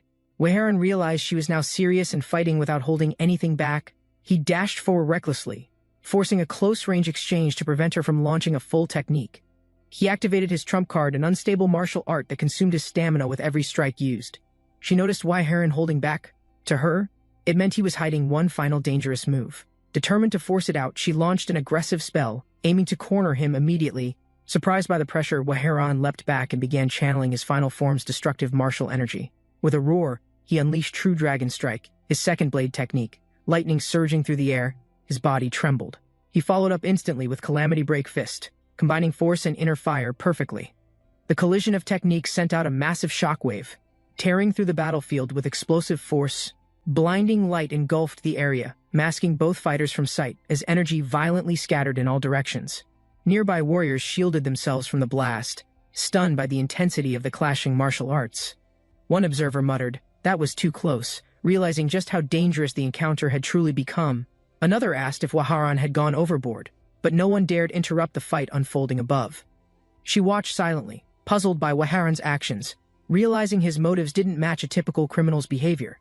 Despite chasing him, she struggled to understand why he risked himself to shield the weakened girl. Rumors labeled him a murderer, but nothing about his actions aligned with someone driven by malice. She recalled the Moonlight Castle incident, where lives were lost but survivors claimed something darker than betrayal. Realizing the truth might differ, she hesitated. Doubt crept in as her grip on judgment loosened. A sudden slash of blue energy interrupted the standoff, forcing both sides to shift their focus. The impact shattered stone and scattered debris. A new presence had entered, overwhelming and precise. From the smoke, a figure emerged. Her steps were steady, her aura unmistakably powerful and cold. The name echoed Alicia Arden, a name feared by many, associated with executions and decisive enforcement. She radiated hostility. This wasn't a negotiation. She came to end everything in a single confrontation. Alicia's presence triggered a strong reaction. Someone screamed her name, breaking the tension with sudden urgency. The young swordmaster, Chua, unexpectedly stepped forward, boldly challenging Alicia in front of everyone present. Confused, Alicia stared as Hua smiled, mistaking the lethal encounter for an invitation to spar. Hua admired Alicia deeply, viewing her as a role model, completely misreading the deadly situation's tone. Before Alicia could explain, Hua attacked, treating it like a test, forcing Alicia to defend without killing. Hua smiled with pride, believing Alicia had accepted her request to train, completely missing the situation's danger. Grateful and eager, she insisted on repaying Alicia.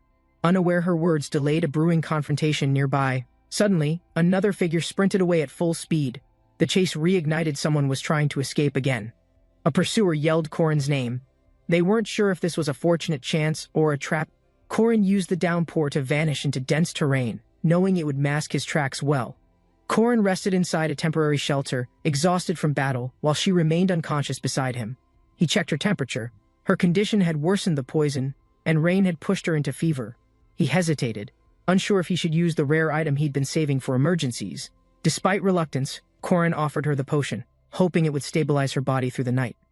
She slowly drank the glowing liquid, an expensive elixir crafted by Mariette. Known for its unmatched potency, she stirred weakly after drinking the elixir. Her fever hadn't broken yet, but she regained awareness. Corin searched nearby and discovered a hollowed-out tree, suspecting it once served as a beast's den.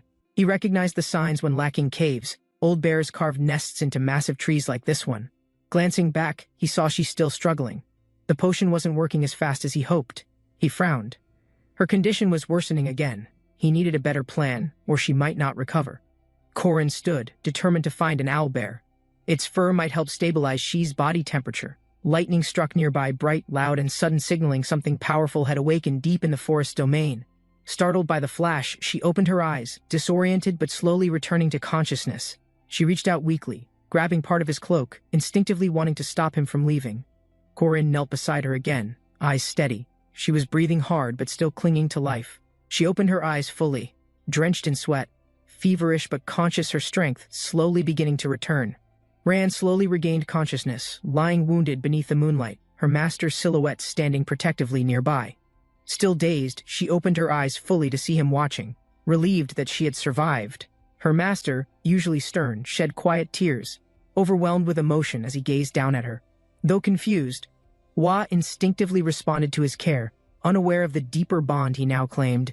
Her quiet acceptance of his presence brought him peace, solidifying a new chapter in their journey. Rand stood firm, sensing danger, understanding clearly that she must act quickly and decisively as Ban. Knowing others depended on her, she prepared her power, determined to fulfill her duty without hesitation.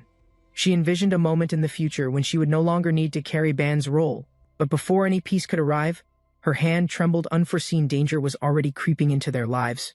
Facing a shadowed figure, Rand froze, recognizing them instantly. The past had returned to confront her. After a brutal fight, bloodied remains were displayed. Rand had completed her mission with ruthless precision. Though disturbed by the violence, she stood still as her master praised her before the others. Rand heard her name called with satisfaction, realizing she had passed another harsh test of loyalty. But deep inside, doubts stirred. Was this strength truly hers, or forced into her by obedience? As flames rose, she stood beside others like her trained warriors known only as the ascetics. The girl watched Rand's power unfold, witnessing the brutal aftermath left by her merciless execution alone. From that moment forward, the title Heavenly Yaksha was given to Rand for unmatched destruction. In silence, a mysterious runestone named Soolo appeared, hinting at an unknown force awakening nearby. Startled, Rand opened her eyes, confused, while someone beside her explained she had been unconscious. She tried to protest, but the stranger suddenly yanked her robe, causing a flurry of chaos. Hua sensed the shift in his expression, realizing again she was being judged for her strength. He asked what she could offer, like the others before him, expecting something. Never asking her will, every person she'd known so far had approached her with a motive, hiding it behind kindness.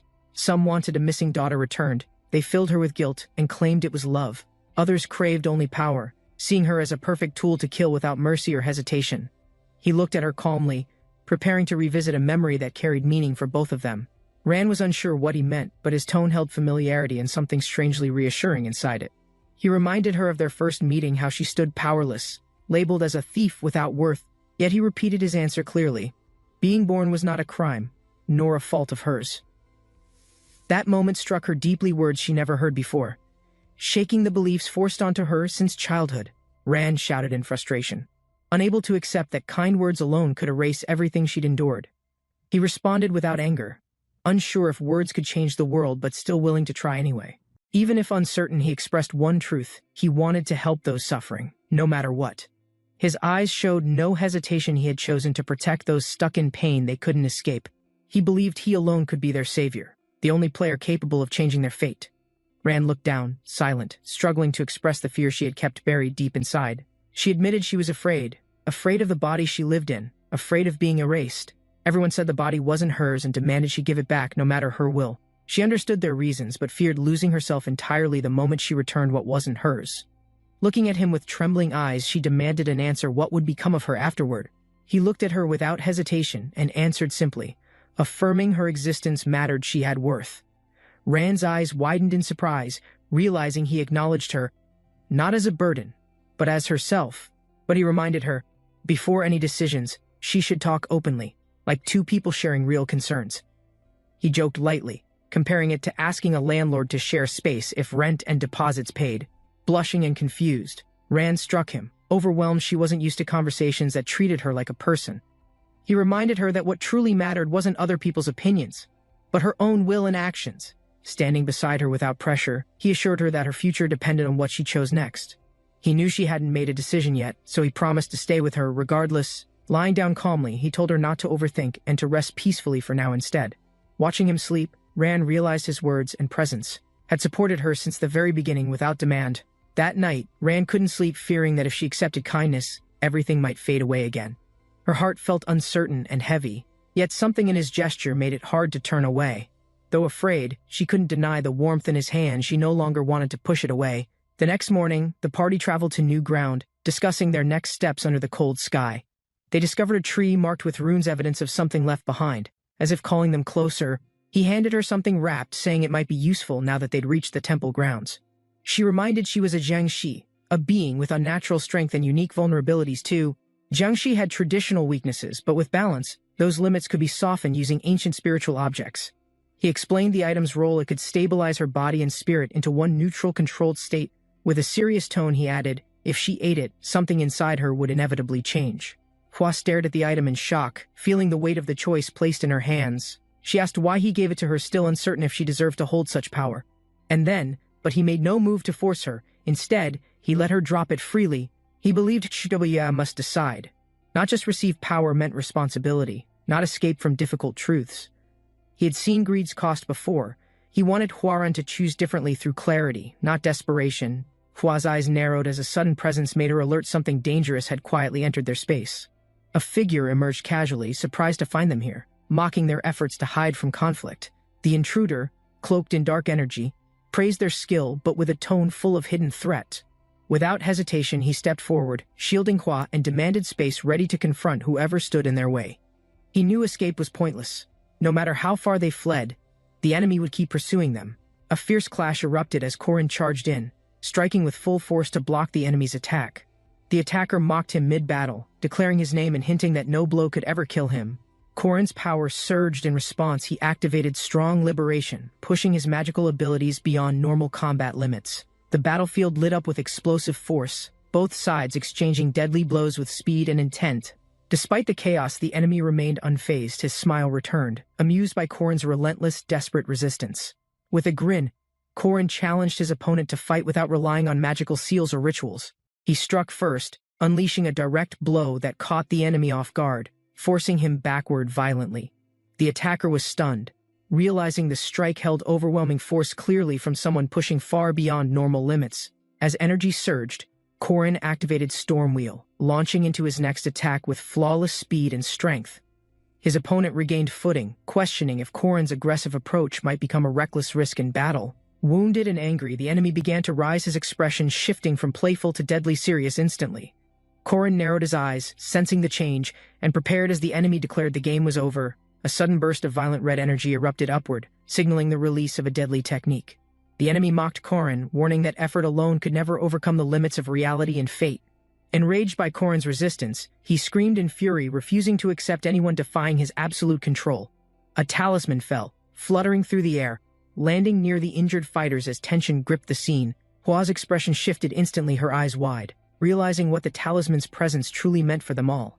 She trembled, whispering no as painful memories and warnings surged back, confirming what she had feared. One ally identified the talisman's power, explaining it could remove souls and destroy any vessel resisting purification. With calm certainty, the woman declared the seal complete, now ready to extract Hwa's soul for annihilation. Kang Ryun attacked without hesitation, aiming to finish the ritual as chaos swirled around them violently. He declared she'd be used as sacrifice, just fuel for the monster they were desperate to bind.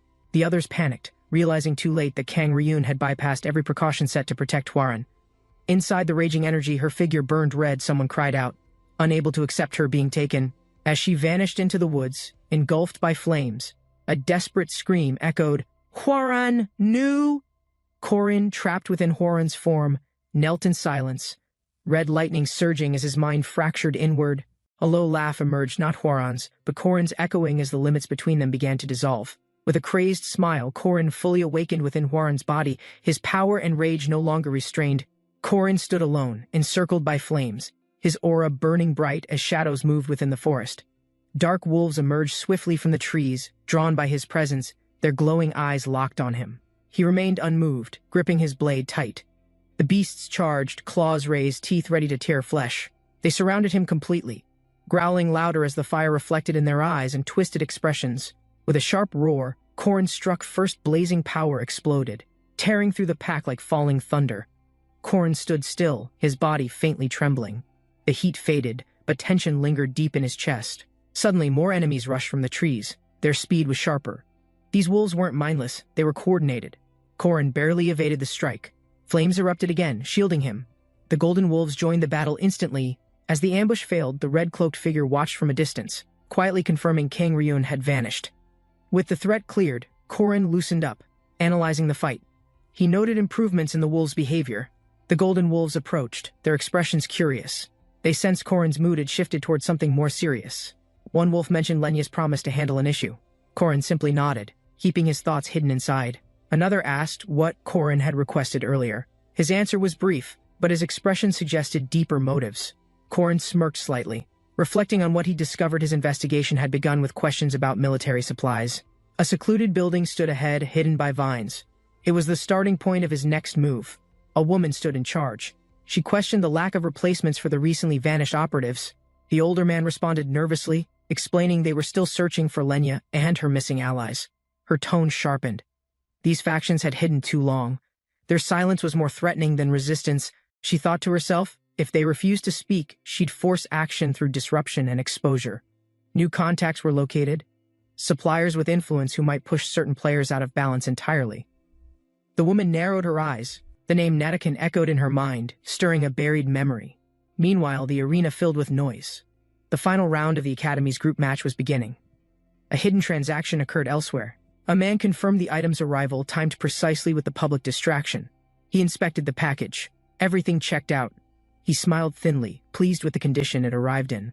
Bound and unconscious, a girl was delivered in silence. The exchange was clean. No witnesses remained.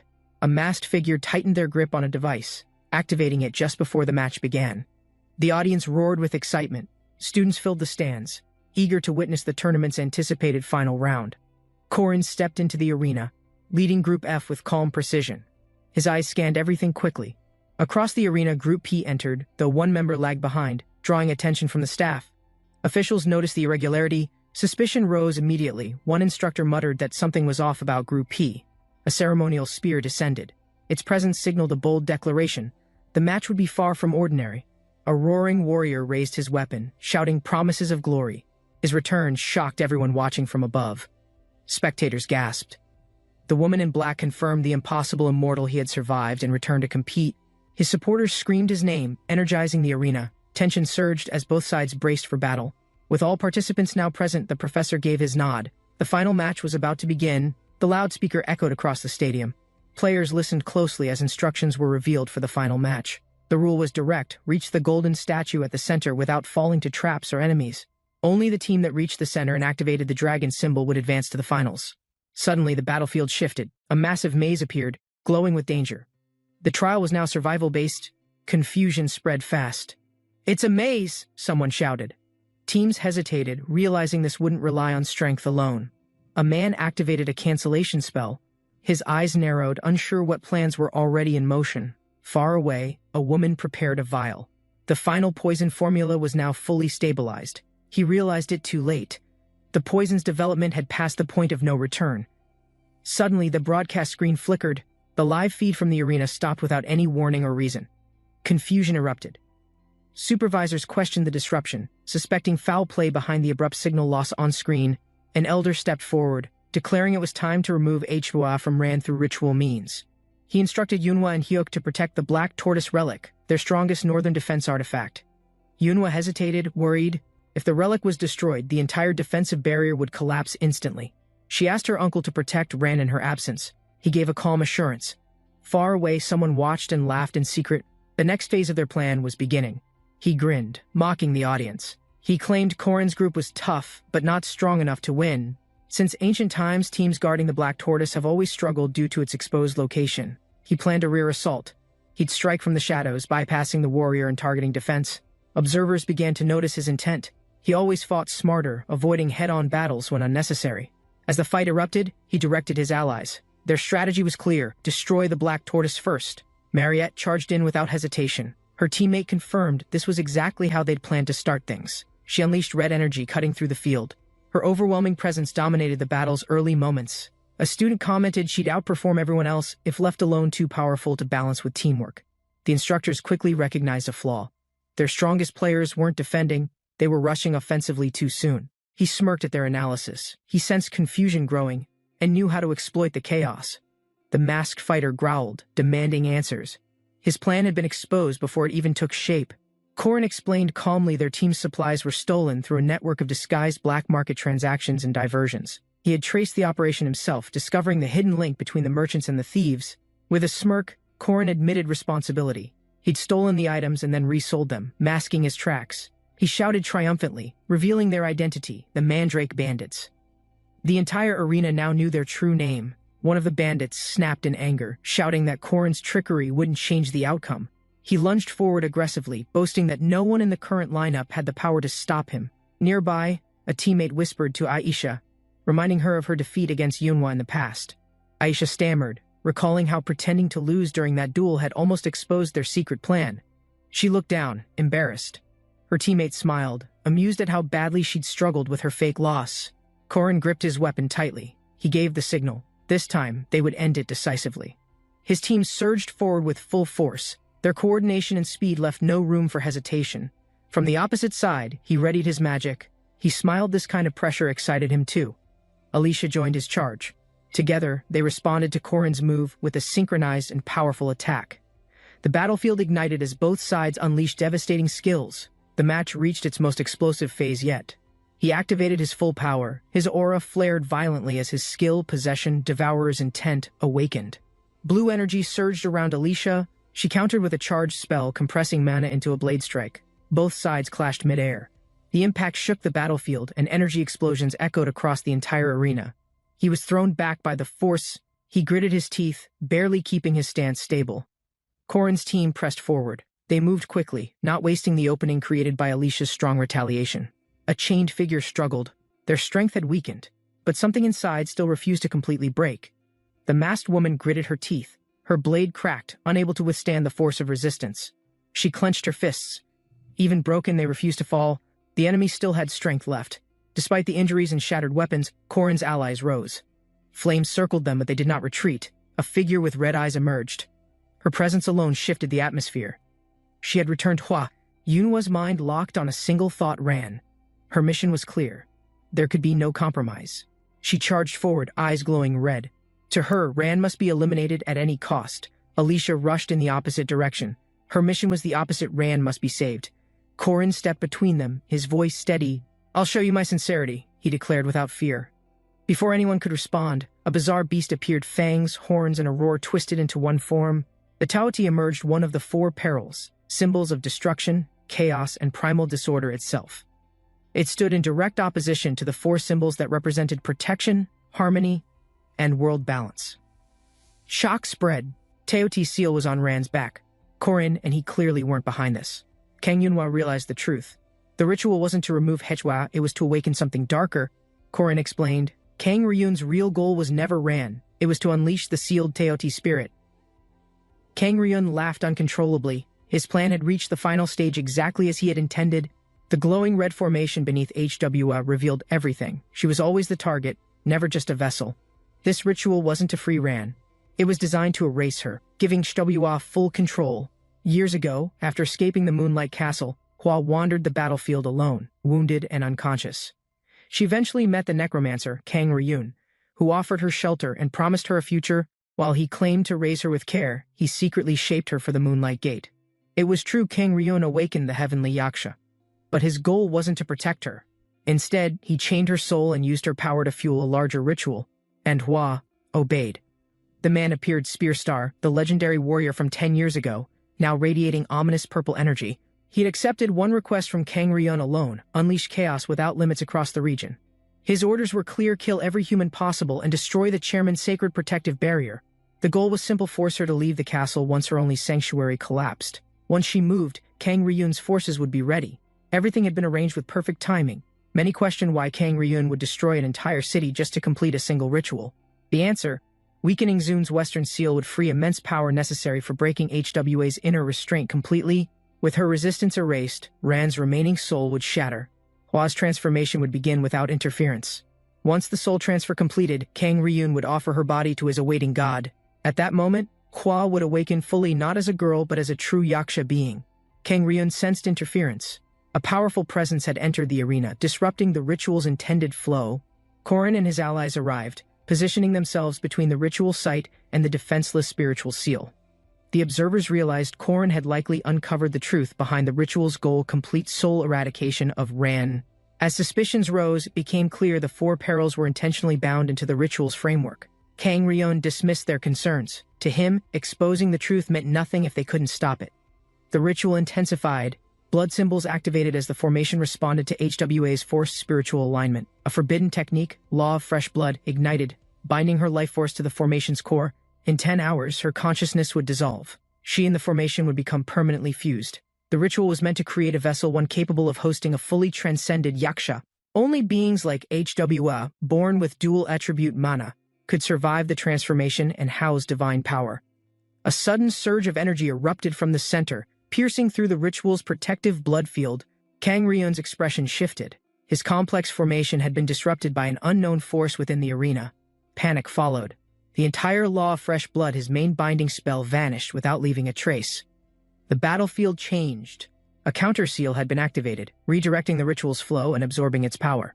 A figure stood atop broken ruins, revealing Kang Ryun's miscalculation. He never considered interference from within the church. Deep inside the cathedral, secret enchantments activated. A priest realized the protective rune countermeasure had worked. Questions erupted: who embedded such powerful runes without detection? Someone had outmaneuvered Kang Ryun from the start. A rugged warrior stepped forward. Calmly, he admitted responsibility for every altered seal.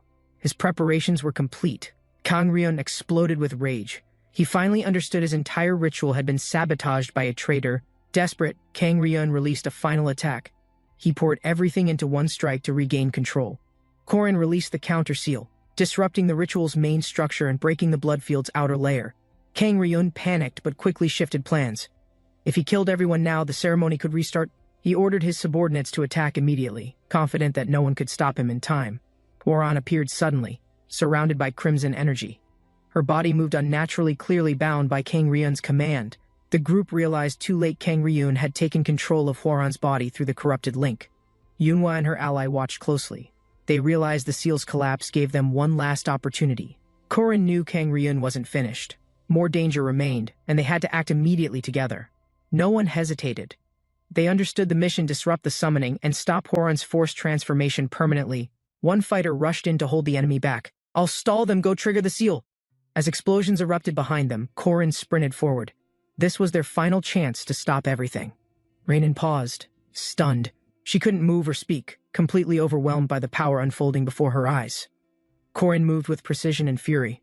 Each strike carried purpose, his footwork forming a calculated offensive rhythm. His aura burst outward, enhanced by maximum amplification. Every attribute pushed past its original natural limit. He launched forward like a projectile, breaking the sound barrier and igniting with pure physical force. Rainin realized this wasn't just strength. It was a decision to end everything in a single strike. Korin believed his strike would end it, but his judgment this time was completely wrong. Heavenly Yaksha Hwoarang took the full blow, yet for her it was like catching a breeze. Korin realized instantly his most powerful technique had failed. He hadn't even slowed her transformation or mind. In barely a second, she countered. Her movements blurred, overwhelming his stance with brutal precision and speed. This wasn't just an opponent. This was something beyond human. Hwoarang's form had become a natural disaster. Hwoarang unleashed demonic chi poisonous claw, her aura corrupted and pulsing with violent crimson energy. The strike landed. Korin was thrown back, his body convulsing from the venom spreading through his veins. Rainan screamed his name, rushing forward. She hadn't expected Hwoarang to strike with such deadly intent. As she neared him, Hwoarang's eyes locked onto her next target with unflinching precision. Korin pushed through the pain. Lunging forward again, he refused to let Rainan be the next victim. Korin crashed into the ground, unable to recover. He realized his current strength wasn't enough anymore. The sheer scale of Hwoarang's transformed power, both spiritual and physical, was now overwhelming every defense he had. Her pressure alone distorted space. Every move she made forced his body into defensive breakdowns instantly. Korin gasped for air. His aura flickered. Internal regeneration had stopped. His body was already shutting down. He stared upward, paralyzed. The truth struck him this time. There was no escape. He might die. Though barely standing, Alicia gritted her teeth. She had to do something, anything, to shift the tide. She activated her technique, Domain Severance, a radiant slash cut through space, resetting all magical fields instantly. The enemy staggered, their connection broke, and their momentum slowed as spatial disruption took full effect. Alicia revealed her intent. She had read the battlefield perfectly and knew where Hwoarang would land. She advanced swiftly, calculating her steps within the altered domain. Her timing and aim were flawless. Alicia sprinted toward Hwoarang, her body tensed, every muscle focused on intercepting the next incoming strike. Hwoarang activated demonic chi again. Her claws flaring red, this strike was meant to finish the battle. Alicia barely blocked it, blood dripping. She stood firm, shielding Korin despite the overwhelming force pressing down. Korin yelled in frustration. She had ignored the plan, now she was hurt, protecting him without backup. A massive explosion tore through the field behind them, shaking the earth and scattering stone debris everywhere. Alicia's transformation ends, her body exhausted from demonic energy. She staggers as consciousness briefly flickers from fatigue. The battlefield clears, smoke rises. Korin spots her collapsed figure and dashes forward, assessing the dire situation. Korin checks her condition. Vital signs are weak, but stable. Relief mixes with anger at her recklessness. He lifts her carefully, scanning the area for threats.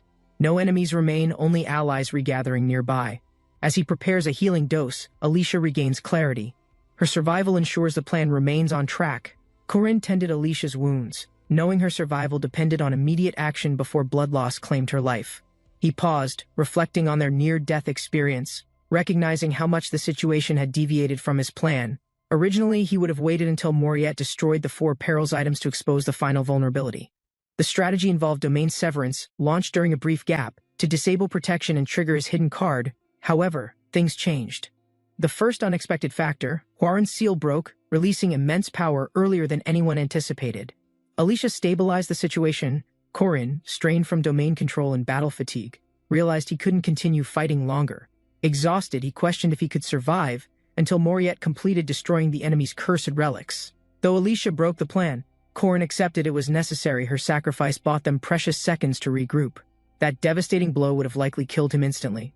Even his regeneration ability wouldn't save him from that strike. Regaining footing, he reflected on her decision, silently thankful she acted decisively when he couldn't risk it. Korin laid Alicia down in a safe spot, her wounds still severe despite temporary stabilization measures. Completely depleted, Korin reflected on how much aura he burned through in both consecutive deadly battles. With his core empty, he hesitated. The Duke's forbidden core remained, pulsing ominously inside his chest. Using it meant great risk. Even with command authority, his body might not survive the strain again. Despite the danger, he prepared. If one final clash remained, he would endure whatever price it demanded. Korin observed Hwoarang limping forward through the dust, her steps slow but purposeful after the battle. He noticed something odd. Her right hand had remained clenched the entire fight, unmoving through every motion.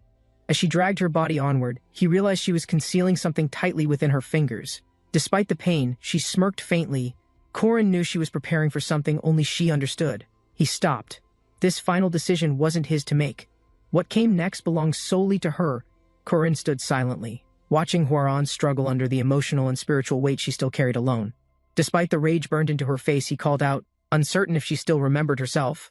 Her glowing red eyes didn't blink, no answer, only a tension that felt ready to explode. She turned slowly, dust swirling around her, each step echoing with a presence no longer fully human. Her hand gripped a glowing dagger tightly. The final decision was coming, and it might be irreversible.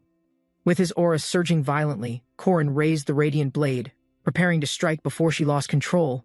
Korin emerged from the battlefield dust, his body worn, Yet his mission to confront Hua remained unshaken. Hua arrived late, breath ragged, unaware Korin had already secured the relic that once marked ultimate authority. He extended the artifact toward her in unspoken demand. Hua trembled, sensing the burden hidden beneath its shape. This wasn't just a gift. Korin forced her to claim leadership and answer for her past silence. He had witnessed powerful ones fall to selfishness. Now, Hua stood where choice, consequence, and power converged sharply. Korin watched silently as Hua struggled, burdened not by the relic, but by what it symbolized. Fear gripped Hua's voice. Her mind trembled, resisting the truth that she'd be forced to confront herself. Something stirred violently inside her. A presence corrupted and awakened tore through, clawing for dominance over her thoughts. The corrupted entity, Huaran, surged to the surface. It was unclear if Hua's will could still endure. Korin raised his spear high, no longer waiting. If Hua failed to return, he'd act without hesitation. Korin's eyes sharpened with clarity. The choice had been made, and the weight now fully accepted. He remembered Sabancia Duke, the legendary warrior who stood alone against fate and rewrote history with unshaken resolve.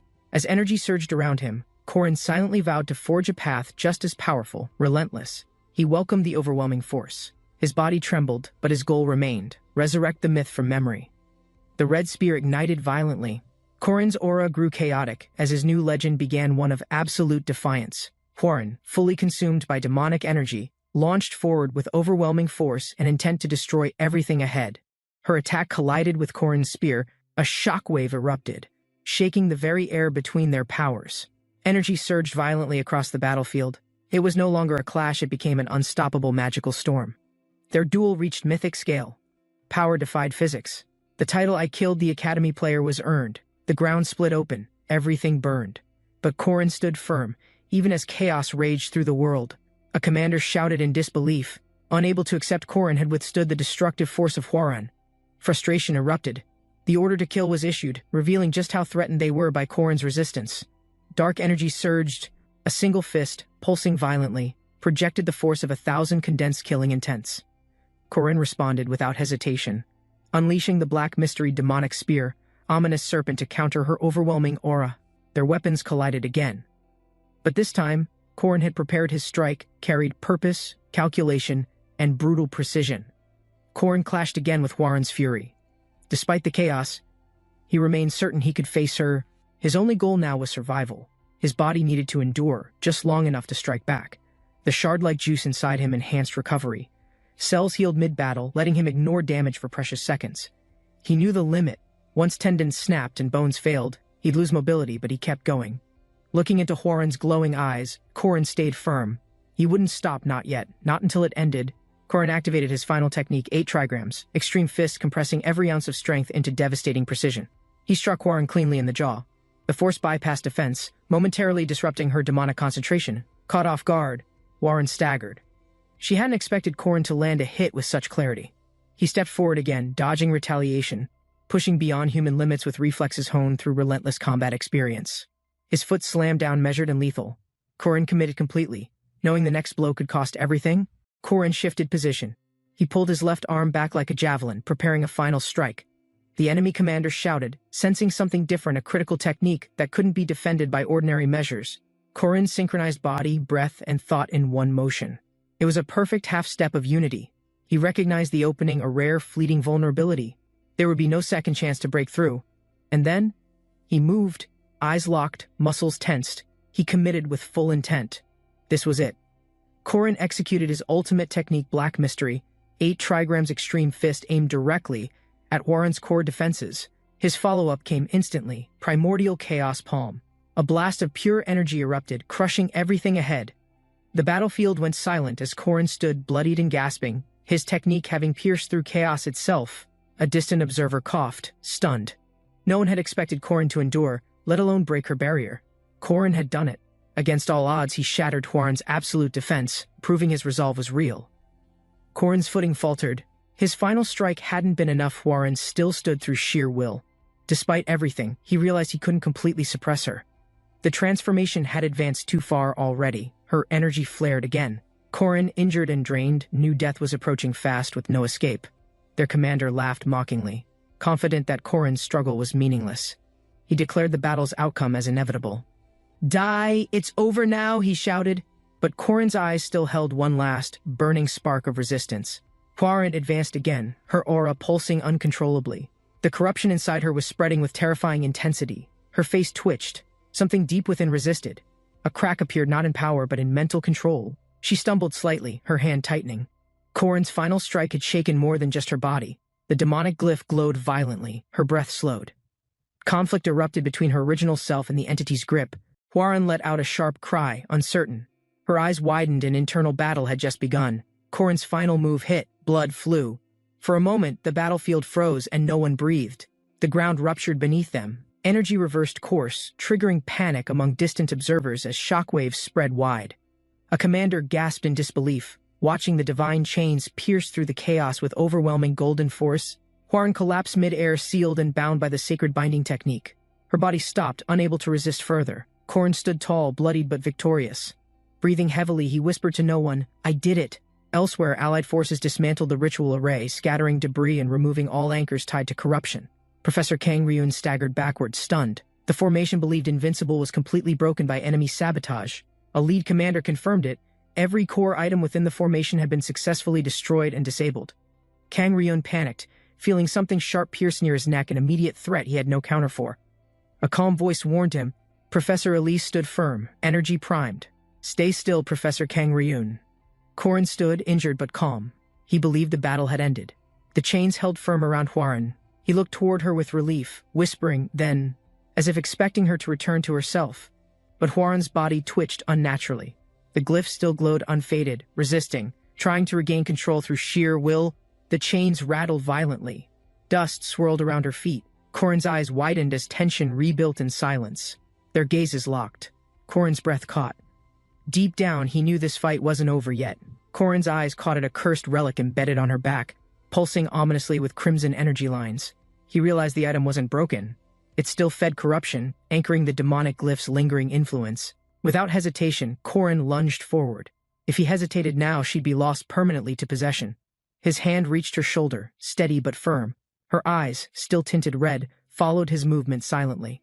Their gazes met no words spoken, but in that brief instant, something in Hwoaran's expression began to shift. As Corin stood still, Hwoaran's blurred vision slowly cleared, recognizing the silhouette that hadn't abandoned her. She struggled to speak, weakened and confused. Her voice cracked as she questioned his unwavering presence beside her. "Why?" she asked, not out of anger but disbelief that anyone would stay through such darkness. Corin replied plainly. He had promised to remain, to support her, until she could truly choose. She listened, breathing steady now.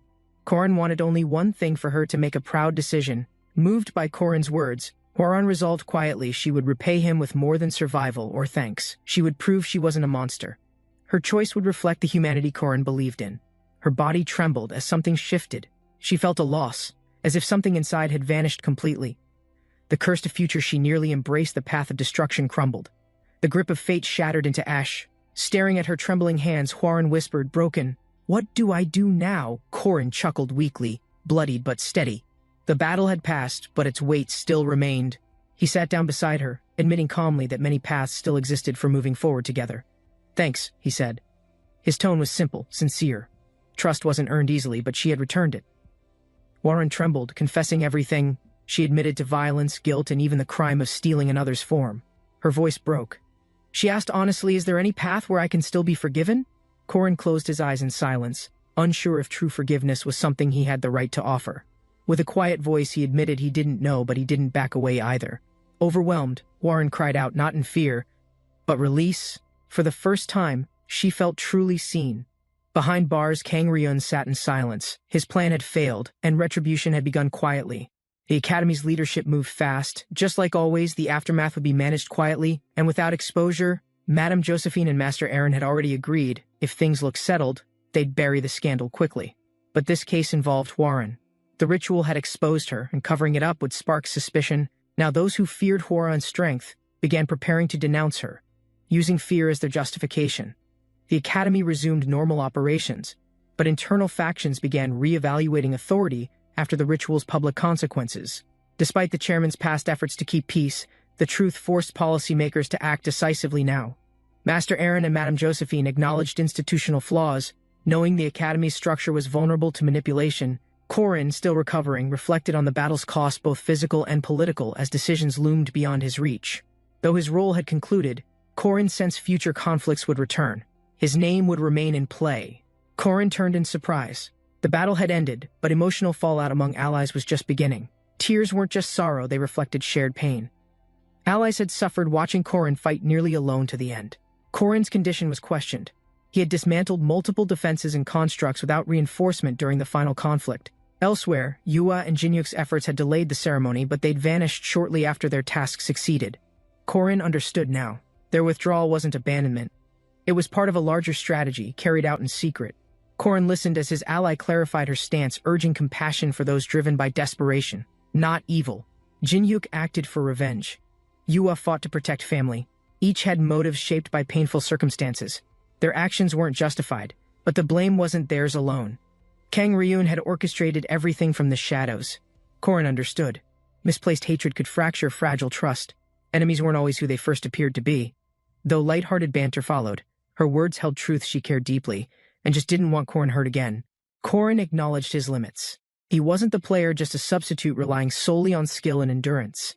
Pushing past his physical limits had consequences. Even he couldn't ignore the pain building within him. To his surprise, she recognized his isolation, how deeply he operated in a world others couldn't perceive. She made a decision. From now on, she would support him, just like this time. No matter the enemy, she would stand beside him. Korin quietly accepted her words with sincere gratitude. Beyond the academy, ancient threats stirred again. The sky above the sanctum signaled a greater danger. Powerful enemies, beings of destruction, prepared to act. Their goal was absolute, the collapse of the known world. Korin wondered how he'd protect the world from such forces. The answer was clear: never fight alone. His recovery continued, but plans moved forward. Leadership roles were quietly assumed between laughter and mutual understanding. A new team was forming, Korin as leader, his ally as vice leader. A quiet beginning before war. Alicia arrived unexpectedly. Her expression was unreadable, but her sudden entrance signaled unfinished emotions and concern. She was met with cheerful greetings, though her presence in a wheelchair hinted at hard-won recovery. Despite light teasing, everyone knew her injuries were real. Her condition was the price of unwavering commitment. Korin acknowledged it quietly. She had pushed beyond her limits, all because she chose to support him. He smiled apologetically, carrying the weight of her sacrifice with silent gratitude and unspoken responsibility. Alicia accepted her condition calmly. Though healing, she knew her current limits wouldn't be easily overcome. Thanks to magical treatment, her body would recover. But missing the closing festival was still disappointing. While others looked forward to final celebrations, she realized she'd be sidelined during the campfire event. Korin reminded her gently. The winter ball was still coming, and it would be her first. He promised to buy her a dress, easing her disappointment with reassurance and an awkward smile. As the echoes of conflict faded, a new thought emerged: Korin might not face coming threats alone. Names were mentioned: Lenya Claire, an intelligence officer. Her talents and calm demeanor made her a top candidate. Korin listed Ren and Ron, a dual-guard unit known for discipline and efficient battlefield coordination. Each name sparked reactions. Alicia noted appearances, but Korin focused on skills and what each member offered. Korin revealed his intent: to recruit carefully. Trust mattered. But with time, they'd build something real. Alicia moved quickly, calling out. She wanted Hwaran's name confirmed before anyone raised objections to her joining. Korin agreed without hesitation. He trusted Hwaran and began writing her name without second thoughts or concern. Suddenly, a strange voice echoed. Korin froze mid-sentence. Something about the atmosphere shifted into something much darker. The voice repeated his name, unsettling and forceful. Korin paused, unsure if it was internal or real. A shadowed figure emerged: Mariette. Her voice cracked. She asked if he wanted to witness her breakdown. Hwaran was feared and isolated. Whispers followed her accusations that she was cursed and shouldn't exist. Blamed for everything, they labeled her a monster.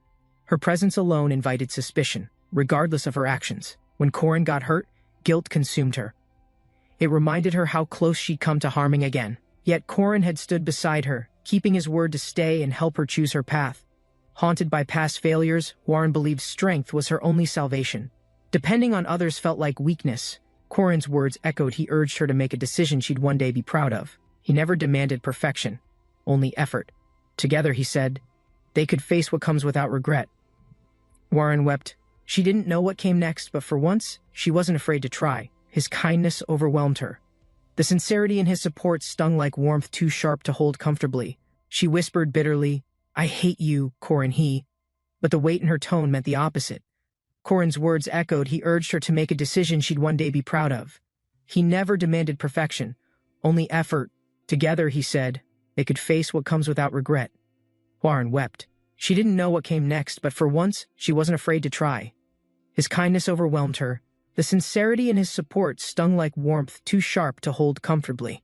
She whispered bitterly, "I hate you, Corin." But the weight in her tone meant the opposite.